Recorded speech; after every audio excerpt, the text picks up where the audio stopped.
Ultra David. Thank you very much. Yeah, I'm excited for this. This is the top 24. We started out with a ton of top players in this event. There was such a density of strong players in this tournament. Everybody who entered knew what was up. And so yesterday, full of great matches, some really close matches. But a lot of the results, I think, were more or less what we expected. Maybe a couple of exceptions there, but in this top 24, I think for the most part, we knew many of the names that will get in, but maybe not necessarily where they ended up in terms of winner's side or loser's side. Yeah. So we'll be following along with that all day today. We'll be crowning the champion later on. This is top 24 all the way through. We'll have some great names that you know, like Killer Shinnok, Conqueror, King Gambler. But we have some names of younger players like Brian Lohan and Mourinho that you know already because last day. But I don't know what to expect because we'll see some great matches with some balanced gameplay with all these players. Yeah. So the Chilean twins are out here. Yeah, of course. they are always They're always there. And they definitely are here today. And in winner's side, we're starting out with Scorpion Prox versus Murilo BDS, who looked really strong on that Shao. Awesome to see. Killer Shinnok versus King Gambler as well. And they're two names that everybody in the NRS scene knows well. Nicholas versus Conqueror, again, two names we all know well. That could have been grand final. Right? Maybe it will be ultimately. We'll see. Then MK Javier versus Brian Lohan as well in that. So again, a player that many of us know well over the last couple of years in terms of Javier and the international scene. But here in Brazil, Brian doing great work and showed up big time. Yeah, Brian is the favorite player for catch-up because of the gameplay style with Sub-Zero. Yes, Sub-Zero and Rain. And Rain, well. And he has a very good smoke too. We'll see if we see it. Then in loser's side, which I think is where we're starting, we're going to have Fesso Gabe versus Y Valentim starting out there. Both of those guys ranked pretty high in the local Brazil points leaderboard. Mono Phelps versus Little Kronos is in there too. So that's Gearus versus maybe Johnny? Yeah. I think it was. Then Axioma versus Alvarez. Yeah, Alvarez that have a great match in the last match of yesterday. And he is a strong player and he will be very, I don't know how to say that, but he will be stronger with that win. I'm sure that's right. And we will have in the first match chào mừng anh em quay trở lại với stream của mèo. Ôi da, tôi đã trở lại. Ôi mẹ anh em quá. Mới ọp mấy hôm thôi mà anh em vẫn chào đón như mẹ. Khá Bảnh mới ra tù vậy. Hello anh em nhá. Hello tất cả anh em, hôm nay chúng ta sẽ đến với giải đấu MK Pro Competition. Vâng, và lần này chúng ta sẽ đến với khu vực Brasil. Lý do tại sao hôm nay tôi lại quyết định làm khu vực Brasil vì khu vực Brasil hôm nay lại có off, làm giải offline anh em ạ, chứ không phải mấy giải online như hôm trước nữa. Đấy nên là tôi mới quyết định là mang cái không khí offline, giải đấu offline đến với anh em. Có vẻ trên kênh chúng ta như chưa bao giờ có cảm giác là ngồi xem cùng nhau xem trực tiếp một cái giải đấu được tổ chức offline đúng không? Tất cả thứ bây giờ chúng ta chỉ làm những cái giải đấu online thôi. Hello anh em nhá, hello tất cả anh em. On the global leaderboards to get into final combat, 9 players will get into it. Chúng ta đến với trận đấu đầu tiên luôn, trận đấu đầu tiên giữa in this tournament already have a good number, but they're trying to show up their points. Other ones are hoping to get some points in the first place. Vâng, vừa vào tôi đã thấy Raiden Kaido với cả Cung Lao Goro và Malfuck. The classic raiding gameplay is happening. Yeah, but that was nice because he was kind of một điều tôi vẫn khó hiểu tại sao qua một bản cập nhật rồi vẫn chưa nớp hai cái cặp đôi cái cặp đôi này nữa, thề luôn. Tại sao lại chưa nớp? Nó đấy. Khi mà Peacemaker thì chưa đủ 14 ngày để được sử dụng trong giải đấu. Peacemaker ra nó đủ 14 ngày thì được dùng vào đấy nhưng mà rất tiếc. Bây giờ có phải hôm. Rồi xong lại là cái low Storm Shell X lên. Tăng volume lên, tăng volume vội voi hay là tăng volume trận đấu. Button, but nothing else. However, pretty big life lead, and it's going to be enough. Very good playing of DC Vogue. DC Vogue is a very strong player, And Kung Lao and Goro seems like to Vâng, be a trận đấu này tôi very sẽ big fan of Killer Shinnok. cổ vũ cho Vol. It's just a good Vol team, đánh you know? Kung Lao Yeah. Goro. Classic and Mặc really dù helps out Kung Lao's gameplay a lot. mặc dù chúng ta Do you see con this Cung với combination Goro a này lot có in the armor United vào States? thì I cũng wouldn't say a lot, but when you see Kung Random Lao, Bullshit it's Go almost không always kém. good. Oh yeah. It's fun to BF2 và watch sau đó là it's BF2 fun to armor. watch you, Kung Lao and Kung Lao. Yeah, we do have a couple Lao Laos. Lao Laos, yeah. Vâng, rất quen thuộc luôn. Còn cái Alright, break break đến finally từ comes here. rút rồi. Zeus would love to get things going, and he's got one of the Đi best cái mũ teams này. in the game at Shark. just getting things going. Yeah. Yeah, here it is. The knives on the win! Nice jumping. Into more, again feigning it. Ấy. Not doing the follow-up of the string. Chip damage. In a way, Thôi he xong. took, wow, I think he read it. Ấy. I think he Yeah. knew what was Ơi, đầu coming, đốc combo but he nhà was in quê the ấy. right Nhưng spot, mà and mix up vẫn là there thành he công. goes, DC Volk. You know, they both had Không a không cho couple of Boji extra mà vâng, opportunities. cứ Raiden thua là It's chúng the ta first vui được. match of the day. Xin được đọc chat tí nhá. Rồi hello DK nhá, hello Dan, hello Vi Huỳnh nhá. Hello Phi nhá. Tôi đã trở lại. Zeus is a Đâm vào very sóng thể. strong, player, but Hello I thể lực think nhá. that, Rồi hello in các anh em. loser side, Hello Khang nhá. this pressure, Vậy tình đỡ chưa anh? Chưa khỏi hẳn be nữa nhưng mà making some anh vẫn trụ được. mistakes that he's not Vẫn cố used lên to. để với anh em để cung cấp cho anh em giải đấu ngày hôm nay. Hello Voi nhá, đập vào Voi. Hello Minh Tuấn. Hello anh Pep nhá. Rồi, rồi. 50-50 comes. Hello Nguyễn Minh Hoàn nhá. interrupted. Brazil cũng chưa là Brazil là một khu vực Holding rất on mạnh to Kano. ở Mortal Kombat mà anh em. Anh em yên tâm. Brazil là một trong And Brazil và smart, Mỹ you know, Latin là một again, trong trying những to khu vực jump rất away mạnh from that big half screen range just outside mảng of it game there đối kháng, where đặc biệt là Kung Maka. Lao could stab in with armor. Nice on the whiff punish. The armor. Let's go. Và vẫn chưa nớp những con cần nớp. Good job Volk again at NetherRealm that Studios. range. He's trying to get there anyway. Here he is. Yeah.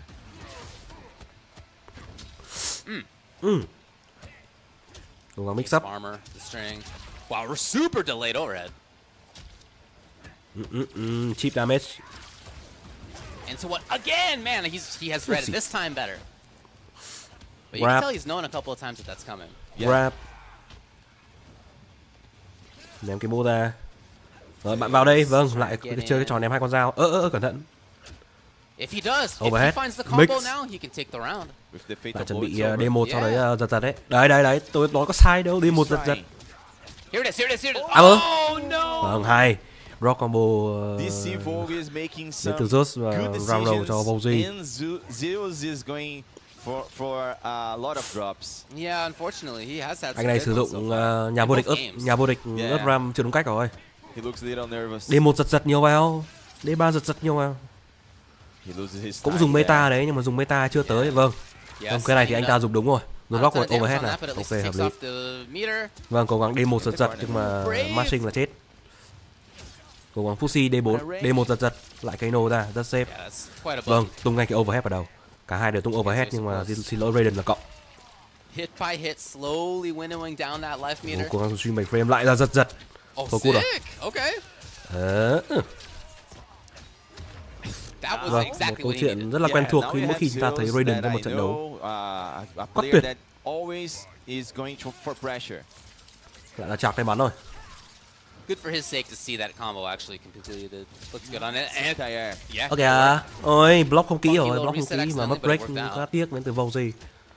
Vâng, và giật giật tiếp Again, luôn. Kano coming out to play. 1-2 Pressure D1. continues. Oh, he walked. Lên strike throw. He's getting a little Bắn funky on sai. the timings.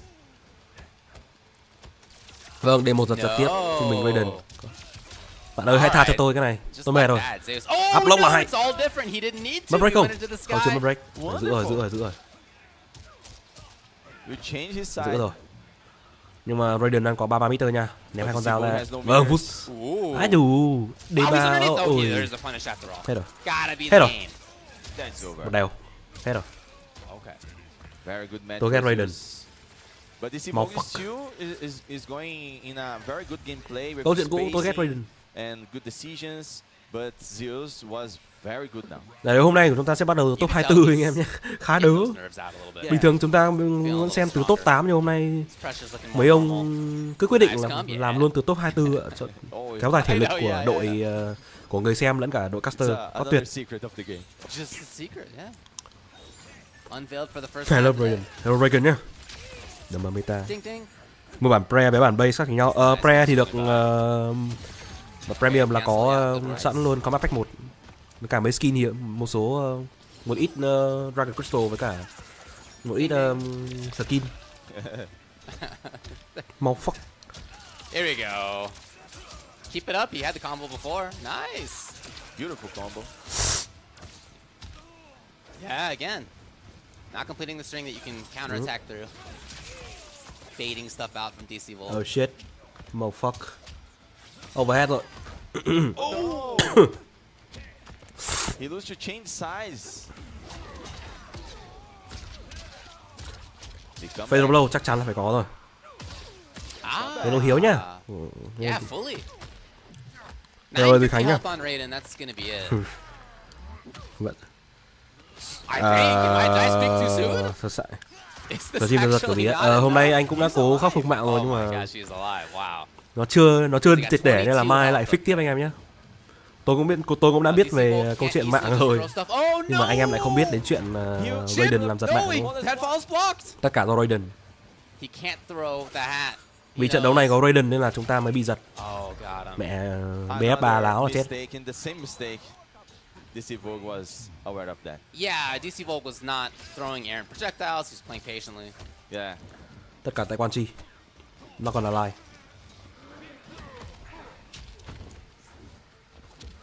Again, great little range to start things off from. Cú back throw. Rồi lại vào góc, ném cái mũ nào. Vâng, BF3 ném dao chắc chắn rồi. D3. Mix up. Màu fuck. He's not doing this so much. Ôi tại Raiden. It's been a little less common, yeah. He's always spacing and running away off. Anh em ạ, tôi đã để ý đến cái vụ giật này rồi. Tôi để ý vụ giật này anh em. Tôi để ý vụ này rồi. Câu chuyện quen thuộc, tất cả tại Raiden. Tất cả tại Raiden anh em ạ. Raiden đang ám buổi stream chúng ta ngày hôm nay. Hello anh Bình nhá. Úi rồi nhà quê. Đử đó combo nhà quê. Bru, quay bru. Right now it's 2-1 for DC. Quay bru. Yeah, no doubt. Bru đâu? Not exactly what Zeus was hoping for. Nhưng mà chưa hết bệnh, chưa khỏi hẳn đâu nhưng mà cũng đỡ hơn tí. Yeah, it's a very good match. And he just tried to finally do Superman into ball as well. DC Vogue's just been neutral duck. Mix overhead này. Làm cái lâu nữa không, vẫn là overhead. DC Vogue now is more aggressive. Thôi giật rồi, tạch. That's it, Zeus. Here, into the corner. Vâng, D1 giật. Kano, D1. The armor. Lấy tí first frame nào. You know, I mean, you were right. Yeah. But he did block it. Hello anh Hậu nhá. Ôi.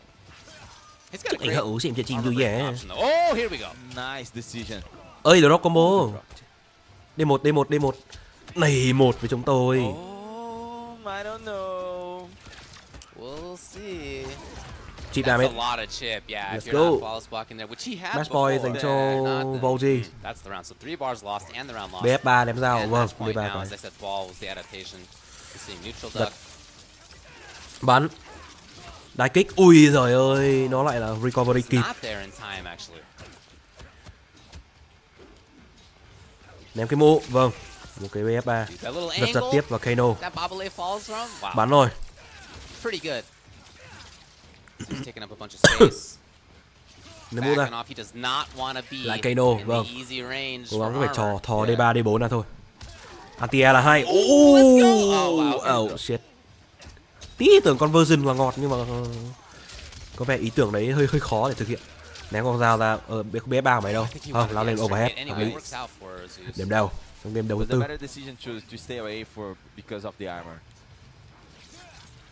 Bắn điện này. Chạc lên. Đái kích là hay. Am đái kích luôn. Drop combo. Drop combo hơi nhà quê. Thôi xong nhưng mà Stagger là hay. Stagger D3 là hợp lý này. Bỏ đỡ hậu toa cái. Bay ra. Nhảy theo luôn. Cố E to E luôn. Anti-air là hay. Bạn này vào góc của tớ cái. Ok. Vâng. F43 giật. Que giật. Overhead tôi mới cút được. Is it all individual hits? Quay break. Yeah, I think so. Very good strategy. Ấy à, hợp lý này. Hay, đấy rồi. Tí bạc đâu?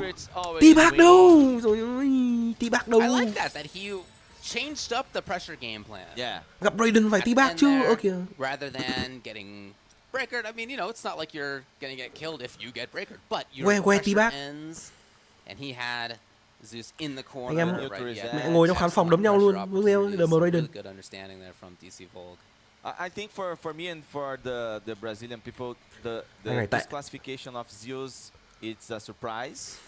DC Volk is a very good player, but Zeus has some great results. Này chơi Raiden cũng không hay bằng tôi anh em.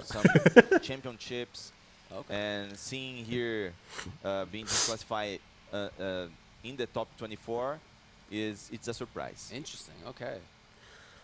Yeah, you could tell certainly at some moments that there was a lot of skill there. Tôi đã chờ một cú Bru nhưng mà rất tiếc. Anh này nhân văn quá không được. Others not as much. It seemed like maybe nerves, maybe not feeling 100% in there. Unfortunate time for that to happen here at the Brazil offline major. The offline, nhân văn quá. Đối với kênh này không quen. Always will be a different thing for the players because here in Brazil we have chán thật, anh này chưa học chơi ngầm thấm nhuần thuật ngữ, gặp Raiden là phải Bru rồi. Raiden Kano là phải Bru. Đấy tôi bảo anh em mà. D1, D3. Giật. Offline feeling. Sure. Yeah. I mean you could see behind them before the match started. There's a bunch of people. Nhưng mà thanh niên này dùng Raiden Kano chưa hiệu quả đấy, thế nên là hậu quả ở đây là anh ta thua một cách tương đối là chóng vánh. Mấy cái trò đấy thì thanh niên cầm cung lao, thanh niên Rosie bắt bài quá tốt đi. Rất là với anh em luôn. Bắt bài quá ok.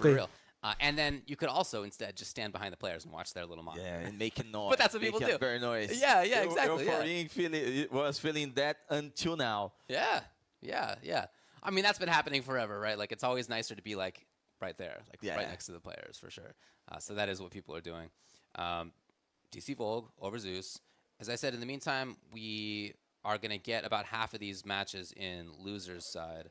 So we may be looking for Giping versus Sengi Frio. Yeah. Maybe looking for Agamotto Zai versus Chocolate. We may be looking for as well Fesogabe versus Y Valentine. And again, you know what we're trying to do here is get points. There's a couple ways to qualify for the final combat on the Mortal Kombat Pro competition. One is through the global points, the global leaderboard. And in that context, you need to be in the top 9. And right now, some of these players who we do have here are in it or just outside of it, like very, very close. So when it comes to top 9 at the moment, we have. Anh em chờ tí nhá, tôi chuyển xin, tôi đang muốn là cho anh em xem cái bracket. Em muốn xem cái bracket ngày hôm nay. Bracket này chúng ta có sự xuất hiện của mấy tên tuổi khá lớn, đấy là MK Javier này, chúng ta có King Gambler luôn mà. Bracket tôi đã treo trên một cái cái chat game của tôi nhé. Anh em có thể xem qua cái chat game đấy, còn tôi có thể giúp anh em một cách là tôi sẽ kéo cái start.gg đây.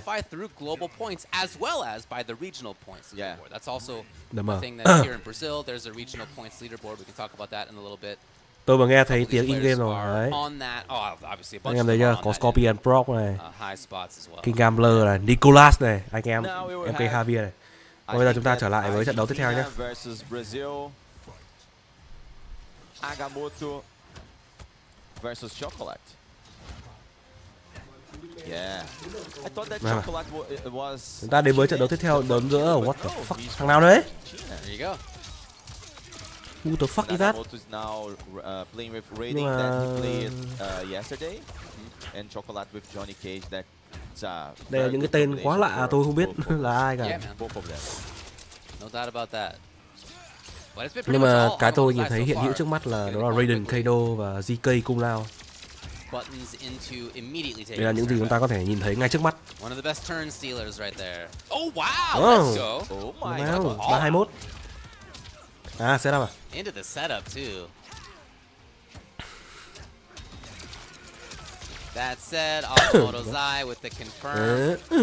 The round after chip, yeah, it's just a Chip, flawless block ball timing. fuck. But of course, you can vary the timing slightly as to when it starts. Yeah. So good luck. That was because of that he saved one bar. Mơ là hay. Nice, okay. Vâng, Shimi và không, Stacker là Rockrat. Đơn giản thôi. Này thì sao? Xin tặng thằng Gamer straight luôn, vấn đề gì? Cộng. Định mạch của Đắc ấy. Bán tí vịt nhưng mà không thành công. Giật đâu?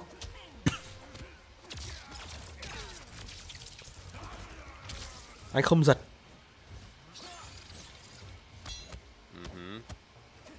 A chance. Chocolate's gameplay is very interesting. Lots of backing off, finding the right spot. He's got great counters. Chạc, que. Vâng, vẫn cứ là BF3. D1. Cố gắng dùng cái mid của mình. No cage out of that. Vâng. Oh man, they're really mixing it up. Liên tục có những cú D1, vâng. Và bây giờ là tôi bắn đi. Que Kano. Kano còn đang hồi chán. Johnny, one of the best characters at punishing Và thực chúng ta lại đang thấy một người chưa biết sử dụng Raiden một cách hiệu quả rồi. Người giật chưa đến nơi đến chốn. Back grab. Ôi giời, màu fuck. Overhead là trượt. Ôi rồi ơi, the whip. Trượt thế là chết rồi. D1 giật. And if you just take the hit from the ball again, not all. BF3 bay luôn. Yeah.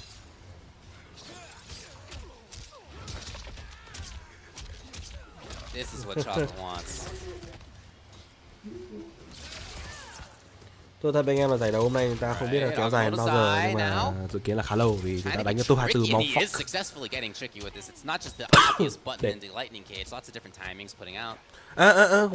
Quay panic. Bị parry à, không thành. Ôi D1 giật nó lại thành conversion luôn. Okay, so he's holding it pretty long trying to get that advantage. Chocolate's denying that. Ước gì low hat là frame cộng. Trước đây thì có mấy tháng trước là thế, nhưng bây giờ thì khác rồi. Can he get there in time? No, not quite. Hakamoto's Eye away. Underneath. Now, maybe Chocolate's turn. Maybe not for long. Oh, no! But no kick. Wow, super. Oh! The vacuum of the lightning cage. Mẹ tôi nói thật với anh em là mẹ tôi nhìn Raiden Kano tôi cũng hơi ngấy. Tưởng Brasil mạnh sao lại dùng Raiden như thế. Quảng cáo ở đấy thôi chứ. Quảng cáo là như thế.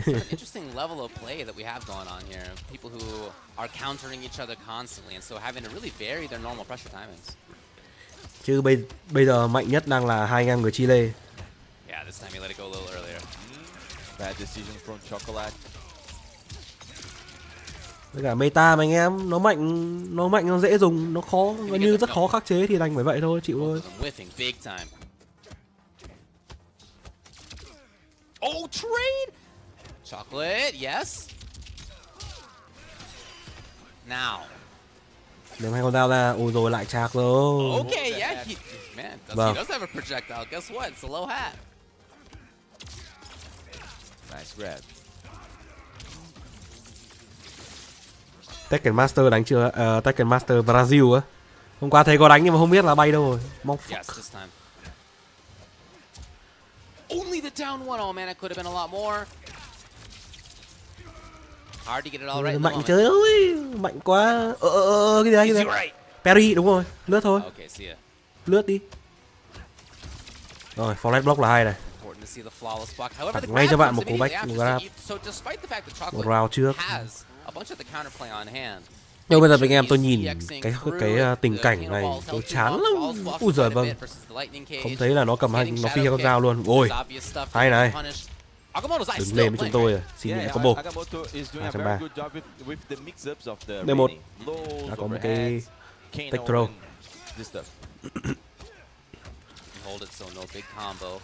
Cái này có Tekken Master Brasil mà anh em nhỉ. Brasil cũng có Tekken Master nhá. Anh em cứ đùa. And he's just gonna tank it, you know. Okay, he had 3 bars for both of those combos. hold on to it, but it's, as we say, it's Nó có tí hàng Shopee mà có gì đâu. Try. Immediately. Chocolate now with a nice little life lead. Em thật anh Hậu, hôm qua em xem được đến tầm 12 giờ, 12 rưỡi em mệt rồi, em kéo xem nữa, em đi ngủ. Rồi mình sao? Hợp lý nha. Vâng. Cố gắng cứ ôi giời này thì bậy là chết rồi. Ôi đó có mô hình nhà quê nhưng không sao mà, một đều. Chocolate is more patience now and using this space of his in his favor, and Agamotto looks a little nervous when he's pressing his button. Slight delay on the grab there, just in case of micro dug immediately. And back to Chocolate, the one who initiates, as he has again the flawless block. Again, he never misses. So important. Mẹ tôi thật với anh em bình luận hộ tôi trận này ấy, tôi nhìn Raiden chán quá.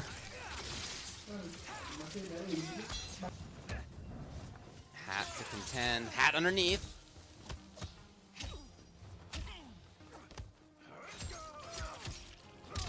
Tele của Raiden punish được mà lên combo luôn.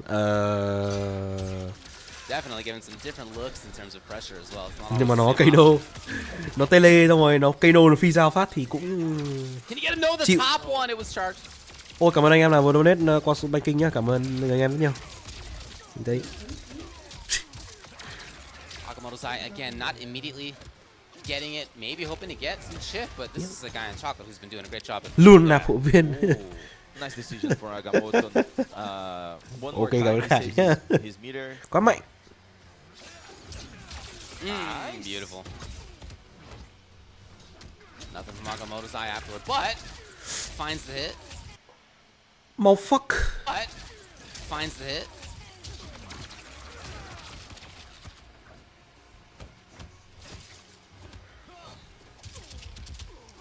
All right, Chocolate. What are you going to do to set things up here, if he even can? And he gets the block in time. Okay, good. Tôi cần một cái kèo đấu này nó thú vị hơn anh em ạ, chứ cái kèo này nó cứ như này thôi. Nó cứ như này thôi anh em. Question is when is it button into cage? Tạch tạch tạch tạch. To be honest, Chocolate's guessed right a lot of that. Yeah. Hai ông thần còn đỡ siêu chắc nữa thì mẹ này thì rời đỡ. He's done a really good job with that. Not easy to get those mix-ups right.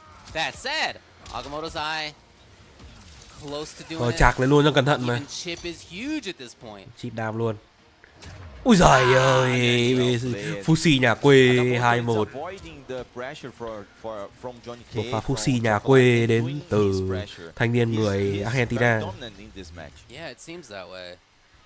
I still like a lot that Chocolate's doing. I feel like he's got a lot of great stuff on hand here, but the micro decisions from Agamotto is very good. Are very good. Vâng, cạch. F1. Bạn grab tôi tele có gì đâu. Này, tặng bạn cái try. Vào góc đi bạn. Rồi bạn lại bay ra, bạn tele rồi bạn phi cây nô. Ôm mọc fuck Perry. Bạn ơi, bạn làm trò đấy với Raiden thì mọc fuck. Bạn làm cái trò đấy với Raiden thì khó. Có F43 là xong chuyện. Gets to get a little bit of extra counterplay that some characters are not able to do. Tặng ngay mới back grab vào góc được vật của tôi cái. Alright, up close, pressure. Không ôm ấp bỏ ra. Jump kick. Điêu xuống jump nhưng mà tự nhiên bị bay vào góc. Không mau fuck. Nice game. Fatal blow for both of them. That was good. Nice. Somehow it feels like Agamotto's eye has rarely been in that position to actually have to take that overhead low timing, but this time, Shock got him there.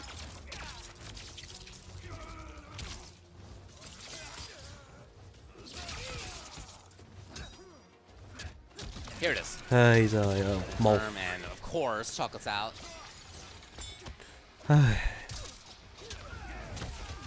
Cái grab. Thò cái tên bạn. Thò. Ngũ ra. Bay. Bay, thêm 2 con dao. Of course, knives come. 1-2 overhead motherfucker. F43 giật Kano. 1-2 D1 F43 Especially when he doesn't have to worry about tặng bạn cái EX sơ trai. shadow kick. Yeah. Doesn't have to worry about Vâng, armor một kèo đầu hold tới that là tôi Kano rất a mệt little mỏi. longer, get some plus frames. Vâng, shadow kick sau đó là cái mũ kém ra, bạn punish hộ tôi cái. Yeah. Back grab. Lại bay sau đó ném hai con They're dao. coming. Now a little bit of attacks underneath. Not a lot of damage on that. So Agamotto's eye probably feeling Vâng. fine. He Lại only ôm needs ấp. anything small. What Dám kích was không that? thành. A bait, maybe. Vâng, lại grab Maybe hoping to bait Mấy out anh em shadow. mấy anh I'm em not sure. Latin tình cảm thế. I don't think so. Yeah. Ôi dám kích. Ôi một chạm là chết. 2.05 Chip cái gì vậy? health. He jumps over. It's possible. Oh, it's possible. Khỉ. Úi giời khỉ. The game plan from Agamotto Khỉ đã bị ăn is đấm. very good until now, almost perfectly. He's stable. Yeah, You know, he's very stable. Yeah, Một. and we need to remember that he has a very Ngô ra. good kinshi. Yeah, we saw it Lại yesterday. ôm nhiều quá. Bắn. Called out the Oh, half bad. timing. Đã And bắt bài now, rồi. okay, well, you know, that said, Chocolate gets the back grab. And Mẹ nhảy như người anh em mà tôi hay gặp trên rank mang tên là monkey.gu. underneath. Chocolate on offense, trying to make it count. No, Agamotto's eyes away. He's waiting for the Kano. Here it comes. Đợt. No Kano, actually. He just saw the hat was coming.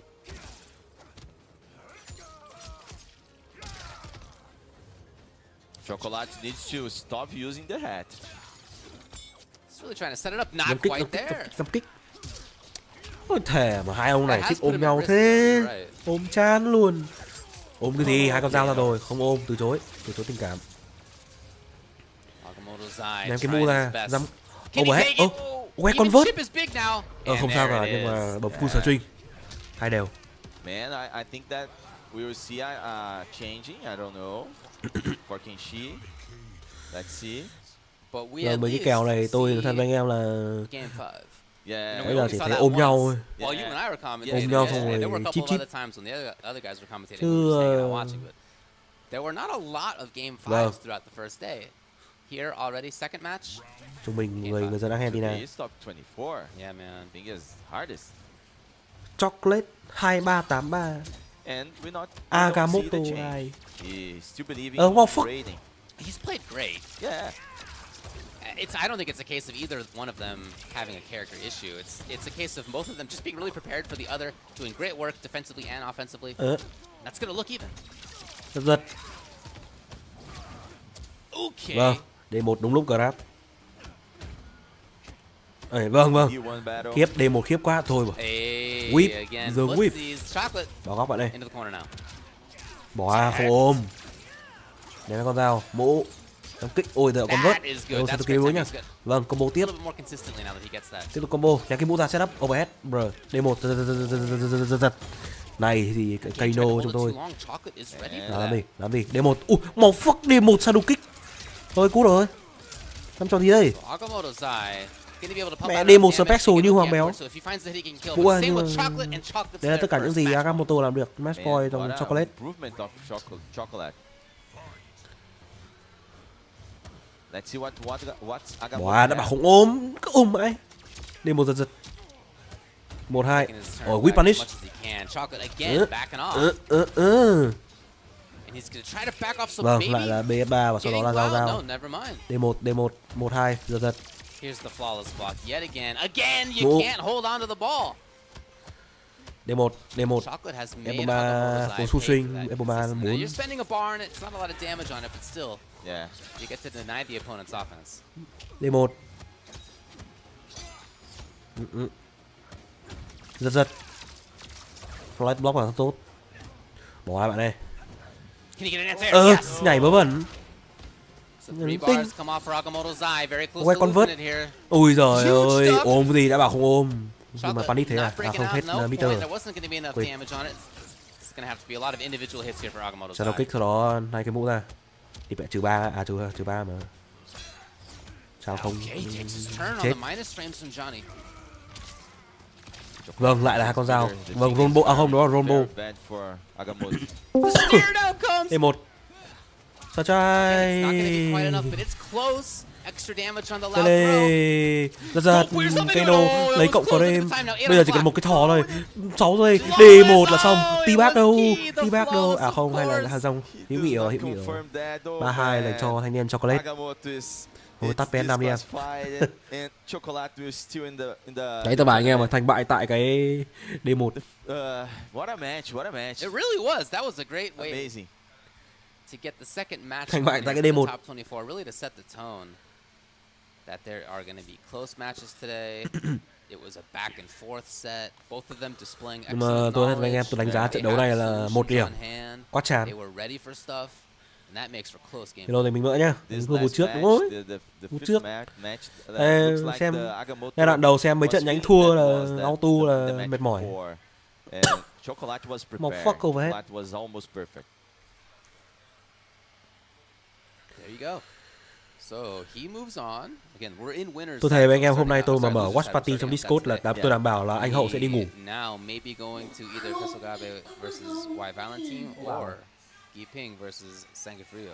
Yeah, let's see how we will continue. Đi về anh em ơi, tôi xin phép là tôi bật ít âm thanh trước một ít âm thanh hay trước trận đấu. À đâu, trước trận đấu tiếp theo. Tôi mới nhận được tín hiệu rất hay từ đầu cầu ETH. You are a great player.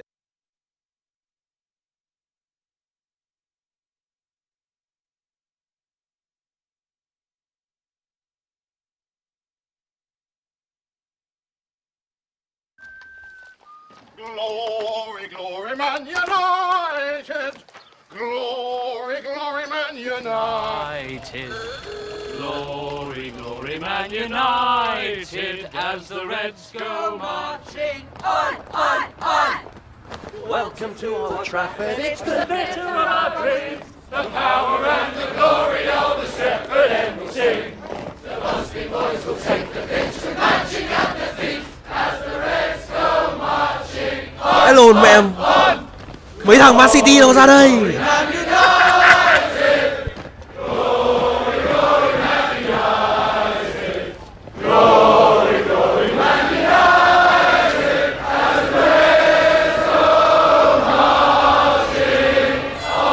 This shirt belongs to you. Always has, always will. Chevrolet, proud supporter of Manchester United. A country, a city that has huge history in fighting games, and it's very. Rồi, nghiêm túc. Chúng ta trở lại trận đấu nhá. Nghiêm túc anh em nhá, nghiêm túc. Thế vui thế được rồi. Chúng ta trở lại với diễn biến tiếp theo tại giải đấu tại Brasil. Vui thế thôi. Nghiêm túc nhá. Yeah, I mean, I'm really looking forward to either of the ways that we go here. If it's Giping versus Sangafrio, those are the two really good players. We saw both of them on stream yesterday. And they are friends. They do training together. Gotcha. Giping was a little boy, Sangafrio too. But Giping. Ok, chúng ta chuẩn bị đến với trận đấu tiếp theo. Tôi nghĩ là cái nhánh thua nó hơi dài nên là anh em hãy chờ tôi một tí, tôi sẽ bật lại cái bảng start.gg lên. Màu phắc. They are playing together versus. Ơi. I think that will be a happy match for them. But may quá có mấy trận đánh off stream anh em ạ, chứ có mấy trận đánh off stream là tôi vui rồi, chứ nó mà đánh on stream hết cái đống này tôi ngất mẹ ở đây mất. Tôi thật với anh em. Chúng ta chuyển sang skin màn hình trận đấu. Tôi nghĩ là đến nơi đấy. À không, hai thằng lì này vẫn đang ngồi chém gió với nhau. Mọc phọc. So that is where they're at, and that's something that we got to see a few times yesterday of close friends. Nhưng mà Station 2 having to eliminate each other. What? Unfortunately, nói là có hai luồng phát nhé. Always are facing vẫn đang chờ. Nói chung mấy trận đánh thua này anh em cứ coi như là cưỡi ngựa xem hoa thôi. Mấy những cái trận đấu hay nhất chúng ta phải cái trên nhánh trên này đấy anh em nhé. Còn bây giờ tôi đang nghe thấy màn hình, tôi đã nghe tín hiệu từ trận đấu tiếp theo rồi. Tôi thấy kèo này hay nha, kèo này hay. Tôi thấy một kèo đấu khá là hay. Sindel Sub-Zero và Reptile Sub-Zero, wow. Đối với Fesokabe và Valentine. Đấy, chúng ta đã thoát khỏi meta rồi, let's go. So I heard from other people that him losing was actually a pretty big upset. That he's down in loser side. It's like But Valentine. Đấy à, hợp lý nha. Don't care about that. Cancel. Vâng, thoát force 4 rất hay, bục dạo bằng luôn. Pushback. I don't think I knew that's how that worked. That's cool. Pro Competition Việt Nam quen. Kịch bản này rất đẹp. The two of them avoiding projectiles with Sub-Zero cameo. Brian cái LCD gaming xịn không? Yeah, chưa tìm hiểu ông đấy. Sub is the normal pick, right? Yeah, but Fesogabe has a very good picks for cameos. It's always changing. Đấy. Ok, lướt. Valentine in. Tekken Master Brasil như bị loại rồi, bị loại rồi. Hello Minh Trần nhá. Ôi bạn không cần phải bắn tin, tôi vẫn để ý tín hiệu mà. Bạn không cần bắn tin. What a pick up into nothing though.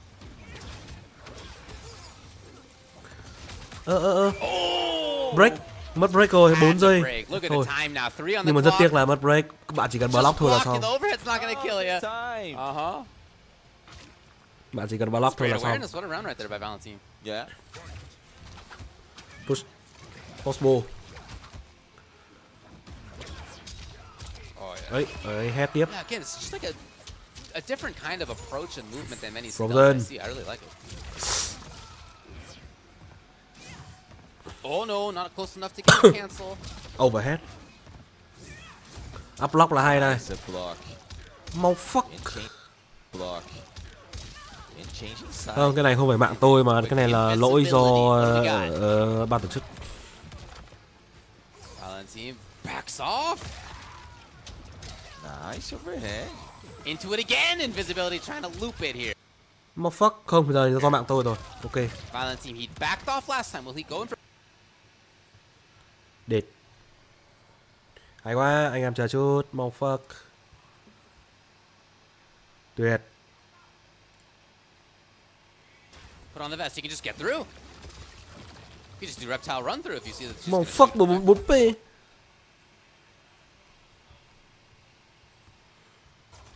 Ok, đây rồi. Oh yeah. Hello CV nhá, hello Aircraft nhá. Ducked it. Underneath, okay, still. Overhead. Ui, thì overhead là vậy. Whiff and punish. Whip bằng D1. Nice decision for Fesogabe. This match is very good, very different. Lag như bạn anh testing cay nhá.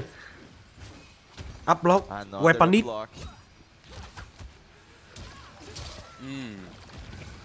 Funky timing on it. I think that was the wrong way. Here comes Valentine.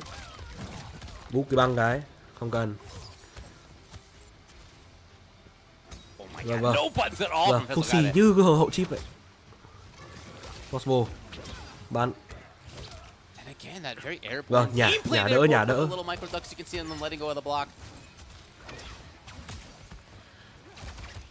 Thằng này có vẻ đánh ok đấy. Thằng này đánh căng kèo hết đấy. Thôi đâu rồi, the force ball. Thằng hình nào?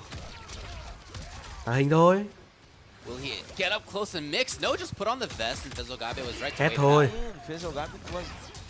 Hết thôi. Ôi, phải double blow? Yes, of course. Đương nhiên là phải có rồi. I feel like so much of this match has been Fesogabe kind of like running from Valentine, Valentine getting coast to coast, you know, both sides, and yet here's a life lead, Fesogabe. Running from the opponent is the Fesogabe way. Jump kick. I love it. Nào, bây giờ bạn đuổi tôi gái. Thôi sao? No. Thò cái tay ra chết rồi. Here is where he is very strong. Một game. He is always using the space, the projectiles, in the smartest way. He's very strong. Really cool to see like dedicated kind of runaway zony Sindel. Obviously, we all know that she has these options, but but cool to see somebody making it work as well as he is. But it's very rare in the game. I think that the only player that do this a lot is Foxy Grandpa. Vào góc bạn ơi, vào góc đi. Mơ cả hai. Đấy, ui giời. Vừa up block. Vừa up block. I didn't get it out in time. Okay.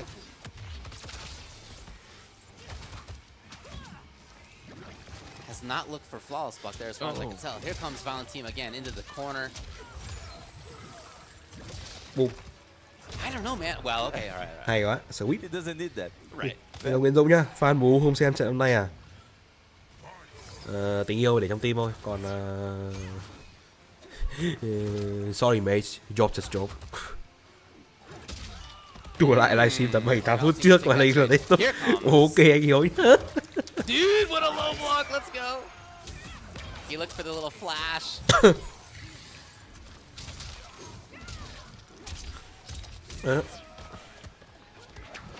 Back grab. Confirm. Team. Let's go. Going invisible. Will he get the actual mix-ups? I wonder. Finally, yes. Hay quá. Overhead into the full business. Our ice armor can't get you out of that. Big explosion. Bắn Phosmo. Nào. Ôi, ôi để hay. Valentim was very smart because this run, he's below the Sindel. Very good play. Đèo này. Yeah, with the ball above him, even if she drops and she lands on with you with the kick, who cares? Gav has no way for that. Que bảng điểm. Alo, que bảng điểm ở đây rồi. Mày quá. No, put the ball. Yeah. Hết nào, đừng có mụ. Nào anh em cứ MU gì đấy, đang ngồi xem MK ấy, MU đi.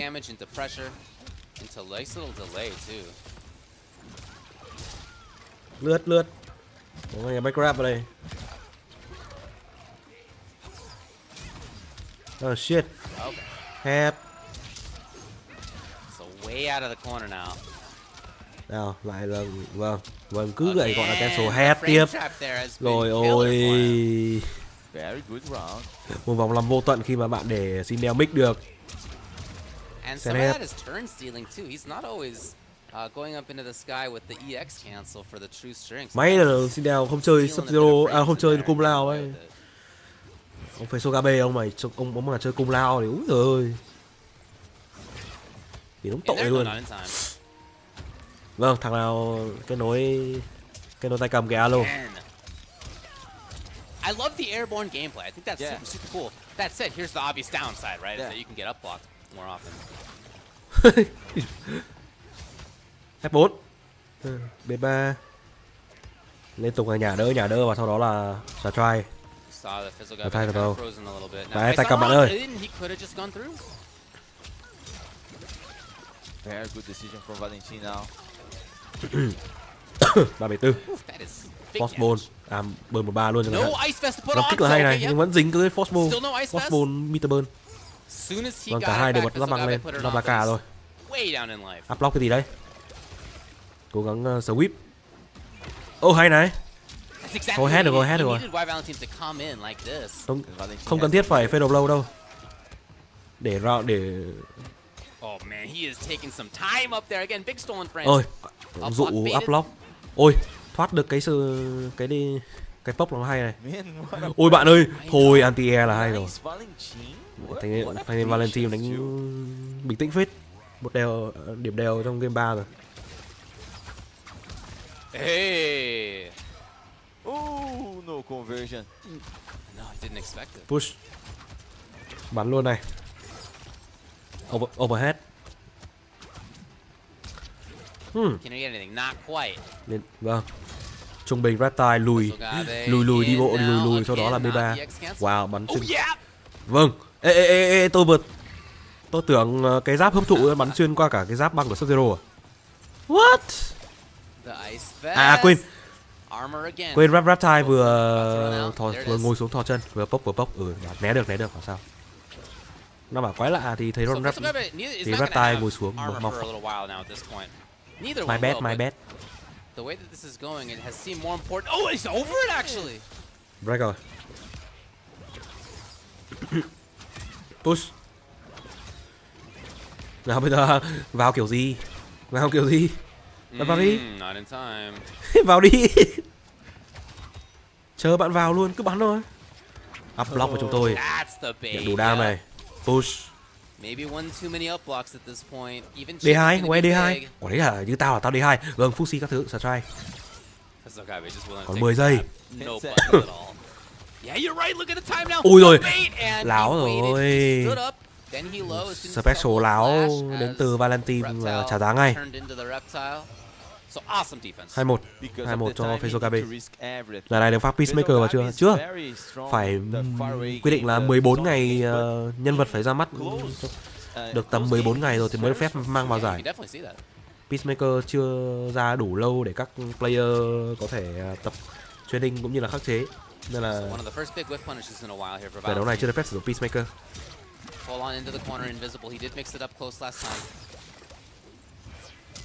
Nhắm kích. Nguồn Shimi. Crossbow này, ôi bắn. Overhead, ui, overhead và không khí là panic chứ còn sao nữa. Overhead và không khí là chỉ có đi panic thôi. Make.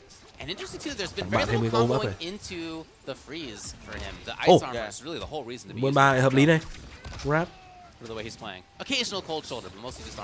Sử whip siêu dài. Bay, nhắm kích luôn cho nó cẩn thận. Push. Và Sub-Zero là push. Và tao cũng bật giáp luôn. Đấy vào cái. Thôi. Bay giam kích. Rất tuyệt. Match point cho Fezogabe. Có vẻ là Valentine đang quá khó để tiếp cận được Fezogabe rồi. Sindel này quá khó chịu. Bán là tí vịt. Crossbow này. Chiều bậy là chết rồi. D1. B2 cancel. Có cái grab. Lướt ra luôn. Ôi không, nhưng mà dính force ball rồi. Side switch. Vâng, bật tăng hình luôn cho cẩn thận. Vâng. Special. Overhead. Wake up overhead. Bắn. Rất nhanh luôn. Let's go. Valentine vẫn đang cố gắng níu giữ cho mình những cái hy vọng của trận đấu này. Bởi vì đây là trận đấu nhánh thua rồi, chỉ cần sẩy chân là sẽ bị loại luôn khỏi giải.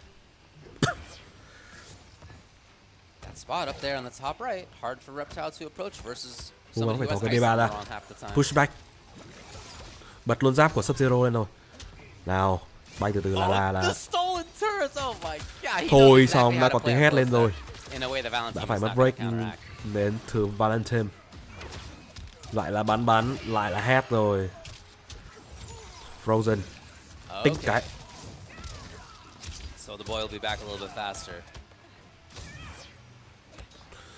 B2 cancel. Thôi xong. 4 và hét luôn. Lại cancel tiếp. Sao ai đó hãy cứu khỏi cái mic của Sindel đi. Sindel khi vào tay người chơi tay to ấy thì nó khủng khiếp lắm, mà 3-1 cho Fezogabe. Rất nhanh rồi. 3-0. Khi nào MK1 mới sale, đợi 14 tháng 3 Spring Sale xem. Khoảng 14 tháng 3 sẽ có Spring Sale trên Steam đấy.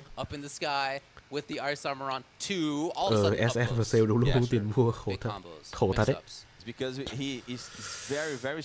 Đấy, mình có những cái trận đấu này xem nó hứng khởi hơn hẳn, thay vì những cái trận đấu chúng ta chỉ thấy toàn là Raiden, Kano với cả Johnny Cung. Nhưng mà chưa thấy Baraka Striker đấy nhá. Chưa thấy Baraka striker nào.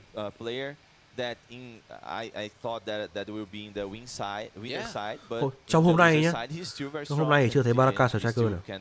Nãy giờ chúng ta chỉ thấy Raiden, Kano là nhiều. She's a really strong character. I think everybody recognizes that she's a very, very strong character. Yeah, Sonic Fox always playing with her too. Yeah. Okay. Anh em đừng đùa, đam của Sindel vừa ổn, mix cực xịn luôn. And for as strong as she is one of the sort of more complicated characters to play in some ways. Đi cùng lao hết nước chấm. I think. Spring Sale không sale tiếp thì tôi khóc chờ đến hết Evo. Tháng 4 Evo Nhật nhỉ? Đúng rồi, tháng 4 Evo Nhật. We, as I said, are going to get through half of the loser side top 24. So some of that is already going on. Để lúc đấy không biết xem gì, Tekken 8. Bỏ fuck. So winner side we are going to get to in a little while. First, I think we have one more on the loser side that we're going to be looking at. Maybe a couple, I guess. Chúng ta còn 1-2 trận đấu nữa ở nhánh thua thôi. Next. And that's an interesting story as you were mentioning between these two players. Chúng ta sẽ ngồi hóng xem là trận đấu tiếp theo là trận đấu nào. Nhánh thua còn 2 trận nữa anh em. Toàn những cái tên tuổi lạ hoắc mà tôi không biết là ai. Tôi thật. And in this case, when he always training with Sangifrio, he can. Tôi bảo anh em ơi, Nhật mà có Mortal Kombat, mẹ Nhật mà có MK thì nó thật trời sập lâu rồi. Chúng ta phải ưu tiên những con game quốc dân. Is he somebody who struggles in loser side, you feel? Yeah. When he loses in the winners, when he goes to the loser side, he struggles. Nhật mà có MK Evo Nhật mà có MK mai có lại mai các ngày tận thế thật. Ra MK mấy đợt rồi cũng sale khá căng nên là cũng có thể kỳ vọng là Spring Sale nó sẽ có một cái giá phải chăng để anh em múc game về. Với cả trước ngày 14 tháng 3 thì anh em hãy nhớ là từ ngày 7 tháng 3 đến 10 tháng 3 sẽ có một đợt để cho anh em chơi miễn phí. Có một đợt để anh em chơi miễn phí Mortal Kombat 1 nhé, anh em hãy nhớ. Từ ngày 7 tháng 3 đến 10 tháng 3 anh em có thể trải nghiệm Mortal Kombat 1 hoàn toàn miễn phí trên Steam. Hãy nhớ tải về và chơi thử xem có hợp không. Sau đó đợi sale mua Mortal Kombat 1. Hợp lý. Không, thực ra đấy là một cái như nhiều người tiêu cực thì họ sẽ bảo là mẹ dead game phải đi miễn phí đi. Dead game mẹ đi game đi free có cái đéo gì đâu.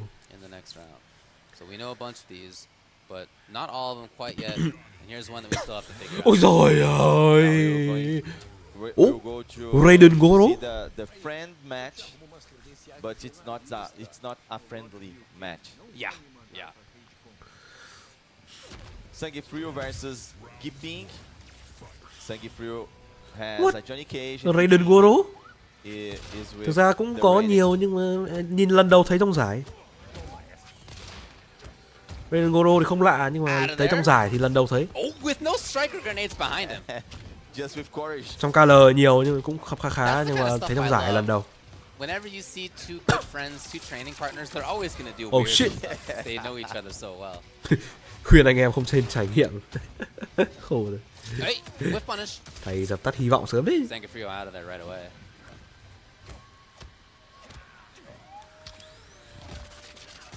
So Striker's going to be back. Ở Việt Nam muốn đi đánh giải một cá to thì có bay ra Thái, Philippines for sure. I think if I've seen Raiden Goro, I mean, I can imagine the strengths for sure, but yeah, there you go. But that means you're not going to get as many opportunities as if you had Kano for the safety of that. But that's cool. Vâng, lại là bơn 3 cái của nợ Storm Cell lên và nhẹ nhàng một round cho uy tín. Many people have different ideas about cameos, what they like too. It's not just about what is maybe the strongest, but like what do they like doing. This is the beautiful about MK1 and the freedom. You can put your own spin on your character. Tôi nói thật với anh em là khi nhìn thấy Raiden thì tôi lại nhớ đến khoảnh khắc mà chắc anh em vẫn nhớ cái khoảnh khắc hôm mà chúng ta xem giải châu Âu. Cái khoảnh khắc mà Raiden đánh hay quá đến nỗi thầy hậu phải đi ngủ. Thầy hậu ngủ luôn trên livestream. Quá tuyệt. Chúng tôi đang phải ngồi xem Raiden Kano thì chúng tôi đang nghe tiếng kéo gỗ của thầy Hậu. Chứng tỏ Raiden Kano có một sức ảnh hưởng không hề nhỏ một chút nào. What a ship damage. They're both false walking. Okay, you waited forever until the down one again.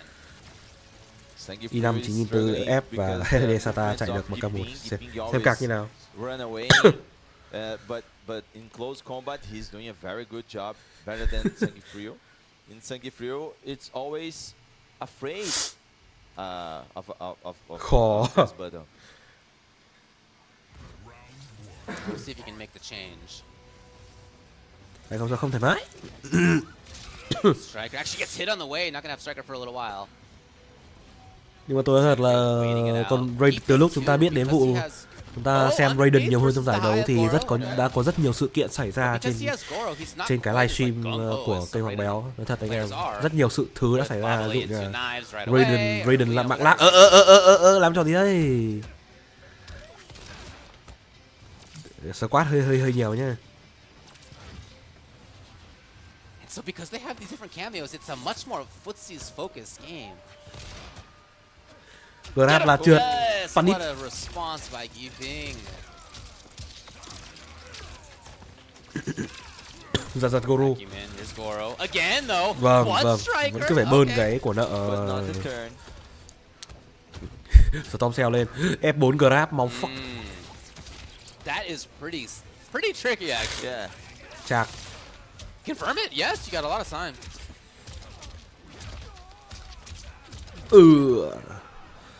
Dám kích whip. By Goro. Again, underneath it. Now I was just gonna say a lot of flawless blocking.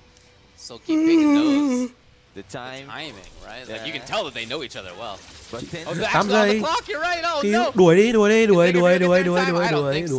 Yeah, he had to bet on some big Vâng, buông xuôi rồi. Buông xuôi thôi. Wow. Buông xuôi rồi. Anh ấy buông xuôi.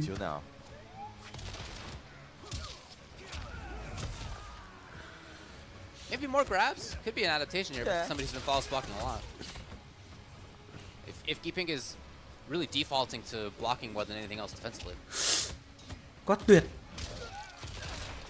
I like this. Great little confirm.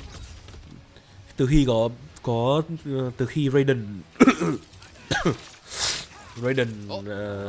nổi lên.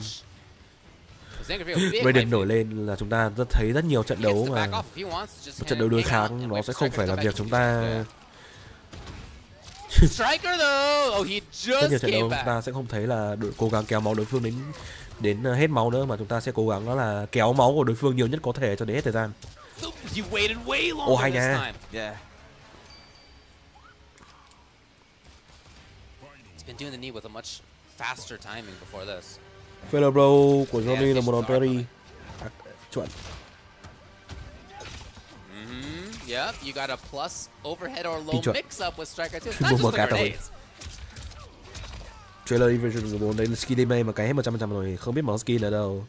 Có à? Để để ý. Để bom jump kích. Different buttons used from Sangifrio, different timings. Backing off when he needs Striker. Toàn quỷ nghiện đánh phát đã sau invasion rồi. Mình mới đến map 2. Mong fuck. That was the last hit of the combo though.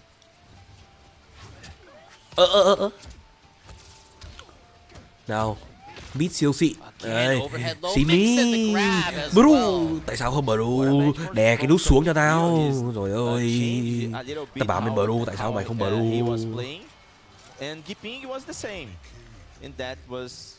Thôi, game cuối bro, game nếu mày thắng bro tao.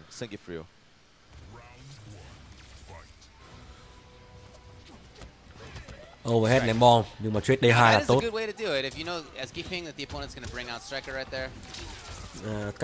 Cách hợp dễ dàng nhất để có thể chống chọi với striker. Trade dam. Trade dam là đơn giản nhất. D1. Một cái strike throw luôn. And now that he has pressure right up close, he went for the grab right away, so he's really trying to mix things up compared to how game 1 looked. Storm Cell bơn 3, 1-2 giật giật. Có Goro ra. Nếu ai cả bom luôn, Rising Star. Cứ là Demo Special thôi. Rồi, Whip Punish.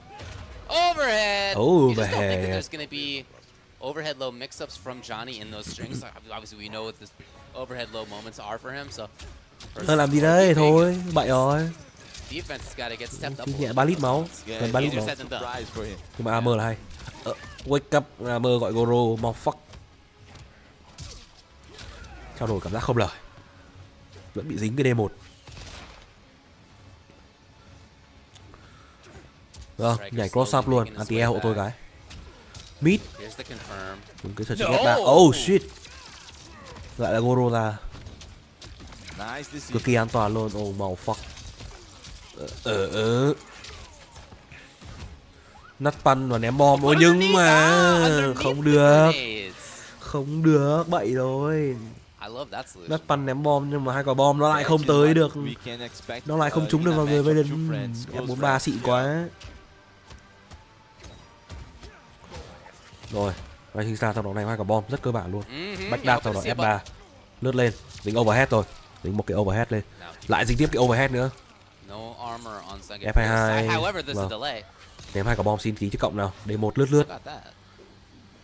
Vâng, BF3 Goro rất láo, nhưng mà không phải là cái nô nữa nên là hơi đánh sẽ mệt hơn. Cố gắng whip không thành. Pushing F3 overhead này. F4 grab không bạn ơi.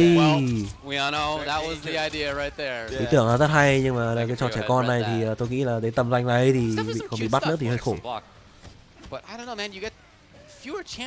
tầm tournament này xung trò đấy thì khó. Thôi hay quá, 2-1 cho Samuel Firo. The sort of best option.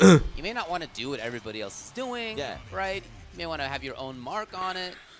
Let's go guys. Maybe you think that what I think is the best is not ta the đến best. với Right? game đấu thứ tư có thể sẽ là game đấu quyết định nếu như thanh niên Warfario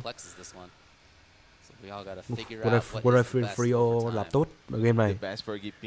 Đấy, anh xem giải đấu offline chưa? Đứng ở sau ngồi xem.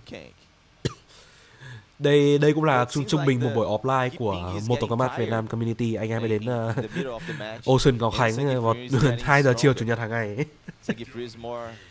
để được giao lưu đấm mồm chậu híp kiên mùi một quạt hiểu bị bù ABCZ. Đến đây Ocean Ngọc Khánh mới 2 giờ chiều hàng ngày, 2 giờ chiều chủ nhật hàng ngày nhỉ, hàng tuần xin lỗi. Vậy từ 2 giờ chiều hàng ngày hơi căng. Taking the time, yeah, because you get striker there, you get to really spend time flexing your leg out.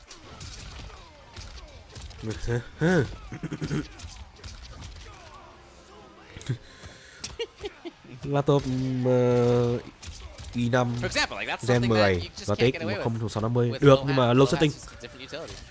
Low setting. Game này thì nó crack. Đợi mấy hôm tới miễn phí tải về chơi thử xem, thử chơi. Giải Brasil thêm cái cờ Brasil bằng điểm hơi thừa. Thực ra thì nó là giải Brasil thôi nhưng mà bảo giải Brasil nhưng mà vẫn có mấy anh em từ các nước Mỹ Latin, Nam Mỹ sang. Có mấy anh em Argentina với cả hai anh em, đặc biệt là có sự xuất hiện của hai anh em người Chile làm gỏi cả cái khu vực đấy là Nicolas với cả Scorpion Proc. Trung bình mỗi một giải đấu Mỹ Latin khi mà thấy hai anh em đấy vào chung kết là kịch bản sẽ là mày up block đi. Để anh không mày up block đi. Mày up block đi để anh giả vờ không đá.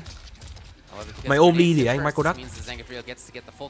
Trận đấu giữa Nicolas và Scorpion Proc bao giờ cũng là một mùi diễn đến từ hai anh em. Giải đấu này có cả MK Javier mà, MK Javier với cả King Gambler mà anh em. Đã quên mất là Grouping cũng quyết định sang GK rồi và cả hai đều chọn cho mình đó là skin Jean-Claude Van Damme. Đều duy nhá. Nhưng một ông thì cố gắng mix up với công lao, một ông thì cứ lấy cộng với Striker đã tính tiếp. Xem mix up sẽ lên ngôi hay là cộng frame sẽ là người chiến thắng. Upload là tốt nhưng mà xa quá xa để punish. Sweep. Shit. 3-1. Hợp lý.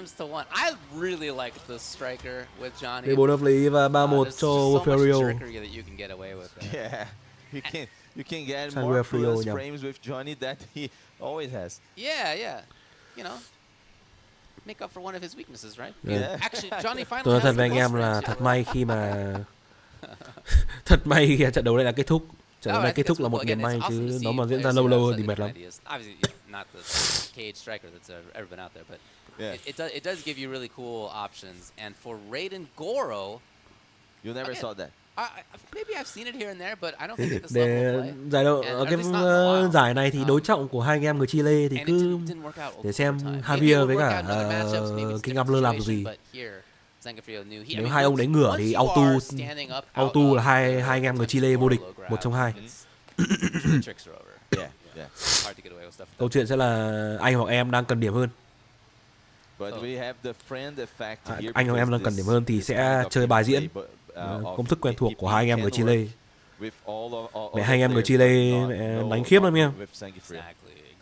Yeah, you're right. The price for the friend. Exactly. So, as a result, it's going to be. Nghe mình thằng bạn mới chơi MK1 cùng đập nó pick Raiden, hay quá, chúc mừng.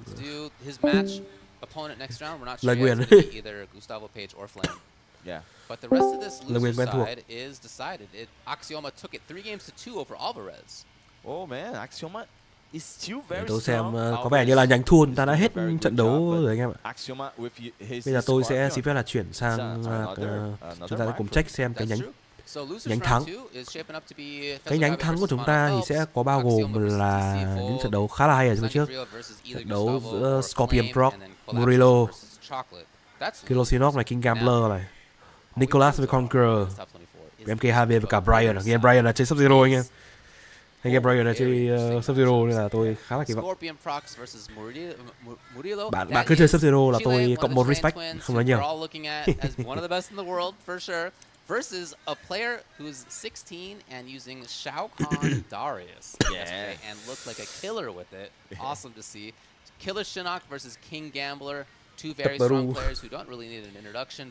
Sức khỏe rồi, tôi cũng tạm đỡ rồi, vẫn hơi khàn lo họng tí cổ họng tí nên nhưng mà vẫn lên được, vẫn ok, vẫn chiều đãi anh em được, không sao cả. Chúng ta có thêm một giga chat nữa. One of the best, maybe the best Scorpion player in the world versus Brian Laurent, who again 16 was what I was told, also very young. Ok, bây giờ là ông vô địch với Scorpion Sector. So we're looking for that one to be a giải nào ấy, quên rồi, nhiều giải quá. I know, those are all to make top 8. Yeah. So that's going to be winner's side. Pick Sub-Zero bằng Giga Chat, indeed. And we'll be back with winner's side. Toàn Baraka Raiden chắc cú luôn quá. Brasil offline major after this.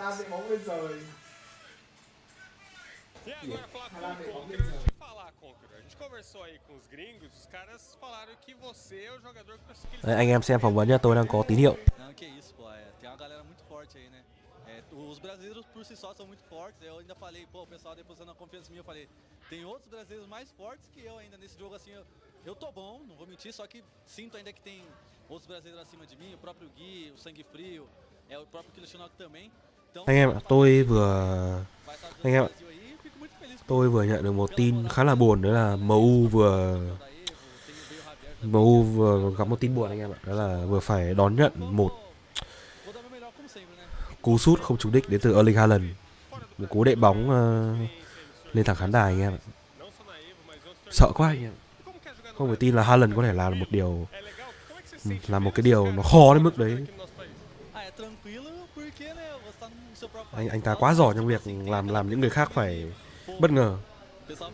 Quá tuyệt vời, một trong những cầu thủ xuất sắc trên thế giới, có thể sánh ngang với Kylian Mbappé.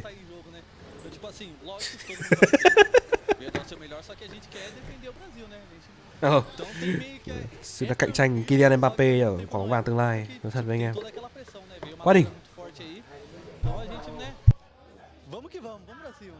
Boa sorte e vamos lá, vamos ver se dá Brasil. Obrigado, vamos que vamos. Đấy. Đấy, vừa rồi đó là phỏng vấn tuyển thủ mà tôi cũng không biết là mấy ông nói gì, và mời anh em xem trailer của Peacemaker. Trong khi đấy tôi phép anh em nghỉ giải lao một chút.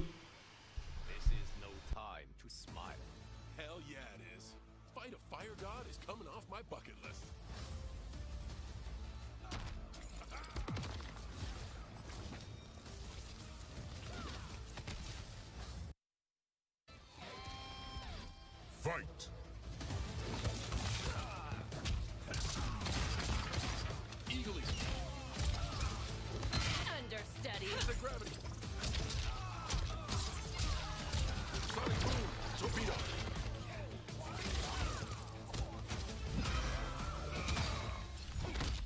You're the first bangable monster chick I've met.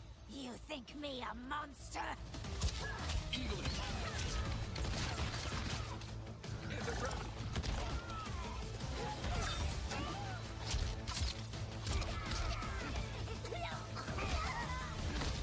I've had shits take more effort than beating you will. I will so enjoy killing you.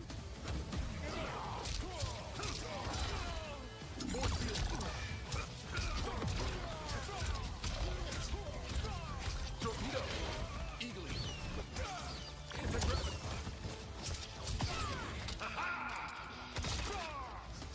Here's Janet.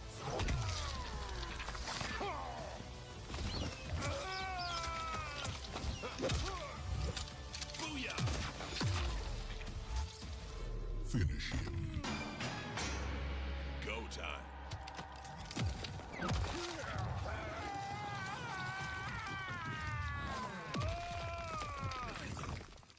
Activate Sonic Boom!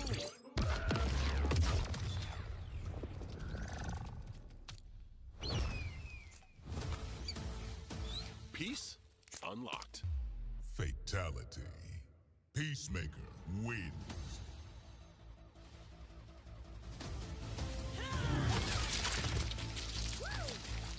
Flawless victory.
Right. Welcome back, everybody. You are currently watching the next block here of the offline Brazil Pro Competition event. My name is Ketchup, and I'm joined by Boo. Hello, guys. How's it going? We're going into offline, right? Yes, We've got offline. losers bracket. Uh-huh. This next block remains entirely losers bracket action, and then when Ariel and Ultra David come back in, that's when we go into top 16. Right? Nice. We go into who's making top 8, who's going to qualify for that final bracket. We're here to find out who's going home. Yeah, man, it's gonna be amazing because pro competition is not about the prize pool, but it's global points, so it's very important for the pro competition itself. And we have good players, and I'm very excited because we have 2 young players. We have Killer Shinnok as well, so very excited. Let's go. I'm just really excited to see kind of where this bracket is going to take us, because the story of the event that we've had this weekend has been a lot of young talent. Yes. A lot of talent almost entirely based in Brazil, where in a lot of cases, MK1 might not necessarily be their first actual fighting game. Like, it's not like this. Rồi, chào mừng tất cả anh em quay trở lại với những diễn biến tại giải đấu Mortal Kombat 1 Pro Competition đang được tổ chức dưới hình thức offline, hình thức trực tiếp tại Brazil. Chúng ta sẽ chuẩn bị đến với những trận đấu tại ở khu vực nhánh thắng với những sự góp mặt của những tên tuổi lớn như là hai anh em người Chile, MK2 và King Abler. Nhưng mà khi tôi sẽ đồng hành cùng anh em trong những giải đấu của Mortal Kombat 1, anh em hãy cùng tôi theo dõi cũng như hãy cùng tôi theo dõi những giải đấu này, và đừng quên để lại một like cho buổi stream ngày hôm nay. Cảm ơn anh em rất nhiều. Anh em là chưa đăng ký kênh hãy bấm đăng ký kênh nhé. Ok, chúng ta đến với trận đấu tiếp theo. Trận đấu chúng ta đã có vẫn là ZK màu fuck. Nhưng mà chúng ta đã có sự xuất hiện của Sindel Striker màu fuck. The big thing here really is that, you know, basically we saw had to already sort of work kind of hard versus Reptile earlier on. So nice and warmed up here. We're going to be going fresh into this first match. Starting things off, I mean, this is the sort of Sindel style that we're familiar with, but as you kind of pointed out, not entirely focused on just the Lao cameo. The striker comes out with maybe some extra pressure, a stronger ranged game. Against Johnny Cage, that range game is going to be theo như tôi cập nhật lại thì đây là trận đấu nhánh tiếp tục ở nhánh thua anh em ạ, chứ chúng ta vẫn chưa lên nhánh thắng. Màu fuck. Fesogabe là vẫn đang ở trên nhánh thua, vẫn ở dưới nhánh thua thôi. Giữa Fesogabe và Manofel. Xin lỗi anh em một chút thông tin nhầm lẫn. Vâng. Cái quả Sindel Striker này thì đúng là lần đầu thấy thật. Con bài rất lạ, không biết là giống bài từ khi nào. Sweet. Of course, being able to pair with many different cameos at the same time, even here with the striker. Nice little corner combo, ending it early just to make sure we can get that meaty jump in. And just the pressure, the range. Yeah, man, what's happening? It's like a single-player game. Let's see if it's just put in the game. And we just overhead clean over the Lao low hat as well. Meat. But I guess there's one element that Sindel's going to have against Cage is that, right, Cage has really good grab. Striker ra. D1. Absolutely. Đang cái mũ ra. D1 overhead. Buttons that can kind of compete with that. So when you add projectiles to the mix, that was a gorgeous flawless block, by the way. Bắn. Here we go, man. 1-0. Sindel xong rồi gọi anh cùng anh sĩ quan màu fuck. Thì ai vào được? Really good gameplay. 1-0 cho Fesogabe. It's a different style of striker bằng gây. Because when you think lần đầu ủng hộ ZK trong giải thay vì Sindel màu fuck. I'm gonna pair. Oh, by the way, more damage thanks to that up block. Striker comes in and, you know, makes things safe or plus. That's the classic. That would have been a delicious overhead. But in this case, the grenades really are being used mũ ra tiếp này bay dòng kích almost exclusively. Ném hai quả bom ra, dồn tiếp, shadow kick, một full swing. Bắn một ít vịt, bắn được một ít vịt rồi. Bắn một ít vịt rồi. Mới lộn đĩa. Got to be careful with those defensive striker tools. I mean, it's such an underratedly good tool. some people out there might have been Yeah, mad one. even me calling it underrated, but just look, calling in the defensive Nhắm cái cameo mũ ra. that Striker throws the grenades from behind you. Really hard to actually stop him Low. from doing it. So Sweep. the defensive corner tactic is really, Wow. really dangerous. Little low poke there into Push the hair whip. Một round cho Fesogabe. F4 ngắt F4 ngắt cameo, deny cameo và ném striker mau fuck. Cái này thì bệnh chúng tôi wake up bồ Don't vé. hesitate to steal the turn back though. The second you feel like you've got any advantage, that EX Rồi lên armor combo just rồi, comes đã có flying combo out there. F4 và mất đó là mất break luôn. Cố gắng deny nhưng mà thằng Cung Lao đã xuất hiện đâu. It's a good Rồi. tactic because I mean you Để xem get một so combo. convinced that Sindel's not Combo going to do it. corner that carry. you press a button, right? I'm safe to do it, and then armor right in your face. Defensive Mid striker cho đó again. là ném mũ Cung Lao, là các bạn ngay một cái try. Bây giờ thì Fesogabe phải thoát ra như nào đây? Armor là bậy rồi, mid. Armor break là tốt rất hay. Not really sure what kind of special move Faso Gabe was trying to do there. Certainly wasn't the armor, otherwise we would have saw it. Either way, didn't move forward fast enough to get the conversion off that. Cancel, cố gắng cancel D1. Vẫn là lượt của tôi các bạn ơi. Đập block, bắn, sweep.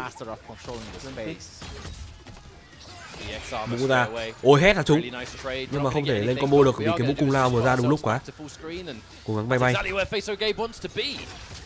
Bay bay. Strike grenade again. Ném lại hai quả bom tiếp. Vâng, rất khó để vào anh em ạ. Oh, Ui, deny thành công. Ui, hai quả bom convert combo. Chúng ta vừa thấy một pha deny cameo. The Michael Duck. Bán tí vịt, bán được vịt rồi. Và đó sẽ là game thắng thứ hai dành cho Fesogabe. Chúng ta thấy là sức mạnh của Sindel rồi. Ui giời bà, fatality luôn.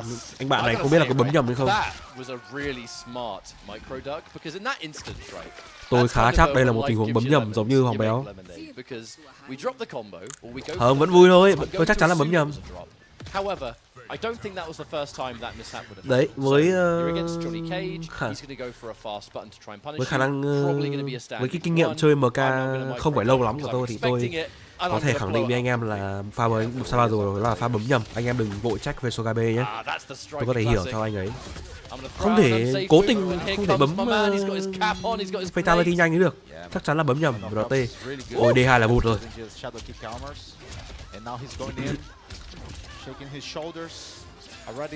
Nhắm hai quả bom ra. Overhead, back grab. Bảo các bạn ơi. Đây chắc chắn không phải là tôi chơi vì tôi có biết chơi Sindel đâu. Ôi, bán vịt là hay. Vâng, và shadow kick luôn. Một round để cho Manofel này vào fatality. Star power is available. Cộng một bấm nhầm trừ một cái tiền deny với chúng tôi. Hey, nhưng mà cần không được rồi. Rồi bây giờ thoát cái mic kiểu gì đây? Thoát ra hai quả bom vào. F1 2 3. Rồi, thôi xong rồi, Hãy cẩn thận hãy cẩn thận, hất tóc cực dài đến từ Sindel. Overhead. Thầy sĩ quan đã đập cái phát overhead. Oh shit. Không lấy được full combo rồi. Cố gắng dùng string F3. B2 cancel. Oh no. Quá khó, hai quả bom lao ra. Không bỏ, cố gắng đỡ thì cũng sẽ chết vì cái chip damage. Và đây sẽ là match point do Fesogabe. Bay bay, cố gắng E2E nhưng không thành công. Bây giờ, vâng, và đây là counter. Nên combo được rồi. Rồi, hand up now. Ném cái mũ ra. Này, ơi nhưng mà lại là hai quả bom. Màu fuck. Đây là một vụ cướp đến từ anh sĩ quan và tôi sẽ làm một pha lên combo. Màu fuck đờ cái gì đấy? Alo.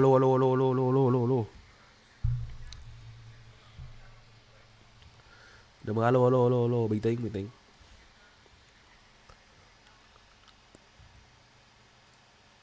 Bình tĩnh nha anh em nha. Alo. Oh shit. Defense at the moment. I mean, try and react to a grab if there is one, but oh shit. It's time. I told you, the delay button. Once more, making the play. Man, excellent tool. That very much was a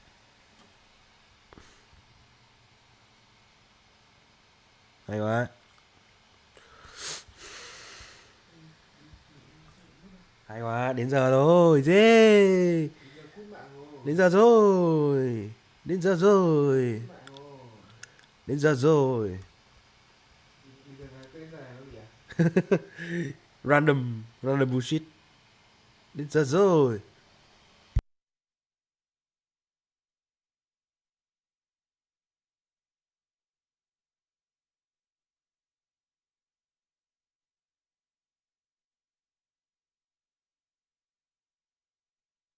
You can only block for so long kind of situation. Not necessarily because there were any crazy mix-ups at play. I mean, Striker was the cameo there, but the threat of the grab or anything else must have just become way too tempting. Yeah, way scary, right? It's like just like Liu Kang gameplay. So the grab is so strong, you can combo using the Kung Lao Chu, and I like Sindel versus Lao duo because he can make the air game very well. Avoid the hat. Anyone that's able to sort of bypass the threat of that low hat is another element to Chat, how I think anh em cho tôi hay cho tôi hashtag DMFPT. Moves that can like go over the hat. Maybe you can hit Kung Lao before he's even thrown it, like certain moves. And the big one that we're starting to see over time is players that are now calling in their cameo, excuse me, so that they can absorb the low hat. And that's like, haven't seen a huge amount of that here, but like a lot of the online. Hãy cho tôi cái hashtag DMFPT. When that hat's coming and someone calls in a cameo for the sole purpose of tôi cần câu đấy của anh em. While the opponent's now tôi cần câu đấy của anh em hơn bao giờ hết. I guess when a cameo gets used as often as Let's go DMFPT. There is going to be just đéo gì địt mẹ like để sập kênh à? Week after week, because I mean, look, you gotta fight it. You need to fight it. They nerf it, but it's still really good. Mẹ người ta làm việc mà u đéo ấy.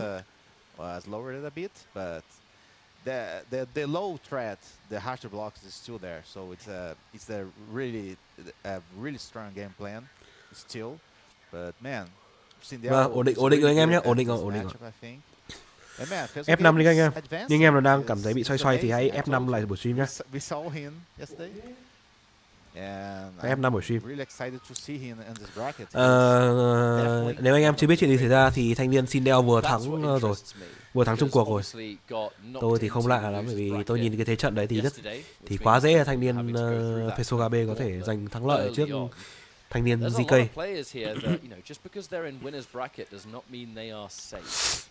No one is safe. So many killers in this lower side of the bracket that you might lose your qualification match for top 8. Đấy, thế nên đầu trận tôi bảo anh em là cái gì nhỉ? Nó chưa, cái vụ sửa chữa nó chưa hoàn chỉnh anh em. Nên nó kiểu gì nó cũng xảy ra cái tình trạng đó là giật lag. Chưa. Tôi có bảo đầu stream của anh em đấy, đó là nó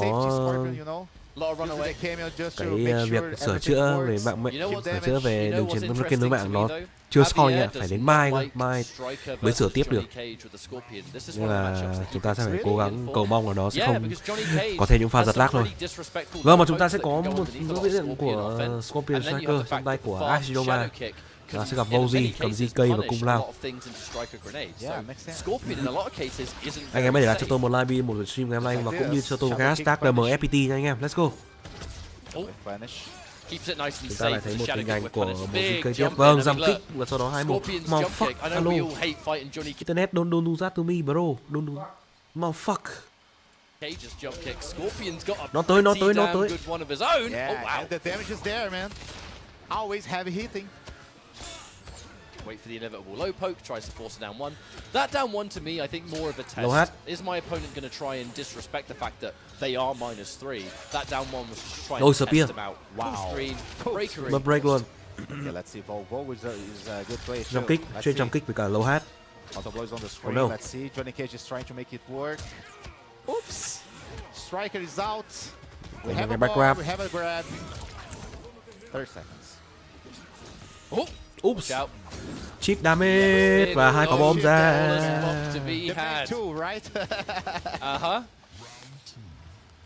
really strong. I mean, that death spin, it's significantly easier to flawless block than like a Raiden Storm Cell. However, Mũ ra overhead. still in the heat of the moment can be a Giam kích little cố bit gắng tricky. được combo nhưng mà giam kích lại không tới. Definitely need to flawless block this. I want to take this chip damage. Ây, đâu? That was a brave back three, by the way. No striker in sight. You just Cố gắng committed F3. to that one. Mày phải F3 xoay gọi striker. Cần tôi dạy chơi Scorpion không? Cần dạy chơi có Scorpion không? No big vanishes so far. Up block là hay. Up block là hay đến từ Volzy. Đem cái mũ ra. BF4 trade down luôn. Không vấn đề gì cả. Grab cái gì không ôm ấp gì ở đây cả. Bỏ ra ở đây. Jesus. Confirm hạt tước. Ui, anti-air. Hay nha. Điểm đều trong round. Điểm đều trong game đấu đầu tiên này. Là điểm round 3. Những cái mũ ra. Vâng, trade down với striker là tốt. Ôi trời, nhưng mà không thể kịp punish. Có một cái mũ của Cung lao được tung ra. Một full searching. Với status 214. Liên tục là Stacker. Stacker F3 đem mũ Cung lao. Vâng, D3 xoay striker quá giờ cơ bản. Này thì the counter whip. Cố gắng để whip punish đối phương nhưng mà đối phương tỉnh hơn, đối phương counter whip. Spear, ui Spear nhắm ngay quả bom. Spear là thuận là tốt nhưng mà vô tình hai quả bom lại bốc ra. Đây là combo rồi, corner. Rồi. Dùng luôn 2-3 luôn. Nhưng mà không có brutal gì. Hơi nhà quê tí nhưng không sao cả, 1-0 cho Axioma. It was unfortunate because like you have the meter, your cameo isn't on. Sau khi kết thúc game đấu đầu tiên thì tôi muốn hỏi anh em kênh chat là anh em kênh chat có đang nghe rõ tôi đang nói gì không? Và anh em kênh chat có đang hãy nếu đang cảm thấy xoay và giật lag thì anh em hãy mạnh dạn F5 vào tôi và cho tôi cái start game FPT. Let's go anh em. Let's go guys. Đã đến luôn với game đấu thứ 2 nhưng mà tại sao ban tổ chức không cập nhật bảng tỷ số? Bảng tỷ số rồi 1-0 cho Axioma mà. Một cái tech throw rất hay. Đấy, cậu cảm ơn, cuối cùng đã cập nhật bảng tỷ số rồi. Backdash và sau đó là whip bằng 2-1. Đừng để Scorpion có thể whip bạn bằng 2-1. Scorpion là một trong những nhân vật chơi neutral cực tốt. Để Scorpion chơi neutral là bạn nắm 99% tỷ lệ thua.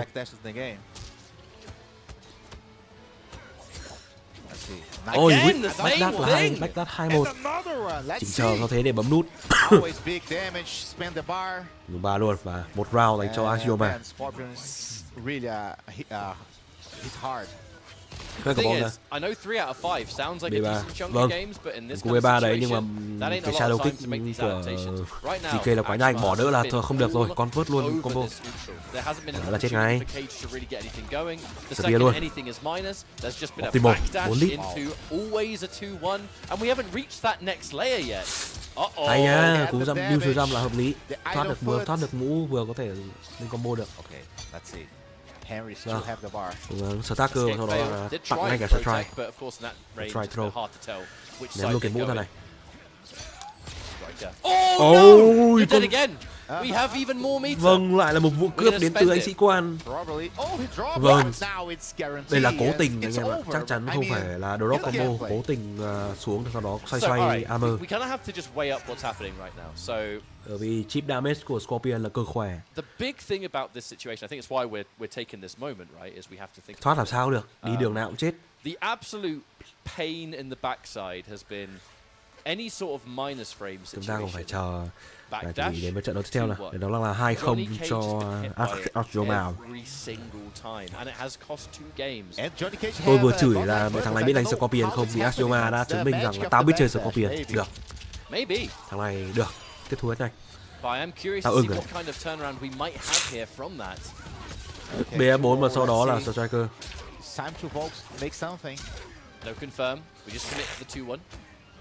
Lại là câu chuyện controller của PS5 ban tổ chức. Thôi sao? Bấm nút là chết. Bấm nút bậy với Scorpion là ăn whip này. Thôi Stacker F3 rất khỏe luôn. Tôi xong rồi. Đấy. Spear một cái này. Optimal. 4 lít. F3 overhead. Cố gắng bốc và sau đó xoay. Để chip damage. Oh shit. Yeah. Like, he is able to hit incredibly hard for these good hits. Baits the up block hard. I just feel like Axuma has just been on another level. He's been on a higher layer here. Yeah, dominating the mind game so far. F3 Striker ra. Ôi convert đây rồi. Another one. Hay quá.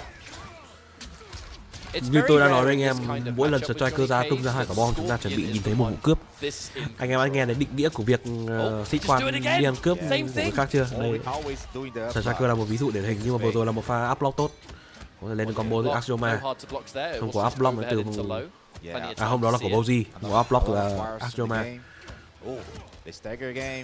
Backdash để whip không thành, đối phương đỡ chắc này. Grab thì đây, grab không khí. BF4 em 2 quả bom, không có shadow kick. Thực ra shadow kick sẽ phải trade down với 2 quả bom, không lời lắm. Rất là rủi ro. Tech throw là hay đến từ Axuma. Không confirm được. Perry, kìa, Perry nhưng không có punish. 2 pha xử lý lỗi liên tiếp lên từ Boji. Ôi không rồi. Nhưng mà không confirm được, Tôi xoay thôi. Đang có đến tận 2 cơ hội để Boji có thể tìm kiếm cho mình một chút hy vọng trong trận đấu này, nhưng mà Boji đã đều không thực hiện thành công. Kết cục là anh ta đã phải trả giá bằng trận thua trắng 3-0. Quá đáng tiếc. Chúng ta nhìn thấy có tận 2 cơ hội mà Boji có thể làm được để có thể cố gắng confirm để punish, nhưng mà thật tiếc khi mà Boji đã không tận dụng thành công. Chúng ta cũng có thể thấy là Axuma cũng chớ một pha, suýt nữa là cũng bị hit confirm trượt một pha, nhưng mà cái lợi thế lúc đấy của Axuma là quá lớn rồi, nên là chúng ta thực sự là quá khó cho Boji rồi. Nhưng thấy nhưng chúng ta có phải công nhận một điều là khả năng sử dụng Scorpion của Axuma là rất tốt. Các kiểm soát con Scorpion là khá tốt. Đối phương gần như là bị lôi vào thế neutral. Lôi vào thế nó chơi yêu thích của Scorpion, không thể nào thoát được. He changed his name, so I gonna say that his whole name was Henry. Bên cạnh giải đấu MK Pro Competition thì chúng tôi xin phép được cập nhật một chút về tình hình, một vài thứ tình hình bên ngoài lề.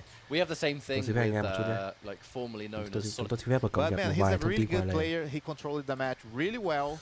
I mean, this backdash made history here, and like a good Scorpion. I mean, well controlled space.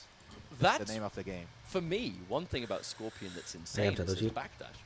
I actually think Scorpion might have like the best backdash in the game. Like it's so fast and it covers such range and complements so many of his really quick ranged buttons. You know, the 2-1, for example. Yes. Like it's a really great way to play, and of course, why it works so well with Striker, because you can play that kind of hit and run game, dance across the screen. I played a lot with, against Henry, and he's a specialist in this. You know, the steal turns, and the Striker is perfect for this, because if you steal a turn, it's definitely your turn. It's a combo. It's hit hard, you know. It absolutely is. And our next matchup, it looks like we'll be seeing some more Gustavo. Yeah, Gustavo Page versus Sangue Frio. I need to say this for our English audience. We have a history here. So these 2 guys, they are friends. And maybe we will have a mirror match, I don't know. Yeah. Not 100%, as it's Cage and Striker. Chúng ta trở lại với trận đấu tiếp theo. Cage so far. There is so much Cage here. And looks like we're getting 2 more. Oh my god, we trận đấu giữa Gustavo Page và Sangue Frio. The read, you know, definitely the final read. I mean, let's look at what these 2 characters are going to get. You know, Cage is going to get a little bit more block pressure thanks to the Striker assist. Oh wow! Wait a minute. What? Perfect. 2 quả bom ra lướt xong còn vứt được. Sai sử dụng luôn. Wow! Let your friend play too, right? So you kind of mentioned rất quỷ, history between the two. rất là quỷ đấy. Is that history sort of Sangue Frio rất là quỷ luôn thề. Let's see the next chapter, because man, Gustavo Sangue Frio is playing really good right now. Có một cái back grab. He got a loss yesterday, but he recovered it, I think. I do quite like that. If you want to force a side switch and you've called in the striker, it kind of looks like that dash is a wonderful way of obtaining it. Nhưng mà cả bom ra. Anti-air. Oh, hesitant on the anti-air. Quên mất là Johnny chúng ta... Cage's jump kick, I mean, it's Đấy là Johnny fantastic. Cage. Khi mà đã giơ cái jump kick ra thì rất khó để anti-air. Some really good gameplay. Gustavo Page have a Liu Kang too. Because man, chỉ một cái demo thôi. doesn't work here. Đó là 1-0 cho Jan sang Frio. Is that really a matchup thing for me here? Do I need to change? Yeah, we're Nói chung là một cái matchup when your opponent was as overwhelming as they were, you didn't really have an opportunity to see if the một cái matchup character had ngấy anything không to do. kém so với matchup giữa Raiden Kano và Baraka Striker. Đó là những cái matchup có sự xuất hiện của Johnny Cage. Một cái matchup ngấy không kém luôn. Thề. The overhead. Might have had a similar idea actually. Always with the corner. 276. Oh, the shadow kick. Challenging that Shadow jump kick in. hammer. Plus frame. Ơi không bạn ơi. Nhưng mà không có parry. Không, backgrab cũng được. Side switching throw. Shadow kick hammer. Immediately in again with that shadow kick. Like we are Ôi, không whip punish được. Yeah, it's a much better Hơi round tiếc. for Gustavo Page. Now he's getting the Liên tục là cố gắng thò D3 ra để check. The striker, the Mà break đến từ immediately the break. break từ Gustavo. You can see a lot of the pieces move when it comes to Johnny Cage and Striker because it's almost doubling up. On block, you're going to get stuff into grenades and it's okay. And on hit, in the right circumstances, Low hat, those nếu hai quả bom grenades ra. will turn things into full combos, as we just saw with the uppercut there from Cage earlier. And look at the page. Hai tuyển thủ giữ neutral cực kỹ. Bán vịt là hay. The Reed against Johnny Cage. Wow. Against Cage, that is such a risk. No respect. Bán vịt là rất hay đến từ San Frio. Even if that's the only bán vịt one được of trước those GK là còn ấn tượng hơn nữa. It's worth it. Just to win a round. Plus frames. Big read. Back up. Big jump. Gustavo hasn't had a chance to get anything started in this whole series right now. You're right, Castle. He's in the mind. I'm sorry again. D1. Always the right choice. Ôi, the parry. Thôi rồi, parry thành công đến từ San Frio nhưng mà drop combo hơi tiếc. Hai quả bom ra lấy cộng. Thò D4 ra. The overhead. Đỡ là tốt đến từ Gustavo. D2 cái gì đấy? Down two out of that. D2 pushback LML. The MK11. Yeah. Rất MK11. Good defense here. Oh shit. Interruption, lovely hit confirm. Và hit confirm sang fatal blow luôn. We need something. We need to get big damage. We need to just give ourselves even Gustavo đã phải cố gắng đánh cược vào cái fatal blow rồi để có hy vọng lật được kèo ở trong round đầu thứ hai này. Oh no. Ôi, có break không? Nhưng không, quên mất. Striker đã bị đánh trúng rồi nên không thể break được. Tỷ số đều trong game đầu thứ hai này. Shadow kick, low hat. Oh, the whip.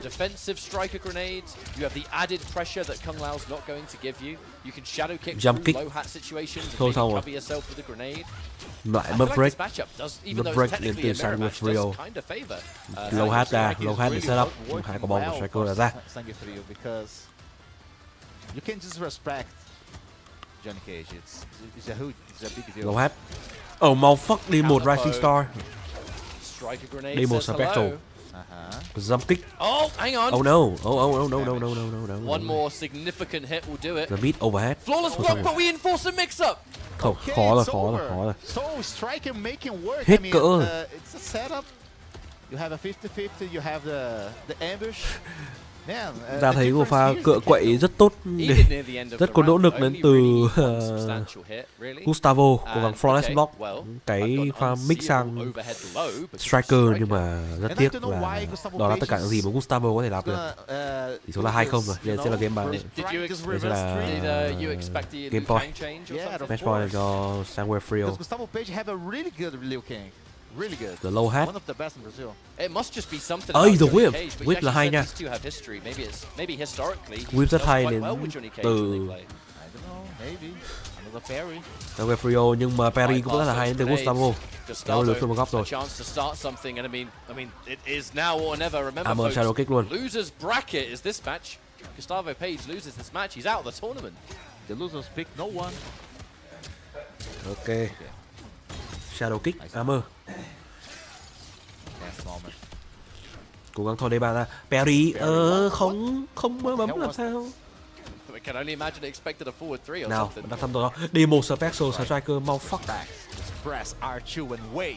Right now, Sanguifio is the match point. Match point dành cho Sangue Frio. Oh no, thỏ ra là bị whip là chết rồi. Totally unrelated, but this is the Hay first là time bị I'm hearing whip a là đi different rồi. language version of 276. Jean-Claude Van Damme. Overhead bro. It's a brand Và new recovery Oh, là yeah. kịp. Nhưng mà dính một cái back grab. Low hat và straight cameo. Vâng, cố gắng Fuxi, cố gắng Fuxi rất nhiều từ hai tuyển thủ chúng ta lại nhận thêm một cái ôm. Escape failed, going for a reverse throw. Technically the smarter of the options there, harder to read. Đi bạn. Low poke, any low poke here, any Cố gắng lấy situation cộng. where Johnny Cage gets plus Vâng, frames. sự gây áp lực bằng thêm một striker lấy cộng. Perry là cố gắng Perry nhưng mà tỉnh lắm. Vẫn đang tỉnh nhưng mà Gustavo đang ít máu. Ôi không, mất break rồi. Mất break từ Gustavo. Sang Guerrero đang có quá nhiều lợi thế để có thể giành chiến thắng ở trong game đấu tranh trận đấu. Thôi xong rồi. 3-0 rồi. Xong. Và đó là 3-0. Và fatality. I mean, No. I didn't expect this 3-0, really. I'm gonna be honest with you. But The backdash. It's playing really well on these losers. There's a chance that maybe the Đá crowd trắng didn't either, để cho because you probably Sangue can't hear Frio. them on our headsets because we're in a different booth upstairs in the venue. This crowd, I can hear them from up here in a booth that I think is meant to be somewhat like soundproof. Xử lý rất tốt I can still từ hear Sangue the players Frio. downstairs. Yeah. There is Và đó là so 3-0. much support for Quá players xứng đáng rồi. at the moment, Yeah, and it was the same yesterday night. Chúng ta đã hết trận đấu nhánh thua chưa? Really like to cheer a lot. You already know Tôi sẽ that. cần thêm những cái trận đấu ở trên nhánh thắng. Seeing the replay. Hơi mệt. Yeah, man. Hello chị Mèo nhá. Amazing demonstration of the simple Johnny Cage, right? I mean, it's not. We don't have Goro or Kung Lao, just a simple game plan. Để xem là chúng ta cùng xem là nhánh thua còn bất kỳ trong một trận đấu nào không. And if I say so, looking Chúng ta cùng xem nào. incredibly Hiện tại thì nhánh thua chúng ta sẽ còn 2 game đấu, 2 trận không? Chưa. Chúng ta đã có kết quả trận đấu giữa chúng ta còn 1 game đấu nữa, 1 game đấu và nhánh thua nữa. Có một game đấu và nhánh thua giữa Collapsium với cả thanh niên Chocolate. Có lẽ là xong cái những trận đấu nhánh thua ở vòng thứ 2 này chúng ta sẽ đến với nhánh thắng. Hy vọng là như thế, hy vọng là như thế. Hoặc là có thể sẽ đánh hết 3 vòng nhánh thua rồi sau đó mới đến lên nhánh thắng. Cái đấy thì tôi không biết được. Chúng ta phải chờ sự sắp xếp của ban tổ chức thôi. Bây giờ xin phép anh em là chúng ta sẽ trở lại với màn hình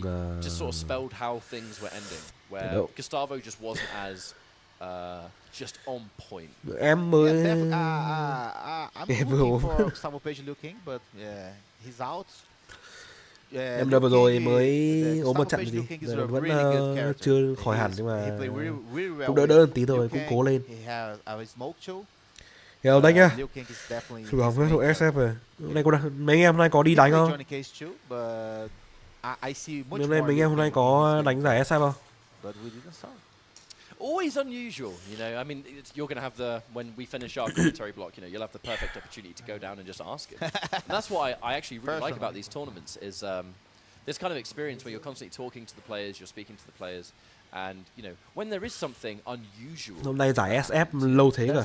There's a reason. Hôm nay giải SF đến tận and then going out gần 12 giờ rồi hay là just being able to like kết thúc lâu rồi nhưng mà anh em đi chơi chán. Talk to them and go, hey, what happened? And then they give you some. Không ai bên mình đi đánh. Cái đấy thì khó thật. Mấy anh em bận đều bận hết. So as soon as we know who's fighting, we'll let you know and we'll see it in action. But just to remind everyone, you know, the stress of losers bracket. This is where things get a lot more serious because you know we've been here for 2 days now. Energy levels have been super high. Everyone, the vibes are immaculate in this. Biết lâu rồi anh em nói phép biết mà. Big part of that Không lạ. South American Mortal Kombat. There's tons of passion here. But everyone's happy to be here. Everyone's enjoying. Lại để quên đồ ở nhà nhau là chết rồi. Hai em này. Từ đây GoPro SF6 quen. Sắp rồi. Chuẩn bị GoPro SF6 đến nơi. Because now we're in that last lifeline. Mới chơi mà lên được thằng silver rồi. Hơi nẻ. Hơi nẻ đấy. Just happen later when the job's done. You know, we have to focus on the now, focus on the match. And chơi lên được silver ngày càng mình ước gì mình cũng được chơi SF. Last night we saw a really Mặc hình như đang sale rồi nhưng mà ai tặng ấy? Ông nào tặng ấy? Ông nào tặng ấy? Ông nào tặng SF6 mẹ yêu luôn này. Silver để SF6 như champion ở MK mà quỷ vẫn là quỷ. Thế là quỷ rồi. Mới chơi vào đây là tận silver là quỷ rồi. It always will be. Like with like regional events. Đây rồi. Chúng ta đến với trận đấu cuối cùng ở vòng đấu thứ 2 của đánh thua. Và chúng ta sẽ có những gì đây? Chúng ta sẽ có nhiệm đấu gì đây? Không bằng quỷ Tekken hoặc béo. Đâu, tôi không biết chơi Tekken. Let's go, có sự xuất hiện của Smoke. What? Smoke Tremor, motherfucker. Let's see, man, because the moment is there. We saw this smoke yesterday. I had never seen this smoke and tremor tech. I am so glad he is still in this bracket. Smoke Tremor. Because this is just for me. Like it looks really hard. Thực ra Smoke Tremor tôi có nhìn thấy mấy ông làm, có mấy ông YouTuber, mấy ông content creator ông làm rồi nhưng mà không ngờ thanh niên này cầm vào. Có mấy ông content creator làm với khá là xấu FP với Smoke Tremor. That overhead becomes a full combo for those that don't know. If you have that aftershock ambush, that overhead strike from Smoke, oh, that's big damage. That's big damage. Ôi không, nhưng mà vạn vật thua Johnny. Vạn vật vẫn cứ là thua Johnny Cage. Minus frames. Forces here, baits out the up block, so that's an empty jump. Oh, overhead on the overhead there. Even though Smoke's invisible, you have a timing for the whole thing. Lại tàng hình với chúng tôi, tăng e to e luôn. Rồi thôi xong rồi. Tàng hình thế thì ăn thua gì? Smoke matchup and you expect that. You know, sometimes you can anti-air with a button. The safest way is to see the startup animation and just jump in with an air. Cố gắng overhead D1. Lại B34. Rồi đừng làm thế nữa. Ôi, cộng 4 kiến thức. Tôi có thể làm cách đấy là tôi đấm vỡ một thằng random bắc rồi. Mày thử B34 xong mày làm thế hộ tao cái. Interruption. E to e, hợp lý. Cộng 1 kiến thức. Được. Cảm ơn Chocolate vì cho tao một kiến thức hay. Mày tàng hình tiếp xem nào. À không, giờ này quyết định là không nhảy nữa rồi. Interruption even when invisible. Backgraph vẫn trong tay kiểm soát nhỉ. Kind of a rough first game because Chocolate has done nothing but say to you all match. Antia. None of this will work on me. You now need to look at it and go, right, there's got to be something totally rất thông minh different nha. you're going to bring. Otherwise, this is going to happen for the next 2 games. Rất thông minh nha thì nhưng mà rất tiếc là cũng chỉ đến thế thôi. Một phút não to nhưng mà tất cả chỉ dừng lại đến thế. Johnny quá mạnh. Ông này có chắc là cả lý thuyết cơ, sợ thật. Ra đến cây á, trong tháng 3 thôi, trong tháng 3 sẽ ra.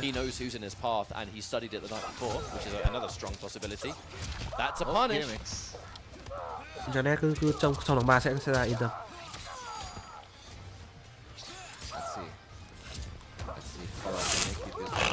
Oh, vào fuck. The convert. That's definitely one way of working around it. You know, Chocolate is going to have to be able to differentiate the difference between EX overhead and then the regular one. Because the regular one looks like a jump attempt. Đập ngay một cái try vào. B3. Oh my fuck, panic rồi. Cancel lỗi đến từ Collapsium.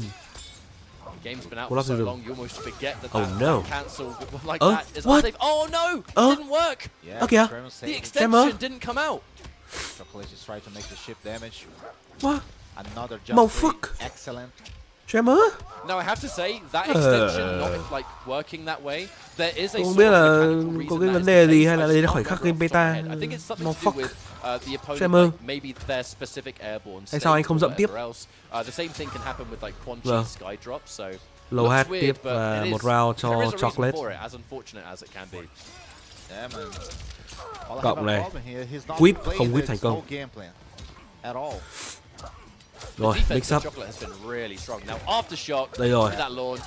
Launch bằng aftershock luôn. Tăng hình rồi. Dụ up, bait up block. Bait up block và sau đó là punish. Mất break rồi. All right, we're partying. Now we're talking. Now the blend is here. Rồi bạn đoán đi. Let's see. Đoán là tốt đến từ Chocolate. There's going to be an aftershock ambush coming. That's one of the main reasons you'll set up into Crystalline first, or in this case, Crystalino. No shit. B3 cancel. Liên tục là cancel. Cancel khắp mọi nơi. Cancel tiếp.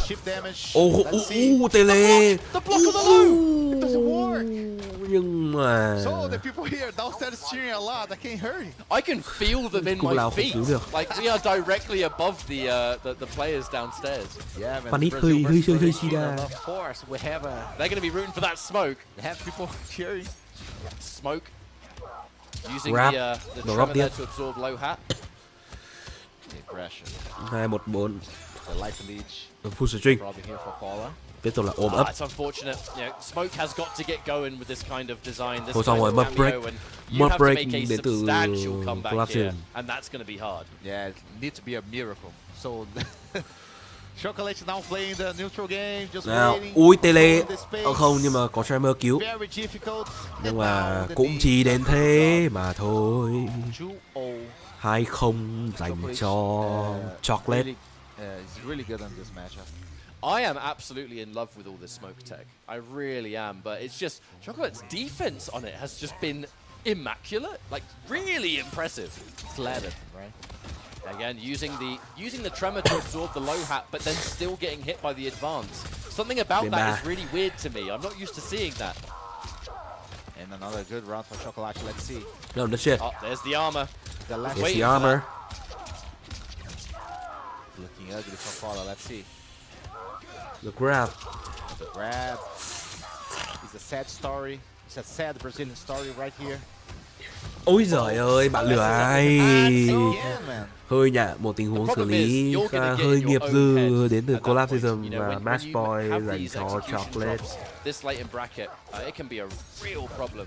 I'm not saying that's what's happening here. You know, obviously I'm not going to speak on behalf of a player, but it's a high stress, and those cancels become a lot harder when the chips are down. Combo, by the way. Quay convert. Nhả ra để try reset thôi. Tôi có thể nhìn hướng tích cực tiếp. Oh shit, the microduct bán một ít vịt. Thôi chênh lệch trình độ là quá lớn rồi. Tôi thấy là này không ổn. Give us some sauce. Actually, Cole is trying to block the hat. You can see? Yep. Ôi, overhead và không khí rồi và bị whip ngay lập tức. It's just getting hit anyway. It's just getting hit by the Johnny Cage regardless. Overhead. Mọi đừng cái số đó, có armor, thôi xong rồi. Lợi thế quá lớn cho Chocolate. Lại tăng hình rồi. Ôi. Oh shit. Up block. Oh, the read. The read. Went for a reset into another mix-up and Chocolate was still ready. He's so ready, man. I can't believe it. Invisible up block. Not as uncommon as chắc chắn là ông thần Chocolate này ông phải tự tin lắm ông mới đoán cái B32 đấy để mà up block. The most impressive thing in this was đọc như một cuốn sách đến từ Chocolate mà quá xứng đáng 3-0. Quá xứng đáng. Là Chocolate đã hoàn toàn là outing so với Collapsism. Đoán rất tốt cái B32 đấy để mà thực hiện cú up block và sau đó là punish. Nem ở trên thắng. Very hard to enforce, but it also looks kind of hard to block, and that is where Chocolate was able to super just tay rất to nha, kiến thức cơ bản rất tốt nha. Nên Chocolate này cũng là một ẩn số khá thú vị đây nha. Yeah man, the full package. We can see in the replay. Một cái tên mà tôi nghĩ tôi sẽ để ý. Trying to use Tremor to block the low hat, but it didn't work very well. You can see the handshake, and man. It's a shame because Quali is a really good, really talented player, but he's out of this tournament. And we need to move on. So Argentina is moving forward on this loser bracket. And man, great matches. I have just been informed that this initial round of losers matches is done. Tao mà thấy thằng nào bảo, tao mà thấy cái bóng áo xanh dương nào xuất hiện Trong cái sở team này cộng một ban, nói chưa? Makes a return, maybe. We're going to be back in a few minutes time. You do not want to miss the rest of this tournament. See you in a bit. Tao mà thấy cái bóng mặc áo xanh nào xuất hiện đây tao ban nhá. Và trong khi đấy chúng ta nghỉ giải lao trong ít phút. Também nas viagens, Liga Latina. Cara, e hoje é dia muito especial, né? Pro Competition no Brasil é muito especial. É muito especial porque acho que é a segunda vez, né, que tem campeonato de circuito oficial. Então é sempre muito legal receber esse tipo de campeonato aqui. E a gente está acostumado, vocês estão acostumados a jogar com os brasileiros. Agora, encontrar o pessoal, tem aqui uns gringos que você não conhece, que você nunca viu jogar, não sabe nem o personagem. Como é que fica assim? Cara, é diferente porque contra quem você já jogou, você sabe que ele vai fazer tal coisa, você vai esperar algumas outras coisas, você já tá acostumado. Aí às vezes o cara tá usando um cameo que ninguém usa. Então assim, tem que estar preparado, tem que estar ligado para surpresas, porque vai acontecer de você tomar algo que você não esperava. Então, por exemplo, ó, eu vou falar até baixo aqui pro pessoal.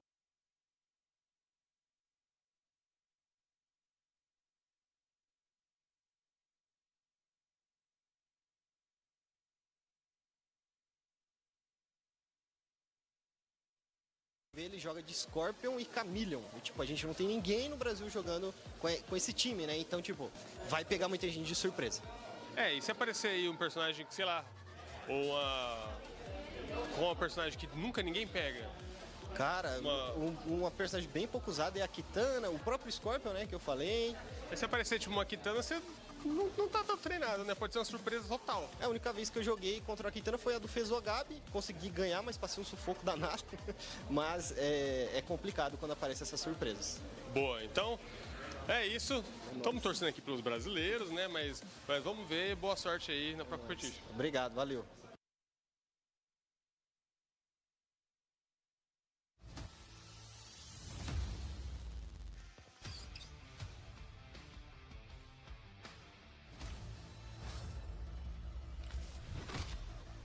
This is no time to smile.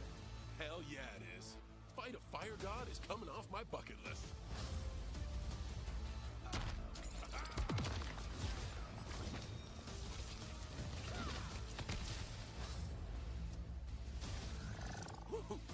Suck on that. Fight.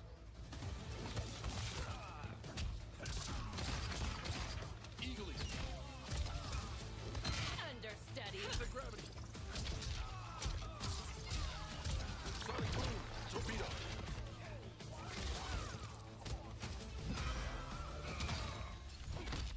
You're the first bangable monster chick I've met. You think me a monster? Eagerly. Anti-gravity.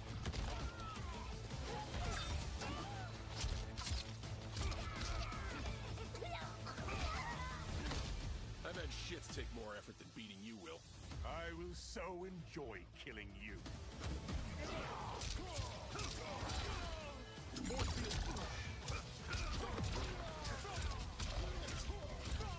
Torpedo. Eagerly. Anti-gravity.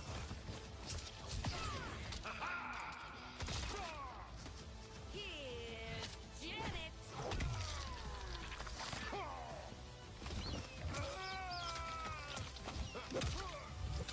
Booyah. Finish him. Go time.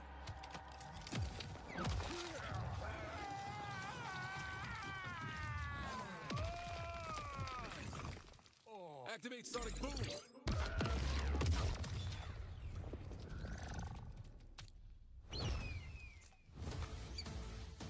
Peace unlocked. Fatality. Peacemaker wins.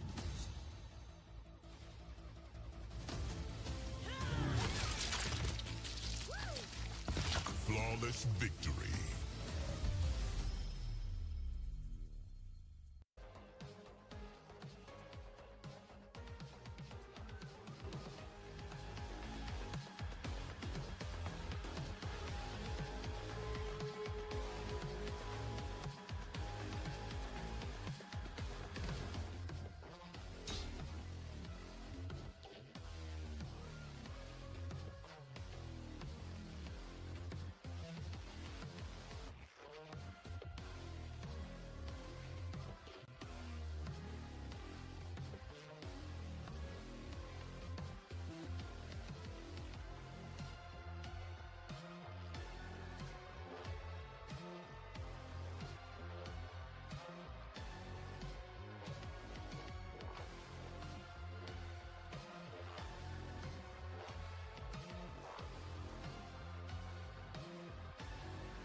Hey everybody, welcome back to the Brazil Offline Major. We've been making our way through the top 24, and now we're going to start making our way from the top 16 into the top 8. I'm Ultra David, back here with Ariel, and we're going to start with winner's side. Yeah. Where every matchup is an international matchup. Yeah. And lots of potential for super interesting gameplay. We will have huge matches, huge players, and I think we'll see a lot of great techniques, the best of the South America MK1. Yeah, but right, even more than just South America. Obviously, that's that's where we are. But then the first one is, in fact, South America. It's going to be Scorpion Prox, one of the Chilean twins, one of the best players in the world for the last couple of years in the MK scene, versus Murilo, who is a teenage player. He played Shao Kahn Darius yesterday. Yeah. Looked sick in doing it.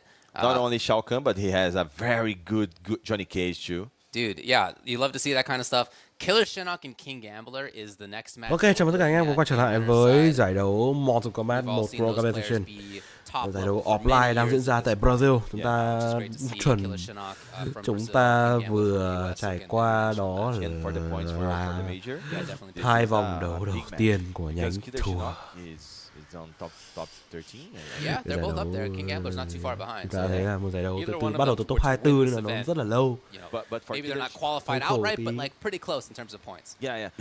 when we reach this match, we will talk more about the points value for Killer Shinnok. Then Nicholas versus Conqueror. So again, one of the Chilean twins. Everybody's expected to do well. No surprise that they're both in winner's side. 2 tiếng có vẻ hơi ít. Has been one of the best players for the last couple of years versus Conqueror, who has also been one of the strongest players in the world MK scene for many years at this point from Brazil. Oh finally, shit! MK Javier from Spain, one of the best players in all of Europe, and also probably the best Scorpion versus Brian the Đây rồi, chúng ta đã thấy sự xuất hiện của 1/2 anh em người Chile. Đó là sự xuất đây chúng ta sự xuất hiện của Scorpion Prox. Và DMM tại sao mày lại pick cái con này? Yeah, I mean his movement's cool, his offense is cool, the mix-ups are fun, the little tech he has with Darius too is really tay nice. to còn pick con này thì không, nhưng mà từ nha, Murilo đang chống cự mạnh mẽ. And that's not over yet. Oh no! Oh shit.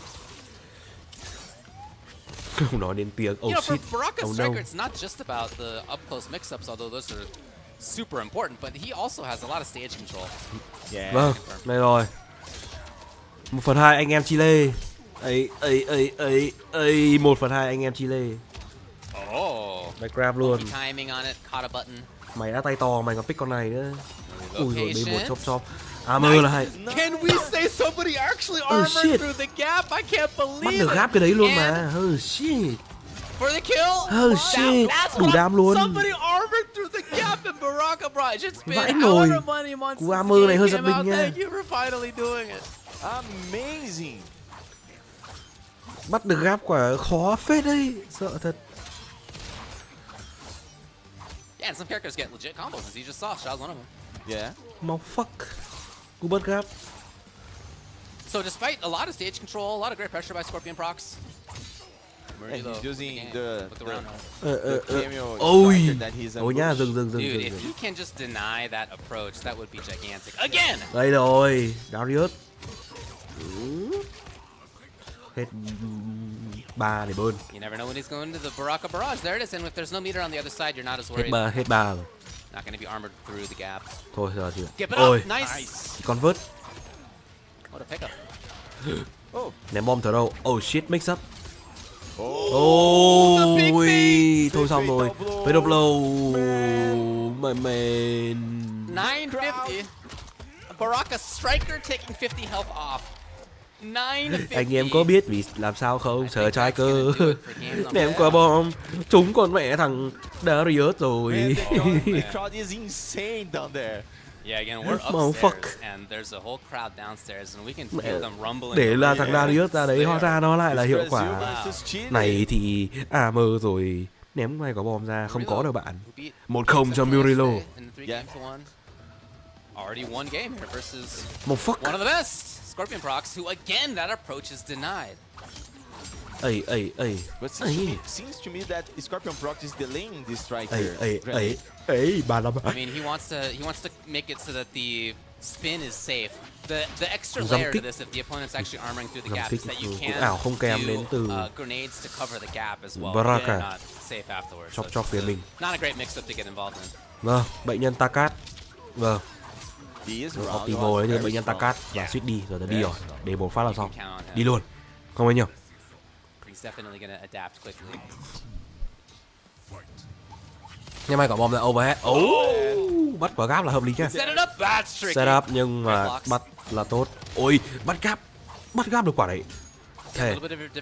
Tôi chắc chắn là ông Reload này ông phải ông phải thuộc bài lắm rồi đấy, nắm vững kiến thức lắm với ông mình nắm bắt gáp quả đấy.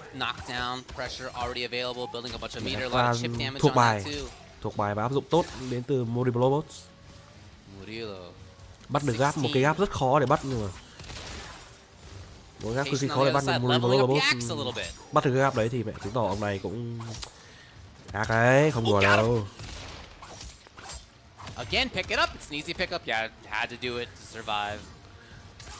Đấy, meta mạnh là một chuyện, nhưng mà đôi khi bị nghiên cứu kỹ rồi thì đấy sẽ có những cách khắc chế kiểu như vậy. Flawless block. Chỉ cần một chạm nhẹ thôi, một chạm nhẹ nữa rồi là gì? Cố gắng Michael Duck. Nhưng mà vâng, Scorpion Proc đã trở lại với phong độ quen thuộc và nó 1-0. Phong độ rất quen thuộc đến từ Scorpion Proc. Yeah. So now the sort of second, third mix-up really is that Murillo can not do the armor and instead just like punish nút này, bấm nút này, thẳng người. But you know, anyway, we'll see if we get there. Nice. Cú đá rất hay đến từ Darius. Ôi, oh shit. Oh no. Not good. Take.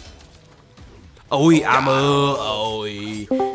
Armor này thì nó lại không tốt đến từ Mortal rồi, và đó lại là combo đến từ Scorpion Proc. Still got a striker too. Sao các ông cứ nhảy vào Discord nhiều thế? Overhead. Now that's not a lot on that. He didn't have the bet involved. Hey. Fuck.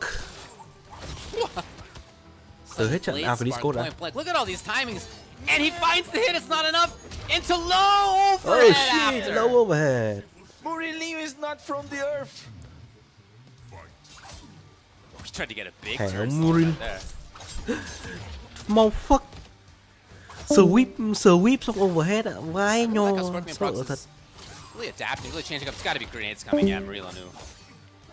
But he is changing up his timings. How often he cancels into Baraka Barrage. The button, he starts off with it. So, yeah, you have the options. You really got to have the whole mix of options, of course. He even waited and Prox is there. Love this back and forth.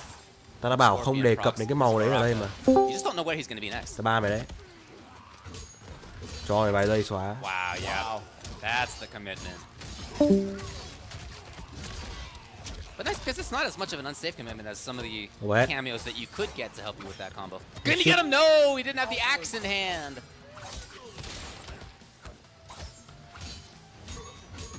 Overhead. Để 4. Oh shit. Canceling. Can you get him? Ôi không. I think there's gonna build right here. Yes, on that hit. Only you saw that. Murillo just needs a hit, almost chipped down. I don't think he's in range. It's so far. Không bạn ơi. That is a super far range fatal blow, but it's không not bạn literally ơi. full screen. Cái đập của Shao nó là chạm đến chưa? Games right now for Murillo against Scorpion Prox, #1 seed. Came into this as we all know one of the best players in the world for a while. Okay. And he is at risk of getting sent to losers before top 8. Yeah. Rồi. Để xem là 1/2. So what does he change? Để xem là 1/2 anh em người Chile có lần ra kèo ở trong trận đấu hay không? Alright, Scorpion Prox, pressure. The woods are dead now. Yep, stealing a little bit of a turn. Same with Murillo. What a block! Shit, convert. The grenade. Yeah, the thing about Baraka Striker is that it's not one-dimensional. 3 ly rưỡi. If you let him be one-dimensional, okay, fine. Spin, it's easy. But there's still extra layers beyond that, even if that is what you first see. So it's a strong team even long-term. Yeah. Cơ hội níu giữ cho Scorpion Proc. Ôm ấp cái gì? Panic đây. Panic tốt. Mix up. Không bạn ơi, tôi armor luôn, tôi quyết đoán luôn. Có ngay một cái back grab.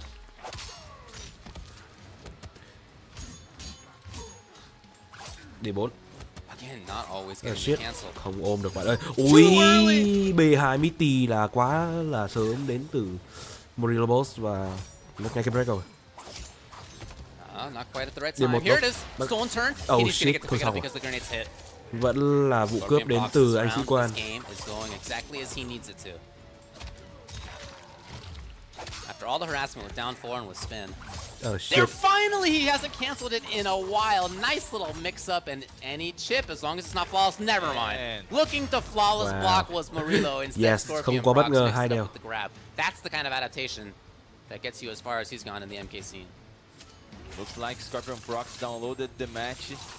I think Murillo is in trouble, or no, we will have General Shao again. Yeah, I don't think that Shao's a problem. I mean, in fact, can you get? Well, there's going to be grenades. Yeah, okay. So thinking about armoring through. D4. Ôi rồi 2-1. Lại là 3 lít rưỡi. Gần 3 lít rồi, gần 360. Darius. Ấy. Pick up, yes. Yeah, let's go. Look at this damage. Look at the corner carry as well. The stage. Ôi nhưng mà không, the neutral jump fun.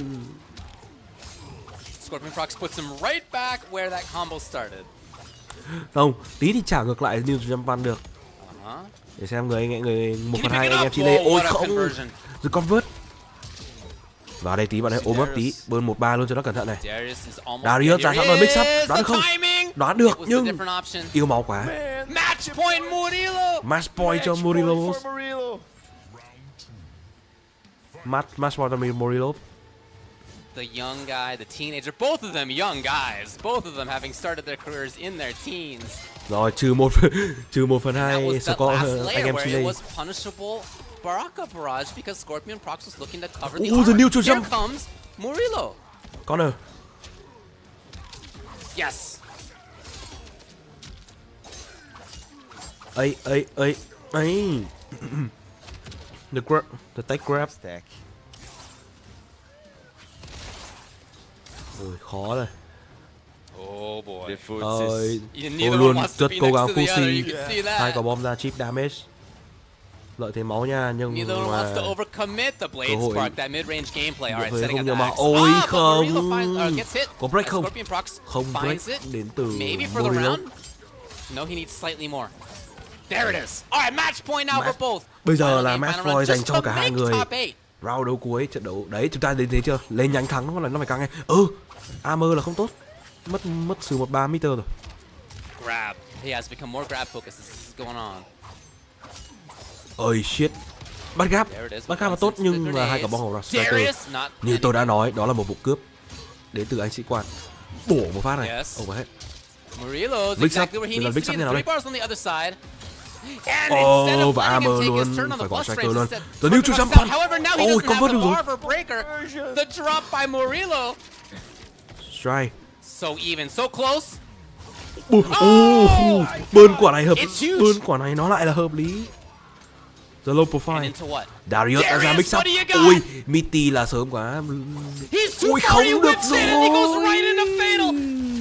Before there could be a breaker on the other side, and that's a chunky boy. 1150 health on the right side. I don't think this is gonna do it. If it does, nhưng mà từ từ nha. Murillo chưa chết. Murillo còn máu. Murillo còn máu nhưng mà damn overtime đến từ cái fatal blow của Baraka. 9 máu, 10 máu. 10 máu liên tục là striker. Quá nhiều áp lực. 30 giây. he got him. Scorpion procs BF3 makes the comeback happen, makes his way into top 8. But wow, what a set to begin top 16. What a match. Murilinho is always very, very strong. But Scorpion procs, when we was 2-1 for Murilo, he breathe, he keeps calm, and then he... Sau trận đấu này chúng ta có thể tóm gọn đó là DM Baraka. What a player, what a match. Một là DM Baraka, thứ hai là anh em người Chile. I'm speechless. 1/2 anh em người Chile đánh vẫn là cái gì đấy bản lĩnh hơn. Yeah. That's been like that the entire time. Đấy. Pha bắt whip rất tốt bằng hai bộ sau đó fail blow. Lợi thế quá lớn rồi. That's actually the secret. Now it's out. The real secret. Nhưng mà điều thứ ba tôi muốn chửi nữa là đỡ mở thằng sĩ quan. Obviously, for the Brazilian crowd, not the results that they were hoping for, but still, you know, you got to be proud of Murilo as a young player for being as strong as he is already. And he's still alive. He's now in the loser side. Absolutely. Great start. He just needs to win all the time now. And shout outs, of course, to Scorpion Procs, who, as you were saying, made the adaptations that he needed to make. Yeah. Amazing. The twin brothers. Và chúng ta vẫn có 100% anh em Chile. Taking a look back at some of the differences in pressure, some of the different timings. Murilo đánh quả căng thật, Murilo đánh quả chí. Murilo đánh quỷ phết, bắt gap mấy quả đéo ai ngờ được. Phật mấy quả gap ảo nét. Didn't always come out because you can't always do it. Sometimes you gotta do it. Here's an example. So he mixed it up really well. Chỉ là câu chuyện còn thằng Scorpion Proc nó all angles xử lý tốt hơn, nó là bản lĩnh hơn. Và DM Baraka, DM Striker. Thế thôi. Và anh em Chile vẫn múa may quay cuồng ở giải đấu. Facing a very good general shout that is not common in the ăn mừng. Anh đã ăn mừng. Anh đã ăn mừng. That's so cool to see. As good as these guys have been in the grand finals of Evo. Like they've been in the biggest moments possible. And right there, you can still see the passion that they both đúng hai anh em Chile. On obvious display in the reaction. With Murilo. Definitely. All right, cool. Well, again, what a start for the top 16 on winner's side. Next one we're gonna have going from top to bottom is gonna be Killer Shinnok versus King Gambler. Yeah. Chúng ta đến với trận đấu tiếp theo, một trận đấu đáng chú ý tiếp theo. Killer Shinnok và King Gambler. Đây rồi. Khi đến đánh thắng thì chúng ta mới kỳ vọng được mấy trận đấu nó hấp dẫn hơn một tí được. Cái ngay trận đấu tiên chúng ta thấy kéo rất căng rồi. Thề. Mortal Kombat Pro Competition. Scorpion Procs is in there, Nicholas is in there, like you know some of these players are in there.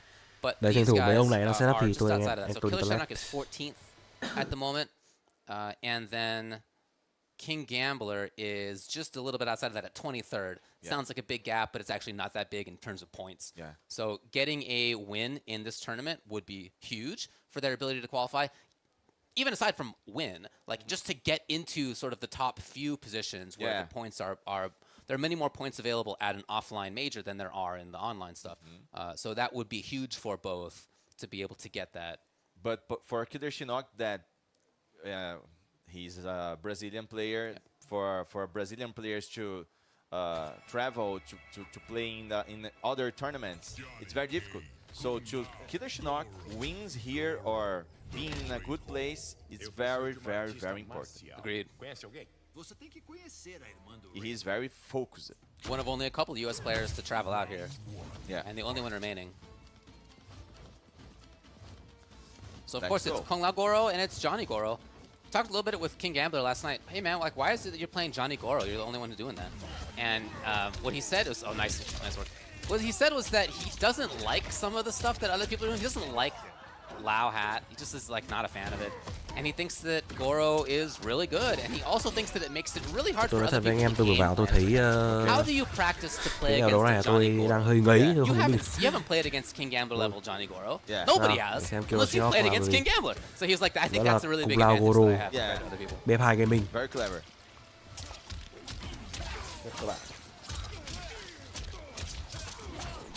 All that aside, Killer Shinnok doing great damage. Johnny Goro setting it up for himself. Maybe looking for a button there. It was kind of a funky timing after the jump kick. Cứ cộng là được rồi. Thôi Not gonna matter. Round 1 to King Gambler. Round 1 cho King Gambler. For King Gambler. He's with the hội đánh tích điểm anh em. and the Goro like the other matches. Đừng lại thì tại sao King Gambler lại ở đây đang tích điểm cho Final Combat. Back out for Killer Shinnok now. That constant threat. Should try. Overhead. Okay. Okay, pickup comes. Shinnok looking strong. Hey. Okay, see ya. Hey. Needs a little bit more.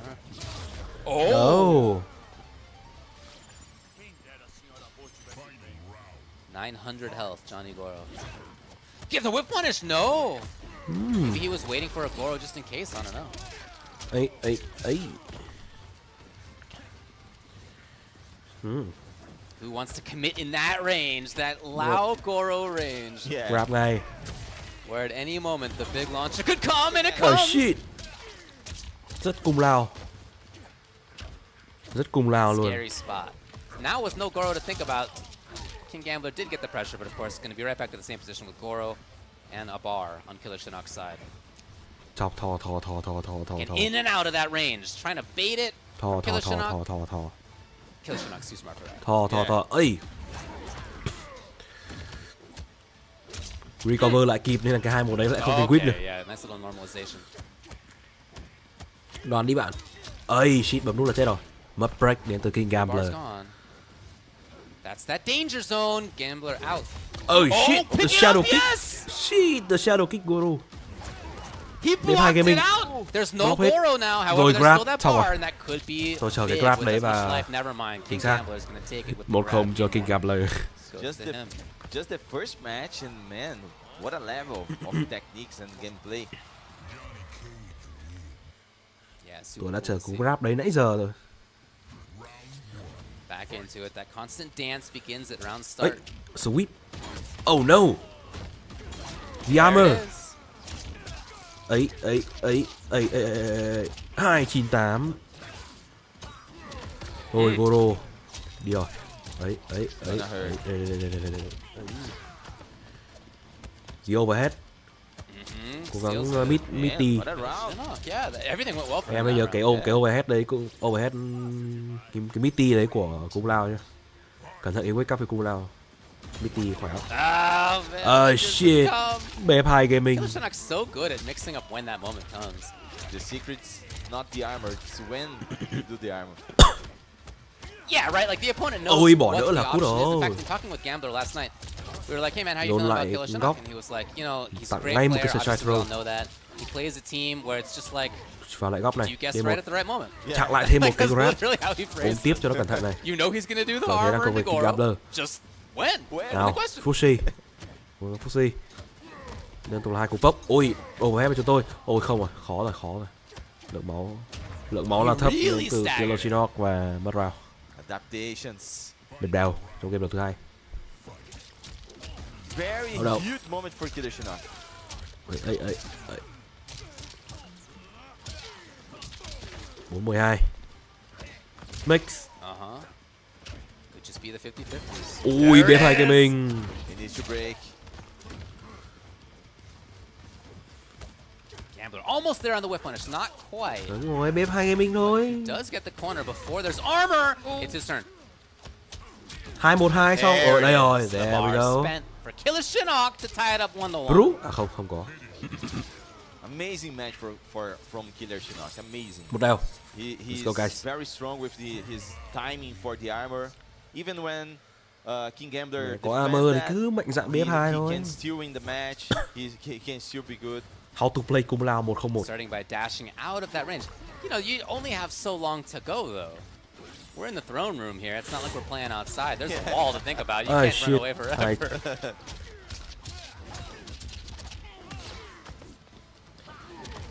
The mix. Goro ra thôi xong rồi. Continues to mix it up really well. Lại là 3 lít. Lướt đi rồi. Ôi, giờ jump kick. Cross up. Shinnok backing off. Goro almost ready to party. Chờ. There he is. As soon as he moves into range. Muốn nhanh hơn không? 2-1-2. Armor vào luôn. Dạy mà Hammer, mẹ cứ cộng trừ nhân chia làm gì cho mệt người. Hammer, ui giời, thằng này đã không nghe tao rồi. Nghĩ ít thôi. Bảo rồi nghĩ ít thôi, Hammer lên. Đấy, mất mẹ break xong tự nhiên phải anti-air. May nhá, may mà thắng. Nhưng mất quả break có phải oan không? Đêm 2 phải nhanh không? Nghĩ nhiều. Nghĩ quá nhiều. Đánh đơn giản thôi. Nghĩ nhiều. Grab thì oh shit, the whip. One of the best moves from Johnny Cage. And the confirm again. Oh, confirm. Get pretty squirrely on defense here. Yeah. Yes, the confirm. Lại là điểm đều.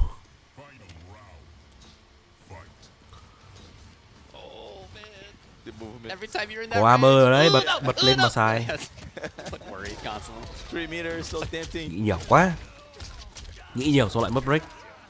Man's got 3 bars and 2 Goros, yeah. Who knows what he's Đấy, up to there? dặn thế đi, đúng rồi. Cứ mạnh dạn thế thôi. Ui rồi overhead thế cú rồi. Overhead thế đúng đi rồi. D1 Rising. Bị Mister ra round sau nhưng mà trong cái tình thế này thì chuẩn bị là dùng Mister cho game sau luôn rồi. Ôi không, dùng bỏ Mister cho round cho game sau. 2-1. Bây giờ không phải build Mister cho round sau nữa mà là build Mister cho game sau luôn rồi. Vâng, Sinok có vẻ hơi suy sụp tinh thần rồi. Tâm lý á. Ôi the shadow kick, the shadow kick Goro. 2-1.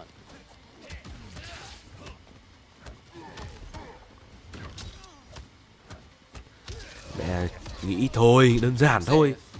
Đấy thì mày làm thế từ đầu phải ok không? Nghĩ thôi. Đấy, xin nhẹ một break. Lời chưa? Way too far. It's a big chance for Killer Shinnok now. Ông cứ đi nghĩ nhiều lắm, của nợ gì không biết. Gì cây mẹ. Now every time that King Gambler jump, Killer Shinnok punish. Con gì cây lo gì? His awareness of that has been great. Oh, that ôi, nhưng mà cái này thì Gambler tỉnh, quả này thì Gambler tỉnh vãi đái. Bấm nút bậy rồi, cộng frame mà bấm nút là cút rồi. Match point để cho King Gambler. Sai lầm căn bản, đừng bấm nút khi mà Johnny bấm 1-1. Đập luôn cả Goro thôi. Maybe time to party, and King Gambler is. Rồi. As soon as Goro started blinking again, you see him back off. No thank you. Oh shit. Got it anyway. Ok, xong rồi đấy. Sweep, 2 cú sweep liên tiếp. Tặng ngay một cú strike. So Johnny with a lot of resources, but nghĩ đơn giản thôi. Ta bảo rồi, nghĩ đơn giản thôi. Ôi, the cross up, the jump kick cross up.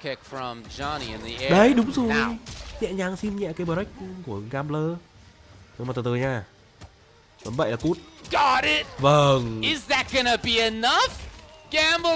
Tôi vừa dứt câu. Tôi nói thật với anh em, tôi vừa dứt khỏi mồm xong thì tôi vừa bảo mà bấm bậy là chết thì đúng là bấm bậy thật. Vừa dứt câu xong. Vừa dứt câu xong thì ông Sinok bấm bậy. What a match, what a level. It's only the beginning.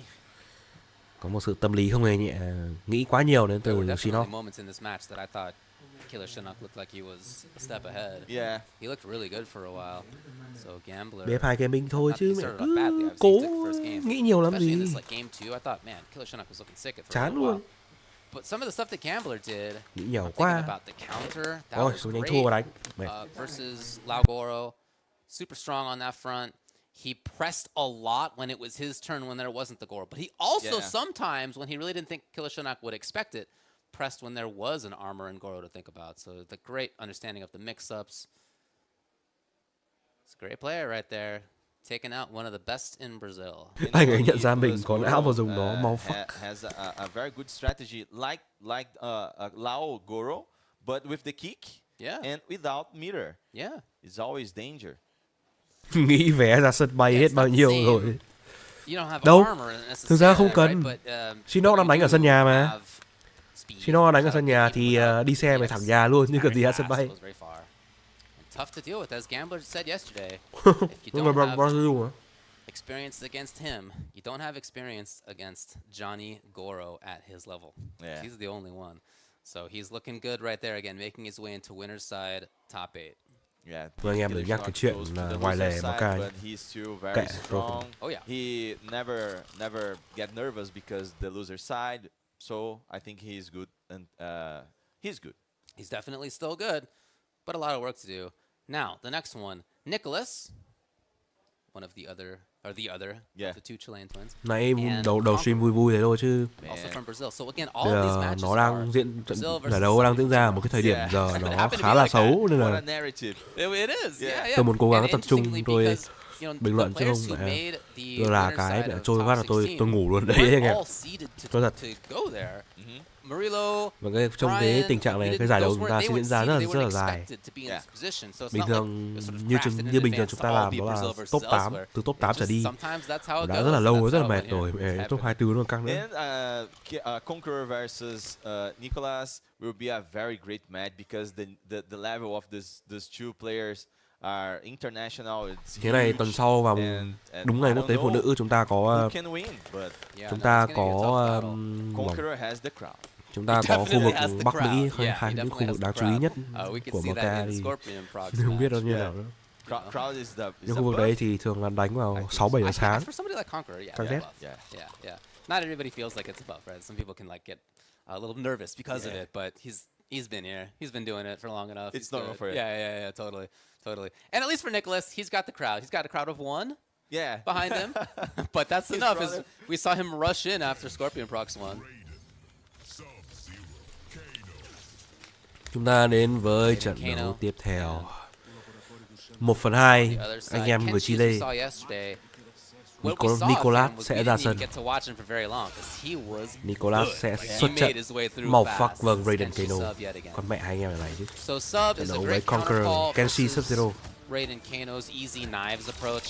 Of course, it could just be the ball approach instead. That said, you don't get the same conversions if ball happens to connect. So. Đấu giữa nhà vô địch NetherRealm và thằng người mù. Ninja Killa là khu vực nào á? Bắc Mỹ. Bắc Mỹ bro. Out there. Ninja Killa với Johnny Fox Bắc Mỹ hết. Oh, he's still there. Pick it up. Oh, it would have been tough, but man, that would have been sick. Nào bây giờ thoát kiểu gì đây?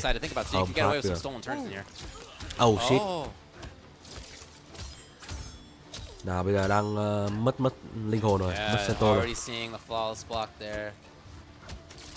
Oh no. And mixing it up as a result with the Shang. Grab. Nice grab.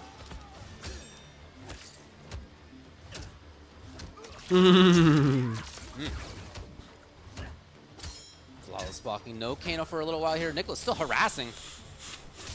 As Kenshi's still holding the sword. Okay. Yeah. Yes. Thôi sao? He's creeping.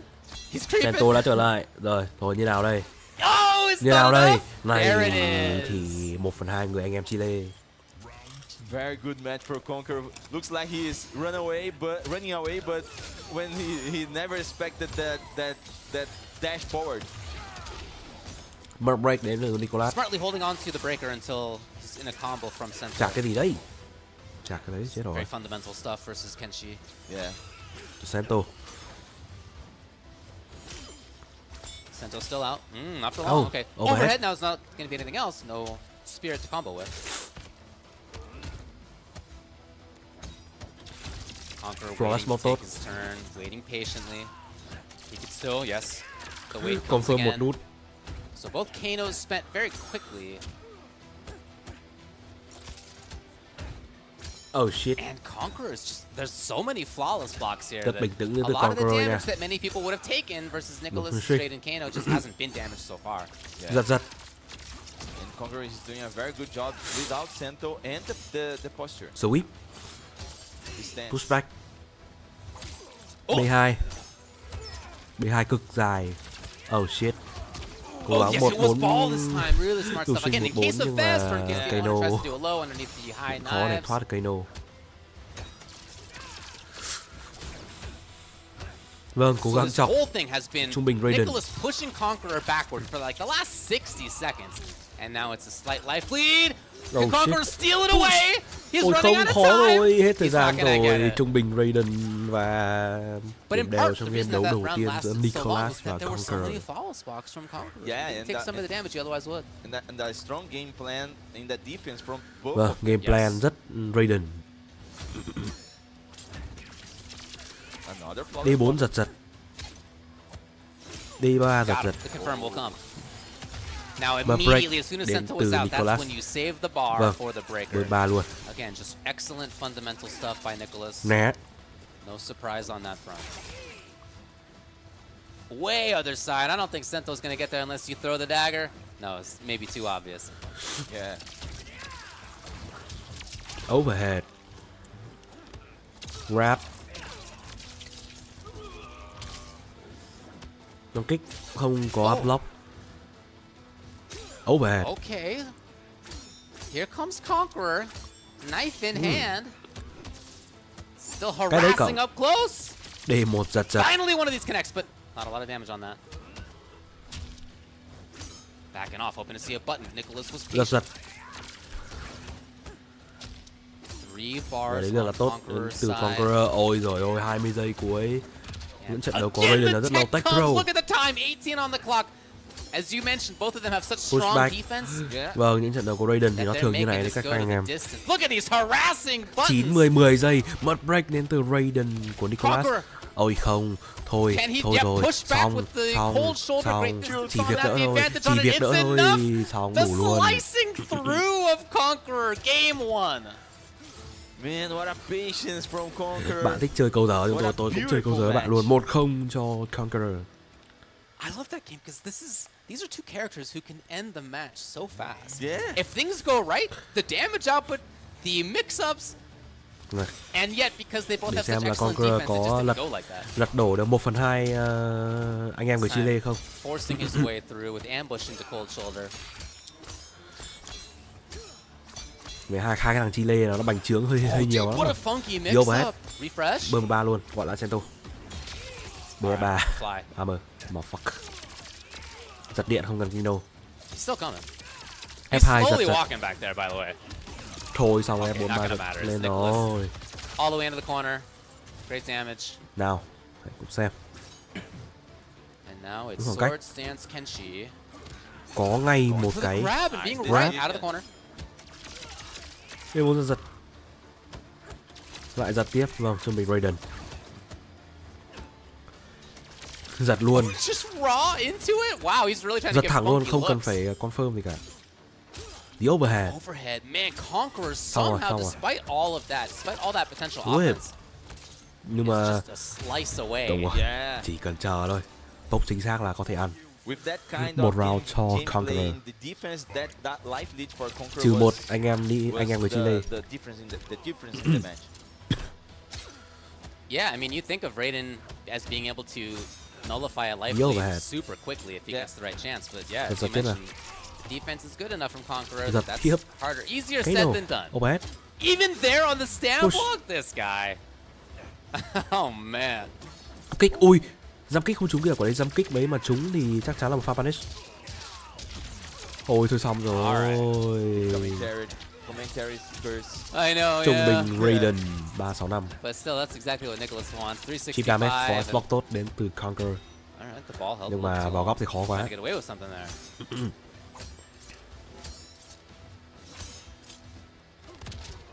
Take throw. Oh fuck. Chạc điện rồi.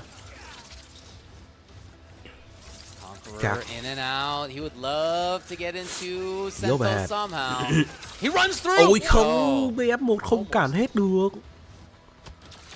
Cái lúc nhả ra thì vẫn còn cái vẫn còn projectile anh em ạ.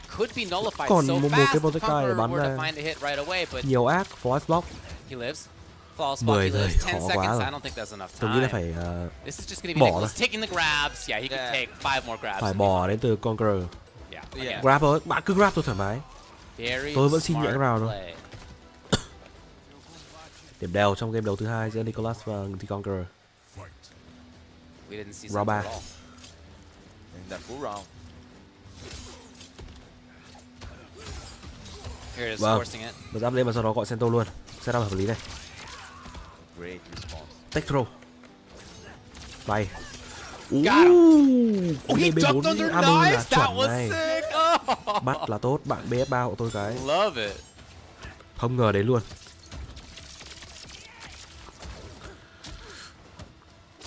Sweet. Overhead. Xin lừa nào. I'm just so impressed Grab by the nhưng mà defense. tech throw tốt để tên Nicholas. Trying to go for the overhead. Nicholas was there first. Vâng. Back throw. Got the stab. Raiden, Kano. Oh, the whip. Jeez, and here we go. Và Refresh. Sento quay lại. Mất meter, mất break đến từ the vị Nicholas. Now with Sento out. Oh! Lại là Kano. DB4. He still has a Armor couple burn chances bờ for luôn. that. Look at all this Nhưng mà stage, by Nicholas the đỡ way, được. the Conqueror's been able to walk through. Yeah. Cộng. Backdash. Ui thôi xong rồi. Nhưng mà may quá không có bơn 3, không có meter để bơn đến từ Nicholas. Back by the ball. Vâng, một trận đấu cực kỳ rông dài ạ. Ôi sao rồi. 11 giây, còn 11 giây, còn 10 giây. Thôi xong rồi. Một cái spawn cell bơn 3 đấy là đi luôn thẳng rồi. 4 giây. Thôi, kệ bạn. Tôi chịu. Until it doesn't matter anymore, and 1-1. Only 2 games played so far. Looks very exhaustive to play like this in the defense, facing the center. Một tình huống tôi từ bỏ đến từ Conqueror. Chịu. Không làm gì được. That kind of stamina is not Không easy. làm gì được. Yeah.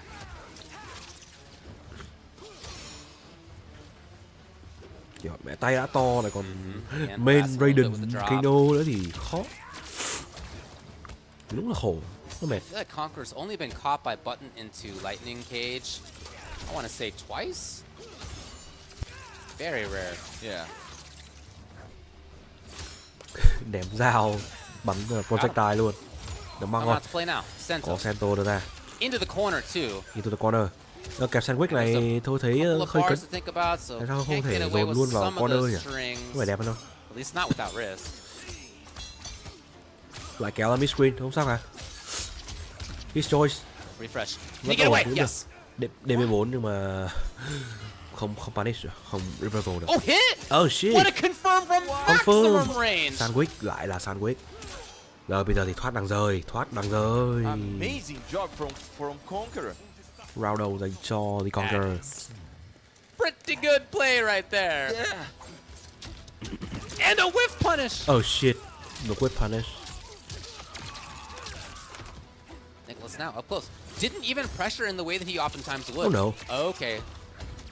Oh no. You gotta get the weird looks out there. Rod lightning play cage. Don't make it obvious with button first. The grab. Is he really reacting to that overhead?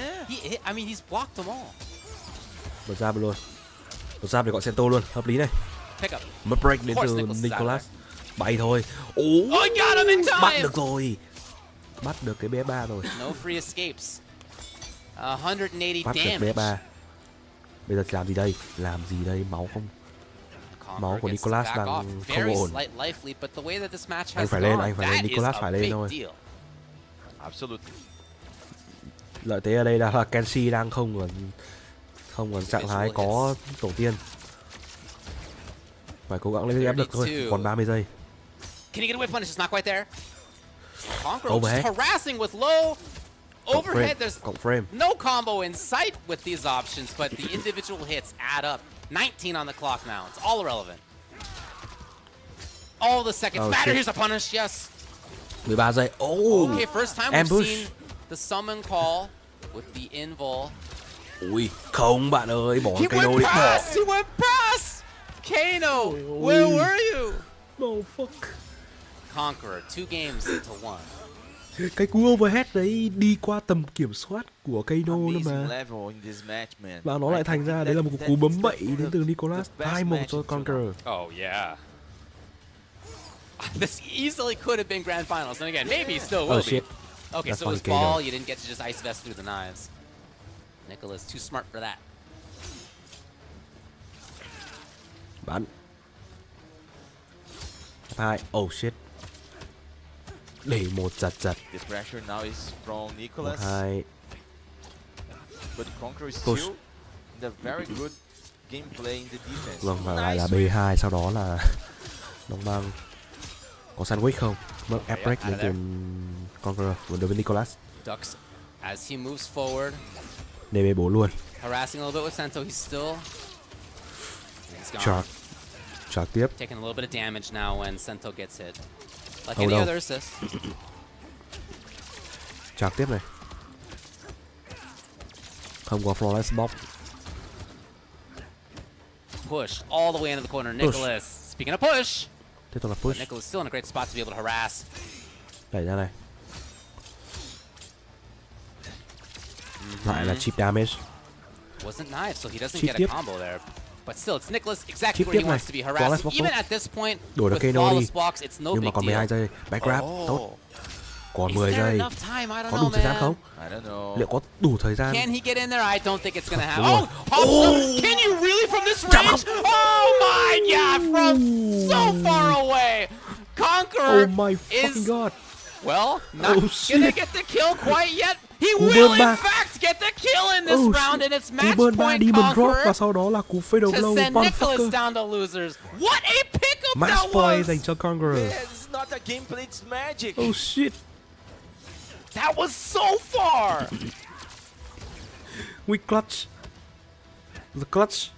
All you gotta do, it turns out, is just block everything Tình to huống have tôi không thể ngờ, chúng ta không thể ngờ the đến việc W là against Raiden Conqueror Kano. có thể có cú Demon Drop EX nó kết đoán như thế. Rồi nó cú fatal blow nó chạm được và chắc chắn là không thể scale down được. Full down ở tình huống đấy. Big pains around that string right there to not get. Match point là do Conqueror nhưng mà Nicholas đang dồn góc được. Đến I lượt, mean, I looked it đến up to lượt make của sure, Conqueror but rồi. that is a 19 frame overhead right there.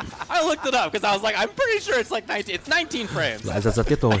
He's definitely blocked all of them. Conqueror was one of the best Oh, shit. Sub-Zero in MK11. Rồi đóng băng rồi. Mất break đến từ Nicholas làm gì đây? Jump kick à không? Nhảy lên và That's sống like bé ba just rồi. at the edge of many people's Thoát đi như mọi khi. reaction abilities. Rồi về lại trạng thái thường, People chưa would rút say tiếp. like around like 16 or 17 frames is where it's like possible.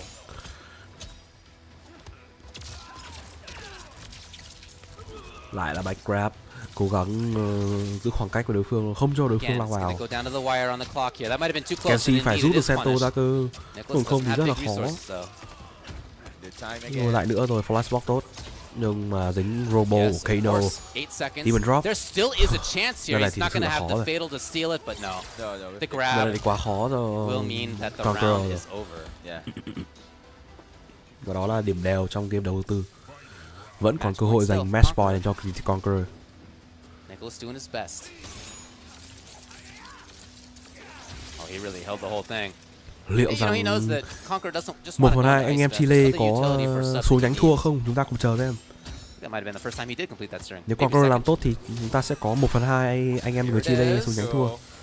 Và lúc đấy câu chuyện ở giải đấu hôm nay chúng ta sẽ có nhiều thứ nó hấp dẫn rất nhiều. Ancestors to help him. Catches it. Ôi, điều đấy có thể trở thành hiện thực không? Nửa máu rồi. No reaction this time. Heat of the moment. 19 frames. Wake up và DB4 armor luôn.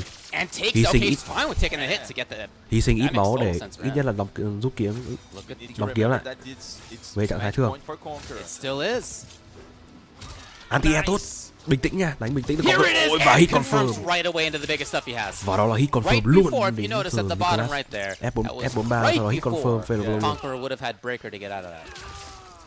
So biggest way to get big damage without risking the breaker. Rút Very ngắn khoảng smart cách về play máu. by Lượng máu Nicholas. He's gần như là still cân bằng down nha. in life. Ooh. Chip damage và thêm nữa về đây là giờ lượng máu cân bằng rồi. Bây giờ thì hết cân bằng rồi. Lợi thế cho Nicholas. Very close. That's Flawless key block at this moment. Armor. He gets through for the first Oh time. no, oh no, oh no. Ai là người bản lĩnh hơn? Conqueror so patient. That's too close. And Nicholas scoots up to tie it up. 2 games to 2. Khó thật. That kind of match could not be different. 2 and 2. Và trong and khoảnh khắc now cuối có the Demon last Drop đấy lại match. báo hại cho But the Conqueror hai level đều. of the gameplay of those two players are amazing. Almost alien. 2 of the best characters in the game. Yeah. In many different ways. But one of them is that if they find the hit, they're both doing 300, 400 plus. Yeah. And because their defense is so strong, even if you don't Sai lầm get thôi hit, là they có thể both trả giá have luôn cả một trận đấu. amazing chip sequences. Game đấu rồi. But we saw a very great flawless block every time. Bây giờ trận đấu của chúng ta sẽ đến với game đấu quyết định, game đấu thứ 5. Và liệu rằng là có bất ngờ nào xảy ra không? Conqueror có thể làm gì không? Cho Nicholas, chúng ta cùng chờ xem. Nếu thực sự Conqueror có thể làm được một điều gì đấy thì đây thực sự sẽ là một điều khiến anh em anti Raiden Kaido sẽ rất sung sướng. Bắt whip không đánh. Nicholas even backed off, expecting another button. Even without Sento's Conqueror is very, very strong. Yes. Oh shit. Charge. Đóng kiếm. Quyết định là đóng kiếm lại. Demon drop. Nhưng mà có vẻ là chưa không hiệu quả lắm. Đang bị bất lợi với máu hơn. More strings. Different strings anyway. Conqueror đang gặp bất lợi máu. Ôi không. Wow, that's not easy to get past. Không. Nicholas, nào ra chúng ta cùng xem. Một heavy play. Lên combo. Sub-Zero. Sento là bánh mì kẹp thịt. Nào hãy làm tốt ở pha bánh mì kẹp thịt đi. Hãy làm tốt ở pha này. Mất break, break tốt. Đây sẽ là lúc mà Conqueror phải bình tĩnh. Còn 10 giây. 9 giây. Even as he hãy cẩn thận. D2 luôn. Conqueror knew can he stay alive for the next 2 seconds? Được rồi, được. I'm not sure he did by the barest of margins. It's match point Conqueror yet again. Match point này cho Conqueror. Cú D2 vừa rồi trông thế thôi nó lại hợp lý anh em. Đẩy đối phương ra và cấu được một ít máu. Can Nicholas now make it happen? Thời gian là đủ để Conqueror có thể có được cho mình round đấu vừa rồi. Nicholas không thể cú grab không đủ sát thương để có thể bì lại máu của Conqueror. Kano in for a little bit more pressure. Giật. Wow. Jump kick. Ôi, mà combo jump kick đây rồi. Cú jump kick là chính xác đến từ Nicholas. Chip damage. F4 và sau đó giật luôn. Kano. Lại giật tiếp, hơi khó rồi. No flawless that time. It is match point for both. This is just to get into top 8. This next round, one of them's gonna do it. Point cho cả hai người. Round đấu quyết định của game đấu quyết định. Caught in the corner. There's the defense he needs. Again, 19 frames. Liệu chúng ta có kịch bản anh em người Chile lộn ngược dòng không? Ôi tôi thấy là có vẻ là như vậy rồi đấy. Tôi thấy là có vẻ là kịch bản y hệt trận 1/2 trận đấu của Scorpion Drop đấy. One tree to the other. Kịch bản không sai tí nào luôn. Yo bé. Trying something out. Nicholas doesn't even bother trying to take the risk. BFA, oh no. The defense from Nicholas now is amazing. Oh no, D1 rồi thật. Flawless twice. Oh không. Again. Lại nữa rồi. The base of that option. D1. He found it. And he comes. Cú đi jump hợp lý này. Break quickly. Break yes, của Nicholas again Nicholas. saving his bar for a very smart reason. Can he get there in time? Okay, Armor là 180. Armor chính xác. Conqueror 28 on the clock. The way these guys have been playing, is that enough is the question. Tôi Setting sẽ up the chờ đợi sandwich. Conqueror làm gì. Ôi, hết Sento rồi. D1 giật 17 giây. Look at the time now, 16, flawless yet again.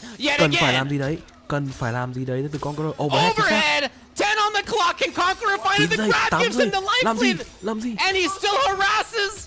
Cơ hội chiến thắng của Nicholas. Còn không. I don't know, is it in time? Đủ không? The final hit, it is just barely Nicholas. By the closest of possible margins. If there had not been a single second left, he wouldn't have been in time. Conqueror into losers, Nicholas into winner's side, top 8.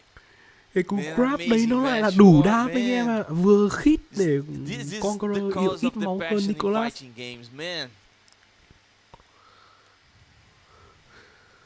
Nó vừa khít luôn mà.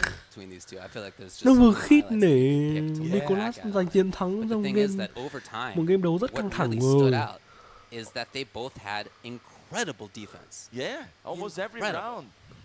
Chúng ta đã trông chờ việc là Conqueror có thể lật đổ anh em người Chile, nhưng mà vẫn một kịch bản quen thuộc, anh em người Chile lộn ngược dòng. Và anh em người Chile sẽ là anh em người Chile sẽ cùng với King Gambler vào top 8. needs to be very trained. Đây chính là một trận đấu mà chúng ta có thể một trận đấu mà chúng ta có thể khẳng định quá rõ quan điểm, đó là The Raiden. The Raiden KO. Đó. Thực sự là Conqueror đã cố gắng đánh. Conqueror đã đánh rất là bài bản rồi, đánh rất cẩn thận rồi. Conqueror đã cố gắng làm hết sức rồi, nhưng mà trong những khoảnh khắc cuối thì Nicholas lại là người, một là bản lĩnh hơn, hai là ông ấy gặp nhiều may mắn hơn. Cái cú grab cuối cùng ở trong 5 giây cuối cùng đấy, cái 3 giây cuối cùng đấy, nó lại là đủ đam để có thể kết liễu được Conqueror. Cú grab của Nicholas tiếc thật.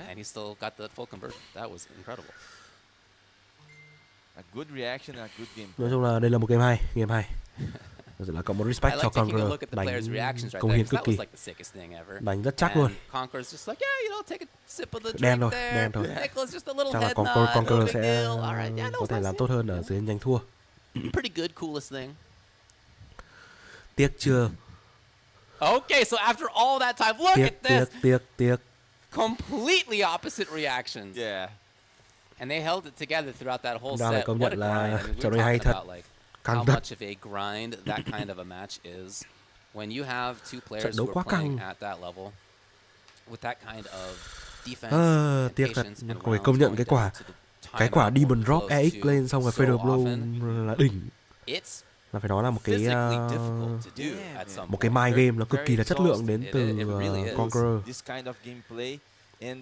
Độ hiểu game là cực kỳ cao luôn. Cú Demon Drop và sau đó là Fatal Blow là chuẩn xác. Tôi rất nể pha đấy, đánh rất hay luôn. Đánh pha đấy rất là chí luôn. Hay, pha đấy hay thật, để công nhận pha đấy hay.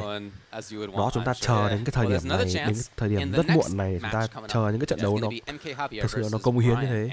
Mặc dù nó vẫn có meta, nhưng mà thực sự xem các bạn trình diễn của Conqueror thì chúng ta nhận thấy là có một số tương đối tiếc cho Conqueror, nhưng mà không sao cả.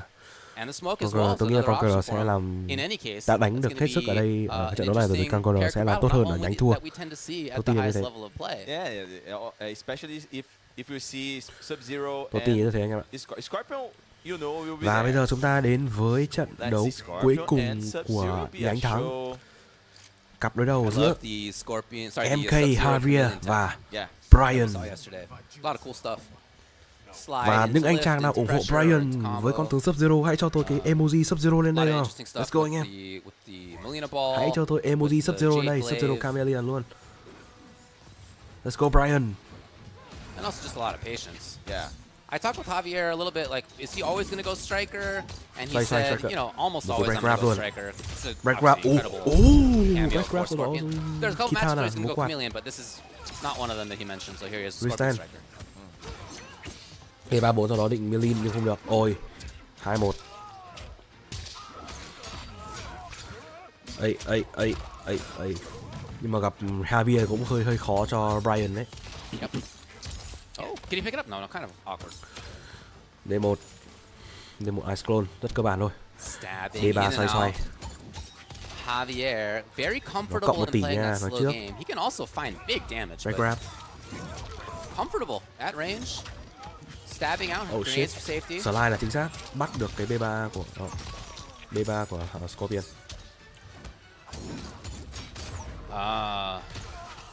Cú float là hay đấy. We saw Lab doing this kind of gameplay with Sub-Zero and Chameleon yesterday too. Cộng 1 kiến thức. But until now, Brian. Ôi, nhưng mà mất break đến từ Brian rồi. Has struggling. Slide, chính xác. Yeah. Float. And that's nice for him too, because that's underneath grenades. Yeah. Float chính xác. 223.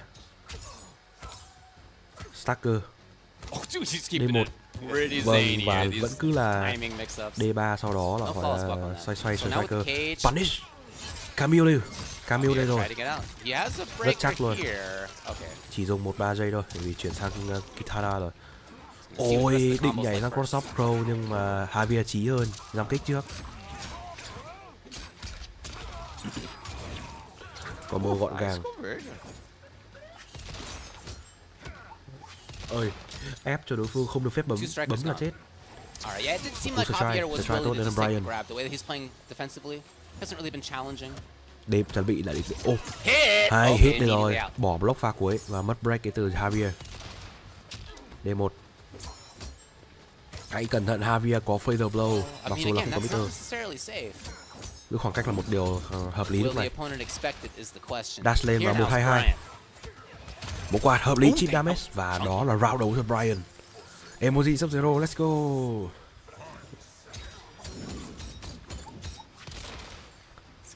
Overhead. Lấy plus frame nhưng mà không thành. Demo ra tốt hơn đến từ Javier. Đã có một cú strike throw. Strike throw là chính xác. Slide sau đó là float. Hey, just getting like, I don't know, was that like 7 or 8% each time? Something like that. Làm gì đây? Javier. Oh, he's away. Ui, backdash hợp lý này. Nhưng mà she got hit, so the rest of it didn't happen. Camille lại dính sắp lại dính đám. Camille lại dính 2 quả bom, hơi tiếc. Didn't complete it. Khó. Here it is this time. Will there be a breaker? Bỏ break. Bỏ nút đỡ từ Javier không tốt. 289, maybe he's not that worried about it. B3. Rồi mất break đến từ Brian rồi. Vâng, Shimmy không. Stacker stand 2 và sau đó là grab luôn. Đây là sai striker rất cơ bản luôn, vẫn thế rồi, vẫn thấy quá lớn cho Javier. 23 giây. Đã bật cho mình đó là Jay lên rồi. Né của Jay lên rồi. Javier. Again, as soon as striker was back. Block tốt. Tặng ngay một cú grab. Look at the time, by the way. Float. Alright.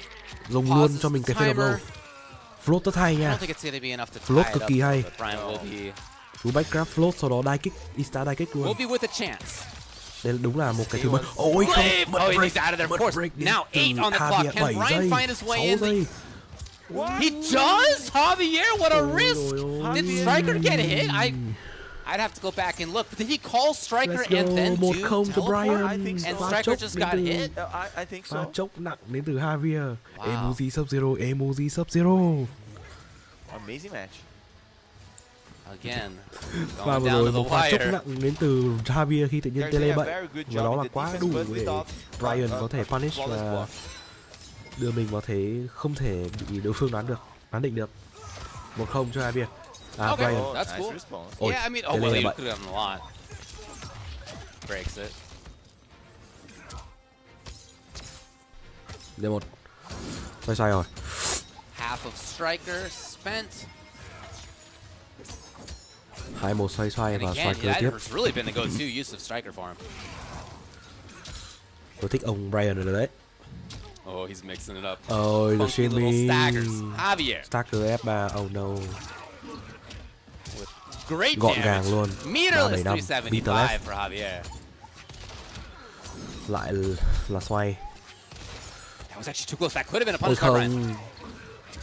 And Javier just like that will take cứ là cứ 2-1 của Scorpion, quá khỏe. Quá khỏe từ cái 2-1 của Scorpion. Oh, really? I mean, cái play hard to get của that pick up, to Chameleon. be honest. Like, who expects that? Bật ngược lại cái lúc mà đúng cái đoạn mà Scorpion tele. Rồi mất break đến từ Brian. Demo là tốt. Stabs under. Brian finds the connection. Hay. D3-4 sau đó là Milin. D2 cancel sang Glay. Mix 4. Still the turn there. Javier again using Striker just to get the extra chip. What a block! Keeping his eye on the color of the top right there. When you see pink. Yeah.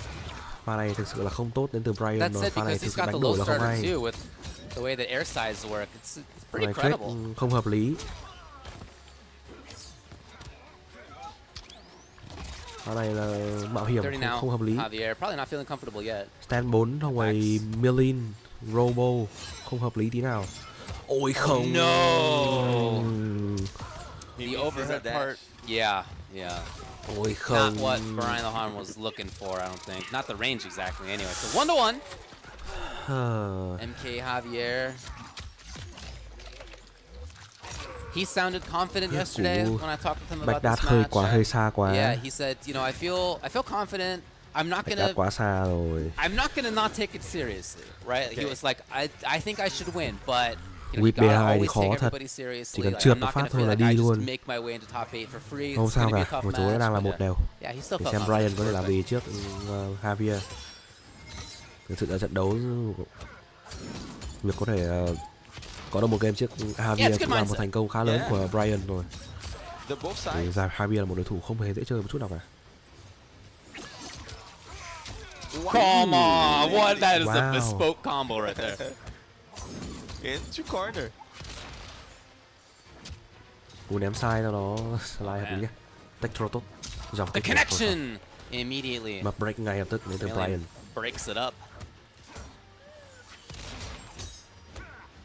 Khó. Yeah, there's the low option, right? So it is nice that when he has Melina ready to go, he's got the overhead ball. He's also got the low. Xoay chip. One of them obviously a lot safer than the other. Float. Still? Well, Javier got something out of it. Flash block. Tech throw quá chính xác luôn. Cái khả năng tech throw của nó là tốt, quá tốt đấy là Brian. À không, của em Javier. Looks like he's holding on to it here. He's not gonna break yet. Brian đang cố gắng chống trả. However, if Brian finds the next hit. Okay, grab. Back grab. 12 giây. 11 seconds now. Oh, knocked down. Out of the sky. Oh, he was so close. Grab. Ooh, grab. Đủ đam. Has the round. That was the round in part because he happened to have Jade Chameleon for the extra damage. Wow. Sometimes it works grab out. Cộng với đam từ cái strike throw của Jay 130 vừa đủ luôn. Brian có được round đấu đầu tiên. A little bit up close pressure from Thực sự là Javier. Brian đang làm tôi đi từ chúng ta đi từ bất ngờ này bất ngờ khác. Yeah.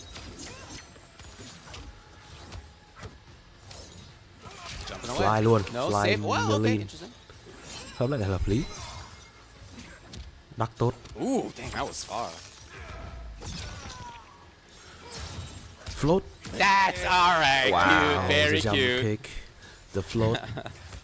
I think that was everybody's like first idea when you tried out Chameleon with lift. Projectile into lift into just like immediate pressure. Oh, underneath grenades. Oh! Thổi xong rồi. 2-1 cho Brian. Wow, Brian, 2 games to 1. Javier may have been hoping that his grenades were gonna, break it out of the clone, and then as he was holding up to Thực jump, sự luôn. grenades can help with, but didn't Cầm quite get con it. tướng lâu tia. 2 games to 1. Chơi sòng phẳng với một trong những người chơi Scorpion hay nhất thế giới. Quá nể. There's a duck, but nothing else. Thực sự là đây sẽ là một nhân tố mà thực sự chúng ta sẽ phải để ý ở trong cái giải đấu ngày hôm nay nha. Here's the connection. Brian khiến chúng ta thực sự bất ngờ đấy. All 3 of them. Good damage for Sub-Zero. Ngày hôm qua vòng pool thì tôi chưa có nhiều điều để nói nhưng mà It's grab instead. Very smart. hôm nay vòng top winner mà thực sự là Brian vẫn còn thể hiện cực kỳ tốt như này thì The way that Javier has often been playing, it hasn't been a lot of damage at once, but Scorpion chúng ta phải để ý anh trai nhiều hơn. Yeah. Clever from Brian. Connected break. Đó lại là cái nối được với nhau luôn mà. Slide float, air to air nhảy lên theo luôn. Javier biết điều đấy. Javier biết được cái trò đấy. There haven't been a lot of that, but here it is. And Melina. Match point for Brian. And cái điều chúng ta đang chờ đây, match point dành cho Brian. Và đây rồi, lên combo rồi. 2 cái B2 nào không thể trượt được, thông tin là như thế. This is going to be a long combo. There might be a Melina up there again. 305. Cố gắng reset combo thôi. Here it is though.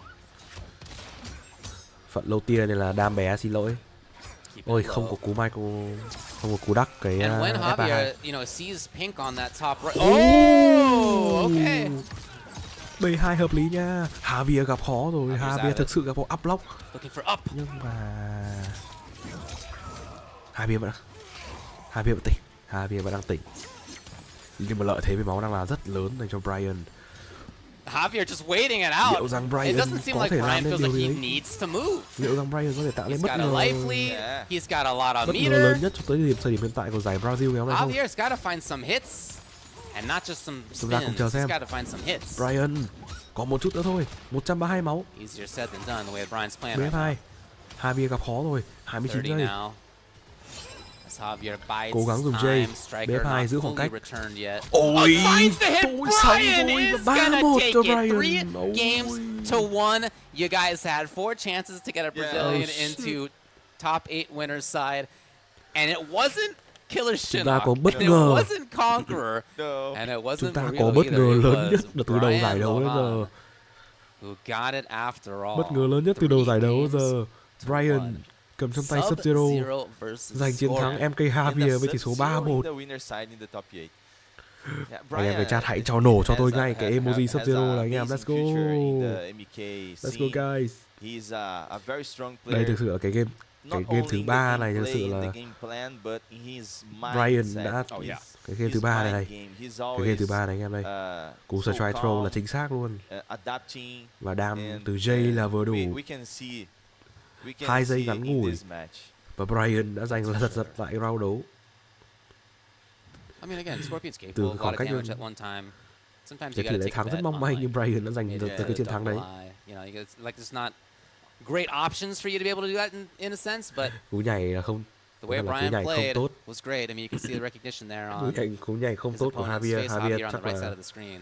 thực sự là Not what he Javier wanted. Again, you thể know, hiện he's không tốt. come down here from Javier đã Spain. thể hiện không tốt ở He cặp needs đấu a vừa lot rồi. he needs points. He's in not a bad spot, right? Rất nhiều pha tele bậy, rất nhiều pha tele bậy. Name of the game. The reason you come down here is to get those Những points. pha xử lý He cực had kỳ lỗi a đến từ couple Javier hour và flight đấy cũng là một from phần nguyên nhân the của việc Canary mà Islands, Brian đánh rất tốt trong trận đấu này. And he had a 10-hour flight from Madrid down here. Đây sẽ là một trong những trận đấu mà tôi that's nghĩ what tôi you sẽ got cắt at clip. risk, right? Tôi sẽ That's cắt how it clip đây always cho anh is. em. For people who come Một trận from đấu đáng international để tournaments to chúng locations, ta nhìn whether vào. it's down here, people who come Nếu anh to em the đam mê US or Sub-Zero có thể wherever it học is, hỏi right? theo. Trong đó There's cả a tôi. lot on the line. That's not just like whether you win here. It's like you spent your money, you spent your Đây sẽ là time. một trong những trận đấu tôi sẽ phải cắt ra You're ngay. still alive in losers, but that's your winner's side top 8. It's going to be Scorpion Prox versus King Gambler and Nicholas. I have a grandmaster skill. Very strong top 8 in the winner's side. And I don't know, Brian. Đánh với Very xích nhiều strong mà with vẫn the chốc sấp. Sub-Zero that Xứng đáng về the nước. scene of the pro players we don't see so much, very much. So Brian, I don't know. I don't know. We'll see. We'll see how it goes. We still have 4 matches to qualify for top 8. Killer Shinnok versus Fezogabe. Murillo versus Axioma. MK Javier versus Zange Frio. And then Conqueror versus Chocolate. Again, that's just to make top 8 in loser's side. We're going to take a quick break. Chúng ta sẽ chuẩn bị đến với những trận đấu ở nhánh thua. Nhưng mà trước khi đến với những trận đấu nhánh thua thì chúng ta sẽ nghỉ giải lao trong vài phút. Anh em để đi cả tôi sẽ quay trở lại ngay thôi. Muchas gracias, hermano. Sí. E como te preparas mentalmente para enfrentar a un oponente desconocido en torneos? Generalmente, antes de los torneos yo practico a todos los personajes. En caso de que si no conozca a mi oponente y cuando me llega a tocar voy a saber cómo jugarle a ese personaje. Y también mentalmente no ponerse tan nervioso. ¿Tuviste la oportunidad de interactuar o entrenar con jugadores brasileños antes de este evento? Solo con esa Agamotos. Sí. Solo entrené con él. ¿Mas conoces otros jugadores también? Sí, también conozco a muchos de acá y son mis amigos. ¿Tienes un saludo, un mensaje para Chile? Sí, para mi familia y mis amigos de todos de Chile. Les mando un saludo.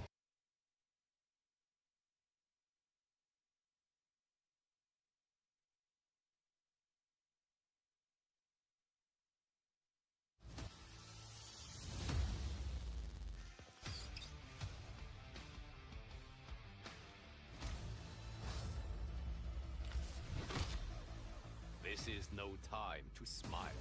Hell yeah, it is. Fight a fire god is coming off my bucket list.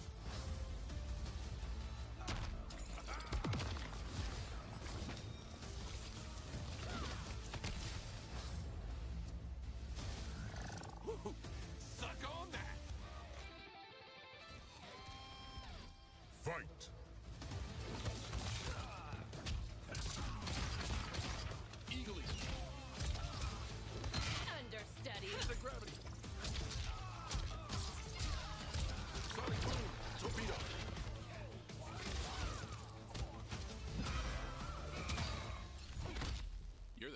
bangable monster chick I've met. You think me a monster?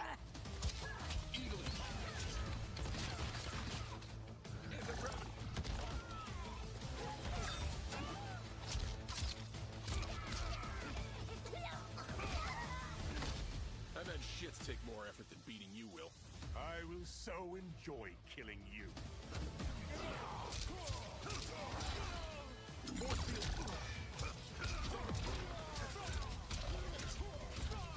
Torpedo! Eagly!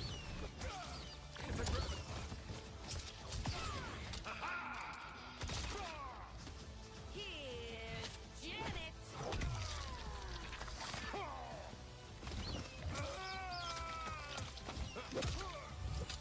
Booyah! Finish him. Go time.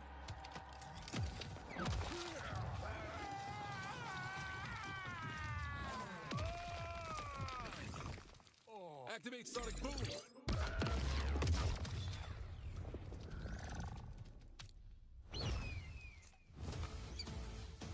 Peace unlocked.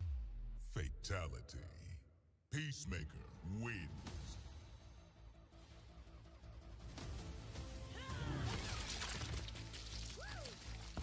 Flawless victory.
If you are just tuning into this broadcast, you got to go back later.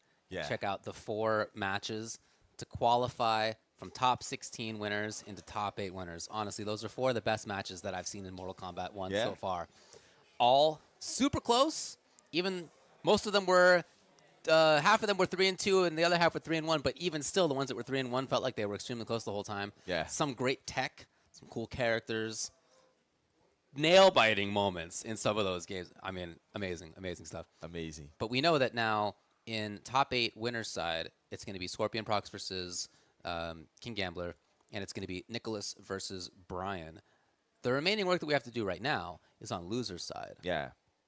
Where we're going to have Killer Shinnok versus Fesogabe. We're going to have Murillo versus Axioma. We're going to have MK Javier versus Sangafrio, and then Conqueror versus Chocolate.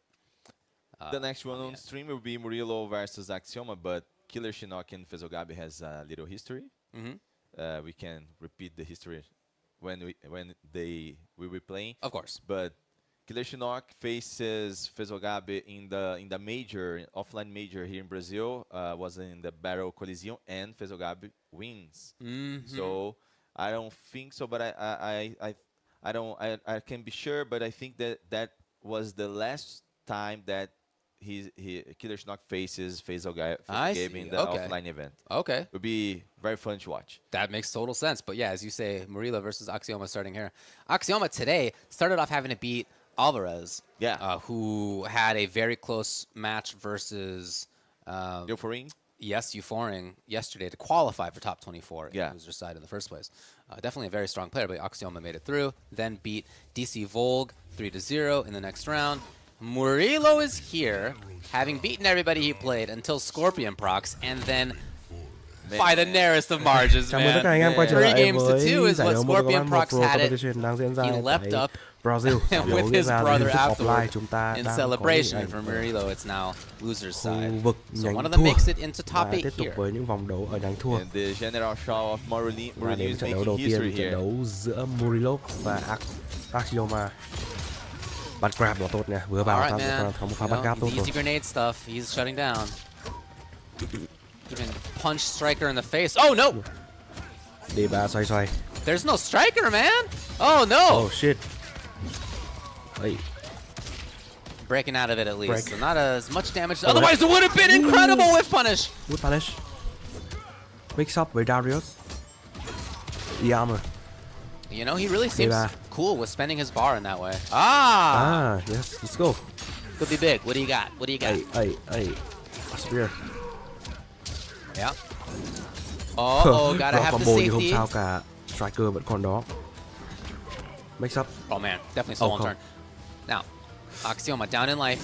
Làm gì đây? Grab is gonna give him the life. Grab này bây giờ lợi thế với máu lăng thuộc về Axioma. Just barely. Take. Rồi. Wow. Bắt gap hay nha. Bắt armor là hay nha. Round đầu dành cho Murillo. Pretty scrambly, even as it went long. Pretty scrambly. Here it is. Too early on jump, too far away. Là tốt đến từ Axioma with the punish. Axioma. Spear ngay lập tức. 319. Xoay.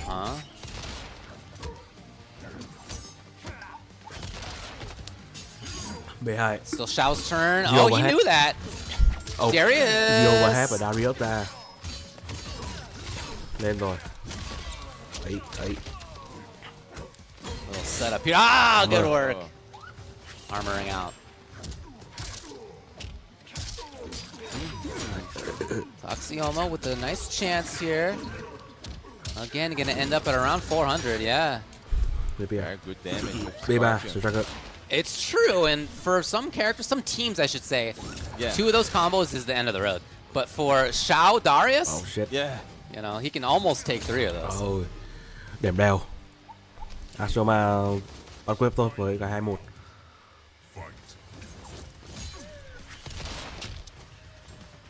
Bây giờ nên cho to tiếng một chút nữa. On the approach here. There it is. Axioma again. Finding the big moment. Shao for Murillo holding on to the meter. And again, I suppose why not? He has so much health. Darius thành công. Back grab. Kéo đối phương sang vào góc nào. Overhead. Underneath the grenades, you'll have to see it. Overhead. Shao khi bỏ dìu ra rất đáng sợ. Hãy nhớ điều đấy. The strike throw. Try to get away with punish. Not there. They both have 3 bars. Could be a quick break either way. It's exactly what comes. Axioma found it first. With the life lead. Here's again 3 bars coming off the deck. Spear. Oh, they actually moved them past grenades. That's pretty nice. Hey. Oh!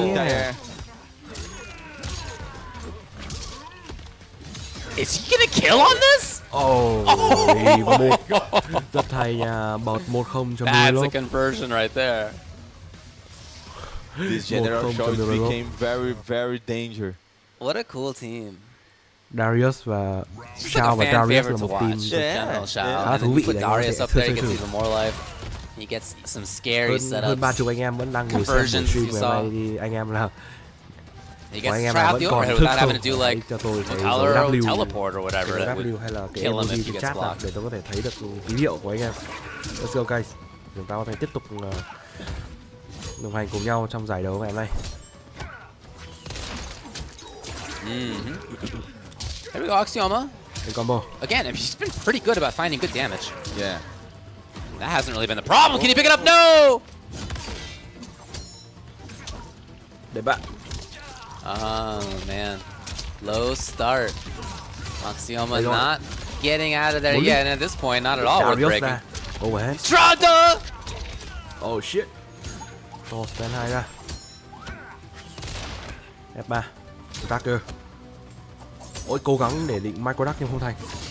No. Spear. Không, There was no striker to không có chiêu thức call. đủ nhanh để có thể He's got 3 bars after all. Very clever. Bơn một bài luôn cho nó chắc cú. Một round đầu dành cho Axe. It's like a range where you don't really think about it as much. Yeah.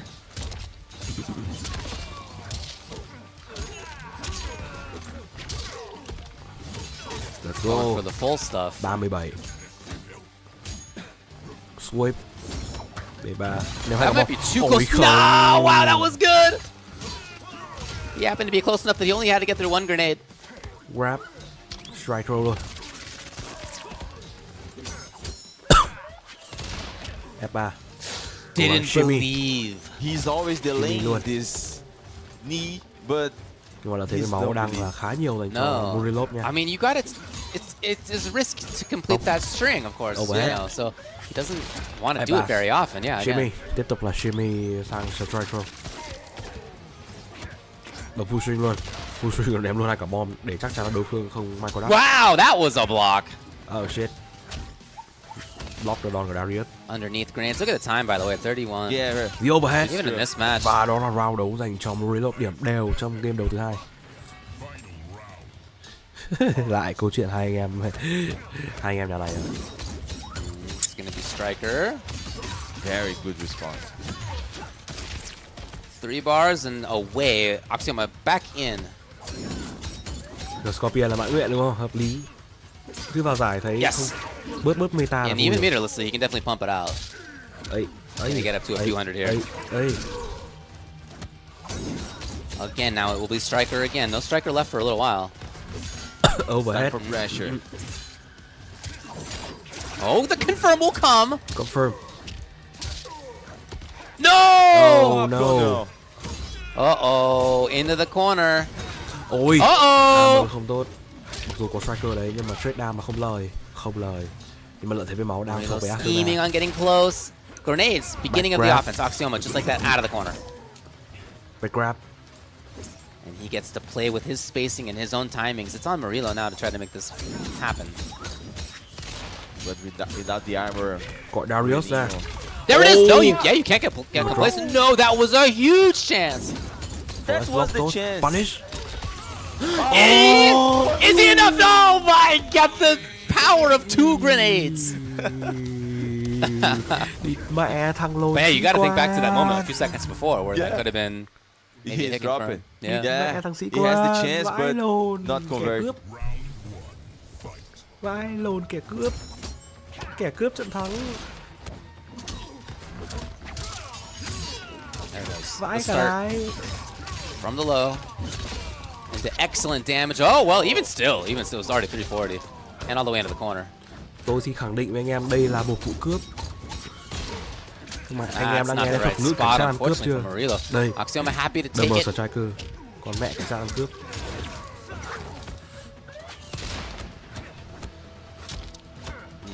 Still in there. Still harassing Murillo. Finally puts an end. Rồi, mix up. You know, just to guarantee pressure, that's a nice little setup right there. You're spending half of Darius and you're putting your plus trams after that. Again, it's a little bit of stolen turn. But right into it. Hay, xử lý hay đến từ Murillo này. Cậy được cái block của Axioma ra. Một round. Tele và gọi striker cho chắc cú đây, gọi thêm 2 striker phát nữa. Striker đang hồi. Striker đang hồi nha. Murillo có thể cố gắng tận dụng nhưng mà got the space yet again. Axioma biết điều đó, Axioma sẽ chơi neutral. But grenades, yep, you can hear in the background. Whoop whoop. Axioma sẽ chờ để hồi striker như neutral nhưng mà đang bị dồn góc rồi. Darius đã làm rất tốt trong tình huống vừa rồi. Rồi hãy cẩn thận khi sao không cầm diều. Nhưng mà đang là lượt đánh của Axioma. Đang là oh, is this a quick punish? Not quite, not quite. Axioma safe. He's got 3 bars anyway. D3 xoay. And when he's had 3 bars, he's taken some risks. He's been willing to bring in a spear. He's been willing to get a little funky movement. Yeah, it's a little too close. But again, là thằng sĩ quan. But again, he's got 3 bars. Mỗi lần thằng sĩ quan là một điều gì đấy nó saying, yeah, when he's got 3 bars, this kind of stuff comes out. Understandably. Mà chúng ta vẫn đang nghĩ rằng sĩ quan chắc chắn sẽ làm được. He still needs more, and then wake up armor. I think was the idea. By Morila, but of course couldn't absorb the hits. Cộng 1 tỷ, cái gì cũng cộng. Overhead. Đây rồi, Darius đây rồi, lên một cú overhead directly into the low, plus the Darius starting things off. And again, as always, it's good damage. Ôi, trade đam. Expecting grenades.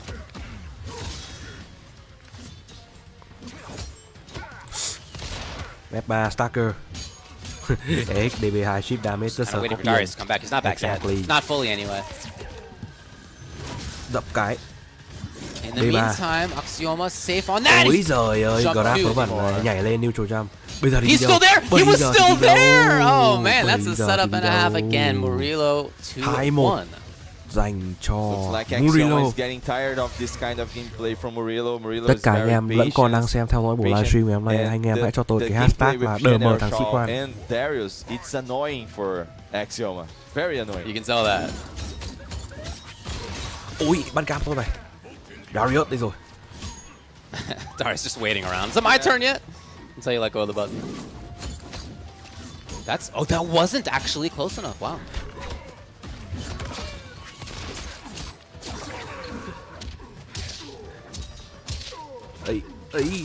Ôi cái gì đấy? Drop combo nhà He has had a couple of drops. Yeah. Unfortunately. Vâng, lại là thằng sĩ quan. Quẹt cái. Armor luôn. Getting out of the opponent's plus frames. Morilo hoping to get the corner yet again. He's got a Darius. Lại ném hai quả bom rồi. DM là sĩ quan lần thứ counter call grenades. They're not just about offense. They're also about blowing up the opponent's defense and getting your own hit confirm.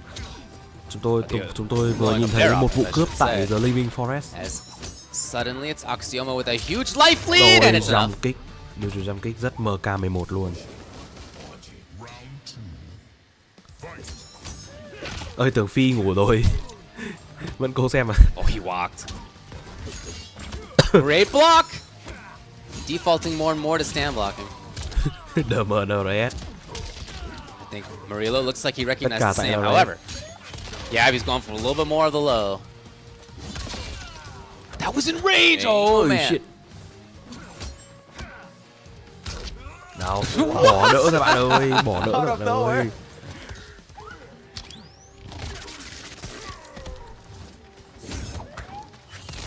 Ê, overhead. Nào, bỏ cái đỡ ra bạn ơi, mình xin lượt. Nào, bỏ đỡ ra là mình xin. F3.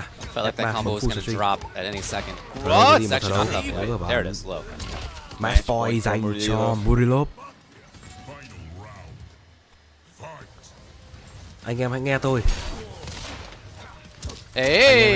Khi nếu như Morilo giành chiến thắng ở game này, anh em hãy tặng cho tôi cái hashtag DM Striker. Nó sẽ hợp lý hơn và nó ngắn gọn hơn.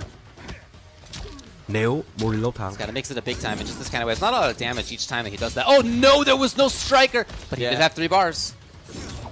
Nằm nghe cát xong ngủ hợp lý. And again, he has been willing to play riskily when he has 3. That's probably not going to come back in this round. Here comes Morilo. Lên combo.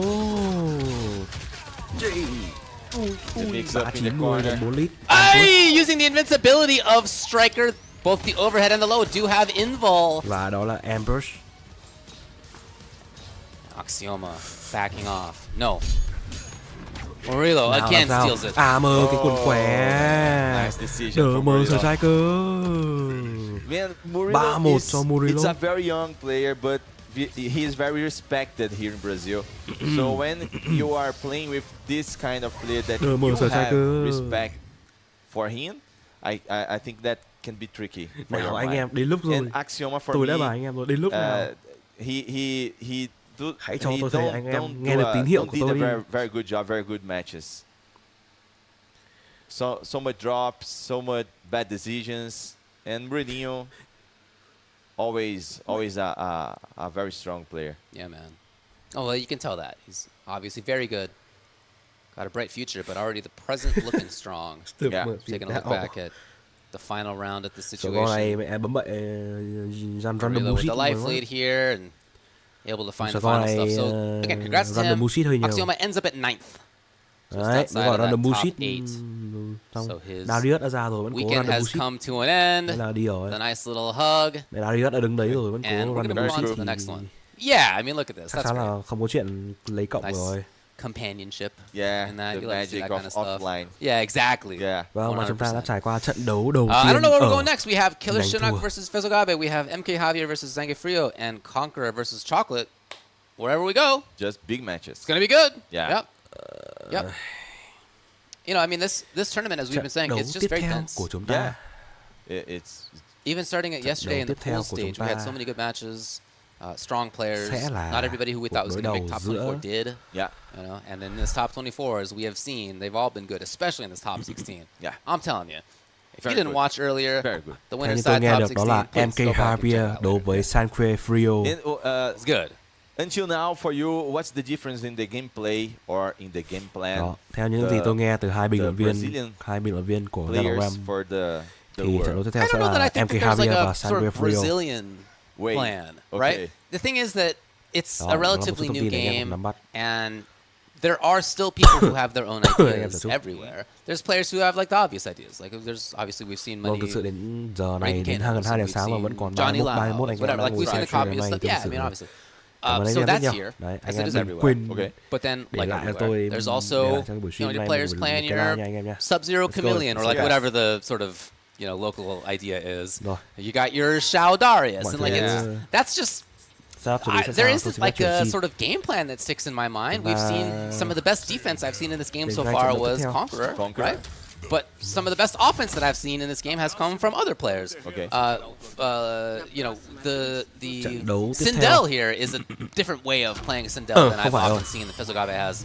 Vậy là hai lần kia bịp. Trận Just đấu a tiếp little bit theo more sẽ sort of là zoning and airborne Killer focus. Shinnok So với cả I don't know that Fezogabe. that's not Brazil. Vậy là hai I thằng don't mean that bình luận viên negatively about Brazil. I'm just saying that Đúng rồi. like everywhere else, we're all trying to figure this game out, man. Yeah. It's new. It's Brian even này though hay it's a thật, few months old at this Brian point, we này don't thích know half of it yet. Let's go. Killer Shinnok versus Fezogabe. Lại là Fezogabe Kenzo. always very Vẫn strong cứ là with his Sindel Sindel. Striker thôi. Hy vọng là Sindel không đá danh mạng như là trận đấu trước. Break. Yeah, I really like watching his Sindel. Very different. Ôi, lại That's lại what I'm talking That's about. what I'm talking That's about. what. The Convert. striker calls. Ôi, Oh, the duck. the duck. Bán vịt. The overhead. Grab. He's gonna get a little more on this. Yeah. Đá kích. Đá bay striker. Này đờ mờ striker. And since it's a shared life bar, if the assist gets hit, you lose a little bit of life too. That's come on. Tôi That muốn was anh sick. em cùng tôi làm điều này. That was sick. Nếu như Sindel thua trận đấu này, anh em hãy cho tôi hashtag DM Sindel. Được không ạ? Low start. Anh em cùng striker chúng ta đã hoàn thành rồi. Chúng ta Denied right back into it. Not làm đến đối thủ dissuaded tiếp at theo all là by the Sindel. grenades from before. Oh, that's what I'm talking about. Yeah, you know, a lot of the stuff that Fezogabe has done with button Grab. into flight from right up 264. close, you definitely can hit it. It's just a question of like, Mao. do you think that you should at the time? That's all. Yeah. A little mix up. Yeah, if you spend meter, then it's not going to be an issue. It's just be type Đừng mơ box. cả Isaac như nhau. But right there, right? Like if that's what Killer Well, Shinnok that's had read, he could have gotten out of it. Ôi, thôi cút rồi.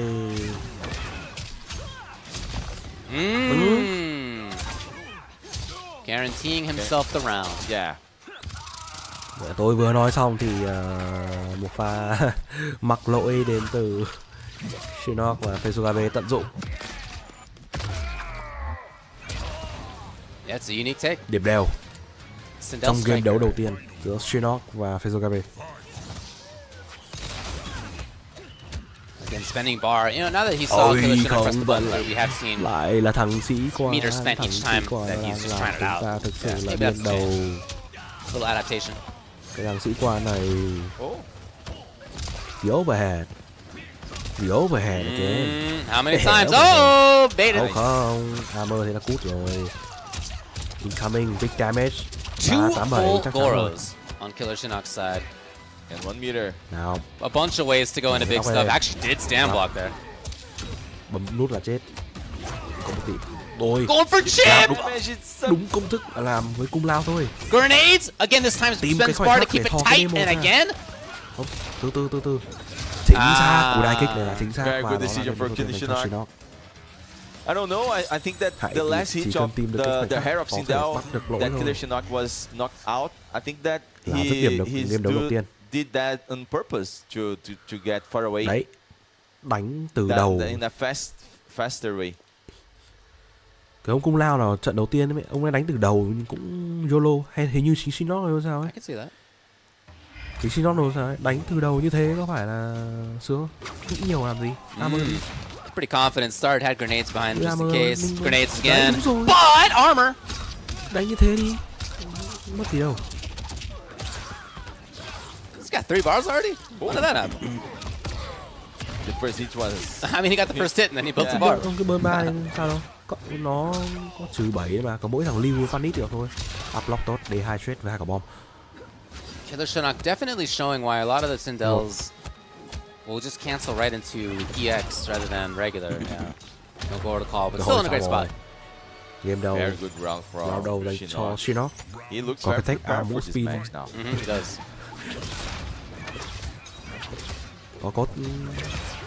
Thấy có tư liệu không? Too far. Có tư liệu video quảng em trong Discord để tí em xem. Here's a confirm. This confirm. Confirm. Half stage, by the way. The up block. Maybe for the round. Yeah. Let's go, the overhead. Amazing damage. Không xem thường đam của Sindel nha. There it is. Yeah, he's not taking any risks now. Almost with punish. Đúng rồi, nãy là thằng kia nó phải làm mà. Chẳng biết thì sẽ là đúng rồi. In the meantime, Killer Shinnok good damage as always. Grenades though, and again on reaction to seeing Striker come out. The reaction. Đây rồi. Backing off. Okay, that's somebody who's confident. He's about to get Goro back as well, by the way. Bạn làm gì được mình? Chip damage. Even this chip is big. Spin. Đấy. Oh, when you need one hit tôi nhớ left. ngay đến chủ tịch Tùng Bùi. The armoring, the grenade, the scenery of Mourinho. I need to remember that Mourinho is kind of a padawan for Killer Shinnok. Thôi sao rồi? They know something. They found out the secret. Yeah. The real secret. Rồi một bàn em mũ luôn. Jump kick. Grenades again. Lot of pressure. Oftentimes that's been more of Fizzlegabe's game plan is staggering in. Oh my god, that is an incredible conversion. Cố gắng Jimmy. Bắn. Air to air. Overhead.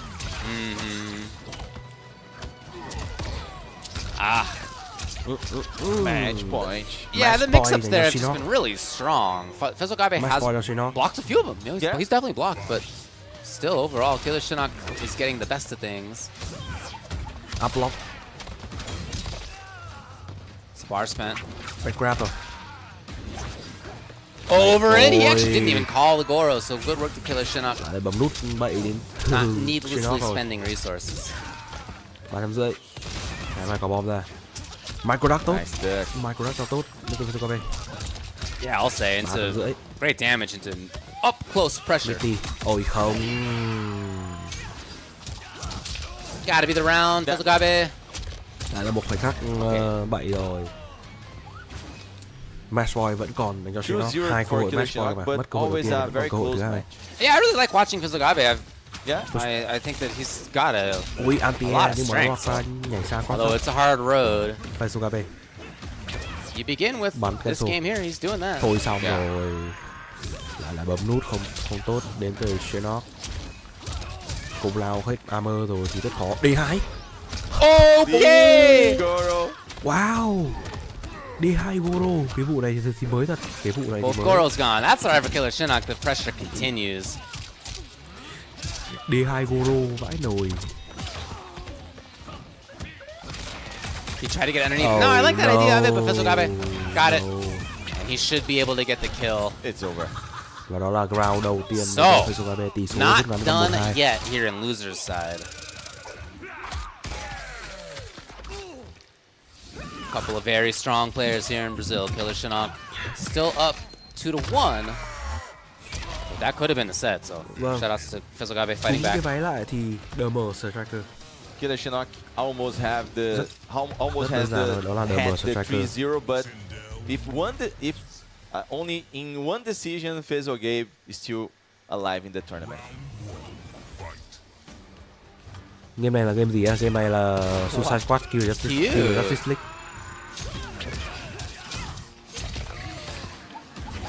Okay. The man will come back a little faster. Có bộ. 208. I mean, in the meantime, he got his butt kicked. But yep, Sindel, striker, back in full team. Yo! Up block. Tao không đánh, tao chờ mày bỏ up block. That's gotta feel sick, actually. Sindel there, where you're just like flying at him, completely hittable the whole time. But nào Shinnok looks fun to execute. It does. Tôi thấy có mùi chốc nên cho Shinnok có bỏ đỡ và game đầu round 4 dành cho Fizzlegabe. Oh, come on. Không tin được nó convert được quả này ấy.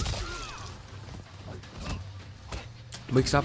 Ôi không. Oh man, that's a big VF2 này nó là bậy rồi. Yeah, man. And the fact that she gets to normalize her roots. Đánh combo. Her roots in the screen means that she gets to normalize, which is great. Định reset à? Nhưng mà không thành. Armor luôn.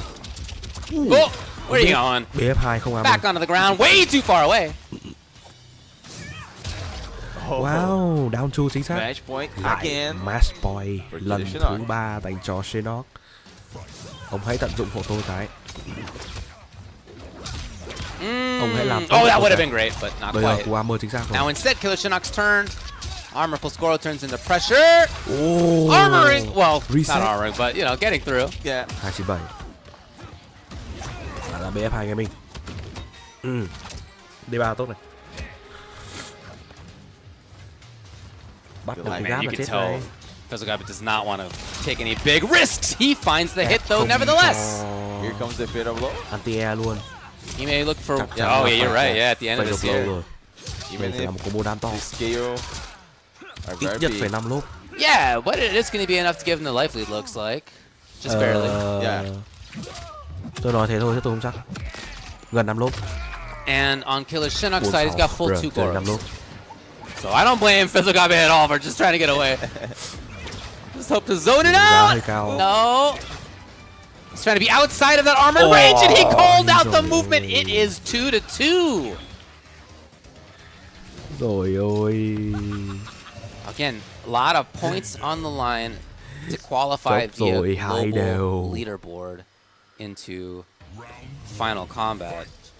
For today, Killer Shinnok was in a great spot. He was 14th in points. I'm sure he's further than that now, but you got to be in top 9. So the result of this game is going to have a big impact on whether he does so. Yeah.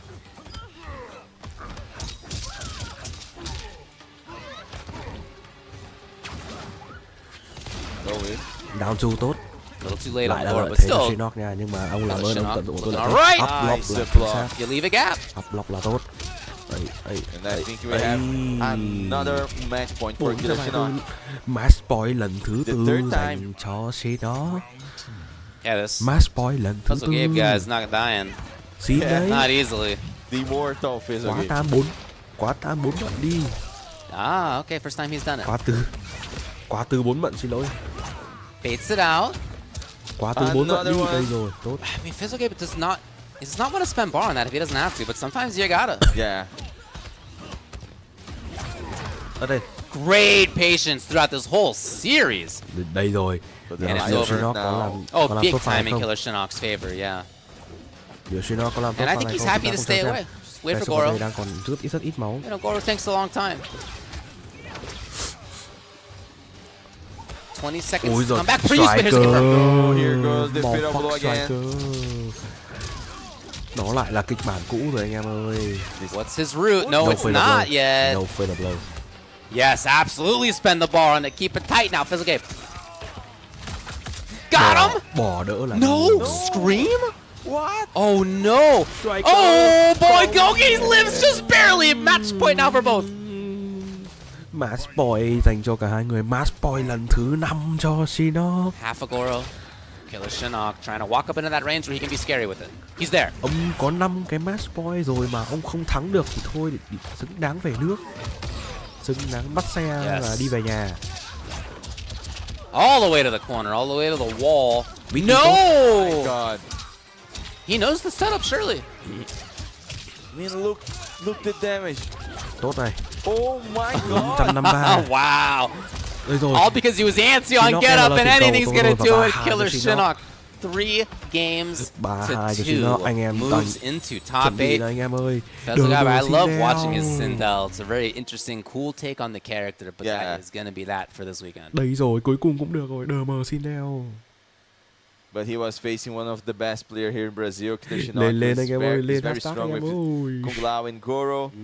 And he stays on the tournament and in the top 8. I think he will be getting a lot of points. I'm sure you're right. Mẹ mày chờ nãy giờ ông 5 cái match point rồi ông Shinnok ông mới kết liễu được game đấu này. Yeah. Not just 2-0, but he had, if I recall correctly, match point 3 times. Yeah. So he definitely had his chances to end this quickly. Thần đúng chốc luôn. But Fezagabe did not make it so easy. Chốc nặng luôn đấy. Thề luôn. Cool combo routes that they both have. Yeah. That last home from Killer Shinnok, man. Yeah, he spent a lot of resources on cái game này nó bị kéo dài nên một cách nó khá là lãng xẹt. Half-life on Sindel Striker. Yeah. Thật sự game bị kéo dài cách lãng xẹt đấy. Có thấy hơi. Yeah, boy, that series right there. Yeah, I mean, again, like, I don't know. You got to take risks sometimes, for sure. Anh em he nào called out, it was just going to be like empty jump into grab or something that you could. Là 2 giờ 13 phút. Anh em nào vẫn đang Fortunately for him, that is not the way it went.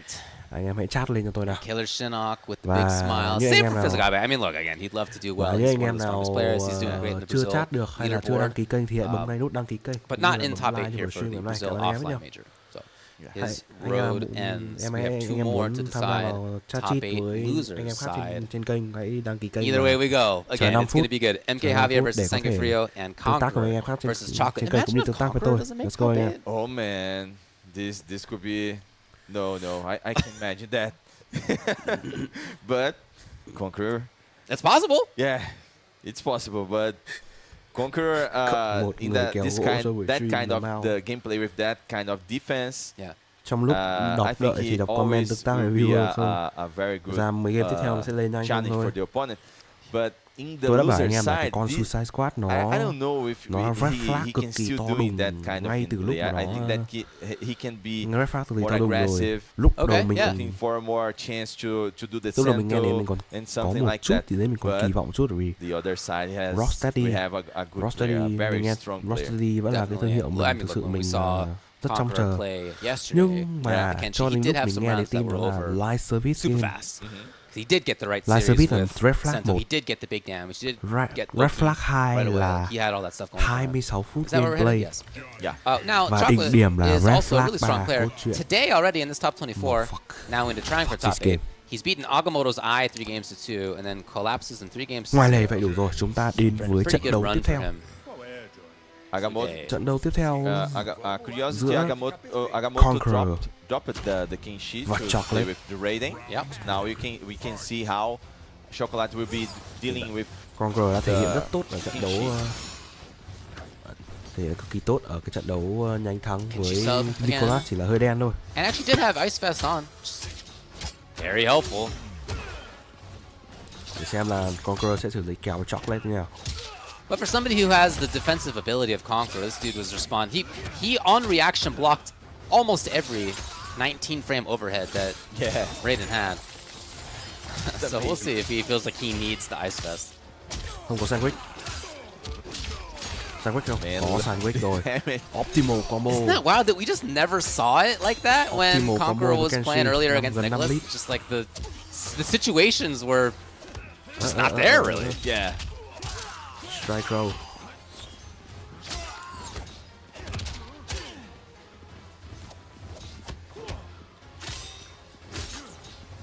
Putting up the wall, there's a chance on whip punish. Here comes Chocolate. Overhead là vậy. No!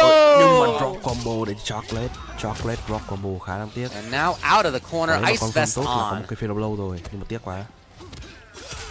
Back grab. Oh man, you know Chocolate had that big moment. He had that drop. Could have all been different. Của F2 là quá rộng. Sweep. Đừng để Kenshi rút Sento ra. Patience. Hãy nhớ một điều như thế.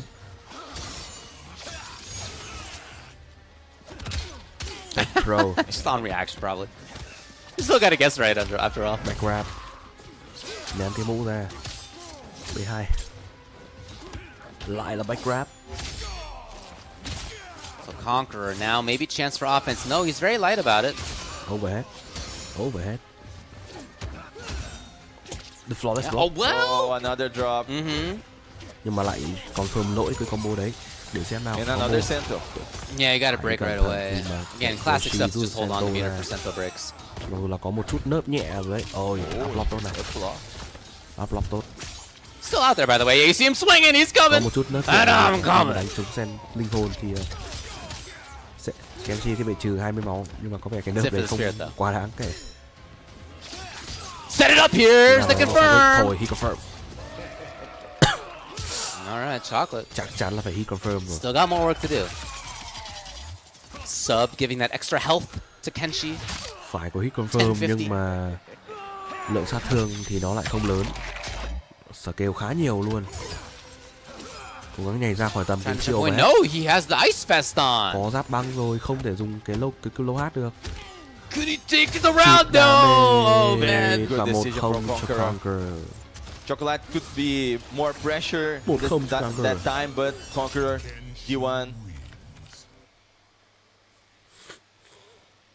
Neither one looking perturbed at all. Let's go. Yeah. Totally ready to go.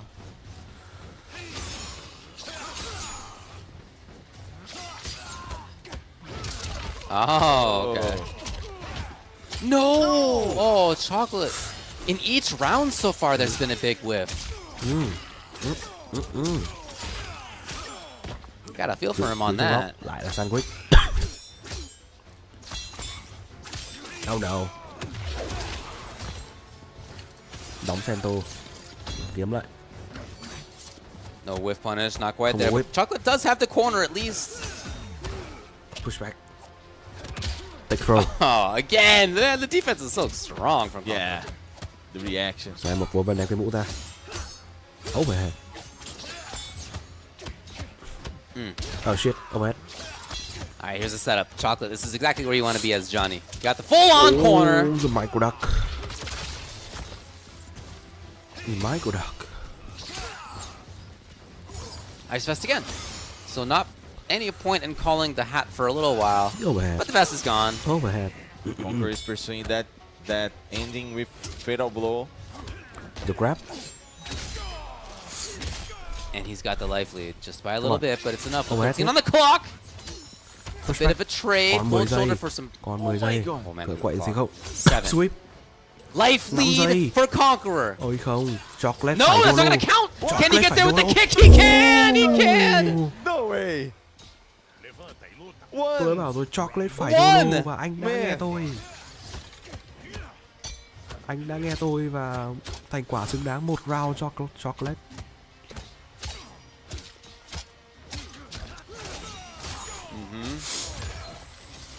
All right. Immediately it breaks, of course. He's still got a sword to throw. He's still got the man coming as well. Cú đắc tốt đến từ Conqueror. Lại là kẹp bánh mì kẹp thịt rồi. Sandwich. And he's got to play out with sword. Chocolate setting it up. Hold it quite enough to get the hit stun afterward, I guess. Here comes his, instead. Đã có confirm. Not dropping stuff this time. Important to see. Yeah. Switch. Ném cái mũ ra. Grab. Backs off. Jump kick. Cross up. 2-1 bằng full string. Very safe stuff, man. Yeah, for sure. Lại là strike throw. 24 giây. Oh, it feels like it's coming down to the wire again, I'll tell you. Here comes the break, Conqueror, nhưng mà điều đấy là không còn nữa. Chocolate lợi máu. Oh, we waited for it. That was super sick. And then the low start from Conqueror. That counter call timing I love for putting on the ice vest. After you block the kick, the opponent thinks that the low hat's going to connect afterward. Sorry, man. I got the vest on. Not now. Cái giáp băng của Sub-Zero là mấu chốt cái tình huống vừa rồi. Demon drop. Đi ba. Push back. Actually went in with it. That's right. Bây giờ là roll góc nào. Pestering. Sandwich. Rất khó để ra, bỏ block là chết rồi. Gọi lại into it yet ra. again. No! Ôi không. Here we go. Sento đã nằm. Chocolate's out of there. You still got to think about it. No, and he didn't. Ôi, nhưng mà Okay, got a little scrambling. Cùng Lào. Dính ngũ của cùng Lào. Hơi tiếc không có thể gây được đủ. Here's Conqueror. He backs off. Của cái DB4 burn 3. Ôi không rồi. A little late on the sub Chắc chắn là phải có call. Confirm fadeable. Chocolate's gonna take off a chunk of life as a response. A little time to thinking about what he's gonna do after that. Tất nhiên là sát thương sẽ không được cao cho lắm. 410's a good start. He still needs a lot more. Để xem Chocolate sẽ xử lý sao. Lượng máu của anh ta thấp. Whiff punish is there. And Chocolate. We've seen him before, but this time he does get the right combo all the way through. No drops, and it's 1-1. Yeah, very good match from Chocolate. Conqueror is still very strong in the match. Let's see what's happened now.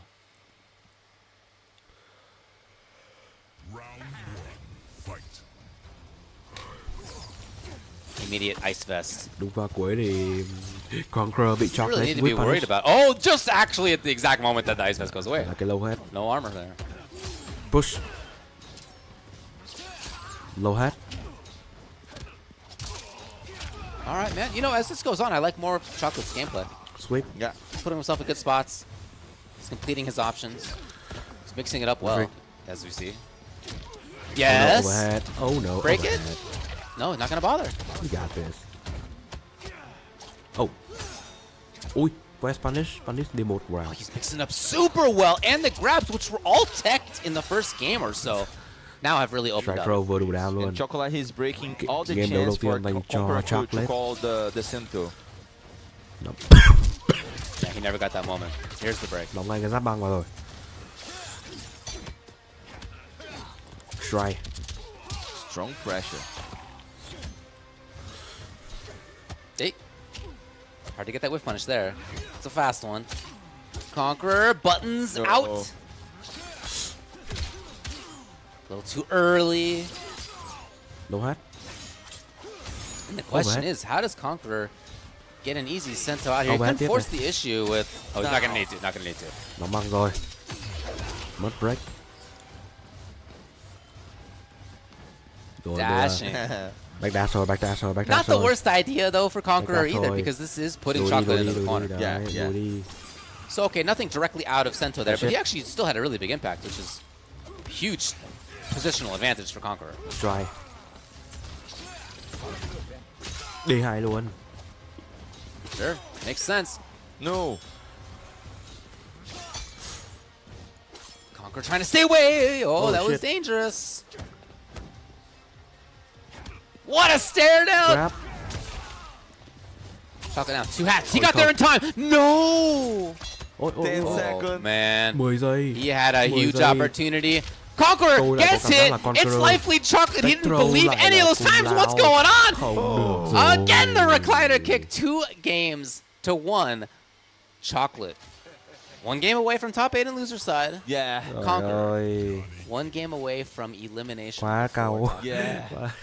Conqueror thực sự ở cổng rồi đấy. Cái lối kia nhá. Đang chiến. Nghỉ mấy hôm rồi nên là hôm nay chiến tí. Lâu lâu có giải mua xem. Đấy em cho bé ở đấy. Em kéo to mic lên tí. The whiff punish in Conqueror. And Conqueror, it's blackout. You know he's got it in him to make the full comeback happen here. Yeah. Cái giải nhiều cái nó lại khiến nó nhiều cái bất ngờ thú vị nên là quyết định là ngồi xem. Đấy thì bên này vừa rồi, cái này là vừa rồi. Em nghĩ không thể bé hơn nữa đâu. Để đấy vừa. Chocolate sitting pretty on the other side of the screen.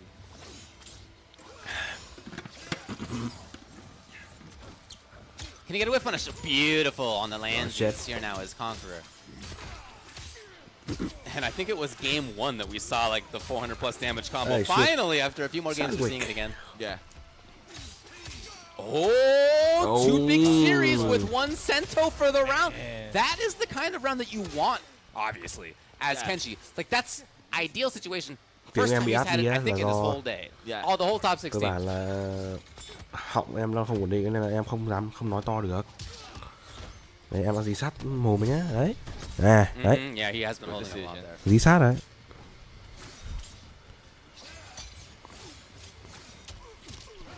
Oh shit. Johnny, in there. Hey. In there in time. Up block. He's pressuring. Chocolate coast to coast. Oh no. Question is again, how does Conqueror find the hit? Chocolate just waiting for the low hat to come back, but he's doing a great job at just holding on to what he needs to. Break it, of course. Whip. Demon drop. Oh, không. Now, Sento, we saw the strength of that before. Chocolate does not want to see that again. Doing a great job defensively. Low hat ta. Oh, the sandwich? No. Yeah, almost there. Instead, Chocolate away is Conqueror. Giờ thì ông làm gì? Nhưng mà nhá, mất tổ tiên rồi, từ từ nhá. Mất tổ tiên rồi. Làm gì đây? Làm gì đây? 20 giây. 20 giây. Ôi thôi xong rồi. Và anh ấy cút. Match point dành cho Chocolate. Match point.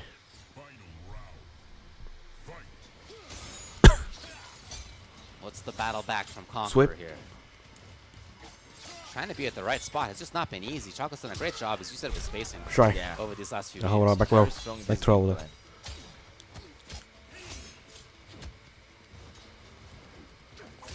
rồi. Yes. Thôi xong, B2 đóng băng rất cơ bản. Here it is. And there's not going to be 3 bars on the other side yet for this next one, so Conqueror gets the party. Where's he going? Nhưng mà thôi. Cứ sandwich là được, cứ sandwich là được. Overhead. Cứ sandwich là được. Conqueror just needs the chip of it all. Bây giờ nhá, Conqueror mà thua nữa thì tao chịu đấy. Again, not taking any risks, no up block, no anti-air attempt. He just wants to block it out. Probably happy to just get away at the moment. Rồi gọi sub zero rồi, nó cái băng rồi. Giờ ông định làm gì? Ông định làm gì? Cùng lao à? Không có chuyện đấy đâu, không có chuyện đấy đâu. Take throw. Vâng, lại là cùng lao mau fuck. D2 cái gì? Oh boy, that was why Conqueror didn't take the risk before. Chocolate got the corner. 25 giây. 3 bars on both sides. 24 giây. Overhead và 2 đều. Conqueror is alive. And the crowd definitely into it on that one. Thề với anh em luôn từ cái đầu. Cứ trận đấu nào có cái ông Conqueror này là cái trận đấy là một cái kèo đấu rất là căng. Chúng ta đã nhìn thấy ở nhánh thắng rồi, trận đấu giữa Conqueror và Nicholas họ đã căng như nào.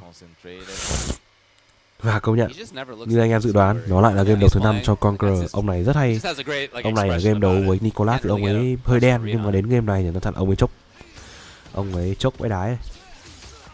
Nói thật với anh em. Again, low hat. Coming to the rescue in some of those situations. Conqueror would love to get things going, but doesn't want to overextend. Same exact thought. Low hat ta. Right now, here's the chance. Overhead. Overhead. It's not a great trade actually for Conqueror. Oh shit. Zero comes up. Let's go again. Get it out. Yeah, and you obviously know that there's going to be a break coming. You still want to get sent out. Nào. Không, cố gắng không để lại gần Kenshi, không lại gần Sento luôn. Chúng ta không thân. Đừng có nhảy với Kenshi.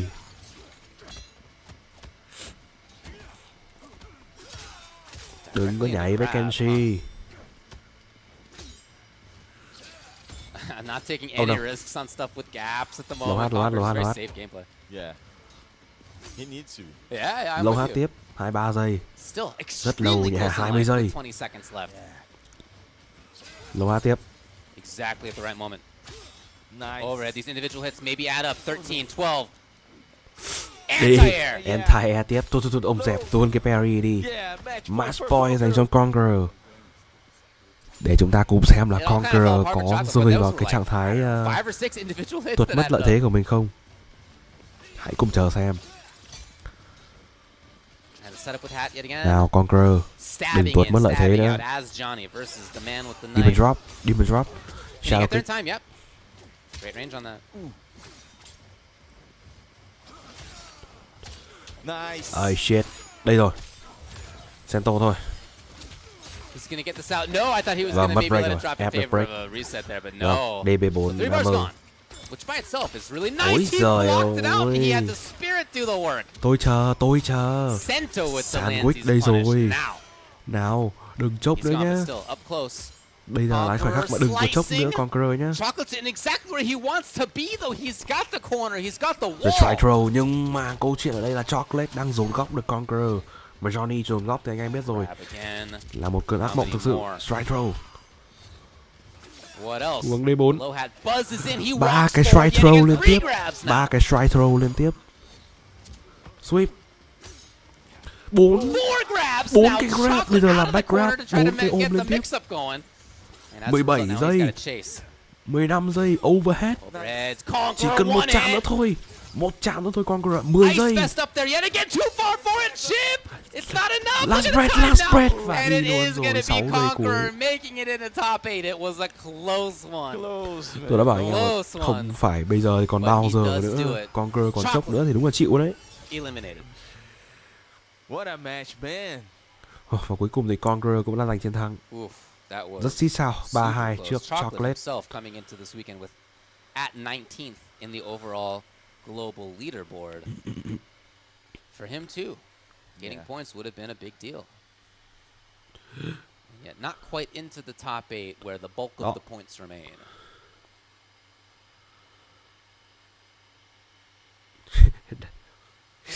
Everything's close. Yeah, all these matches are close. Căng thật vậy, căng. Almost all of them literally. Tâm lý vậy đấy, ông Conqueror này đánh từ trận đấu với Nicholas đã thấy căng rồi. Đã thấy bị căng cứng về mặt tâm lý rồi. Mấy cái đoạn cuối ông Conqueror làm vội lắm. Nên là kể cả lợi thế sâu thế mà ông vẫn rất sợ là ông Conqueror vẫn có thể chốc lúc nào. Nhưng may quá, đến đoạn đấy thì ông lại không chốc nữa. Đến đoạn này thì không chốc nữa. Nhưng mà thực sự là để mà bị ăn 4 cái throw này thì cũng đáng sợ thật. Ăn ngay 4 cái throw của ZK. Thật may lợi thế về máu đã quá lớn rồi. Drain on your brain power to do that so consistently. Yeah. They're taking a look back at the very end of this thing. Rất là đái. Chocolate couldn't quite get the whole way into the top 8.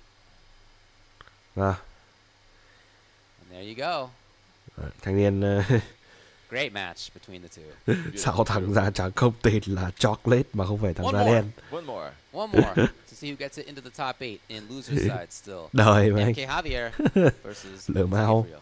Yeah, Sangifrio, one of the best players here in Brazil that lose very soon in the winner side, and then here comes in the very strong losers journey. Yeah, he's until now. Giping earlier today. Bây giờ để tôi xem là chúng ta còn trận đấu nào tiếp theo khỏi nhánh thua nữa không. Bởi vì nếu như theo thể lệ ở giải đấu này thì cứ hết một vòng là chúng ta sẽ đến với một chút nghỉ giải lao. Chúng ta sẽ nghỉ đến một chút khoảng thời gian giải lao và sau đó chúng ta để đánh vòng tiếp theo. White chocolate, chocolate trắng. 14 tháng 3 hình như là cái gì Valentine trắng gì đúng không? Rồi, anh Kiên tặng em rồi. Anh Kiên tặng em quả Valentine rồi. Hợp lý còn gì nữa. So he already has a good spot. It's just you want to shore it up. You want to make sure that there's not going to be somebody coming from behind. So in getting into that top 8 and for his sake hoping that he goes further, that's what he wants. Hình Kiên chưa chào em. Mày là ai? Mày là ai? Tao không biết. Mày đi ra đi. Đây rồi anh em ơi. Chúng ta đến với trận đấu. Có lẽ là trận đấu cuối ở cái vòng 3 nhánh thua. Trận đấu rất đáng chú ý trước MK Javier. Để mà học. Fuck. Let's go. Fuck. Trận đấu MK Javier và Sangue Frio. With no headset on is Javier. Who needs to hear it? I'm kind of the same way. I don't really use. Vâng, lại là float. Here it is. But Javier was playing with striker, right? Scorpion Chameleon như anh bạn khí đột của tôi vậy. That he would play Chameleon against. It's true. Okay. Yeah. This was one of them. It's only a couple. He said almost all of them I'm going to play striker, but yeah, if it's Johnny, if it's a couple other people, Chameleon. D2, straight down.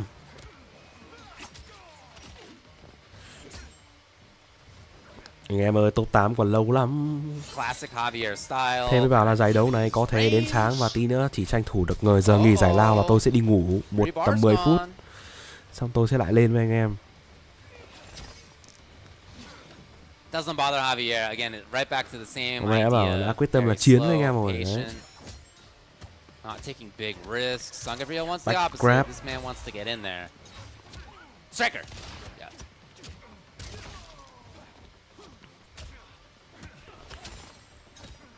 Nice. Grab. 10 phút thành 10 tiếng. Lờ mau. Xong rồi tí nữa anh em tự bình luận. Xong tôi dậy tôi tắt stream hợp lý.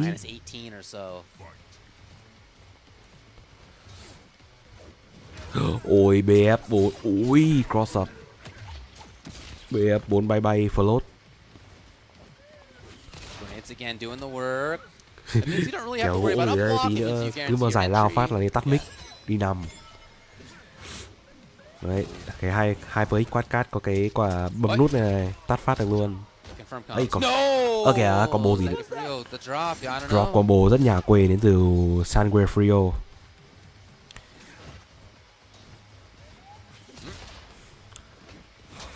Here's Javier. No, he didn't believe in the rest. Tôi thật với anh em là nếu Hard to have known it would hit. The foot is up this too. Yeah, absolutely. Here's the bop. Backed off. Javier finds it first. Oh shit. Cute. And then spear. Oh, very nice. Tôi là anh em nếu mà Javier mà thua nhá thì thôi sừng này. Thì thôi ông đừng mơ đến final combat nữa. Cameo specific combo route. Phi đánh offline rồi mà phải tích lũy điểm mà còn thua vòng này thì thôi xứng đáng cút. For real. Ơi, tôi vừa chửi Javier xong thì Javier bảo tôi là mày sai rồi.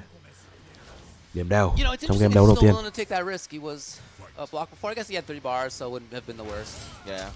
Lại là float và jump kick.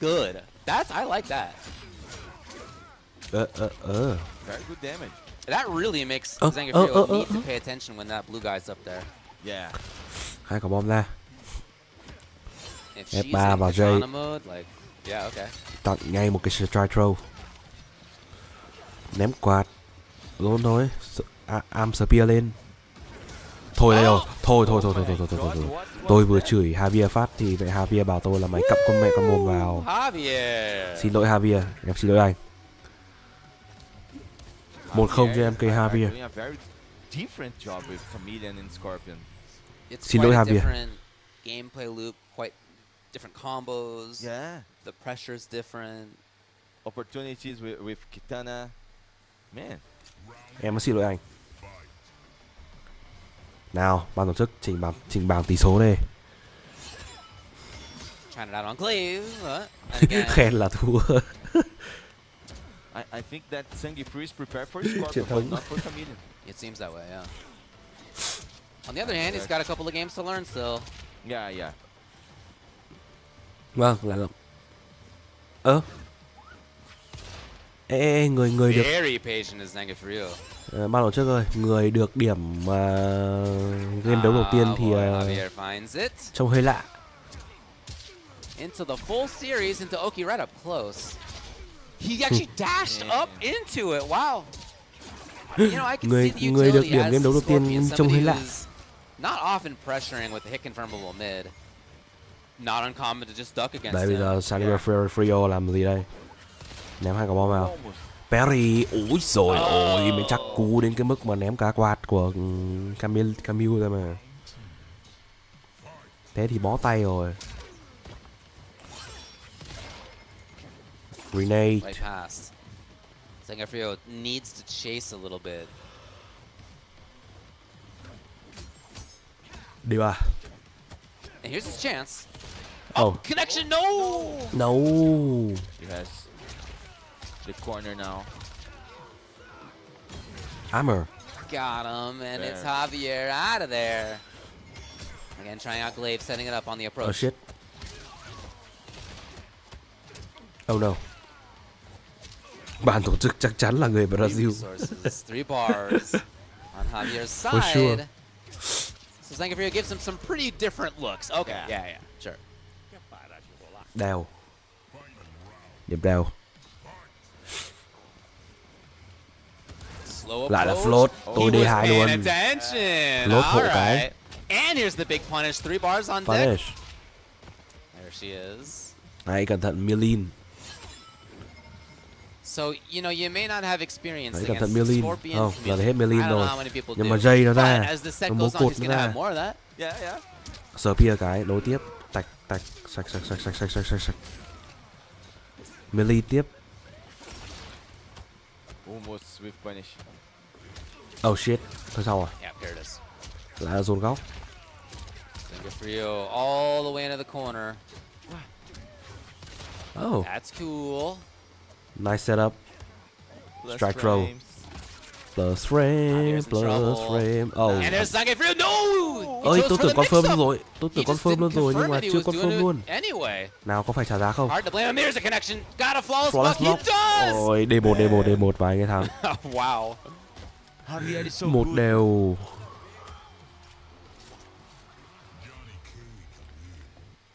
Yeah, I'll say. Không, em thấy ban tổ chức làm đúng là anh kia này. Họ để số 1 sẵn đấy mà. Bởi vì họ lường trước là kiểu gì Sangue Ferro cũng thắng được game này. Đấy. Quá tỉnh táo. Được. Có một điểm tín nhiệm cho đội kỹ thuật viên của giải Brasil. Ill-advisedly.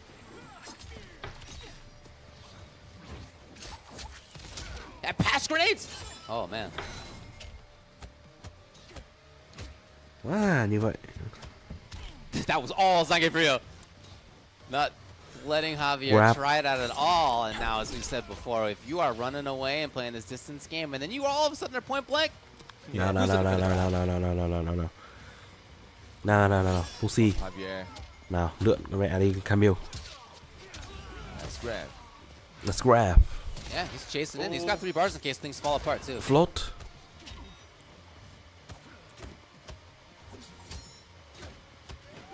The overhead.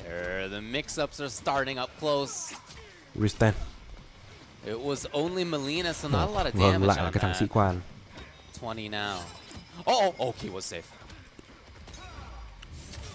Time. 13 giây, 12 giây. Fuji rồi, Fuji ơi, backdash rồi. Molina's there. Oh! Là bất ngờ là teleport. Game đầu dành cho 20k Javier. There it is. Javier. Oh yeah.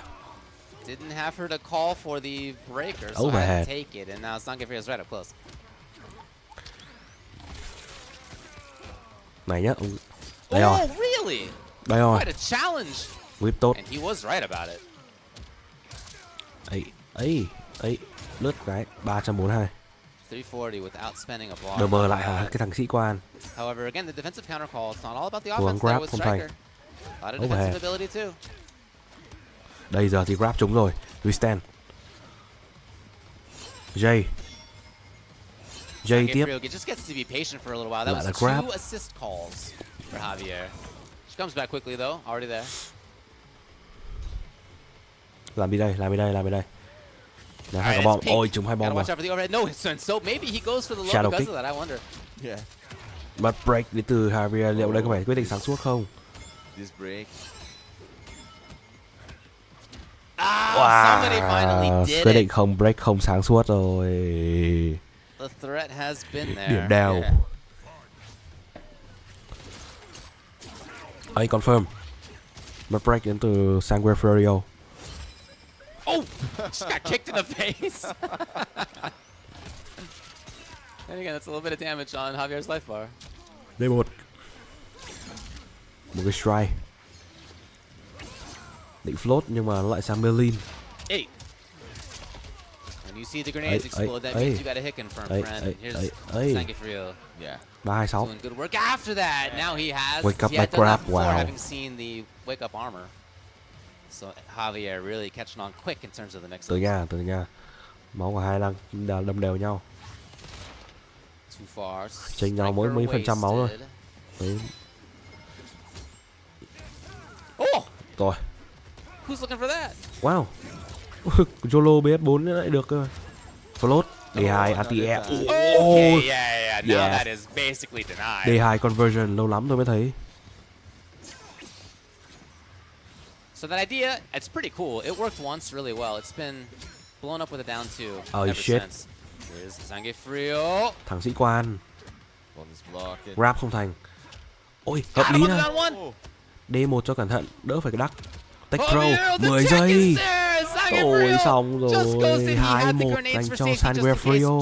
2 games to 1 for him. Chúng ta cùng xem là Javier có đi về không. Javier có đi về không. Chúng ta cùng chờ xem. Mất công bay từ Tây Ban Nha sang Tiếp Brazil để rồi nhận kết quả trái đắng. Trông hơi lỗ vốn đấy Javier.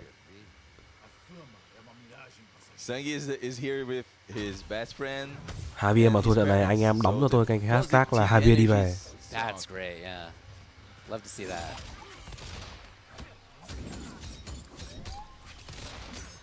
We call his father Sung father. That's cool. Sung pai here in Brazil. Ui. Xoay. So back to the more comfortable stuff. You know, some of those tricks that Javier had gone with Chameleon kind of weren't working out over time. So back to the comfortable, strong stuff that you know when Striker not there. Đấy, trong những lúc chúng ta tuyệt vọng nhất về Javier thì Javier có vẻ như đang cố gắng khiến chúng ta nghĩ rằng chúng ta đã sai. But Sangifrio used to face this combination here in Brazil, so.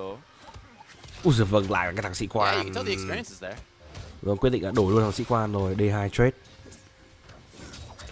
Bây giờ chúng ta sẽ có 2 thằng sĩ quan trên sàn. Thôi rồi ôi. Tự nhiên bấm nút 11 cộng. Oh, what a chase. Úi rồi ôi. Bây giờ chửi Javier cũng không đánh tốt được. Match point. Match point dành cho Sangue Furio. D3. The Shadow Kick Armor. Jump Kick. Có mất break không? Không dùng break, quyết định là phải giữ. Striker was dead during that whole combo, so no breaker available. Back Now, grab. Zangefrio, life lead, round lead, game lead. Không có anti-air. Ôi, And match point. định ra star trong striker nhưng mà không thành. A little stab in. Grab luôn này. Gotta have some change about the gameplay here. What it is, we'll see what a duck! Oh, 3 shit. bars gone. Air break. Very good moment for Zangefrio. Air break được rồi. B3. Phải chơi neutral cẩn What thận. a perfect, flawless block. Đang có lợi thế hơn chút về máu nha, nhưng mà hãy nhớ GK có 2-3 meter. Chase all the way into the corner. Striker Hãy is cẩn now thận cái back. đấy. Immediately he's out to play for Ôi Javier, thôi. who swings in. Javier And vẫn even though níu he kéo has được been hy vọng. getting down 1, down 4, Javier vẫn đang níu kéo hy vọng của mình ở trong trận đấu ngày hôm nay. back in for the strength. The shadow kick chính xác. Amazing chase. Ôi chưa xong rồi. Let's go. No. F3 xoay xoay, cơ bản thôi.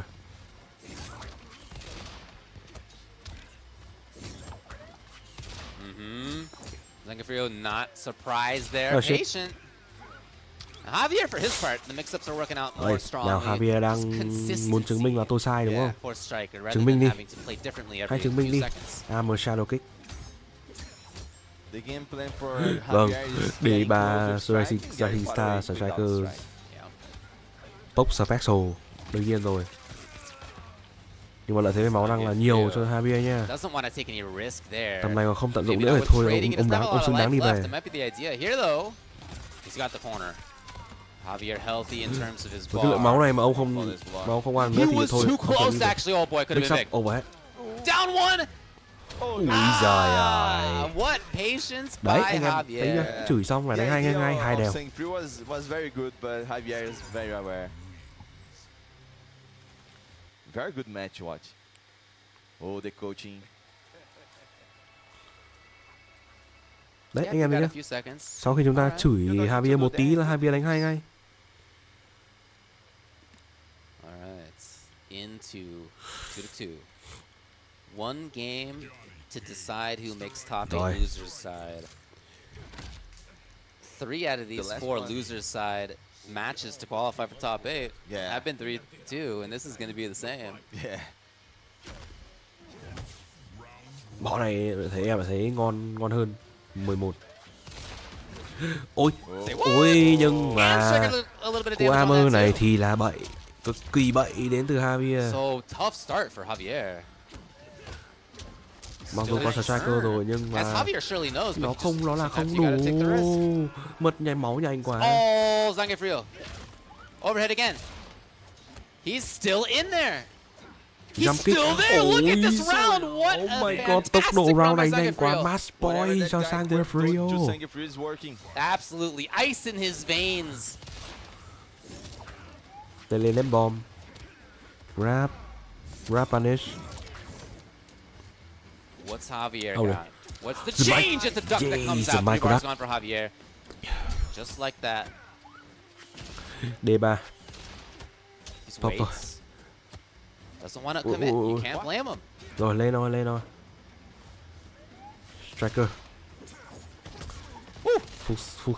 Whip bằng shadow kick. Oh shit.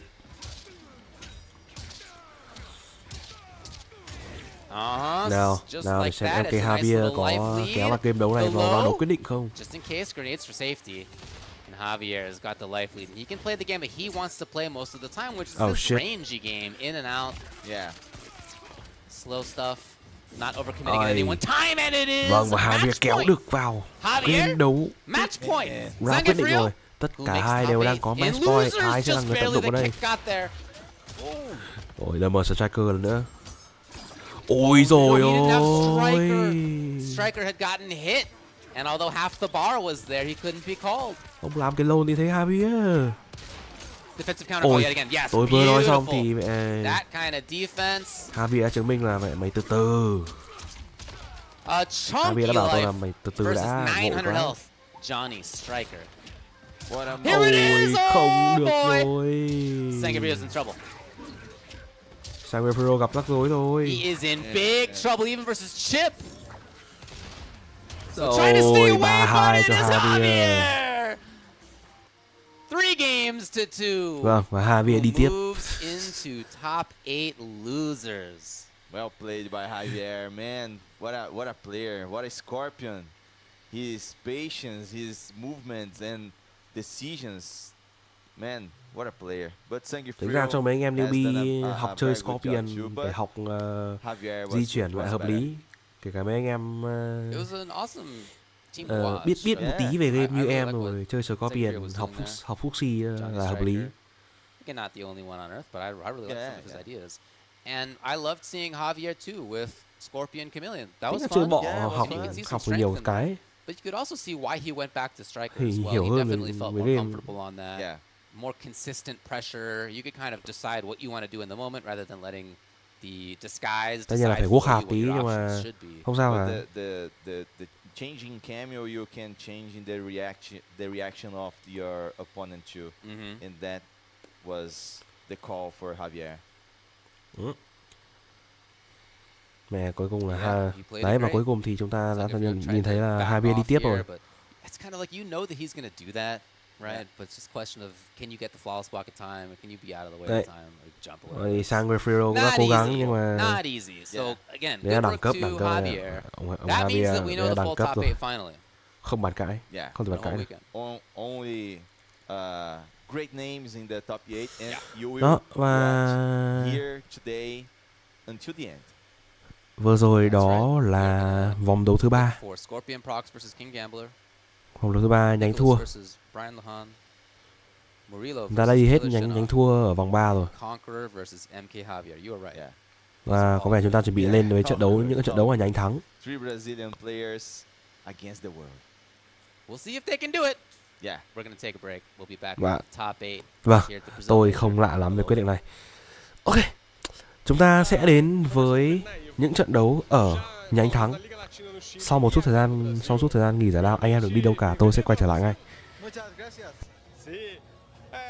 Scorpion, qual es la diferencia entre jugar en tu país y en Brasil? Se siente como familiarizado porque yo ya he jugado mucho con los brasileños. Y sobre los brasileños, ¿hay algún jugador de Mortal Kombat 1 en Brasil que admiras en especial? Yo admiraba mucho a Conqueror. Sí.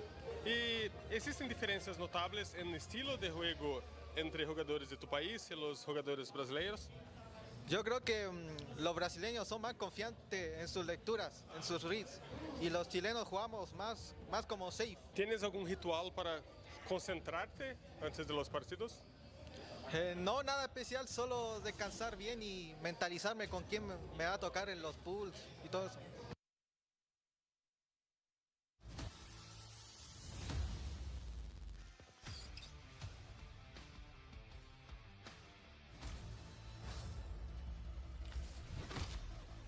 This is no time to smile. Hell yeah it is. Fight a fire god is coming off my bucket list.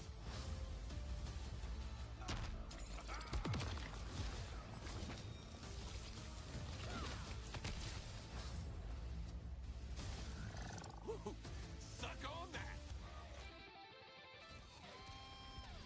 Fight. Eagly. Understudy. The gravity. Sonic boom. Torpedo.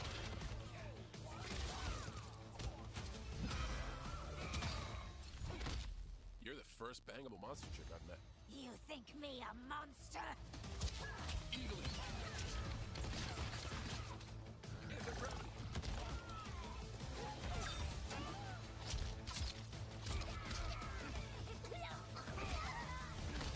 I bet shits take more effort than beating you will.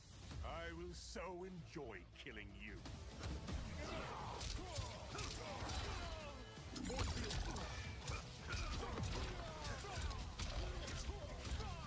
Torpedo. Eagly.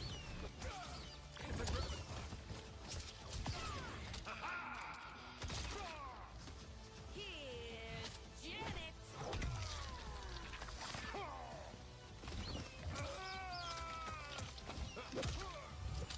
Booyah.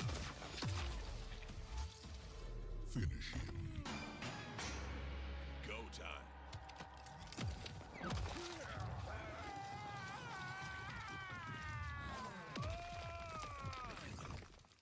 Activate Sonic Boom.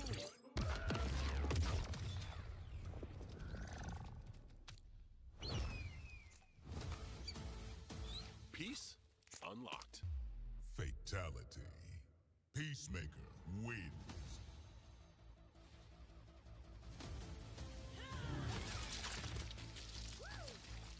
Flawless victory.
Well, well, well.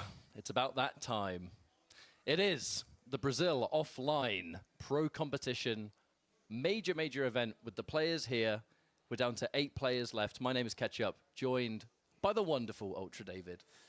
Hello, everybody, and it is going to be an awesome top 8. I hope that you've been enjoying the top 24 all day today so far. The top 8 is full of interesting matchups, interesting characters, and players with very interesting storylines to follow over the last couple of years. It's going to be a blast.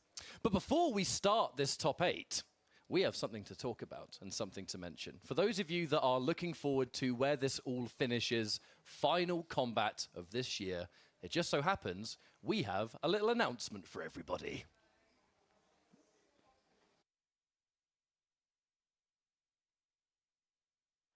Welcome, ladies and gentlemen, to Final Combat. That's where Kanimani's looking. There it is! Oh, he waited for it! It grand champion for Mortal Kombat 1 here.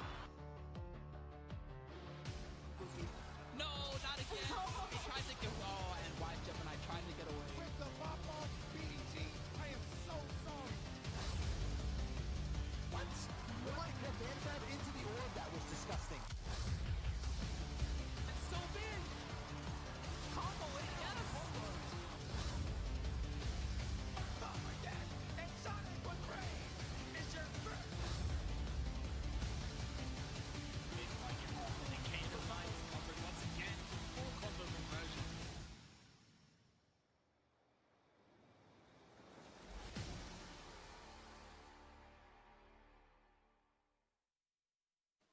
One of my favorite cities, Toronto. It is a blast. I'm super excited for Final Combat to be coming up in June, just a few months away.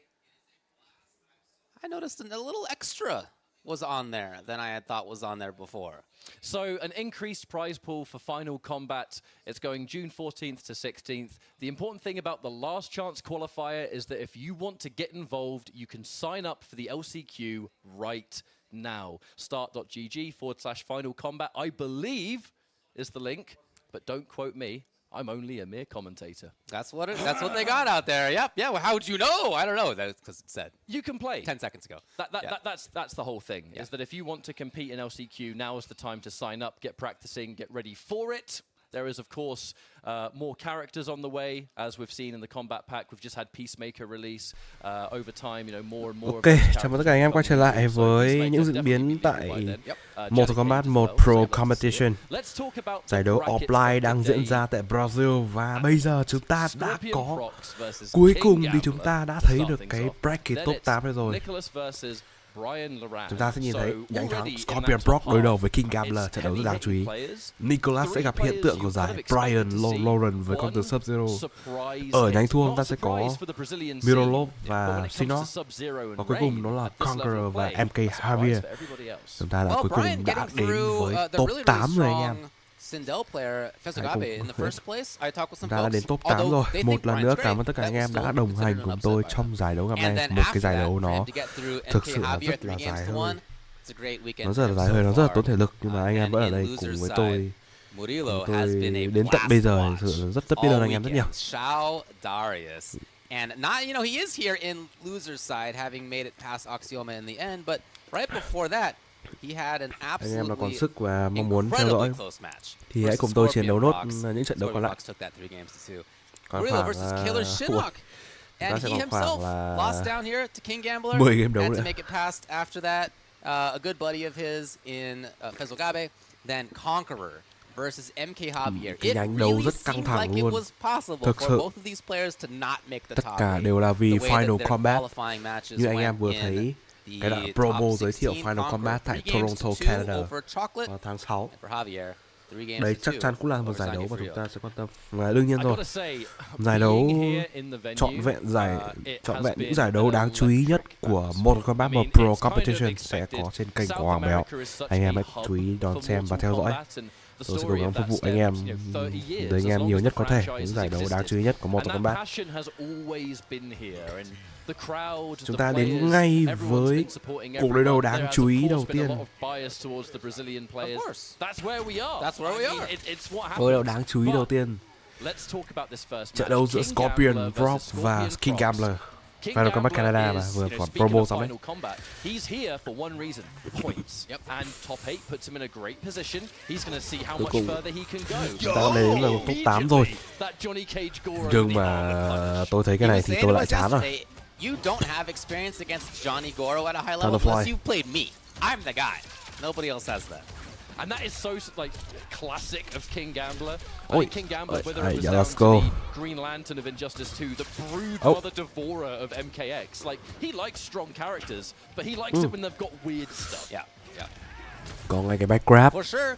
Interesting start for both. Forcing the issue yet again, and King Gambler willing to take off some life and a bar to get rid of that. Oh, that said, and a little keep up here because of the knives. I love the conversion.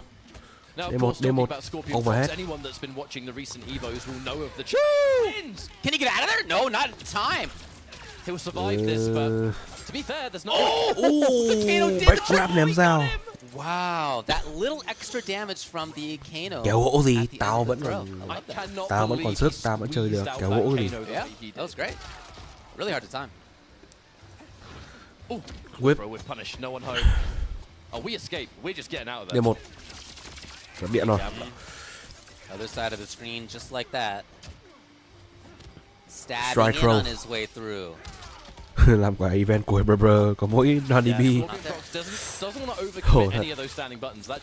Từ đấy thì ghi phát Toronto Carter lại đôi. Oh shit. Didn't quite manage to squeeze that one out. Would have been a full combo. Oh, this happened to work out. A lot of work to do for this comeback, especially with Raiden. Here we go. He's locked and loaded, but there goes Goro. Đấy, gọn gàng trong góc nha, cẩn thận, hãy cẩn thận. Sẽ try luôn, nó cẩn thận này. Alright, wait a minute. 3 bars to meter. No! Ôi không. Scorpion procs with the buttons faster for game number 1. Không cần phải fatal blow luôn. Nhẹ nhàng dứt điểm. Game đấu đầu tiên 1-0 cho Scorpion Brock, Raiden again. Motherfucker. I think good awareness there, just knowing that look, my opponent's not like point blank, so vẫn cứ là Raiden thôi. Getting this button out. Yeah, and it worked. It was absolutely right. Just because you're not to the floor does not mean ném ra bắn điện. Guaranteed. Shadow kick. Goro quá xa rồi, punish. Bơm một ba tóm xeo luôn, kéo đẩy luôn vào góc này. Kéo đối phương vào góc là điều quan trọng nhất. The whole thing go. That's going to be a storm cell into Kano, big chunky damage, a knockdown situation that King Gambler definitely rather not have. Giật. Alright, Kano up block là hay. King Gambler bị bắt bài rồi. Bắt buộc phải bỏ round thôi, không thể break được. Round đầu tiên dành cho Scorpion Brock trong game đấu thứ hai này. Feels like all the mix-ups so far have been on. Wow, he was way far away. Scorpion Procs was at the right spot. Always looking to just get oh shit, no. Nào đừng King Gambler thực sự nha, ông đừng có để thua sớm nhá. Hãy để trận đấu này xứng danh là một trận đấu đáng chú ý nào. Trận đấu của hai tên tuổi lớn mà.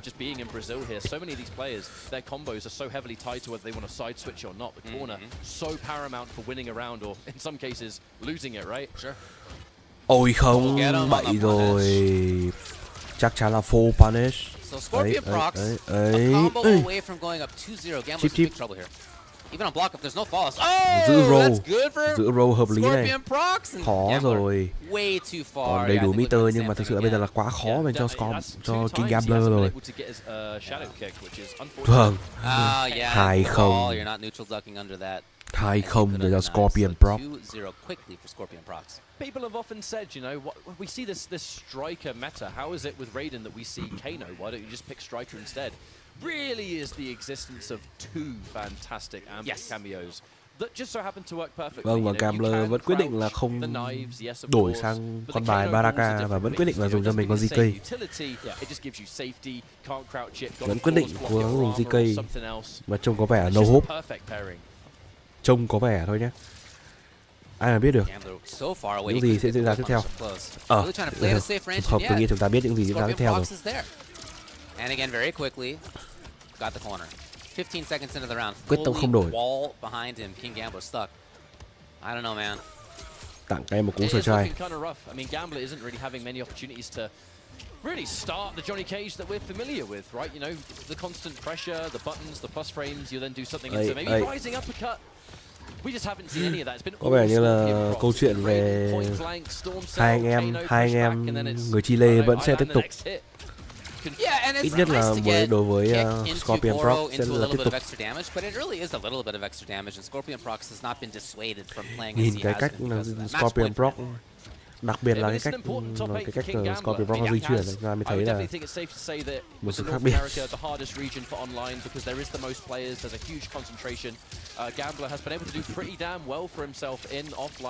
F4 mà sau đó là set luôn. Thôi bỏ đỡ là Flawless block lỗi, tôi đoán chắc là Flawless block lỗi. Trời ơi, cố gắng lướt. Shadow kick tốt, punish. Nhưng mà thật sự là quá khó cho Gambler rồi. Giữ khoảng cách check rất hay luôn, armor. Gambler can't really absorb many more hits even. First frame. Đỡ quá tốt đến từ Scorpion Proc, nhưng mà lại bỏ đỡ không hợp lý rồi. Cố gắng lấy frame cộng. Strike. Quyết được cái throw của Scorpion Proc, mất break rồi. Nhưng mà máu. Chip.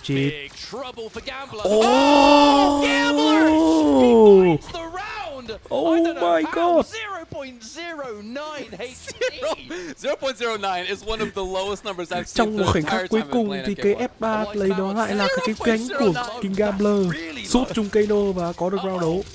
Nhưng mà cộng một round danh dự. Immediately as well, he can keep it up here. Nah, beautiful. Nhưng mà tôi nghĩ là cộng một round danh dự. Looking kind of hard now. Low poke into Storm Cell. Here comes the Kano. All of this chip. Yes, cộng một round danh dự rồi. There is a breaker now. Almost too much of a hill to climb, I fear. Anh em người Chile vẫn là cái gì đấy. Quá bá cái giải này. Tại khu vực này. Một cái thế lực thực sự. Và một cả switch luôn. King Gambler đã cố dây sức nhưng mà chênh lệch trình độ vẫn là một cái gì đấy khiến Gambler phải ngửa ba trắng. Scorpion Proc. Vậy là 1/2 anh em người Chile đã tiến bước vào vòng đấu tiếp theo của nhánh thắng. Chúng ta cùng xem là ở trận đấu tiếp theo, trận đấu giữa Nicholas và Brian. Liệu Sub-Zero của Brian có thể cản bước được con Baraka của Nicholas được không?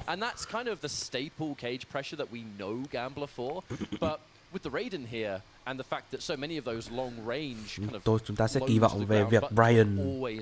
Chúng ta sẽ kỳ vọng về Brian có thể làm được một cái điều gì đấy khó khăn để có thể thực sự có thể làm điều gì đấy khó khăn cho Nicholas. Như cái cách mà Conqueror đã làm. Nếu mà kịch bản, nhưng còn nếu mà kịch bản hai anh em gặp nhau ấy thì mẹ chúng ta đấy vẫn như cũ thôi. Anh up block nhá, mày đừng có đá. Anh up block mày đá nhá, đấy mày đá cho anh để anh up block. Không anh panic mày. Đấy. Mày thờ đâu đi để anh micro duck.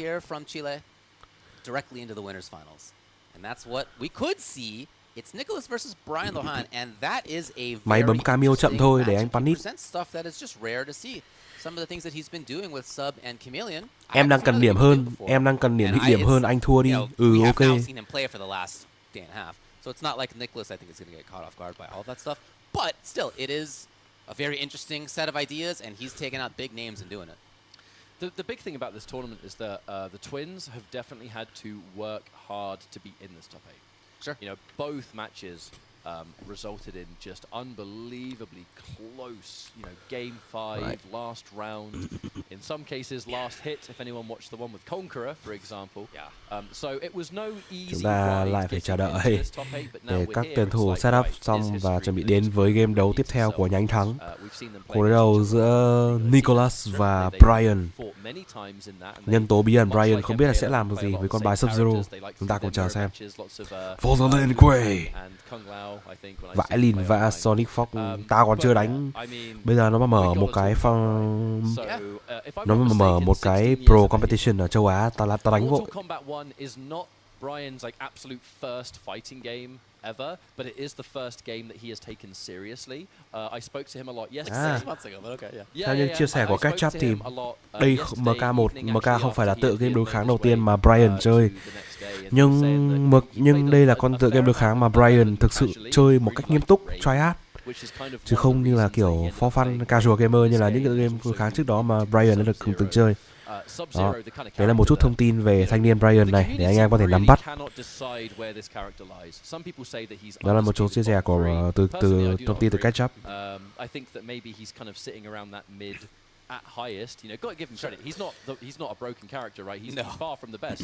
But especially with the introduction of Chameleon, this character has chúng ta cùng xem là đấy, tôi chỉ kỳ vọng là thực sự là Brian sẽ cố gắng làm khó được. Cố gắng làm khó được Nicholas thôi, còn thắng thua như nào thì chúng ta sẽ để cho diễn biến trận đấu, sẽ chờ cho diễn biến trận đấu diễn ra, bởi vì tôi sẽ không muốn dự đoán trận tỷ số thế nào đâu. Thật sự. Yeah, he's got some really interesting stuff. Incredible overhead giải châu Á mà 10 thằng 9 thằng lưu lỏ làm out, including me. He's got punish potential. He has full juggle potential. If you catch somebody jumping with size, I love the conversion into slide. Tí hai anh em gặp nhau trong winners final xong rồi một trong hai thằng sẽ kiểu tự cút xuống nhanh dưới xong rồi tự cút xuống nhanh dưới xong rồi sút vỡ mồm vỡ alo mấy thằng nhanh dưới, xong anh em lại gặp nhau ở trong cái tổng.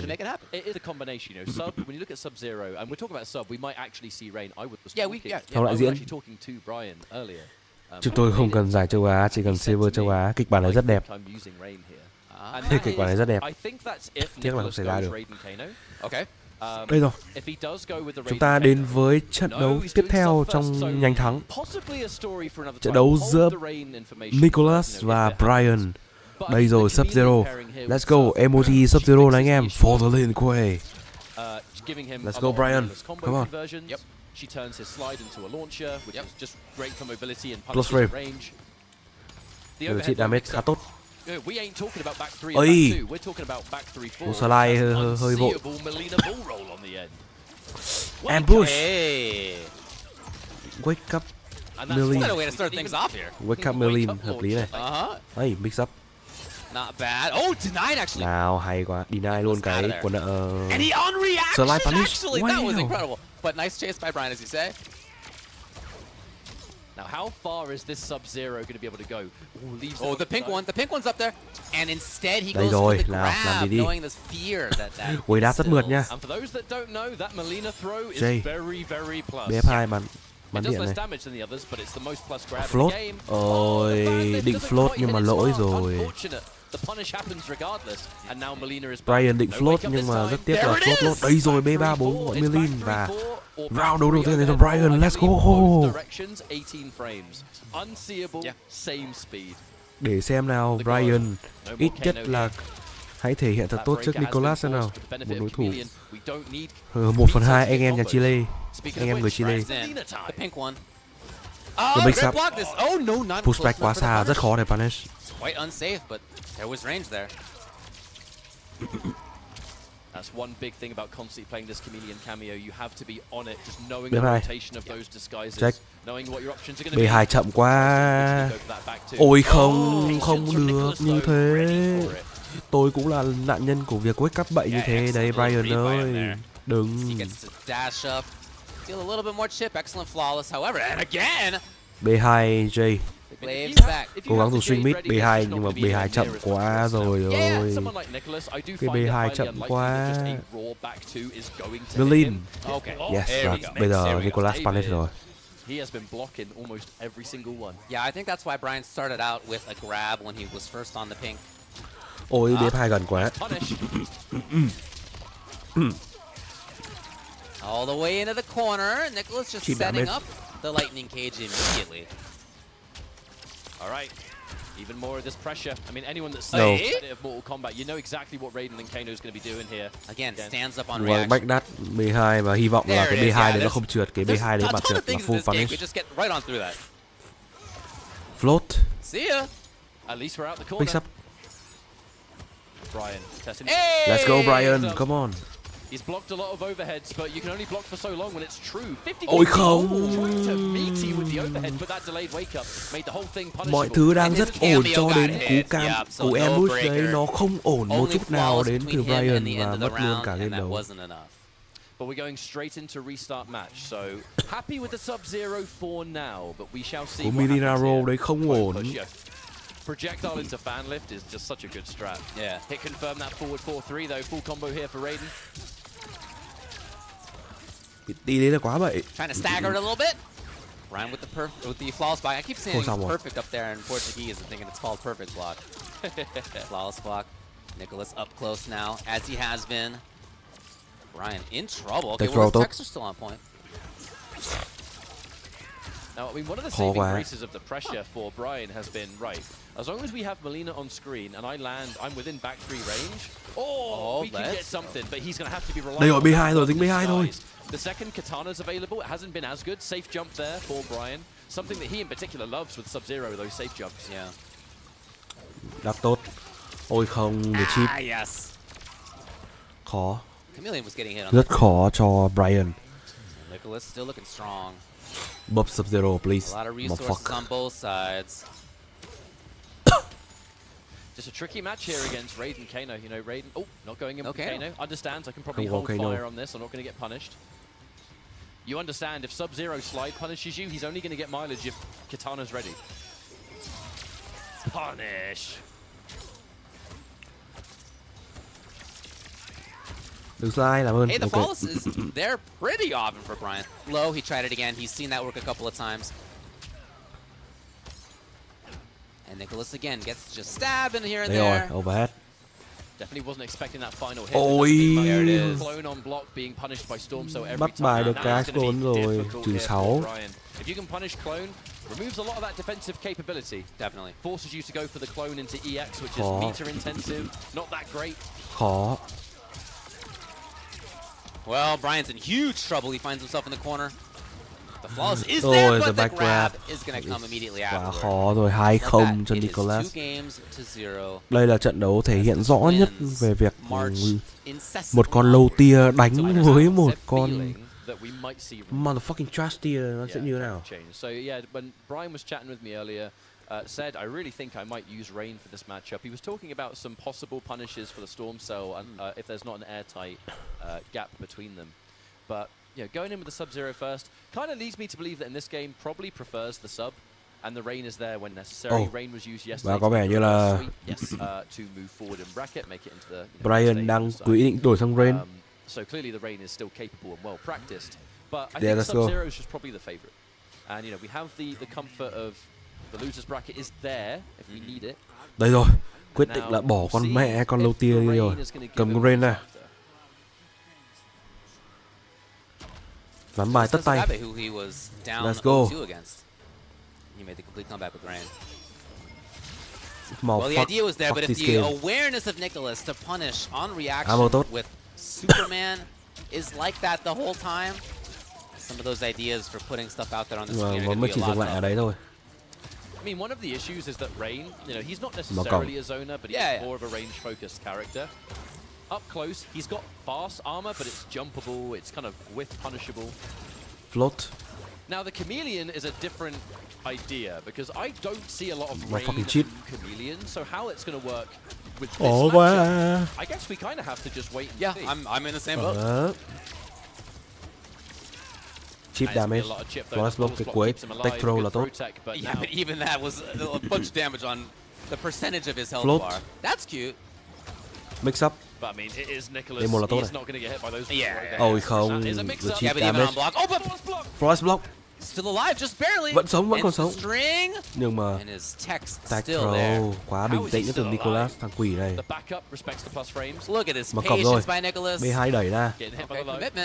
20 giây khó quá, rất khó. Oh yeah. And again on reactions, we were saying that's the second time that he's seen that come out, and on reaction, get the fly. Alright, let's have a look here. We have seen some rather incredible stuff from this Rain yesterday, and Chameleon was the cameo that let it happen. Ôi, cảnh đoán đọc tốt quá, đoán được cái cancel throw luôn. That down 3 is such a crucial button. Yes, excellent range on that. All that aside, again, as his sub was, he's caught in the corner. He's getting harassed here. Confirm will quá come. khó cho Brian, And nó he's thực in sự big là trouble. quá Nicholas is khó. looking great. Everything firing on full cylinders for him. A little bit of extra conversion. Doing all the work Ball he fuck can. cái gì đây? It's not going to be enough, surely, but anything is going to do it now. Didn't get the storm cell. I mean, Thực sự luôn không thể nào mà cậy được cái block của Nicholas ra được anh em. Unlikely. Không cậy You're được. fighting Raiden Kano. If you get within storm cell distance, you're in trouble. All right, can we back up? Slot các thứ làm đủ mọi trò này không thể cậy cái block của thằng Linh Chile được. 3-0. And there you go. Nicholas! 3 games to 0. Both of the twins in winners finals as we've seen before. Both of them 3-0. Vâng, kịch bản quen thuộc. Anh em Chile đối đầu với nhau trong trận chung kết nhánh thua, trận kết nhánh thắng. Và chúng ta chuẩn bị nhìn thấy một màn kịch. Nicholas and Scorpion Prox, a lot of you probably saw them at Evo, was the year you know, but you know they have been in other North American tournaments, which many of us saw them for the first time, and then Evo was kind of like their big.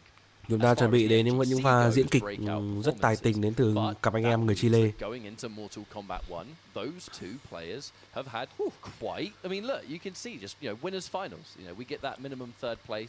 Oh yeah. Vâng. Ăn mừng trông có vẻ trận đấu khó khăn nhỉ. Trông kiểu trông có vẻ trận đấu khó khăn phết. They're doing great. Nicholas is currently 7th. Well, coming in. Anh đã ăn mừng. Ok. Tôi cá trận đấu vừa rồi Nicholas đã thực sự cảm thấy rất khó khăn khi mà đối đầu với Brian, một đối thủ rất mạnh. Ok. Quá mạnh luôn.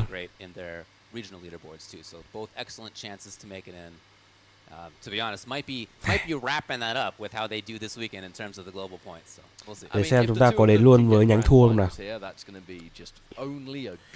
Nếu đến chúng ta đến luôn nhánh thua bây giờ thì tốt quá.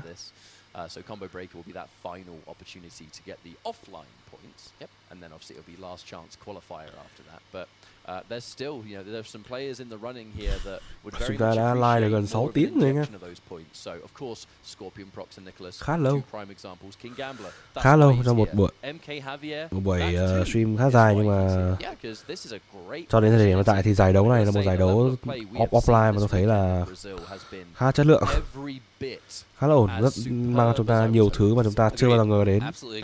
Tất nhiên là meta thì vẫn còn đó, nhưng mà chí ít là có những thứ chúng ta bất ngờ chúng ta được trải qua ở cái giải đấu này rồi. Nên là tôi sẽ cố gắng, tôi sẽ cái đồng này cố gắng xem đến cuối luôn, mất công ta xem đến đây rồi. And on the other side, Conqueror and MK Javier both started out this top 8 in loser's side. Certainly those 3 names were people who I thought would make a great run. Now, top 8 is great in this context, but nevertheless, on loser's side. Chúng ta chuẩn bị đến với những trận đấu ở nhánh thua. Nhánh thua thì chúng ta đang có sự xuất hiện của Javier rồi. We saw that exact same matchup at UFA. Brian cũng xuống đấy rồi. Two European legends. They had that exact match. Tranh thủ vẫn đang catch up và David đang tán nhảm, thì chúng ta sẽ chuyển sang màn hình màn hình dài, màn hình nghe nhé. Tôi bây giờ tôi có thể tắt cái màn hình top 24 rồi, tôi có thể mở sang màn hình top 8 rồi. Xin mời anh em cùng theo dõi với tôi. Chúng ta đang ở cái nhánh chuẩn bị đến nhánh thua. Trận đấu giữa đầu tiên là Morelos và Sinop. Đây sẽ là trận đấu giữa Conqueror và MK Javier. Người thắng trong cặp đấu giữa Morelos và Sinop sẽ gặp Brian, và người thắng trong cặp đấu giữa Conqueror và Javier sẽ gặp King Gambler. Và bây giờ chúng ta sẽ cùng quay trở lại với những diễn biến tiếp theo của giải đấu MK Pro Competition tại Brasil, giải đấu offline. Chúng ta đến ngay với trận đấu nhánh thua. Đấu giữa Morelos và Shinnok. Let's go. Ôi, stand 22 rất dài nha. Yes. Darius. Scorpion Prox, number 1 seed. Even that is disgusting. Calling in Darius, then doing the overhead low mix. And if they block the mix, you get another mix. And then the Ôi, first D2 gì đấy? it's a combo. Bị Atia. Oh, Darius. No, it's really good. Yeah. Man, get all the way from the PS2. What a jump back! But no punish. Oh shit. That's it. Morito here. The mix. Thôi sao Still rồi? pumping Đủ that đà. damage out. It's gonna be enough. Bao đầu dành Shao, cho there's one Morilos. thing he's got, it is beefy damage. Yeah. And it's even more so thanks to Darius, and it's, you know, he can give you these massive combo extensions if you want. He can give you the full Oi, combo. anti-air. Oh no! Wow. Dropping it. Look at this. Good Just drop. like that. Morilo takes his turn back. Killer Shinnok had this whole combo with the Goro and 3 bars and chose not to do anything about it. Now, those of you that will be paying some close attention will probably see it throughout the course of the series. Darius was given a new move a couple of patches ago. It is a variation of his overhead heel kick. This one doesn't launch the same way the old one does. However, you can use it as an ambush on knockdowns, and it only costs half a bar, so keep an eye out on that. Overhead. Overhead, crouches. Challenge is actually the missed timing Ôi, of the Goro to B. make it high. Giờ low, kìa cộng với thêm Goro nữa. There's Morilo. No armor to have to worry about, but still very close. Both players with a fatal blow. Any substantial hit that you can confirm into, that's the end of the round. Yeah. And we have seen... Oh, shit. Oh, boy. Yo. Darius out to play. Hold on, Ôi, he no. missed it! He missed it! No, and Killer Shinnok's not even going to have to spend the fatal to take the và round. mất một cái round rất oan uổng, điểm đều. B2 quá vội. Tự nhiên ăn một pan có cú punish rất oan. That is unfortunate. What is again? Okay. Yep, Not a lot out of it, but yeah. Shinnok đang delay World Cup rồi. Goro partying behind him, Đã raising tự the động delay long World Cup roof. rồi nhưng mà Morilos lại quá vội tình huống vừa rồi. Đến round tiếp toàn thứ 3 nào. Ném mũ. Patience there. I mean, Rồi từ đái kích. Từ đái kích ấy. Out of nowhere. And Killer Shinnok, I mean, he's all about those mind The overhead. games. Just because he doesn't have Goro, Ah, that yes. doesn't mean Game he's đầu tiên not dành cho going to Shinnok. armor. Like, it's still safe. Yeah, -7. right. Only about 3 characters in the game can punish -7. Trả giá. A good first game. Đơn giản là trả giá thôi em. Swing in that first game. Not to be that master of hindsight, but we have to talk about that round. Absolutely. That mishap, mistiming the launcher there and just dying for it. It very well could be 1-0. 298. Absolutely. Cái BF2 nhẹ nha. Up block on wake up, maybe expecting an overhead. Đấy, Shinnok hãy đánh rất đơn giản thôi, hãy đánh một cách đơn giản thôi thì Keep it up. ông cứ nghĩ nhiều là ông auto, ông chốc, ông thua. Hợp lý này, tôi đào hóa sát thương. Oh man, all the mix-ups are working out for him. He's got Goro back. Any button into anything is going to give him the armor. Sweet. There it is. Wake up down one, good block. Overhead cộng Darius ra. Now that backs off. It's going to have significantly Còn lại là more BF2 recovery gaming. than the low. So just because you call in Darius, Cú lâu chính xác. doesn't really mean you Một can get anything round extra. dành cho Shinnok. Really are liking to. He's trying to prioritize having the Darius kick and then use the plus frames rather than take that roundhouse and Oh no, commit it into 2-2. something else like the back or the forward cameos. Gọi Darius ra rồi, Mitty Oh, hơi sớm nên là 2 hit chưa hết. So if the opponent does nothing in those instances, you can move past Darius, but if you wake up there, it will armor break. Right. So a lot of those early Darius calls are done on anticipation of the opponent's armor, especially against Kung Lao. Overhead đây rồi. Overhead, that's a full combo. Đừng đùa với Shao khi chưa không cầm rìu. Shao không cầm rìu là một Shao big cực khỏe. I really like that Morilo went back for the overhead after Killer Shinnok in that sequence right before Let's it go. did wake up block. Ra đến với game round thứ 3. Morilo was like, that's what you were thinking about last time, you won't be thinking about that again. Trying to be outside of that danger zone, here it is! Uh-oh, David. I can see Darius. I see him ready. Are we going to use him? Yeah. BF2 gaming. For sure. That is going to be one of the issues you will have with Ủa, không bấm BF2 nữa để chỉ có lao vào Mitty cho dễ. Hits are working, grabs are working. Ném cái mũ ra. D2 chính xác, straight damage. Could have been a lot worse for Killer Shinnok there, so I'm Cố sure gắng he's B2 happy to không just thành. take it down too. Bị ngăn chặn ngay từ trước cái all active been frame. working out, it feels like. Lại là BF2 There you gaming go, mất break has an rồi. immediate Mất break. would have been in It's big a trouble Morilo. otherwise. Armor available for Killer Shinnok. Yes, No no Goro, Goro, however, and we are just about to get Darius back. Axe goes down. Way far away. You don't want to be there. Outside of command grab range. Okay! Convert! Ôi không! You were right! No! Không. Ý Ý tưởng là có nhưng mà cái fatal blow của Shao là chậm quá.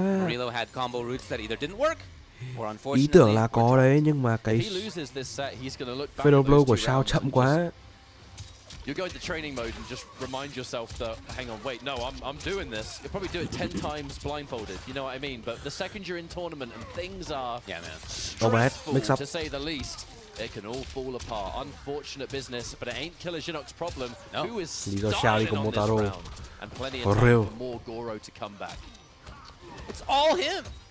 Even here, as the block happened, oh, okay, jump early too. Huge hitbox on that. Get back in there, fully on the wall. Ôi, wake up spin, bro. Murillo with the conversion. He's got 2 bars wake up left. Spin này. Wake up spin. Shinnok with a bar and a Goro, and Murillo, no thank you, he was trying to get out of there. Ôi không. Shinnok with the footsies on reaction. Quá bình tĩnh đến từ Shinnok. Match point dành cho Shinnok. On threat right now. Murillo was a round away from getting into winner's side over Scorpion procs. Here's Killer Shinnok trying to play spoiler for him. I absolutely would not have expected a 3-0 if that's how this goes, but still a chance to stay alive. It's just the hardest challenge a player can have. You know, you have to reverse sweep, but you're also match point down. So there's a lot of, as much work that can possibly be needed in this situation. Never say never, however. Yeah, we always see wonderful things in these pro tournaments. Lovely. Sweep overhead. Low overhead low. Yes. And the axe to come down. Cái gì đã đến rồi. How are you gonna block that axe? That's an axe. Còn lại đây có vẻ là một round danh dự để cho Murillo. Strong forearms, mate. Strong forearms. Ôi không. Alright, match point still remains for Killer Shinnok. Rồi, nhưng mà match point là vẫn còn cho Shinnok nha. Side switch. Ôi không, wake up. Không có đập. Định mix up đấy nhưng mà block tốt. Phản xạ nhanh đến từ Shinnok. Vô và hà. Now that Goro is Cố the gắng để threat. không He wanted the overhead. từ từ đấy, không bấm F2. Trying to get away. He just does not want to be in that dangerous range where there could be armor into Goro. Bỏ Zio rồi. Oh no. That is not just Có damage, một tí. that is Zio corner overhead. carry that you've also missed out on. Ôi, có meter thôi xong rồi.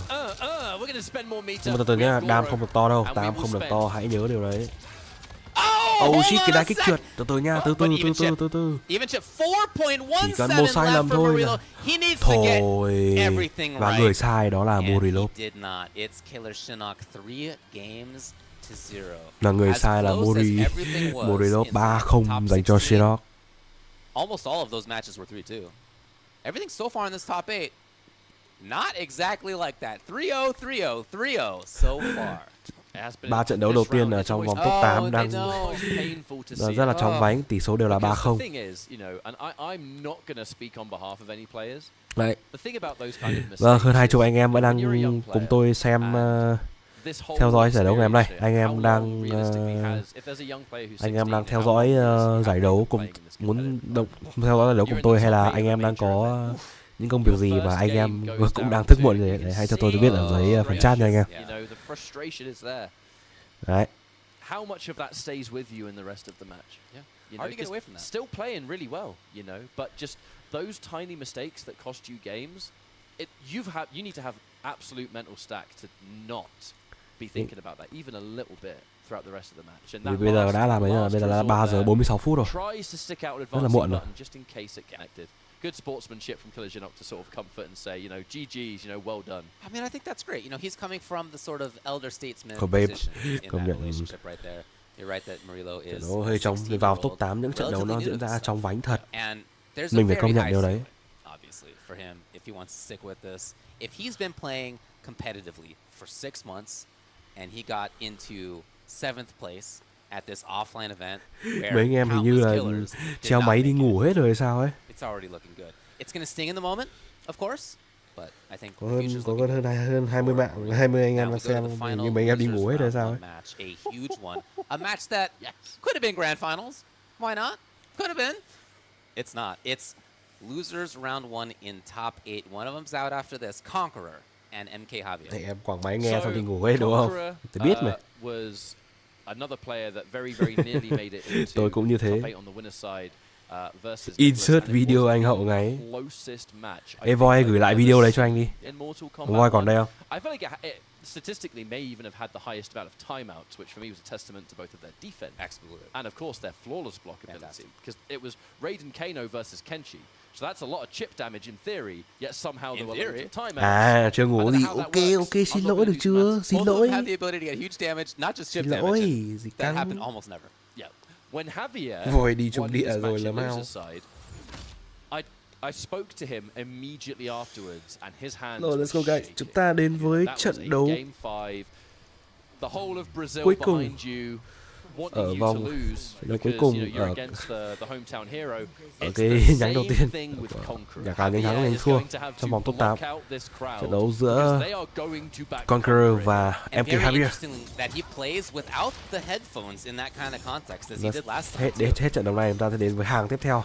Now, actually, interesting. Hàng đến trận đấu Talking to Javier before this tournament even tứ began. kết đánh thua, bán kết đánh thua, chung kết đánh thua, chung kết đánh thắng và chung kết tổng. I actually, of all the top tiers, I like fighting Kenshi as Scorpion. Okay. Curious to see how much of that we see here, because Conqueror, Overhead. of course, phenomenal Kenshi and has all of the conversions, the weird situations and everything else. Sweep. How much of a Scorpion of this caliber has Bê he bà. played with? Because I know there's a really good Scorpion here in Brazil as well. Oh shit, wow. Javier survived and gets to play this distance game. Kèo này thì để xem là Conqueror có bị cóng không. Để hai tốt này. Để xem Conqueror có bị cóng không và Javier có chốc không. Ai sẽ là người chốc hơn ở trong kèo này. Một kèo thuần kỹ năng luôn. Ai sẽ là người chốc hơn, chúng ta cùng chờ xem. Spear. Nhưng mà lại trúng bảo là ôi không. Confirm. Đó là confirm đến từ Javier mang mình mang về cho Javier một round đấu.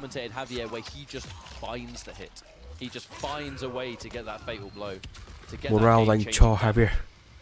It's a great round to take because again that was one where Conqueror had the full Sento combo into pressure and yet lost it anyway. No, he's fine. Oh shit.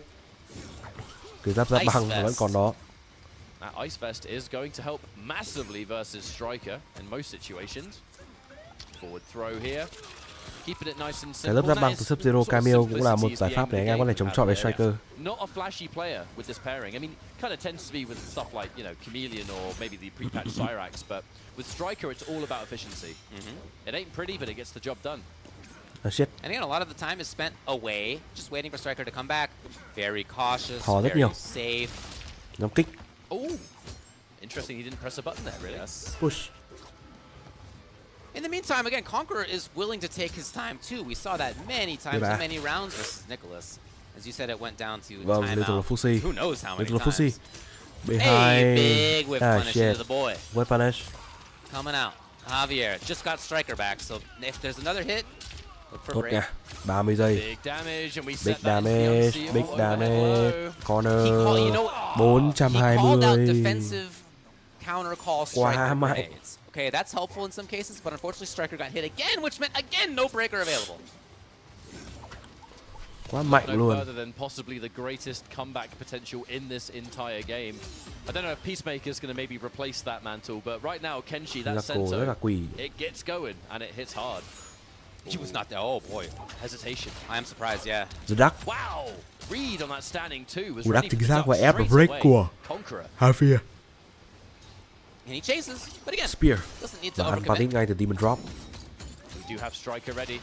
Keep yourself safe. We're not going to get chipped. Those Ôi à, floor hero spots, đậu that's nhá. one thing about Conqueror. His defense has been incredible all weekend, and those flawless blocks, they shut down. Bắt đầu có chip dấu hiệu damage, ngáp ngáp they rồi anh em. prevent beat again. Striker finds his Bắt hit. đầu. Không sao, sẽ cố. And Javier finds whatever he wants. Chúng ta làm đến, chúng ta đi đến đây rồi, cố đi hết No, he chặng đường. backs off. A clear game plan, you know. Absolutely right. I don't want to be anywhere near you, mate. Thò. Just mashing the backdash. B3. I've said it all weekend long. I think Scorpion has the best backwards movement in the game. I mean, you know, they really leaned into the like zonery Để xem Conqueror có angle chốc of không. Scorpion. Conqueror chỉ lo chốc thôi Kind chứ of been không. there as like a pestering full screen guy. Thực sự là Conqueror chỉ lo chốc thôi chứ không lo gì. Conqueror đánh tay rất to luôn. Nhưng mà hãy nhớ là còn 10 giây, Demon Drop. That was a genius solution. Hợp lý, backdash, Demon Drop hợp lý.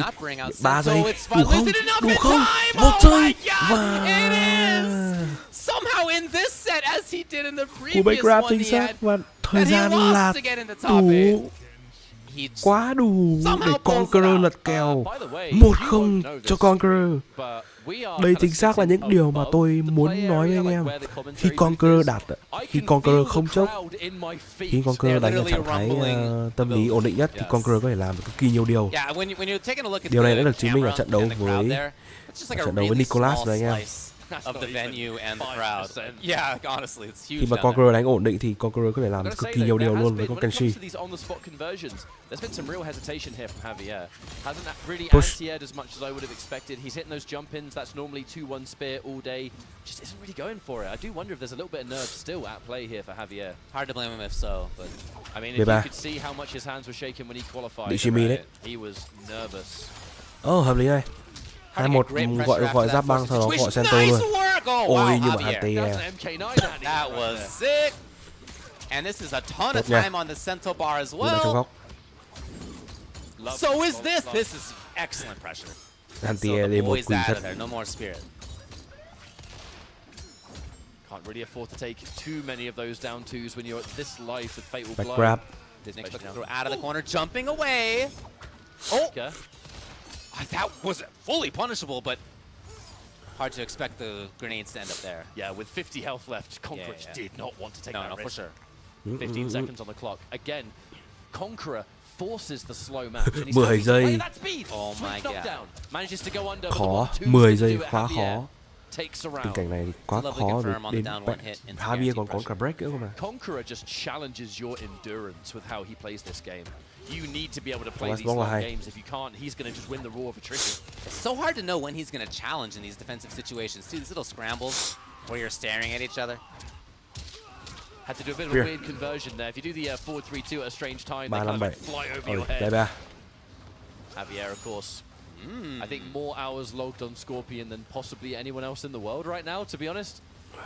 I mean, this man does Combat League hours and hours every day. Any European tournament, he'll play in it.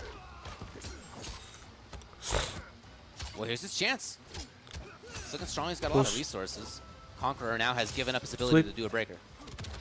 Throw. Javier away. Javier, he has meter that he could in theory spend on, you know, meter. Here it is. Here it is. Forcing it. Telly. Forcing it.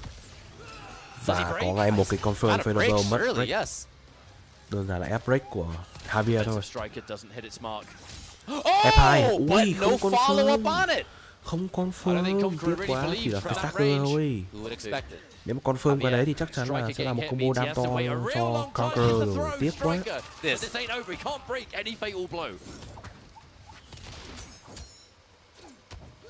Lại là flash bot tốt. And F2. 13 on the clock. Javier, is there a flawless? Và 2 quả bom, cheat damage, and Javier will tie it up 1-1. No rumbling in our feet this time as the non-Brazilian player won the game. So có anh em nào muốn gọi bạn Trình không? anh em muốn gọi bạn Trình hãy truy cập ngay pedua.net/Sadia này. Let's go. Chúng ta sẽ trở lại trận đấu tiếp giữa Conqueror và Javier. Conqueror never feels perturbed in moments like this. No, I mean very experienced. You know? Yeah. Found his competitive feat in Mortal Kombat X with Shinnok, MK11. Really the original footsie Sub-Zero of MK11. Way too far. And Javier makes them pay. Lại là cú 2-1 đấy, quá xịn, 2-1 cực xịn. Xoay luôn trước cho nó cẩn thận. Multi bằng xoay, chống armor, hợp lý. B3 sau đó 25 quả bom. Trade luôn. Away, runs back, making it difficult for Conqueror to get easily activated into Sento. And even still, the defensive grenade call means that you just don't know when it's your turn if you're Conqueror. Okay, nevertheless, grab, patience, grab. And he's chasing. Aye, same idea. Oh shit.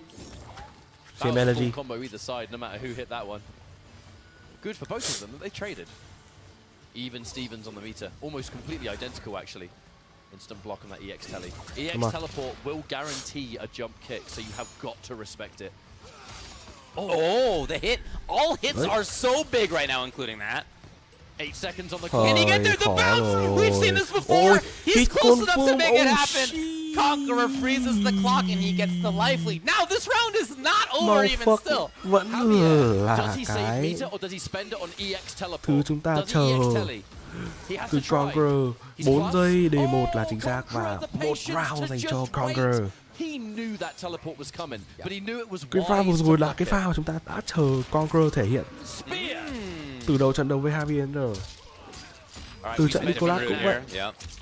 Anh đã làm một pha và giờ anh lại làm một pha như thế nữa. Nó đồ thành thạo của con Kenshi của Conqueror là quá kinh khủng. Oh shit. Tí thì miss combo nhưng mà không sao cả. Mọi thứ vẫn trong tầm kiểm soát của Javier. Demon drop. Rút kiếm luôn. Không reflect nữa. Yeah, that's exactly where Javier wants to be. As soon as Striker's back, he is willing to contend with this button. And then he's back. He waits for another back through, whatever it may be. F22 overhead. Blocks the down 3, knows that we're not going to see a death spin from that angle. Đây sau đó Striker ra. Grab trượt. Ôi, grab trượt may không có punish. Hesitant to whip punish that grab. Just a very safety first game plan from Javier. Again, as soon as he had Striker, that was there. A little bit too far away for just walk up to. You have to be 19. There's a reason Javier is doing exactly this style, because again, you take one hit from Kenshi, the round could be over. There's so much set play, and Javier playing. Oh, the jump! He didn't even take a risk. Again, absolute safety first gameplay. Nhưng mà đến cái tầm này thì không còn một chút cơ hội nào cho Javi, cho Conqueror rồi. Điểm đều trong round đấu, trong game đấu thứ 3. Quá khó. Cái lối chơi của Javier nó chỉ đơn giản như vậy thôi. Chip damage từ từ cầu máu đối phương. Nhìn hết thời gian cũng được. A grab to what end though? He hasn't really been able to get much going in a while now. Thật chỉ đơn giản như thế. Ôi, của Armor chính xác đến từ Javier. Bắt được bài đấy rồi, bắt được bài của Conqueror. Sento's coming in though. Senso đập tốt, không sao cả. Straight. DB4 tiếp luôn. DB4 EX. Yeah, sure. Block tốt. Wow, hợp lý nha. Counter hit là tốt. Whoa, pick it up please. Nice work. Javier. Ây, back grab. The grab, and he gets to play the game he wants to play now. Bây giờ sẽ là cái thế mà Javier dồn đối phương vào góc. Strike throw. Hay, bốc hay. Take throw là chính xác đến từ Javier. Rồi, throw lại luôn. Nhưng mà Conqueror không còn fade blow nữa rồi. Đối phương thì còn đầy đủ điện nước, fade blow lẫn bơm 3 meter. Đối phương hoàn toàn có thể bơm 13 BF4 để kết liễu luôn Conqueror. Take throw. Khó rồi, D2 chính xác. He flawless. It's gonna be enough anyway. Không được rồi. Javier 2-1. The second I saw that death spin, I was nervous. Khó rồi. I was nervous right there. Tôi hiểu Conqueror định làm gì ở pha của đấy. Conqueror muốn trade D2 với quả bom, nhưng mà cái câu chuyện là hai quả bom. Javier cũng biết thừa điều đấy. Javier tung hai quả bom quá chuẩn frame. Thì Conqueror không thể nào mà có thể D2 được, và thấy quá lớn cho Javier. 2-1. 2-1 cho Javier. And neither player gets too aggressive. Neither player gets frustrated or bored. No, they both have their clear strategies. They know what they're up to. If the opponent's making theirs work, no big deal. You kind of wait yours out. Just like this, he dashed forward because he knew that there were grenades, but wanted to be a little bit closer. Take lần 2, take tốt rồi. Conqueror tries it briefly. It's tech. Javier gets to go backwards and play the game all over again. Cực kỳ tốt rồi. We remain mid-screen. Striker about to come back. He spends it instantly. Oh! Hang on a minute. Kind of a weird. Here's a great chance. Yeah, instantly. There's one thing Javier always makes sure to pay attention to though is when Conqueror Đá phát activates vào Sento, that's when you break. vào Yes, linh for hồn. sure. You don't break before because if you then get hit, you've got nothing. Yeah, he's been saving his meter for a good reason. Ôi, Look at the clock mất again. Sento It's at rồi. 15. Tech. Tech là hay. Even that down one is so big. Oh my Tech. god, you guys. 8 on the Lại là clock. cú chuyện 5 giây. Absolutely. He got 5 under giây. the grenades. Hold Một on, tí it's nữa not tôi enough không even được still. rồi. He missed overhead. He was too early. Cú overhead vội quá của Conqueror và match point cho Javier. Cú overhead đấy mà chậm tí thì If they're not có stressing thể right now, I là don't know how they're not, because Javier sẽ everybody bị else in this bất building cẩn is và stressing không right now. và dính cái overhead rồi lúc đấy câu chuyện sẽ bị đảo chiều. It's been a Tiếc while quá, since a tiếc regular cái old overhead rồi. Sento conversion started. Nhưng mà đây rồi, pha He bánh gets bích cạch pressure. thịt There's đến not 3 từ bars yet on Conqueror. Javier's side. There it is, the call Armor. out. But grenades, Cú đoán sure. không chính xác đến So từ he lost a bar and he Javier. lost a Ăn little ngay bit cú of D2 health, một. but Sento pressure's over. Lại là đêm 4 tiếp. Đêm 4 Interrupting EX. Sento pressure with an armored interrupt with striker grenades does, even if you get hit, kind of neutralize the whole situation. Yeah. It's not the combo that's going to kill you in this matchup. It's what happens next. No, I really like Striker as a defensive counter call versus Sento for sure. Thế nào? You can tell what Javier means. You know, he said, I definitely don't mind Không fighting có cú Kenshi D2. and Scorpion. Ấy, còn bị lỗ hoạt ảnh Because kìa, you bro. can constantly force Kenshi to play at the one range he doesn't want to be, Thế which ba. is absolutely Oh shit. lovely. Break. Now, Ice Vestal's gone, so Conqueror did not Come on. risk. Javier holding shit. onto the cage. No confirm on that 2 hit. Overhead. Overhead. Individual ones now. Still there. Overhead. Still there. Rồi hay quá, slices chính xác. through. Conqueror's not out of this thing yet. Mất một cơ hội giành match point đầu tiên, còn cơ hội thứ hai là cho Javier. Conqueror đang cố gắng câu kéo trận đấu đến game đấu thứ 5. Liệu Conqueror có làm được không? The chase begins. Lại là take grab. Cứ take grab lần 2. Bạn cứ ôm thì tôi cứ gỡ rồi. As he does. Tries it out a little bit here. Push. Rồi, giờ thì dash lên và grab. Chính xác luôn. Javier had on reaction. Dash lên và grab. Không thể gần như không thể react được quả đấy. Conqueror having to be very surgical with that pressure. You don't want to overcommit. One bad striker and there's a full combo for Scorpion. He's got the tools to pick up from it. Nice Striker, can you get there? He tried it and he's going to pay for it with big life. Dính một cú jump kick rồi đi rồi. No, we saved the meter. Smart. Save it for Sento. Và thế mới máu cho Javier nha. Cẩn thận một chút. Rồi, back grab là hay này. Lại là 2 quả bom đến từ thằng sĩ quan. Motherfuck. Đã bật giáp băng của Sub-Zero lên rồi. Overhead. Prevent that spirit. 20 seconds on the clock though. I mean, what other number would it be? Strike throw. Javier gets the grab. No. He's at match point Demon still. drop. This is Striker, yes. 14 now. Conqueror running out of time. Here it is. Đáp bạn. Javier. He can't. 8 giây khó quá. There's nothing. Conqueror không thể làm gì all hơn. it's going to take is the blocking throw. He's happy to take as Javier. Javier thoải mái nhận cái back grab đấy vì anh biết rằng chiến thắng nằm chắc túi rồi. 3-1 dành cho MK Javier. In 7th place. Conqueror đã ra bên Conqueror đã thể hiện màn trình diễn rất tốt từ đầu giải. Chỉ tiếc là có những pha xử lý cuối thì Conqueror thực sự là làm Conqueror bị tâm lý dẫn đến là xử lý lỗi. Conqueror sẽ là một trong những nhân tố mà có lẽ tôi sẽ để mắt đến trong những giải đấu Brazil tiếp theo đấy. GG, một trận đấu đánh rất ok, nhưng mà Javier là người bản lĩnh hơn, làm chủ con Scorpion tốt hơn với khả năng giữ neutral cực tốt.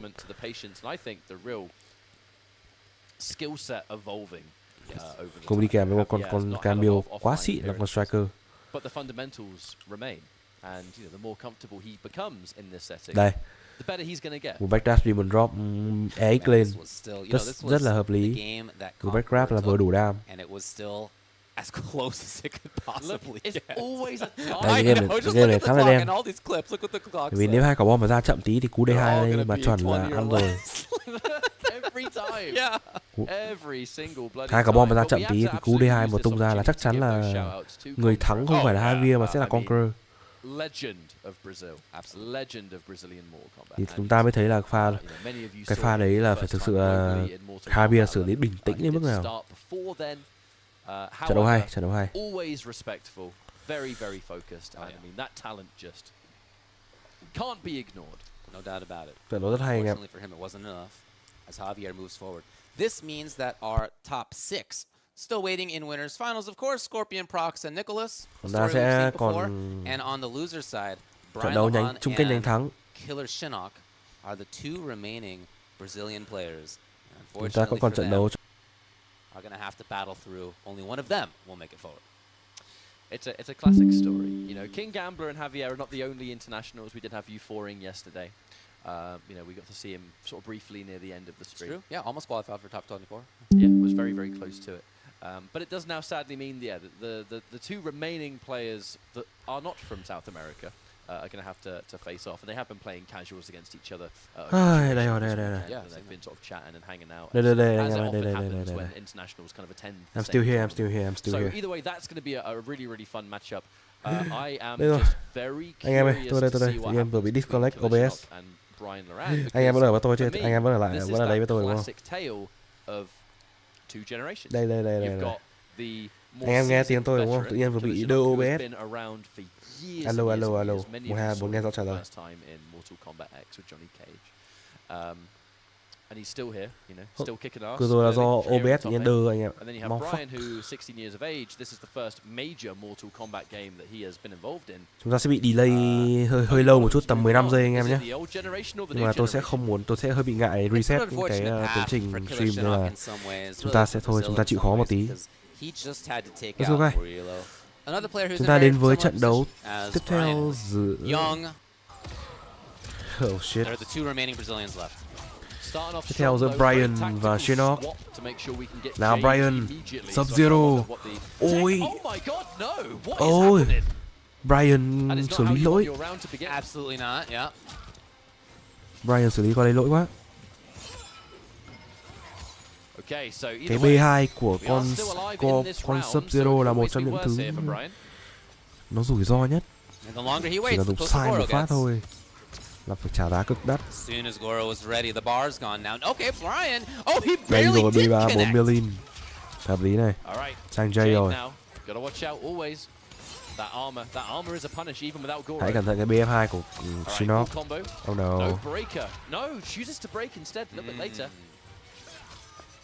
See if that's wise.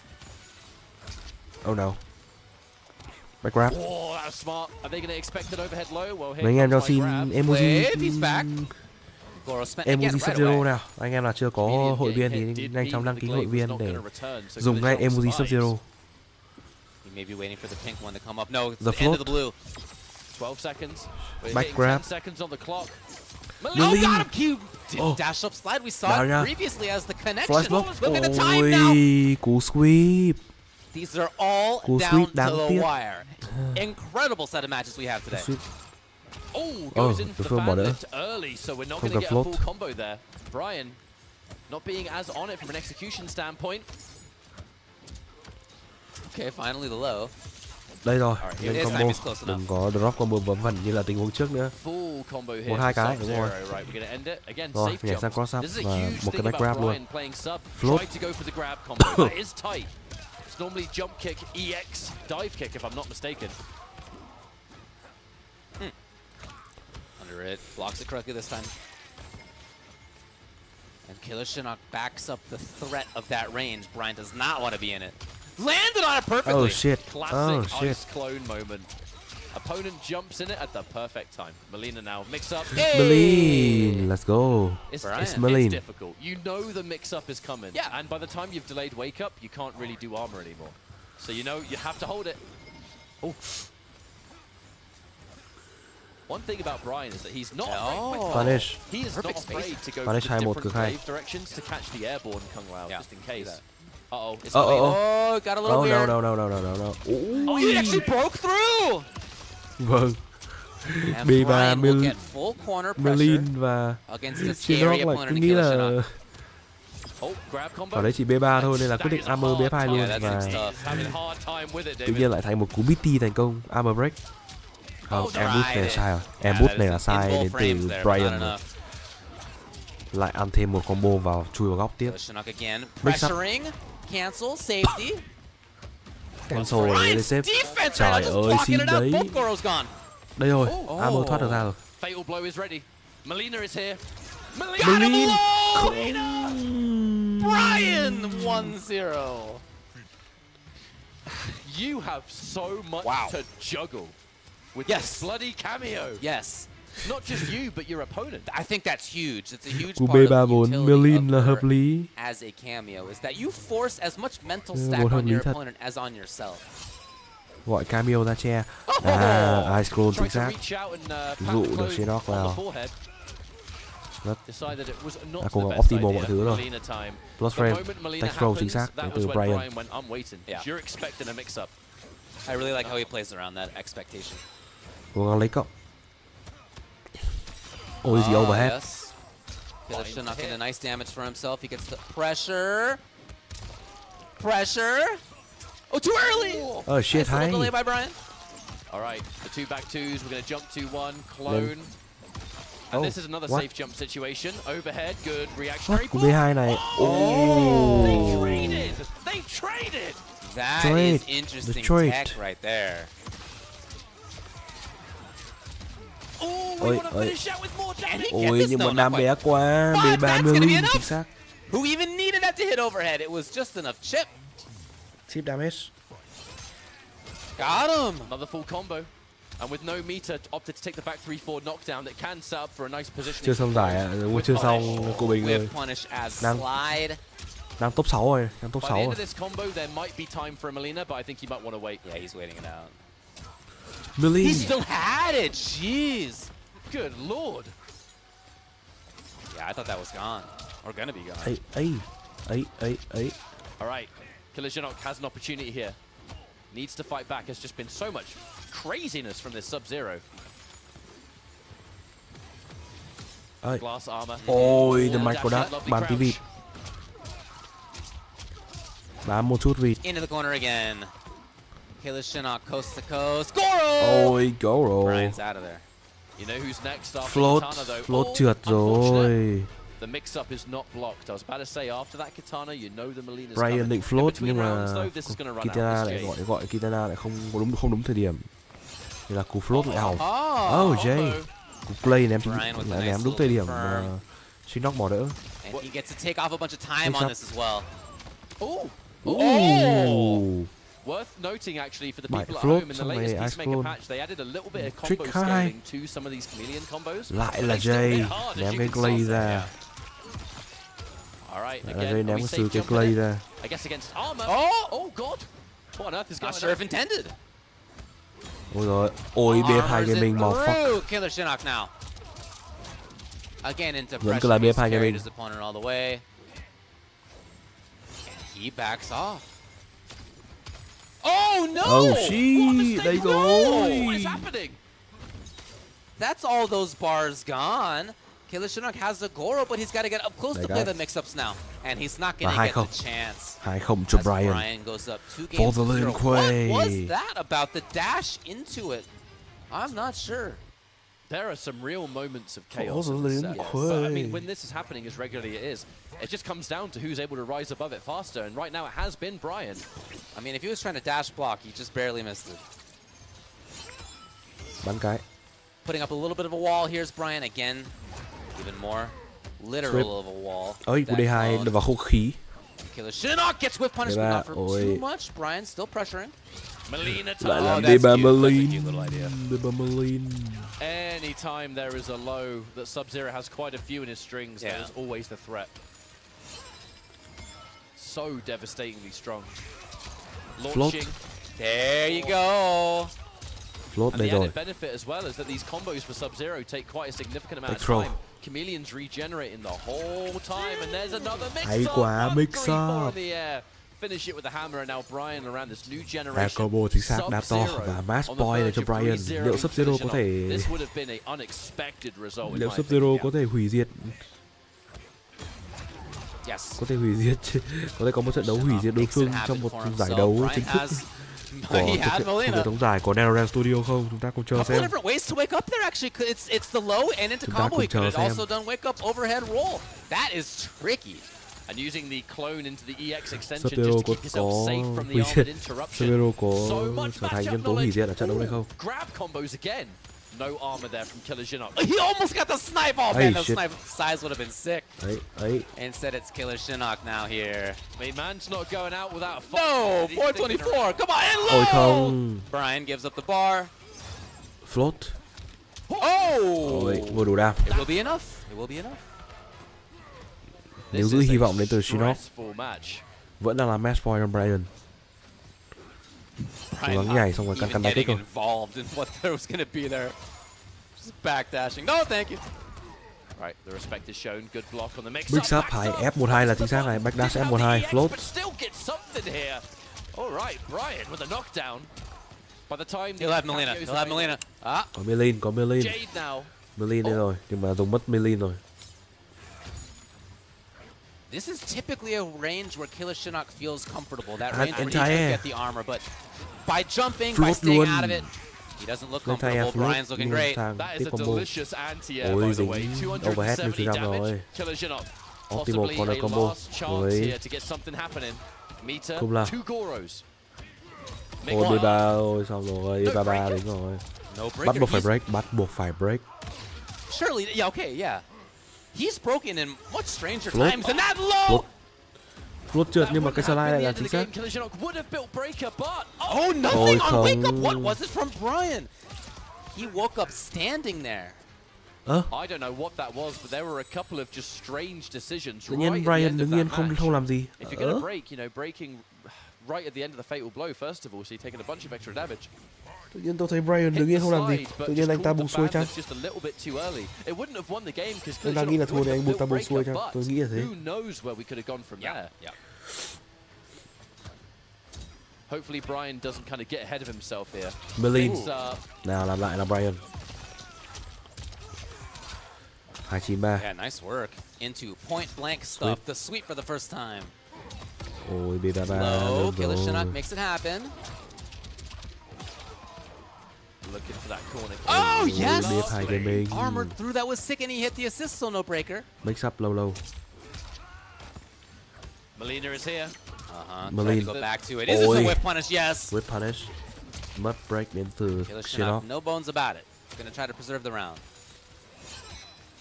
Glaive is going to get used. Establish some kind of pressure on block here. Wonderful block on the low. Good choice, knowing the low. That's where the reward was. Chơi an toàn trên neutral. Melina is ready, but no range to do anything. Brian slow. Killer Shinnok waiting it out. He'd love to get a Goro. Đang chờ sơ hở. Nhảy với chúng tôi. Fatal. Wait, are you too high? No. Fatal blow. I was nervous there for a minute. That has definitely happened to me before. Up at that height, and he's just missed him completely. But it will not be. Nghe hơi sót, trông hơi hơi phí phạm nhưng mà thôi. Vì low tier đám bé nên là thôi, fatal blow cũng là một lựa chọn hợp lý. About to blink into the next one here. Oh, what? Tôi thấy cái B2 định tung ra rồi nhưng mà chậm quá. Just not gonna let you stick out whatever button you want. Melina now. Armor chính xác này. Armor xong nó còn Melin hợp lý này. And we have time for one more mix. No, we do not. But we'll still take Jade because that glaive is still gonna give us combos and pressure. Plus 3. Ice Clone. All the stuff we love. Match point lần nữa dành cho Brian. Cố lên nào. Hãy chơi bình tĩnh thôi. Hãy chơi bình tĩnh. Chính xác. Got another chance for the if he wants. Up block là hay. Let's go. Looking for the up block. Yes, he gets to continue here. Ôi drop combo. Does not get the back two. That is unfortunate. Nhưng mà drop combo tiếc nha. Float trượt nhưng mà không sao. Cái slide nó vẫn là trúng. D2. Đừng ATM nhưng không phải. 40 giây. Here you go. Tôi chắc chắn là phải có confirm. Walks up. He's gonna Ôi nhưng mà vừa đủ để break. Gonna do a bunch of damage just before his opponent could break. And nhưng mà không có break. That's a great combo route choice. By the looks of the mash, it's looking pretty split down the middle, so I think we're going to get some standard damage from this fatal blow. Now Brian still in charge technically because of the resources, but Killer Shinnok just needs one armor, and that's the round. Gọi dây ra ném chip. Unfortunate for Brian. Again, 2 instances. Four misses. There still is another one. Bình tĩnh thôi Brian. Từ từ chờ. He's trying to be. Ooh, blocks it out. Slide! Is he safe? I can't believe it! He came all the way back down from the sky to take it 3 games to 1. Brian Lohan versus Killer Shinnok eliminates the veteran. The young man moves on. Quá hay đến từ Brian. Chiến thắng xứng đáng. Slide float sang đai kích. Sub-Zero vào vòng đấu tiếp theo. Anh chàng Brian này, làm chúng ta có quá nhiều thứ đi đưa đến rất nhiều bất ngờ. Quá nhiều bất ngờ. We've been watching this guy for a day and a half now. Quá nhiều bất ngờ này. Each time he plays, there's a little bit of additional tech that he shows off. There's something else where I'm like, that's mẹ actually cú float kick không thể nào không thể nào lú hơn được. I just felt myself saying that internally, like the entire time. Mẹ tôi ước gì tôi cũng thể float kick mượt như thế. I just think the interplay of the options. Tôi toàn float wake trượt, up slide into size as a wake up option with the low versus wake up Melina roll as well. Like just that's great. Tôi chỉ mong tôi có thể float mượt như thế. Exactly. Into big damage either way. Who else gets to do that? Ước gì? And it's just Tất cả there chỉ is là điều an ước. amazing tool for every occasion, no matter the disguise, and that is why sub with this pairing is so good. The one drawback is that come on, dude, Chameleon, nhưng mà tao có đai kích. Hard to play. Yes, oh for sure, for sure. You know, especially when you're playing a character that has so many options from these different things and the different disguises that she has. It's just like the amount of brain power you need to make it work is ridiculous. And here comes Brian, 16-year-old Brian. Yep. Showing us all how Brian mới 16 tuổi nha anh em nhé. So he does move on. Killer Shinnok. Brian mới 16 tuổi. This weekend, pretty good in the points. At memory serves, I think he was 14th. So outside of where you need to be, but he's going to get a pretty good chunk here. However, not as much as he would have liked, of course. Now, the other side of losers, King Gambler and MK Javier. Pretty good matchup that we find ourselves in loser side. For me, this rematch is Javier Brian more of a matchup. Hình như Javier chỉ bị đánh với Gambler rồi. Community activity, you know, like Rips Arena, for example, instantly springs to mind. That very well they might have played against each other in something like that in the past. Either way, offline is a very different beast. And one thing to definitely bring attention to is that Javier doesn't like fighting Johnny Cage.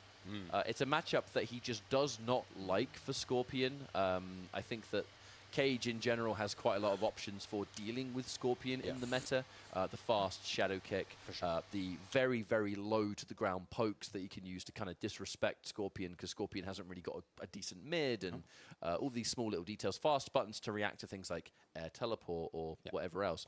So, and actually, the more I think about it, David, good chance we're probably going to see. Chúng ta lại chuyển sang xem cái bracket tiếp theo I nhé. remember talking with Javier about when he would go with Chameleon, and this was one of the matchups that he did try it earlier, and it didn't work out. So he went back to Striker. But yeah, I wouldn't be surprised to see Chameleon. What I'm thinking of, the main reason that Javier does not not một like trận đấu fighting nữa ở Cage nhanh thua with trận đấu Striker giữa is rất đáng chú ý King Gambler và MK Javier. I mean, again, he tried it earlier.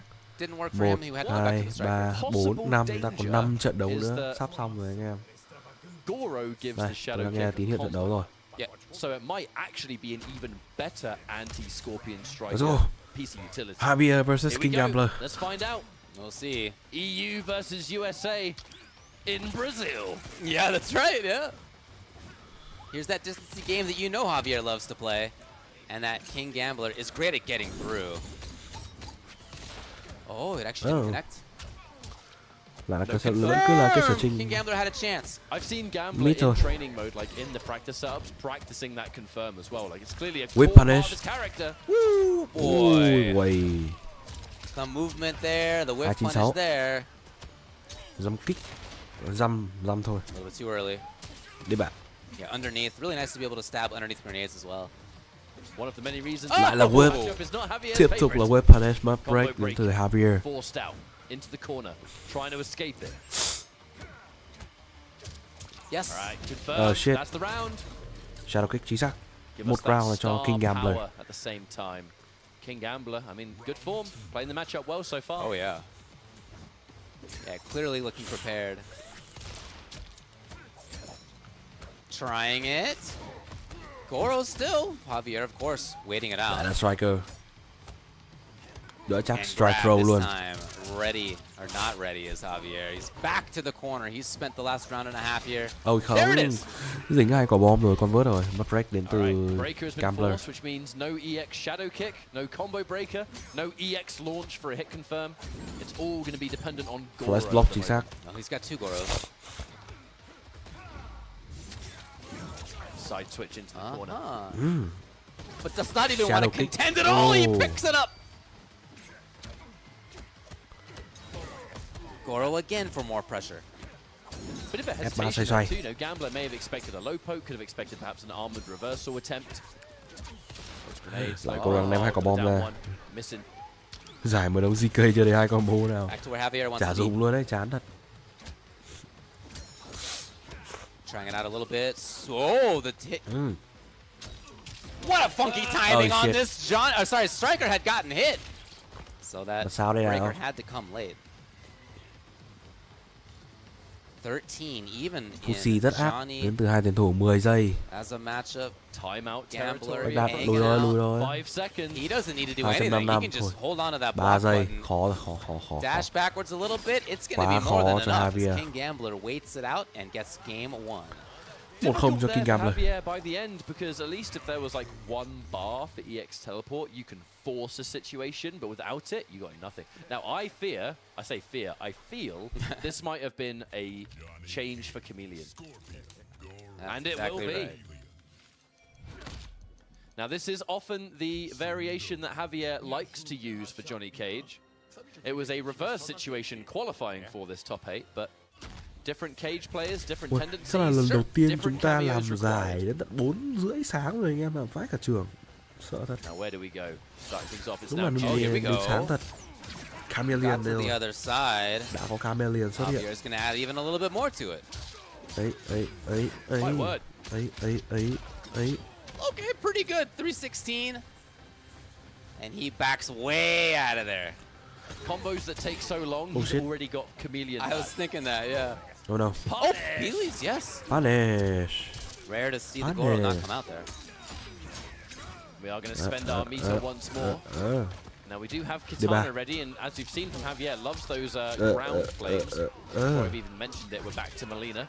Knockdown. Situation here for King Gambler. Oh, wow, I believe that would hit. Grab. Got hit, yeah. Yeah. Ôm tí, strike. Hard to have seen that coming. Gambler up close! Ôi, mất break. And all 3 bars are gone for Javier now. Float. Beautiful. Float rồi. Not needed. The forward Không 3's enough. I was just eyeing up that breaker, and he got the hit just round đầu cho before. Javier. Yes. Chameleon float. That's another hit. J. Breaker has been forced.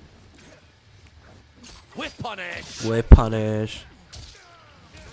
But still, the downtime.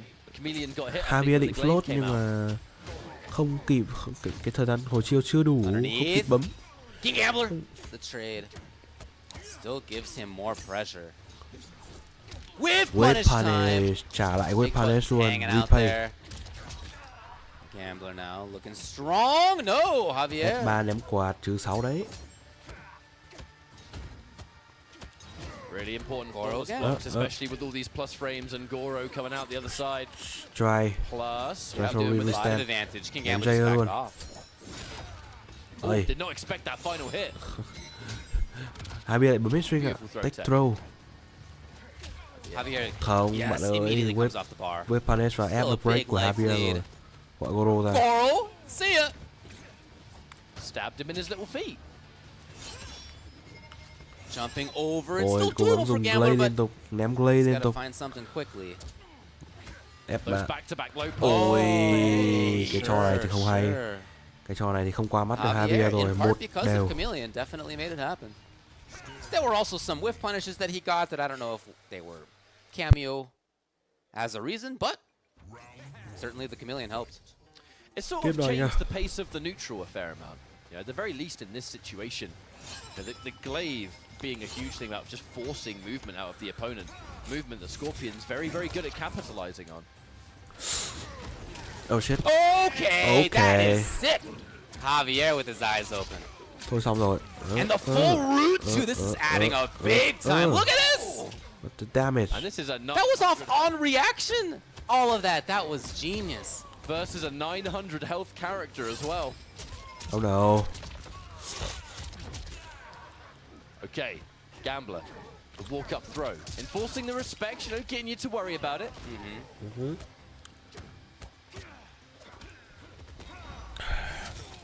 Into the Một corner. góc rồi.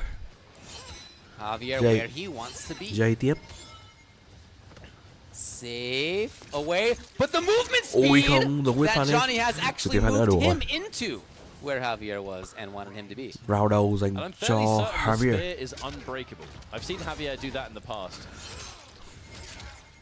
Okay, here we go again. Forward 3, full combos incoming. Are we gonna try and get Float. extra damage? Looks like we will. Ơi, drop. The bulk of the damage had been done there, so I guess it doesn't matter too much. All right, Jade. Jade has been where the real heavy lifting has been done. If this is something that King Gambler can get consistently, though, that might change. Yeah, for sure. Yes. That armor through the glaive. Tex again. Tag. Back grab. And yeah, way too. Oh, hold on. Drop the combo. Ôi, parry đấy rồi, mất break. That break. Waits for the meter to get spent and then chooses to Javier. break. The glaive coming back. Để xem Gambler sẽ làm gì đây. No whiff punish there. Javier wasn't ready. Máu không được. Ôi, try throw và 2-1. 900 HP, Johnny Cage. Try throw và 2-1. Situation from the grab now 2-1.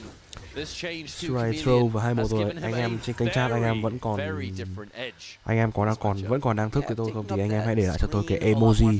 Những anh em hội viên hãy để cho tôi cái emoji Scorpion.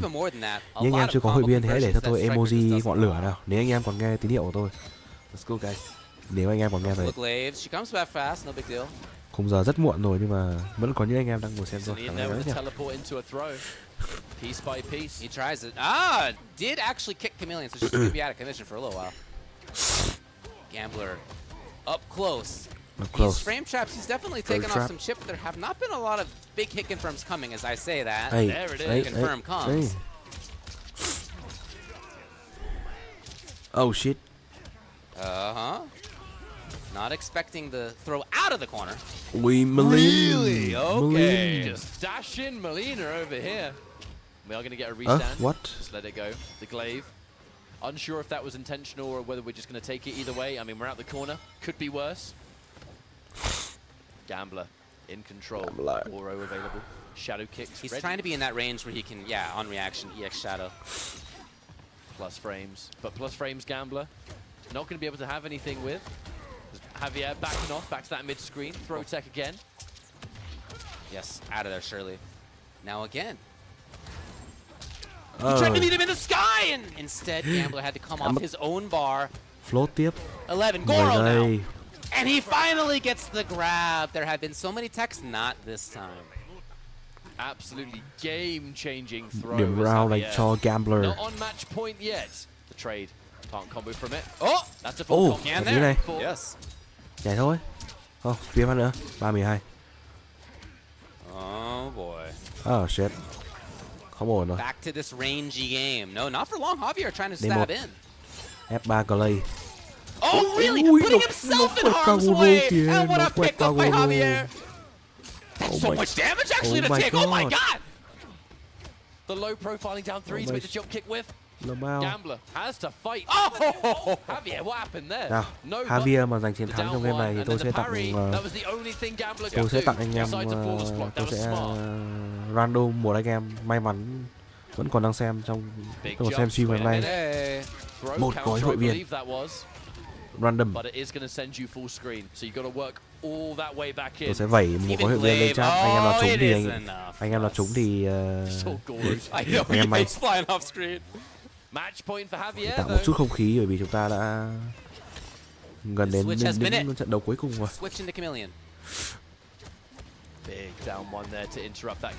Amo 7 rồi, Javier ơi.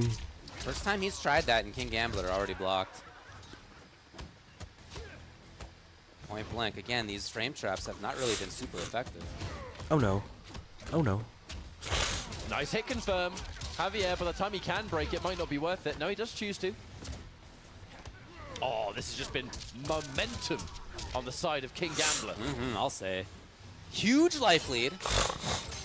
Oh, he happens to get hit on the way back. Oh shit. Javier. And huge opportunity now for Javier. Now there is a fatal blow, and he spends it. Và confirm luôn bằng fatal blow.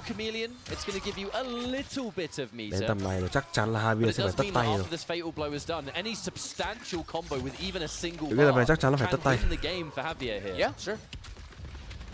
He just needs a bar.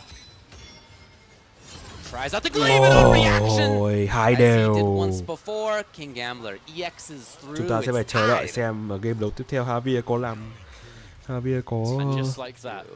One more game. kết thúc của and trận đấu only không one hay là of these King players is Gambler moving sẽ on. lội ngược dòng. The other one is Chúng ta cùng chờ xem. out of this tournament. Another reaction. That really changes things up. Chúng ta However, cùng chờ xem anh Javier em. finds the hit real quickly afterward. Rất tốt. And happy to spend the Nên meter là at gặp the đám same to time. đến từ Javier rồi.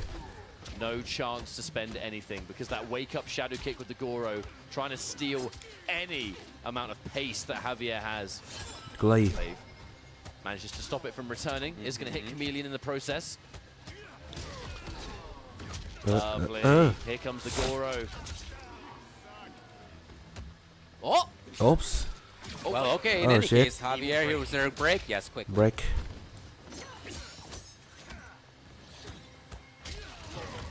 Goro, no, not there in time.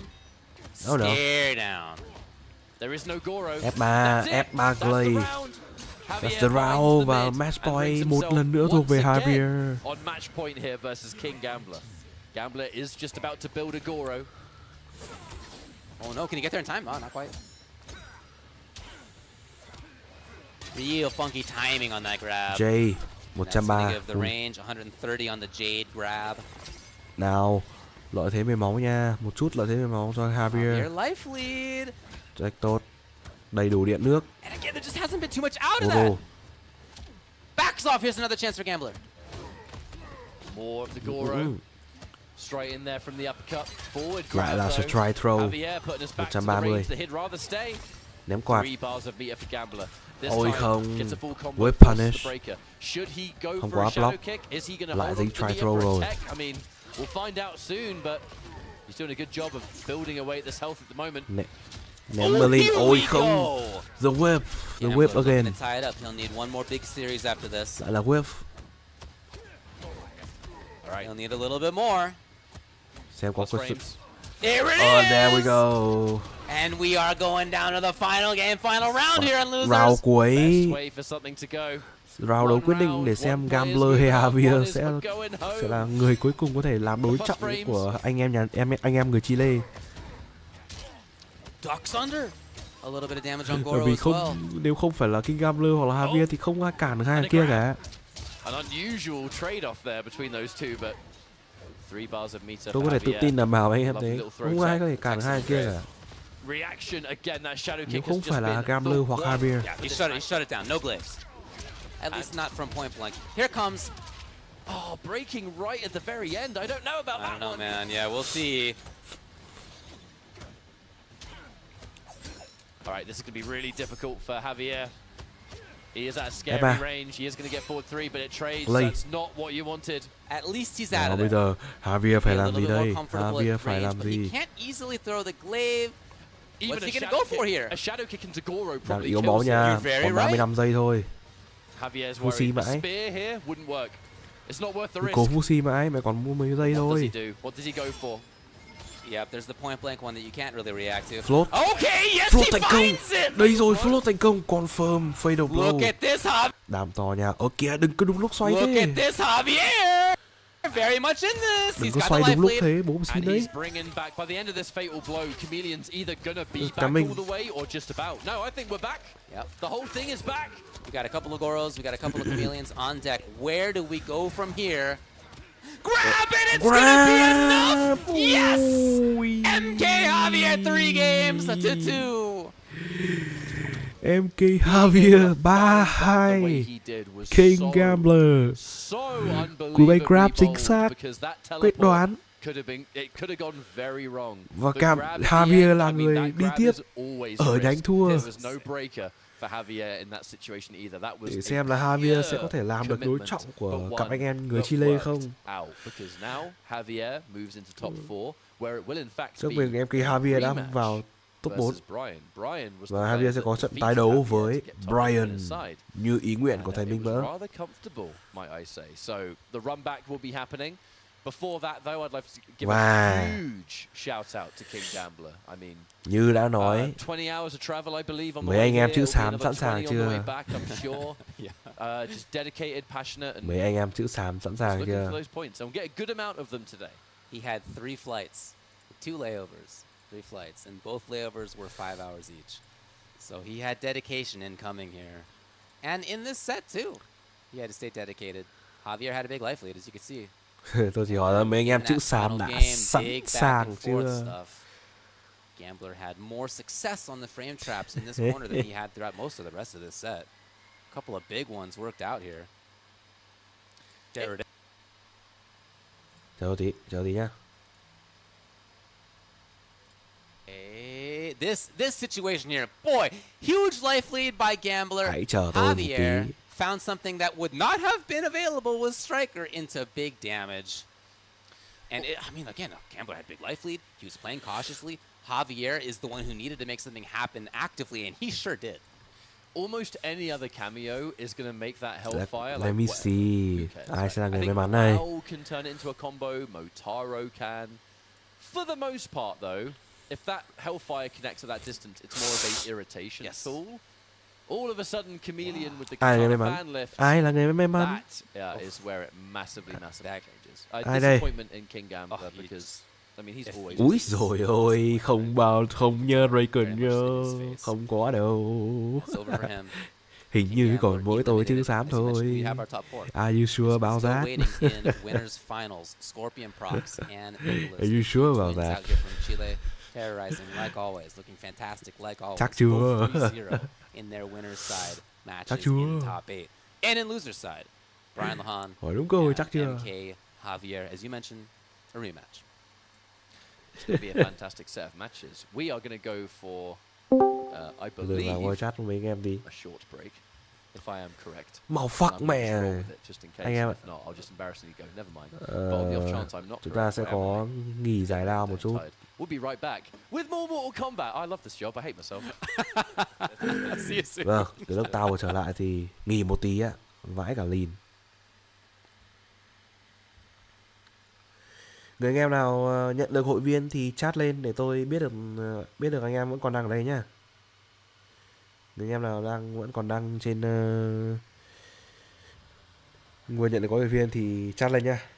Let's go. Còn bây giờ anh em thấy màn hình này là màn hình gì không? Là màn hình nghỉ giải lao đấy. Tôi sẽ trở lại với anh em sau vài phút.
It's all down to this here at the Brazil offline major on the Mortal Kombat Pro Competition. My name's Ultra David.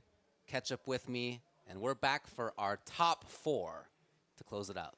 It's always wild to reach this part of a bracket because there are always so many players, there's just countless matches, so many hype moments, and then all of a sudden 4 people are left. 4 people. And that's within all. like the next half hour or something, it'll be 3. Maybe Very technically quickly. not because we're starting with winners finals, but Fair I wish enough. that point made more sense. We're going into. It's going to go fast. We're going to be going into our winners finals first, and the winners finals is not a shocker. No. It's the twins. 2 twins from Chile who have been dominating most of what they've entered for the past couple of years, have done so on the biggest stages, and are doing so again here in Brazil. They both had tougher battles to get into the top 8 than they did here, but they both had narrow 3-2 wins to get into top 8. And then once they were in top 8, 3-0 Scorpion Prox over King Gambler, 3-0 Nicholas over Brian Lohan. Here's a look back at what's happened so far in this top 8. Winners finals, as you mentioned up there. We'll get to the losers in a little bit. Brian and Javier in there. There are so many questions about what we're about to see. We obviously can talk about this upcoming winners finals match with the twins, which very much they are not the hometown heroes here either. Yep. The entire crowd has always been rooting against them. Just natural in Brazil. Of course, There's so many Brazilian players and so many of them highly talented. Only one of them left in this top 4 with Brian there as the last Brazilian alive. And that's actually crazy to think because, yeah, I mean, young player, 16 years of age. Dude, if you were to say in the top 4 there's only 1 Brazilian, first of all, I mean, I don't know if it's like a huge shocker, but like I would have maybe thought that half of them. And then if you were to say it's Brian, I would have, I mean, it's not Conqueror, it's not Killer Shinnok, it's not Gustavo, it's not Sangue Frio. I mean, there's like a long list of players that could have been. It's Brian Lohan. We'll get to that one later on. We're first going now to winners finals. And, you know, we've seen them play a bunch if you guys have been watching their region in this. Oftentimes Liu. We've seen Lau. They've been playing Raiden all day. We've seen Baraka quite a bit from both. Johnny it is. Baraka, striker. And Johnny with low hat. Yeah, I just really wanted to listen to those intros in this language. I like it, yeah. Baraka sounds sick. Chào mừng anh em trở lại với on? chào mừng anh em trở lại với liên hoan bữa tiệc của cặp anh em người Chile và những người bạn. Sau đây thì trận đấu này tôi xin phép không bình luận, tôi để anh em tự xem. Tôi sẽ tranh thủ ngả làm một giấc. Nó tôi nhìn thấy cái gì ngứa mắt tôi sẽ chửi. Got him. Oh, but might have pressed 2 and then Xác định là với cuộc đối đầu giữa cặp anh em người Chile thì nó sẽ cứ như thế này thôi. Mày nhảy đi để anh flawless block. Mày nhảy đi để anh up block. Nhớ đá nhé. Đấy. Diễn đéo chịu được.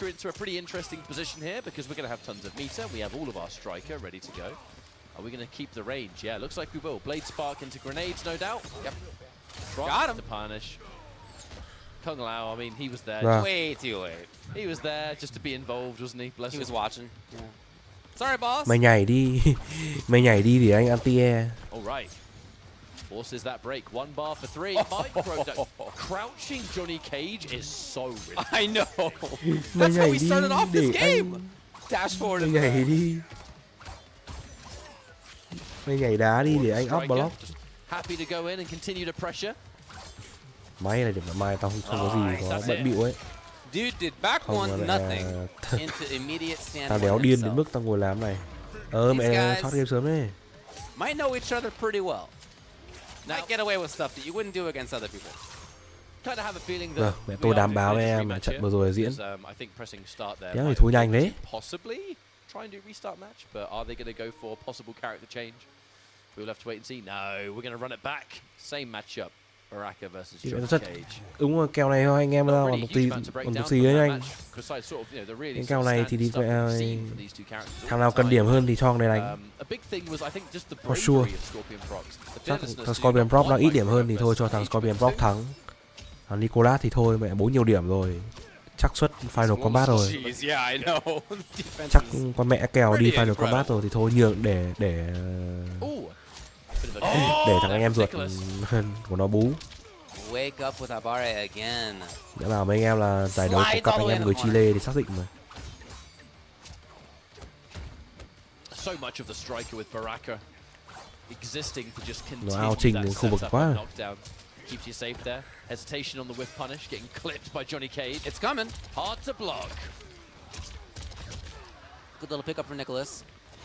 Backdash out of the range. Backdash. Holding onto the body here, Scorpion procs. Into the corner now. It's still his turn. Oh, boy, break. Thôi xong rồi. No. Phế I được mean, không? surely you break now. The break. Okay. And this is still first Nào round, diễn so không? no last. Woo! That's as close Vâng, as it không gets diễn, to the ground, anh but đánh nghiêm túc. the striker grenades not there in time. That was truly instant air spin. Yeah. I was actually kind of surprised to see it not work. Right, knockdown into setup. Lovely block. That is not easy. Manages to squeeze out that down two trade in between. Down forward two and the striker grenade một chop. Oh. Okay. Đấy. Nicholas trying to move around, getting caught. That is some stage carry right there. Nào. No parry for you. Game này mày nhảy đi để anh. More of that. Scorpion procs. Mày đá đi để anh whip punish. Has been pretty interesting to me. Just so like at the very tip of its max range every single Mày time. throw đi để anh Michael Rodak. Yeah, so many people when you see playing Baraka are Mày just jump doing kick like đi button để and tạo up spin. block. And it's so much more than that for him. Vâng, một kịch bản rồi. He has that of course, but yeah, he's very often at like max footsies range. Bất ngờ ghê đấy. He did blade Nicolas spin. Nobody thắng else has done the spin the cân bằng entire tỷ số weekend. 1-1 It's not something you see kìa. very often. Bất ngờ ghê. In the meantime, Nicholas takes the game 1-1. Thật là một trận đấu hấp dẫn đến từ hai anh em người Chile. Diễn vãi lìn. Mẹ mà đánh một cười cười ấy này, mẹ chắc chắn là diễn rồi. Đúng là hai anh em người Chile. Trung bình trận đấu của hai anh em người Chile. Did make it in. They popped off big time, knowing that they were both in there. Way too close to the corner. There it is. Owie! Đủ đêm. Tình đam đỉnh thật. Here we go again. We're trying to get a little bit more optimal here. 1-2-1 knockdown. An unexpected amount of knockdown advantage for a 1-2-1, by the way. That's a lot to work. Yeah, you can get safe jumps out of that in any matchup. Mỉa mai vậy You luôn. can set up a guaranteed Cyrax self-destruct and meteor button after. Ui, which mà nó is cứ insane. follow Shouts up to nữa. Mustard. I know you're watching at home. Giờ một trong hai thằng đi final đéo ai nhận ra for sure. Giống nhau vãi lìn. Jeez! Just slicing in with the down four constantly. Đấy rồi, game này mày để anh thắng nhé. Đấy. Game này mày sẽ để cho anh thắng rồi không? Đấy.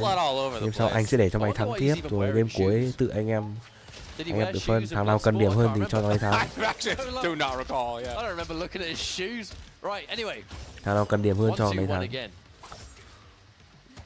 So much respect being shown there. You could have had to. Johnny Cage just 6-frame down one. Oh! I mean, he still gets what? it though. That's a cute idea. He may as well just taken that grenade and slapped him in the face with it. I love it. I love it. There's definitely counterplay around Baraka Barrage plus grenades. Ui, thằng nó có thể D4 nhanh mức đấy nhỉ? Và cái berry ấy nhỉ?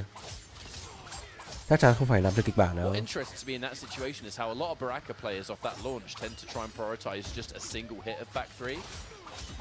Smart D1 là vâng, Smart D1 không hề giả chân tí nào anh em. Wow, diện tốt lắm. Smart D1 không hề giả chân luôn. Something they always did in MK11 was just optimal damage with very common characters. And they can somehow still find these weird little D1 không hề giả chân tí nào cả. People don't go for. Yeah. But it can be the difference between the round and hoàn toàn là thực lực anh em nhá. Good punish. Trận anh em tin tôi là Nicolas thắng game thứ hai. Game này cái Nicolas sẽ thắng, anh em tin tôi không?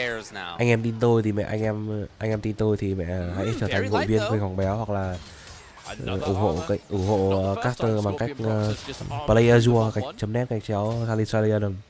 Tất cả đều đang có ở phần mô tả. Nicholas waltzes up again.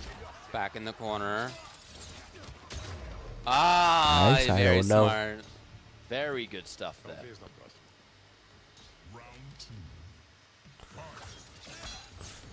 Đấy, tôi đảm bảo Nicolas Can thắng. you get there in time? No, not quite. Tôi đảm bảo với anh em là trận Nicolas thắng. Scorpion Prox is going to try and get this knockdown side switch, of course. Còn mẹ Nicolas đeo thắng thì mẹ một trong hai thằng vi phạm kịch bản. That Baraka trick has worked just for as long as I've seen the pair exist. Overhead into striker. Yeah. The opponent just, they can't help themselves but press a button.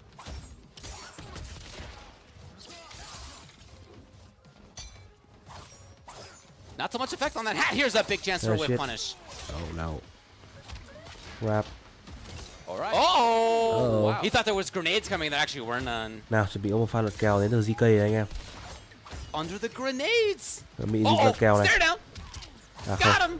Tôi. Match point. Let's go, Scorpion Prox. This is actually the first of these games that is not 2-0 in rounds for one or the other. Hay đèo đấy. Đấy, sai lớn đâu, mất đấy rồi. Mày thờ đâu đi để anh mắc cuối đắc. They know each other so well, these two. It's almost like they're biological twins or something. Oh, pick up! À không. Tôi thấy có vẻ như là không giòn. Có vẻ bây giờ sẽ là đánh em rút gọn, thằng nào cần điểm hơn thằng đấy cần thầy đánh. Oh no, you have to break. Break đâu? Knows my opponent can't. Oh my god, he walked forever and Nicholas was still ready to duck. Wow, giờ đắc. Đấy, mày đi bộ lên thờ đâu đi để anh mách của đâu đắc cho. Đấy. Đúng kịch bản rồi anh em. Đúng kịch bản chưa?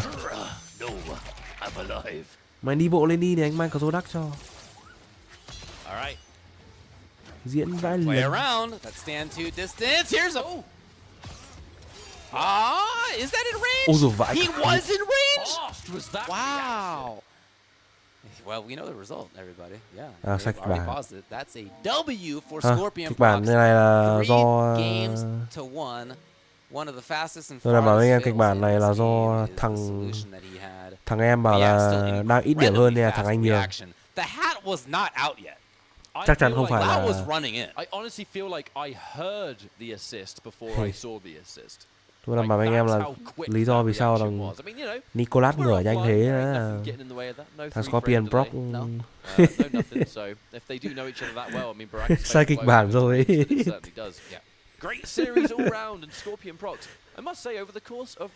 Sai mẹ kịch bản thôi, alo. Thằng là bên mẹ bên kịch đâu, mẹ để diễn viên làm ăn này. Sai hết cái kịch bản rồi. Phải là hai đều chứ. Cái này 3-1 này. Vậy là chỉ có một lý do có thể giải thích được, đấy là thằng Prox đang cần điểm hơn. He was not on the ground. Đấy, mẹ cười tươi thế mà. His feet were not on the ground. Bắt tay như vậy kiểu and đúng rồi. already the fatal was freezing the screen. Incredibly fast reactions right rồi, there. bắt tay kiểu này diễn tốt lắm. Nhưng mà hơi sai kịch bản nhá. Wow. Oh. Just realized we got a run back. Này. So we are still in our top. Phương Nam phim hân hạnh giới thiệu bộ phim. Hân hạnh giới thiệu bộ phim. Tôi không bán đo, với sự tham gia của các diễn viên Scorpion Prox, Nicolas, King Gambler, MK Javier, đạo diễn anh em người Chile. Bộ phim tôi không bán động. For Brian. Now the big thing about that match was it was Scorpion striker all the way, and Brian came up and chatted to me afterwards, and he said, you know, I was when I was fighting Javier, especially after that second game, he was like, I was so convinced he would pick Chameleon, but he didn't. Like Brian was confused as to why Javier didn't change, and when I spoke to Javier. After and the Oscar goes to I feel like I should have gone Chameleon. Nicolas. Wow, okay. When they run this back now, as this is a rematch, I reckon it could be. Lìn đạo diễn Hoàng Béo ai biết đâu, tao biết đâu, tao chỉ. Dude, that's sick, man. Ai biết In đâu. top 4 of an offline major here. Last time, 3-1 for Brian. As we mentioned, the sole Vâng, remaining chúng ta sẽ có kèo tái con mẹ nó đấu giữa Brazil offline major. It is the matchup that we Javier thought it might be. và Brian. Sub Chameleon, I love the options for that character. What a cool team. Scorp Chameleon, we saw how cool that can get when Javier took down King Gambler. We're in now. Chameleon giờ lên ngôi. Úi rồi In very different ways. General sort of combos there for Scorpion, but he's going to get more utility out of the flame from the fan. Brian có thể một lần nữa vả sấp màn Javier không? The neutral. And then for Brian, a lot of that is just conversions and crazy combo mix-ups. Yeah, just making a lot of the stuff that Sub has dangerous rather than single hits. You know what the real test of this match is going to be? Anyone that's ever played a Chameleon mirror, you'll know what I'm talking about. It ain't that hard to juggle your own Chameleon, but when you're having to keep a mental timer on your opponent's one as well, that's really hard. Up block hay the quá. fact that they're not synced, right? That just makes it super difficult. Yeah. Từ đó. A full combo here. We're going to get some damage. The safe jump. Nhảy. Defense here from Javier. Does get clipped by the 4-4, but he blocks the mix-up correctly. Can't punish. Oh, he actually tanked it with Glaive. That was cool. Now the comeback is still possible. Oh, for sure. Grab combo. Yes. Ooh. Yes, indeed. Wait, fatal blow. We're spending this. Insta. I mean, fatal blow. Nhưng mà dùng fatal blow luôn thì nó có đáng không? Full chameleon, and the chameleon's how we're going to win this round. That may be the idea. Slams in Float there. nó sang đai kích lên combo fatal blow. Nhưng mà liệu thực sự nó có đáng không? Chúng ta cùng chờ xem. We are going to go from Melina to Jade. Oh! Entire. No pick up afterwards though. He may have not wanted to Đây ba là allow hợp lý breaker. này. I don't know. Bây giờ YOLO slide cũng được. Đấy đâu. Nói sai đâu, với YOLO slide cũng được. Up block hay quá. The tactical use of the 200 damage fatal blow somehow worked out.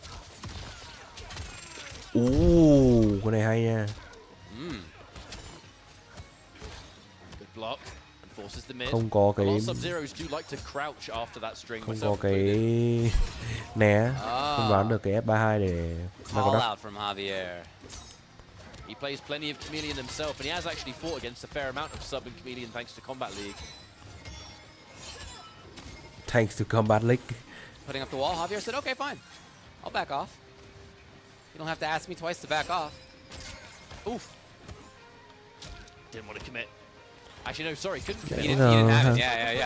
I 100%. That's already happened to me twice with both Chameleon and also Meter in this match. So. Chậm quá. Big jump in, lots of respect again. Strong defense. Thôi xong rồi, 47 rồi. Yeah, did just let the back three rock on its own. It's now going to be Melina. What are we going to do? Melina. Spend the roll. We're going to get some damage. That is big stuff. 400. Looking for the up block, and that is extra damage as a result of the punish. Because of punishing up block with the throw, seeing that restanding grab to 140 just feels weird. Lovely anti. Ôi, xong cú rồi, phải break. Không break ư? Javier with the punish. Ryan Lohan taking it. Chê không break. Mà đam to nha. Ambush. Invul frames. Invin's ambush. Jade for Brian. Jade. Establish those plus frames, keep that pressure. We're going to be moving into Melina now for Javier. Now Melina is not going to give Scorpion those mix-ups really, but she will give meatless conversion. In this case, here we go. Vẫn không break. Finishing this combo now with Jade for the pressure. Are we going to go into the glaive? Possibly. There it is. Yep, tried it out. Brian with the same idea. Tried it again. She comes back fast. Hay quá. What a catch! She knew exactly what was up. Where you going, Scorpion? Come back. The idea that that's like a forced mix-up is so sick, you know, and the opponent could so quickly grasp onto that. I love that stuff. Tí đỡ. Another free jump in. Those jump ins are going to start to hurt here. 111 HP for Brian. That really isn't much. Okay, 1-2 Ice Clone. Breaks through.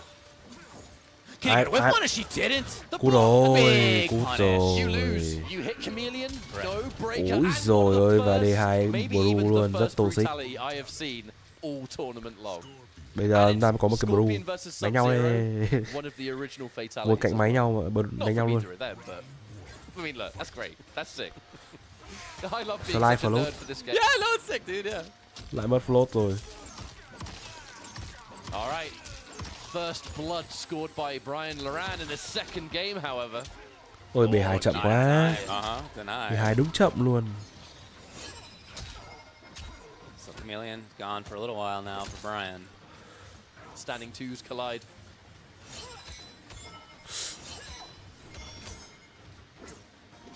Oh, no commitment. Brian playing just outside of that range. Standing two. Bắn. Lại BF4 ở quay slide. Want to commit to a I Kitana. see that, yeah. Had so much time. Ooh. Wow. This is a strange Let's try. exchange over the last kind of 20 seconds. Very scrambly. Không có đai kích. Wow, here it is. Yes, he's Hello, got it. Ram, 4 million. Break quickly. F4. Something that Javier is very content to do is often hold on to that meter. I mean, the utility of Breaker is just so important in this stage of the bracket. No attempt on anti-air. The extra Strike damage throw. on Jade. Out of the sky. I mean, full combo here. We're going to Full fail combo. blow. Có break We have to không? break. Vài Yeah. break thôi, mất break into Brian. Hoping that glaive hits. We've seen the ice connect in that situation before. 9 seconds 9 now. giây. Brian with a very slight leg Brian lead. đang He's trying có to lợi back thế một off. chút về máu. Hoping to have seen Javier in the sky. Javier, is that enough? Ôi Now it rồi is. Now ôi, it float. is. We are just flying. Đường bên khoảnh ra Wow. cuối lại I làm wonder pha if Brian float và thought, well, that BF2 wasn't thì a là không cancel chính last xác time. rồi. Maybe he's not going to lift this time either. He was wrong about that, if so. Oh, we're spending meter here. We're going to start this round off strong with some big damage. Javier, this change to Chameleon has Back just grab. been so huge for him in this matchup. This is not how the last match Lại went float. at all when they played. Yeah, Tech grab. just matching a little bit of chaos with your own, I suppose.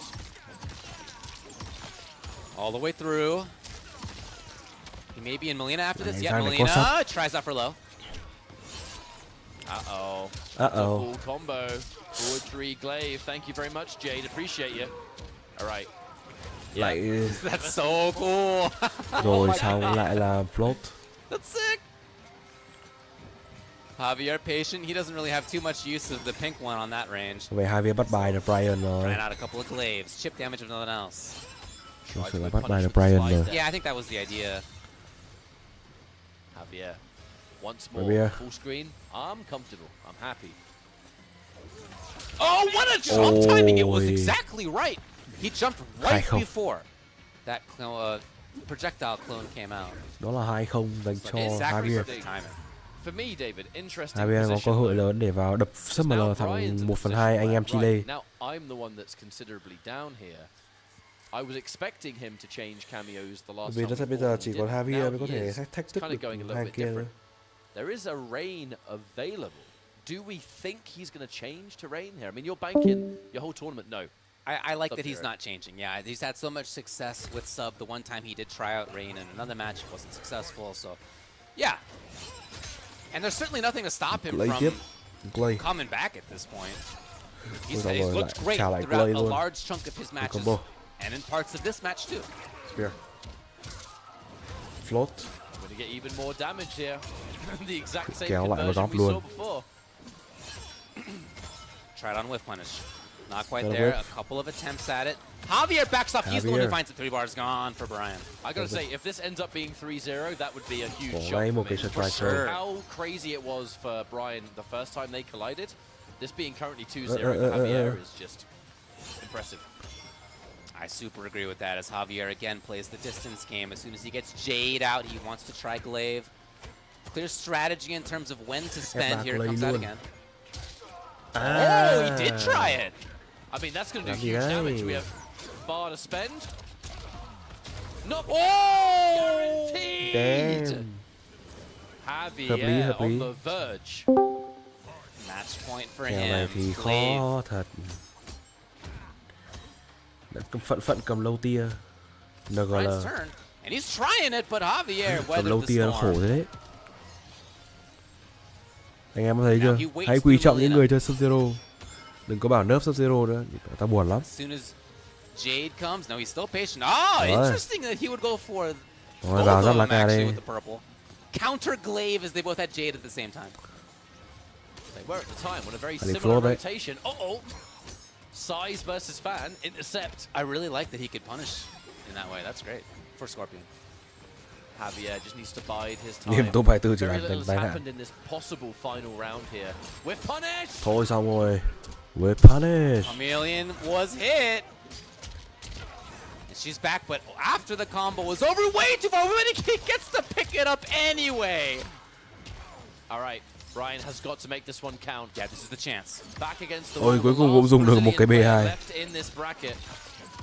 Cuối cùng dùng được That một cái crowd down there B2. is itching to make noise. They That's it. haven't been able to throughout this whole set.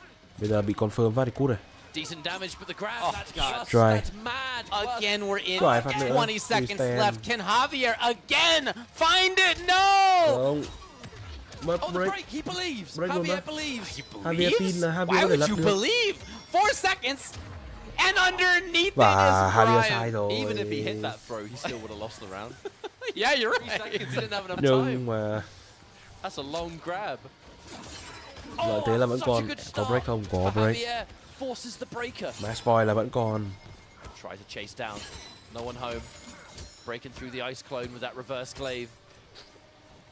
Patience, just dash and grab. Okay, we're happy to take it. But now we're Bây giờ at a range where ai Melina ai probably thắng won't được, tao muốn exist đánh that nhanh much rút gọn giải đấu rồi đâu. outside of maybe that airborne side, but all right, Brian for Mày showing lắm rồi us đấy. what he wants to swap. Yes.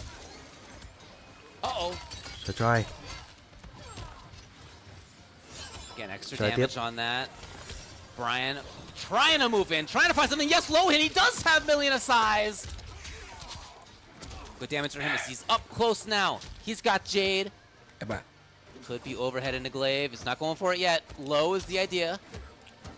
Kitana time, so that slide becomes a lot more dangerous. The grab combos start to open up. We're both about to transfer over to Melina. Again, it's the distance game. Is Javier feeling comfortable? He jumps over, no big deal. Happy to see that the Chameleon is wasted on the other side. And while we're at this distance, that Jade is going to be the best disguise for Javier. Xếp We lên quay. want that range. Again, in sub 20 seconds. Now it's Brian. Thôi One who khó needs to lắm make the rồi. comeback. He doesn't get it. 10 Individual giây. hits. He's running out of time. Overhead, Hết of thời course it gian is. He just rồi, has to quá là block khó. David. Buông thực sự là Javier buông is xuôi rồi. looking Buông A-okay. xuôi rồi, 3 games to 3-0. 0 to move on into top 3. Buông rồi. 3-0. Khó, quá khó. Revenge is a dish best served cold. Không sao, những màn trình diễn của Brian là thực sự là quá thuyết phục rồi anh em ạ. Cầm Sub-Zero và đến là top 4 là quá thành công rồi. This really cringed ad joke has two different avenues to go. But look, that is one hell of a way Cầm to Sub-Zero và lên được top 4 là quá khủng rồi. lost against Brian getting into the Không, top chưa, 8. không ai dám nghĩ đến In rồi. rather dominant fashion, to be honest, Brian was looking so comfortable, but was confused even then. Where was the chameleon? I was expecting to see it. We saw it, and it was a very, very different story. Yeah, just the way that Javier is playing with that cameo now. I'm not sure what his idea will be going up against Nicholas. I suppose part of it is going to be which character will Nicholas use, but I loved so much what we're seeing out of his Scorp Chameleon. There's so many tools. He gets to play how he wants to play at that distancing game. He gets to stab in now and then. He gets to get big damage.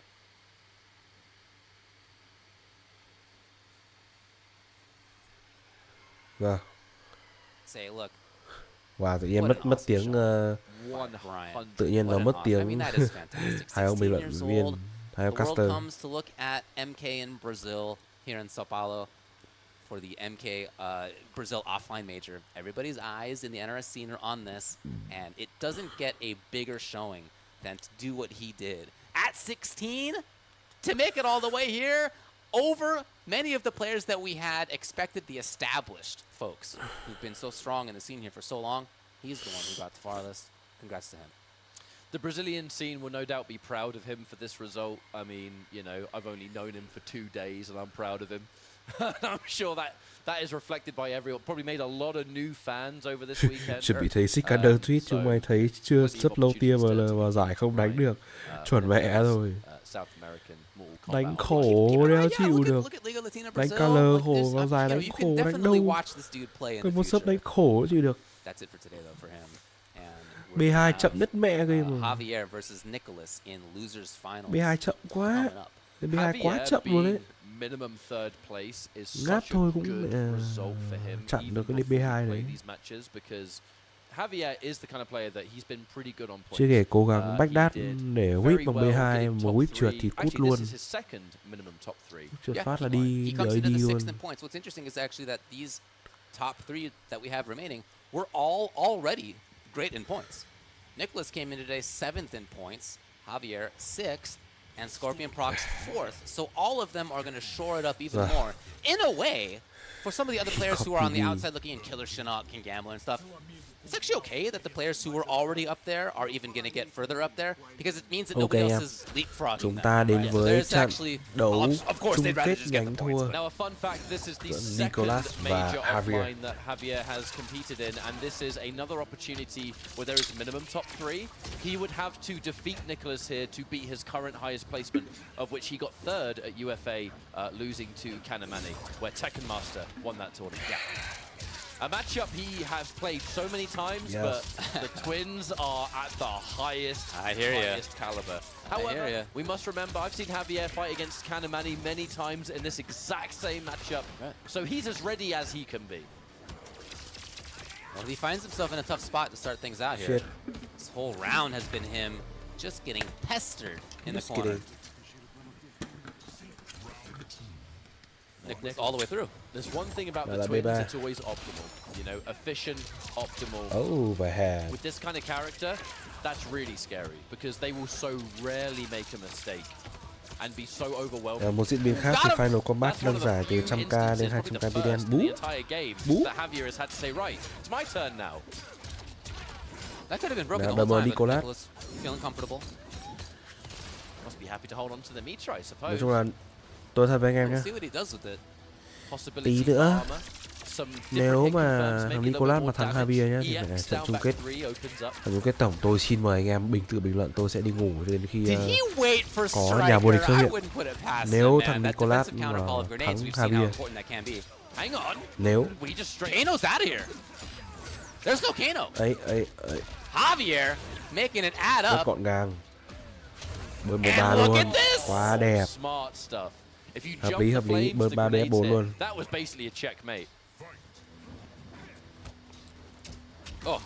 Thôi sau rồi.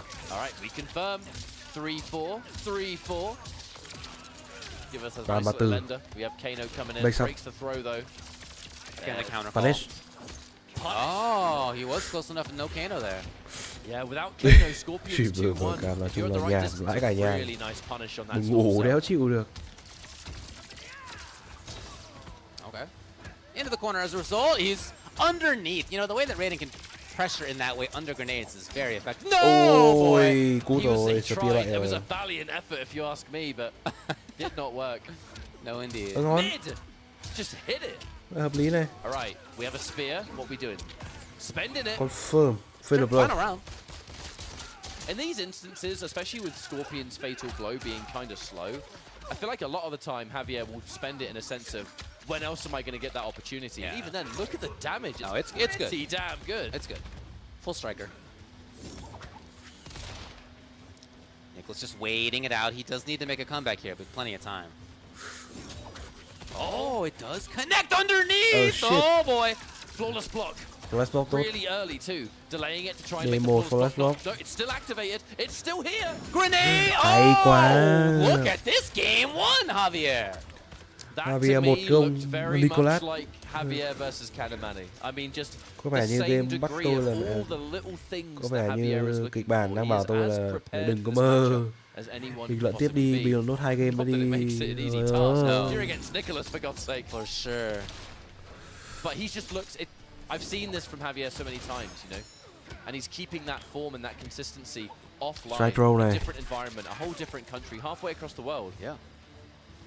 A lot of growth as a player. Quay sao? À, roll đây rồi. Got him. Convert.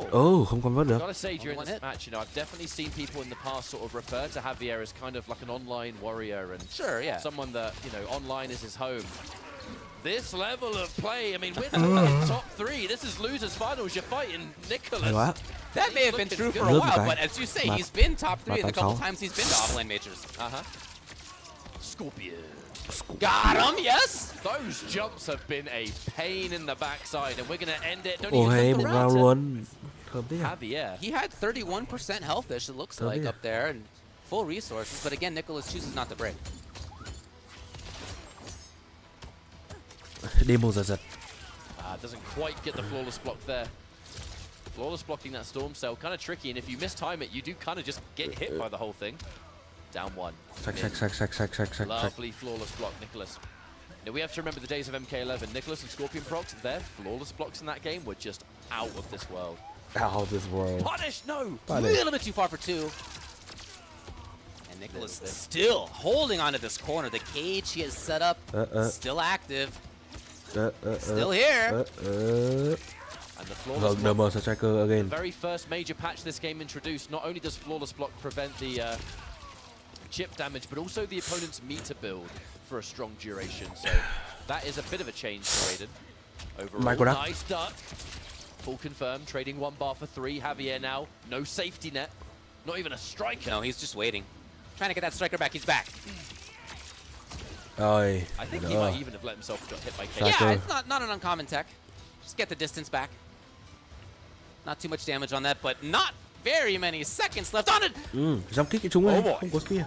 Oh boy! What is happening is when Nicholas just so happens to have pressed the button right. He's done it. Punish. Nicholas, tenacious Một right round there. cho He is Nicholas. sticking to you. You're always just outside of effective range.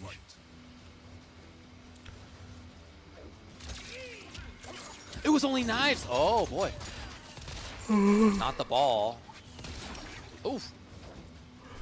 Spending both strikers there. Very expensive 3 seconds. That What an anti-air. The full readiness of Nicholas coming into play. Roll luôn. Yeah, take. Bắn.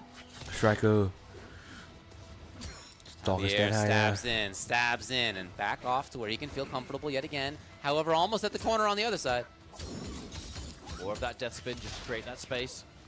Forward throw. Raiden's passive is activated, so he does take reduced chip now anyway. You see those eyes glowing. Always going to naturally help you versus someone like Scorpion, where death spin with Striker is a pretty dangerous tool.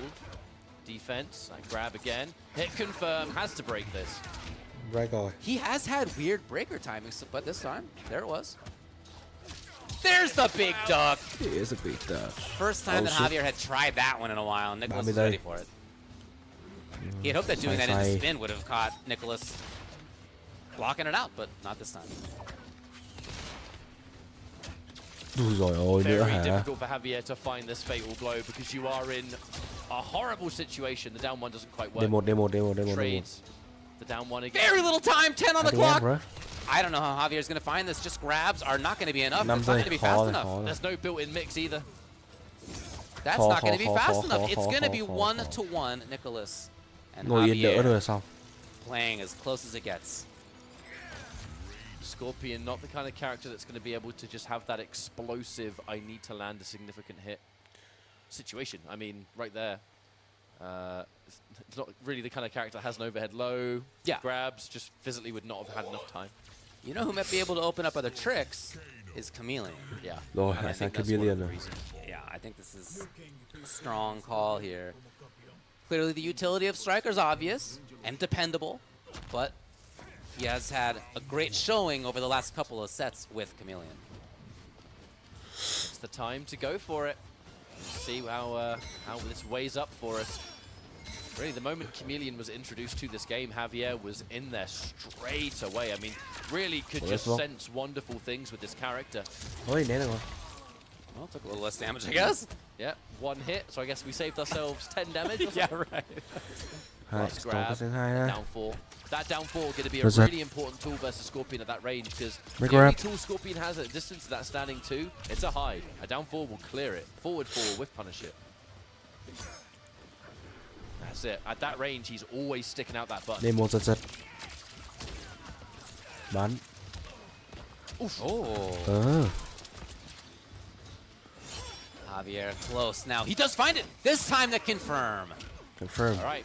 It's going to have to be very simple. There's no chameleon ready, and there's no meter either afterwards. All right.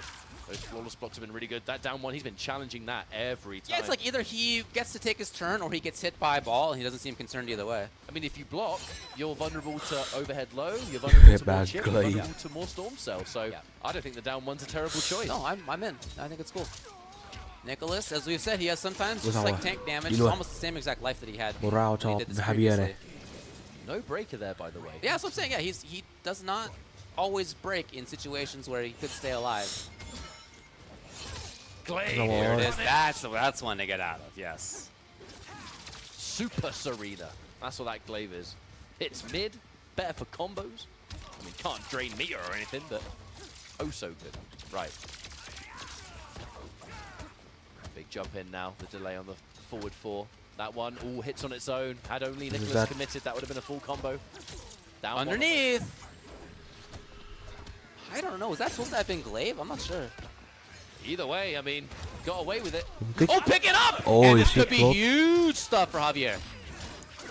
Float tiếp này. Back to finish. Yes, indeed. 12. Roll or punish rồi cho sao nữa. Yeah. I mean, it's risky as Scorpion because there is no low to combine it with. That's that motherfucker. Stop the fucking shit. The fuck Raiden. There's that distance. Nicholas on the chase. And he's ready! Sẵn sàng với một cú D2 anti-air. Yeah, kind of throwing a lot of that momentum away with that Và ba này. It's this, maybe he could have armor broken a bit. I know Raiden's wake up's kind of slow. It's pretty slow, yeah. 20 plus frames. Again! Two launched. Breaker has been forced. Javier. Shit. Punish. The electric fly. Dash in grab as well. Now Javier, wait a minute. Just glad meter. Dash in. A grab of our own. Plus frames, my friend. Another Again! Plus frame. Still Melina. The sequel.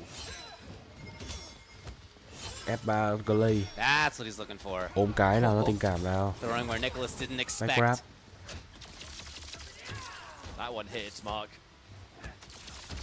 Flawless block once again. And he's away. That's it! Okay, wow, I had to get out of there. All right, both no more meter. Uh-huh. The glaive is ready. Using that glaive to move out of the corner, I love the utility of that. Impressive cooldown. I mean, he's about to have the Kitana available. Does he commit to something like a ground fire? Goes for a big jump. He just went in. Risky. Oh, wow. Melina is ready. Underneath the knives! Yes, he took a little bit of help, and he's back off. Here comes Nicholas trying to chase down, and he gets hit too far! Chameleon got hit off screen. Oh no, Kano did, sorry. I heard it. It was miles away. 15 on the clock, and Javier's out. No, he's whipping. Oh my god, it's getting real scrambly. What is going on? I'm so confused.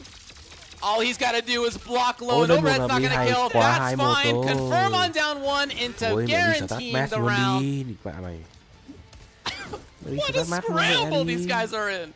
But I gotta say, Javier has been onto something with this down one stuff. I'm with you. I mean, if you sit and block that, he's just gonna get all the chip again. Yep. But if you get out with the down one, you take the turn. If you get hit by Kano, I'm far away. I don't give a damn. I like that a lot. Yeah. I'm gonna steal Đúng rồi, that cố one lên mark. Javier ơi, giành thắng lợi nhanh nào. Oh, maybe not for you. Yeah. Cố lên. Yeah. Thắng thật nhanh vào. Either way, what Thắng is càng nhanh càng tốt. this result? 2 to Trong 1. game sau bên thằng Scorpion Fox thắng cũng được. Thắng càng nhanh càng tốt. First time he has done that, he was successful. He did happen to have the Melina at exactly the right time. 350. Hết giải. Narrowly did not trade. If that glaive hit, I mean, if you didn't break, you were losing the round. D2. Ooh, he ducked under the knives. Float. Here he goes. Match point đi rồi, match point. Match point với MK Javier. Nào có sút được Nicolas ra đường không? Đấy tôi đã bảo anh em rồi. Javier mới là cái nhân tố để sút một trong hai thằng anh em người Chile ra đường. Thì Javier King Gambler mới đủ sức làm được. Melina available. Melina being used constantly for a restand. What we doing? Big jump in. Oh! Down one. Oh shit. Chance now for Nicholas. Yes, big confirm. Cool rồi. 328 into the setup yet again. He's here exactly where he wants to be. It's denied. All right, we're going into Melina now. Is that going to be just to bide the time? Do we have an opening? I mean, Jade's anh next, Chile and không biết that's có the ban cho objective không? here.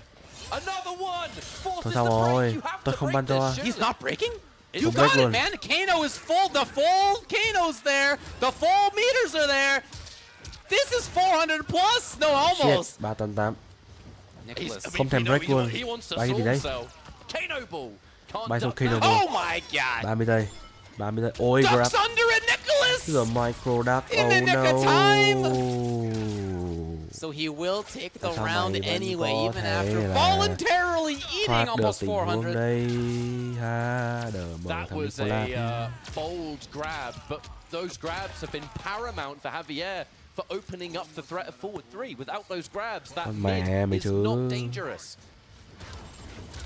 No! Oh shit. God, in his mind, this is the last round. He's bringing out the tricks now. Yeah, it's now or never. That was pretty sick, to be honest. That was a very heavy maneuver, if I say so myself. That was sick. Now, resources gone.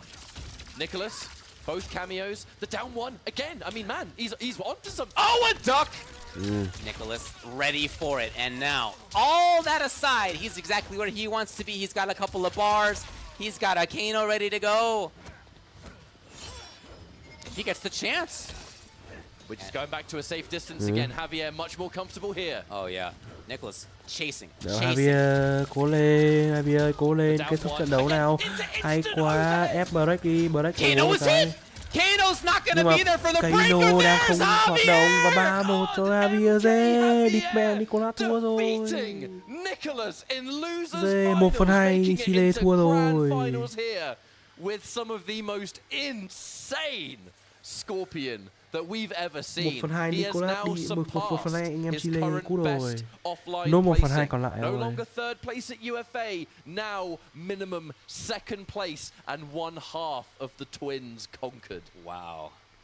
Nicholas, for his part, put up a great fight. Even still, he had a lot of great series. He chased well. But you gotta say the story's Javier. With the down ones through that pressure, willing to take the hit on Kano Ball, no big deal. But if not, it's his turn, and he confirmed that into pressure or damage multiple times. He had excellent tech, man. Even more tech with the chameleon that I had seen before. And right at the end, interrupting the Kano Ball with the down one is what hit ngủ mẹ ra bàn so đấy. that when the mid connected, there was no ability to Dê, break. I vô guess địch we're going to rồi. see it here actually. Vô địch or rồi. Close to. Vô địch Can't rồi. quite remember. Mẹ, Javier hạnh phúc, tôi cũng hạnh phúc vãi luôn. See ya, Kano. Thằng ngu cần phải về nước. Kano's gone. Ngu này mới đi đánh bây giờ rất là hại người ta now, rồi. Khóc con mẹ chẳng may à.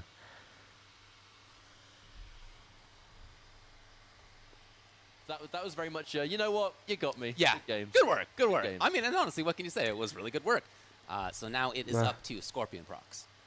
Và bây giờ He starts from winner's side. He's got a great advantage in và doing bây so. giờ He only needs to win 1-3 out of 5 sets. Scorpion Prox còn một đối trọng nữa.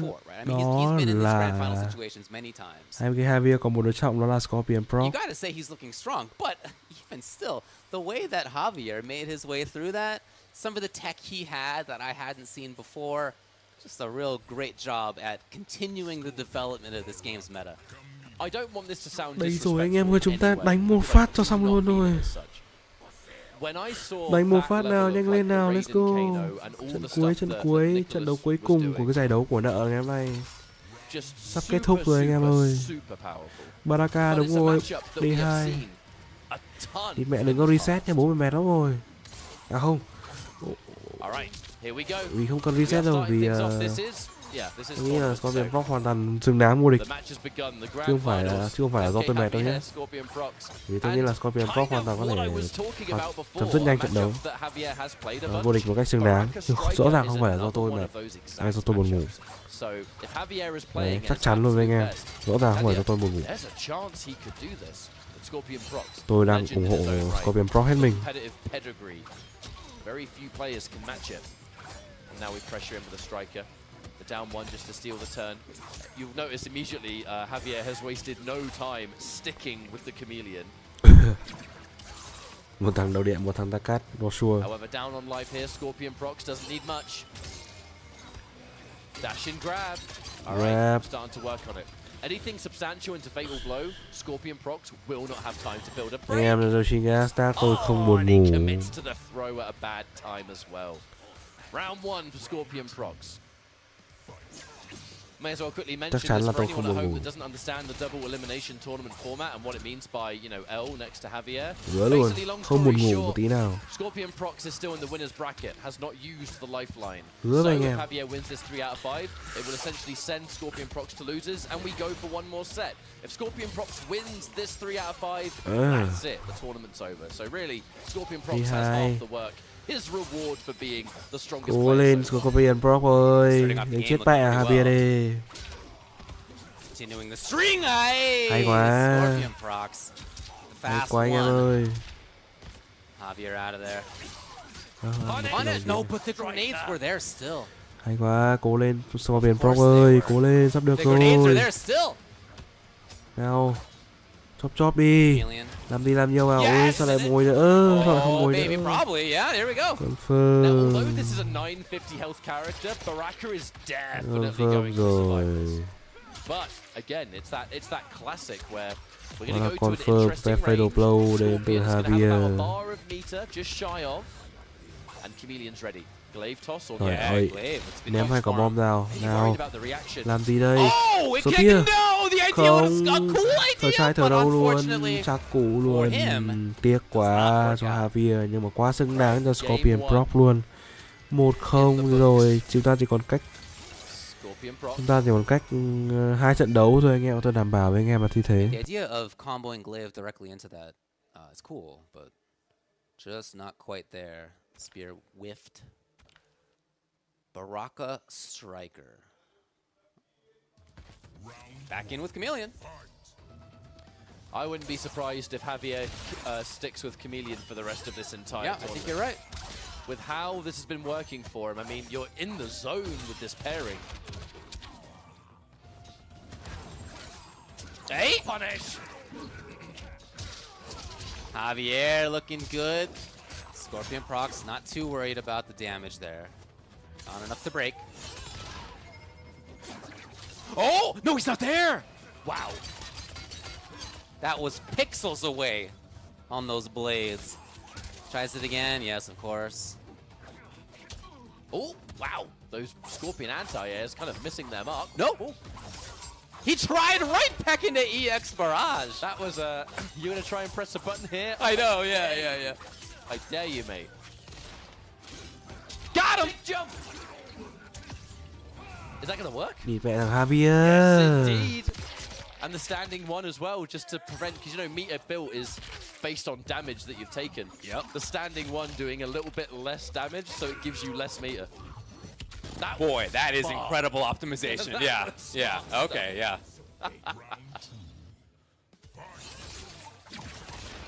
That is all 4 characters on the screen. I know, yeah. This is a team fighter. Breaks it.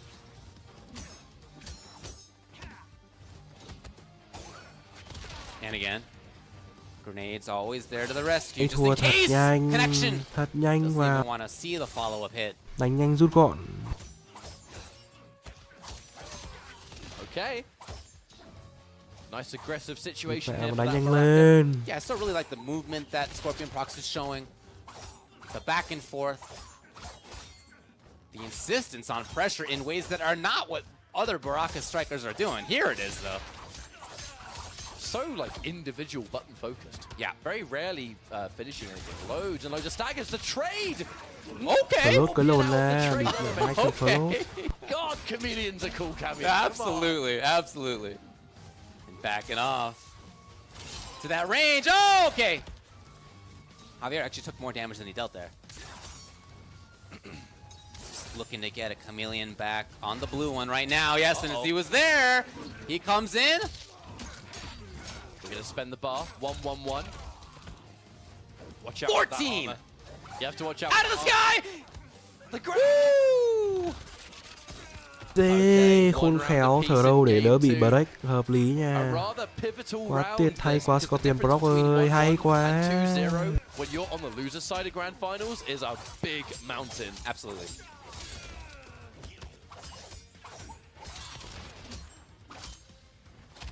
Okay, funky timing. Javier though, ready. Glaive! And he does break. Wanted to see if Javier would get the confirm, but he did. I guess silver linings are being hit by that. It took Javier out of the corner, but I think he'd rather have the health at this point. Man's looking a little bit tender. Oh, good lord. Blade charge. Keep it up. Yes, he knew it. He knew it. Oh! Javier was ready for that too. Yeah. And turned it into pretty legit stuff, actually. Geez, 318. All right, back to the glaive. The glaive has been really the miracle move in this matchup. Really, against both of them. In general, yeah. Yeah. Very patient, Javier, slowly walking towards the corner. Okay, pop, pop, as the grenades knock him out of it. Oh! Chip, can he get the Dê, flawless? Not in Javier time. thua rồi, 2-0 rồi. Dê, một game nữa thôi, một game nữa thôi. Scorpion Proc qua xứng đáng rồi. Has got to be a reverse sweep to even reset this bracket. That is so much work for Javier. If any Javier fans at home, I mean, now is the time to, I don't know, just give him the best wishes or something. Scorpion Procs will take no prisoners. Oh, man, I really like that. The movement that allows really opens things up. Okay. Ok, đi mẹ. Yeah, definitely no reason Ok, to đi break when you've got mẹ. this much Đi mẹ health thằng down. Scorpion Proc mày làm gì đấy? Mày bắn độ à? Đi mẹ thằng lồn bắn độ. Javier, one round on the board. I mean, has to keep this up, otherwise Scorpion Procs 3-0 in grand finals. Interruption. Okay, cool. Yeah, good to see somebody blow up the gap there. Đúng rồi, nó phải như thế nhá. Scorpion Procs gets the bounce. Ai cho phép mày bắn độ? Juggle into always legit damages, Baraka. Underneath! Ooh, that was barely in time. There's definitely something about Scorpion Procs. He's really not afraid to do strings into that. I believe it's down back one or something like that. Whatever the slash is, the two slashes. Not as vulnerable to gaps as the down forward two. Exactly, yeah. Force the stand so that you can make sure that they block the grenades at the right spot. Địt mẹ, micro hay quá. Scorpion Proc ơi, em yêu anh, em yêu mấy anh người anh em Chile. Địt con mẹ thằng Javier. I guess, why not party? The Javier special. Give me that spear.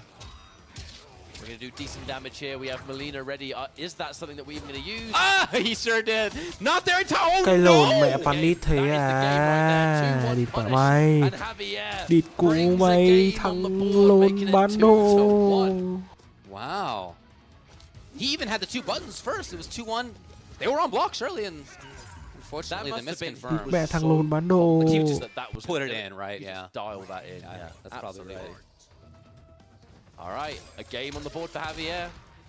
Smart down two. I mean, it can look kind of ugly sometimes, down twoing in between the grenades and that, but it's the best way of punishing something. Get more damage than them. Get greedy with the punish, and those grenades turn into a full combo, so. Better start here for Scorpion Procs. Whoa! All right. He was not at 3 bars and was willing to take the risk anyway. Nào đừng bắn độ nữa. That glaive has consistently been good there. The up block. It's rare that Javier's finishing that string. I was just going to say, had he even finished it before? Oh! That was sick. He covered it. Hay quá, con vớt thôi, đúng rồi. Yêu, tôi yêu anh, Scorpion Proc, tôi yêu Chile. Let's go. Yeah, I don't know here.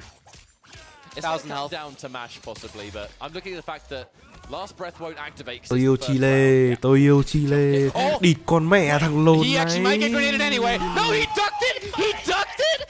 He finds it. I cannot believe the hit before the grenades did. The random animation of Scorpion just happening to duck when he does his fatal blow. He just happens to. You don't need to. That's just how they happen to make it. And he got under the grenades. Unbelievable.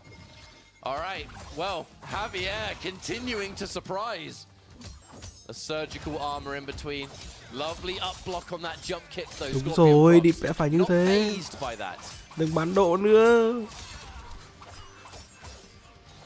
Oh, this is exactly what Scorpion Prox is looking for pressure in the corner. Đeo Frame tin traps được in phơi the từ corner. blow cuối bom. And Mẹ still đúng his turn rồi. even, Match Javier. point, Not gonna match bother with point, the đúng breaker rồi, here. match It is match point. point Đi tournament mày point nhanh Scorpion lên Prox. dê. All that, after all of those moments, it could just come down to this next round, and it's like nothing happened. Right, dash in grab. Đúng rồi, sờ trai các kiểu đi. Đi bẻ mà đéo biết mạch của Tô Đắc à. Rồi ôi. Sao lại grab combo. Thò đi một con mẹ mèo chóp chóp đâu. Đúng rồi, convert thôi, sờ trai cũng được, đúng rồi. Tôi yêu Chile. Javier does have 3 bars. Yep, connection, no grenades to interrupt this time. Bắn nào. Ôi không chít được. Đi một này. Ơi. Nào. Đi một hay không? Ôi không convert được kìa. Tech throw hay quá. Anti-air, hay. Cố lên, combo Timo. Hay gì. Địt mẹ mấy thua rồi. Địt mẹ mấy Javier thua rồi. Dê, vô địch rồi, đi con mẹ và thằng lồn bán đồ. Địt mẹ Scorpion Prox hạnh phúc, tôi cũng hạnh phúc ấy luôn. Địt mẹ này mấy thằng ngu cần phải về ngay Tây Ban Nha. Địt mẹ ngu mới đi Brazil đánh giải đéo được rồi, khóc con mẹ chúng mày à. Vâng, một trận đấu đến từ hai đối thủ làm tôi quá mệt mỏi. You might jump, but I've still got ranged out. Space you. Quá mệt mỏi. I'm a little bit further away than you're down 3, so that's going to be rough. I've got tốn quá nhiều thể lực, tốn quá nhiều nước bọt, tốn quá nhiều sanity. I mean, just the perfect change of tempo to close out this tournament. So Scorpion Prox, a well-earned first place, but I think really the talk of this tournament, besides the performance of Scorpion Prox, is going to be that second place MK Javier finish, because that is tôi chỉ muốn nói với anh em là very proud of. Đi bẹ, tôi đầu hàng rồi. Đi bẹ lần sau sẽ phải tôi sẽ phải chú ý hơn việc ngủ thật kỹ trước khi địt mẹ mới xem đồng hành cùng với anh em cái giải đêm này. Đi bẹ trước giải đéo ngủ phát nào địt mẹ ngủ ít vãi lâu ra xong địt mẹ giờ ráo con mẹ đá rồi. Nên là lần sau mà có cái kiểu giải như này là chắc chắn là phải ngủ sâu con mẹ nó từ trước tầm đến 1-2 tiếng. Tôi thề với anh em luôn. Địt mẹ mệt vãi luôn. Lần đầu nghịch ngu với kết. Vâng, lại mất con mẹ mic của hai caster nước ngoài rồi, ngu đéo chịu được mẹ bọn DRS này. Bây giờ là có những gì đang bực bội trong người là xả hết, đang cáu. Tôi cảm ơn tất cả anh em đã đồng hành cùng tôi. Bây giờ mới gần 6 giờ sáng con mẹ rồi. Bây giờ mấy anh em sẽ bắt đầu chuẩn bị dậy để đi làm các thứ ấy. Còn tôi thì xin phép anh em, đây sẽ là những hình ảnh cuối cùng của giải đấu offline Mortal Kombat 1 Pro Competition tại Brasil, một giải đấu tổ chức hình thức offline anh em nhé. Đây là những hình ảnh cuối cùng và tôi sẽ hẹn gặp lại anh em ở những giải đấu tiếp theo. Tuần sau chúng ta sẽ có những giải đấu, khá là đáng chú ý, đó chính là tuần sau là chúng ta sẽ có khu vực Bắc Mỹ, một trong những khu vực có nhiều tuyển thủ tay to nhất. Những tuyển thủ tay to nhất của MK sẽ hội tụ ở đó, như là Sonic Fox hay là Ninja Killa. Tuần sau chúng ta sẽ gặp nhau vào khung giờ đỡ hơn tí, đó là 7 giờ sáng. Còn bây giờ thì đi về anh em, tôi ngủ bye anh em. But it's been a bloody good time. So overall, I mean, we appreciate you all so much for watching.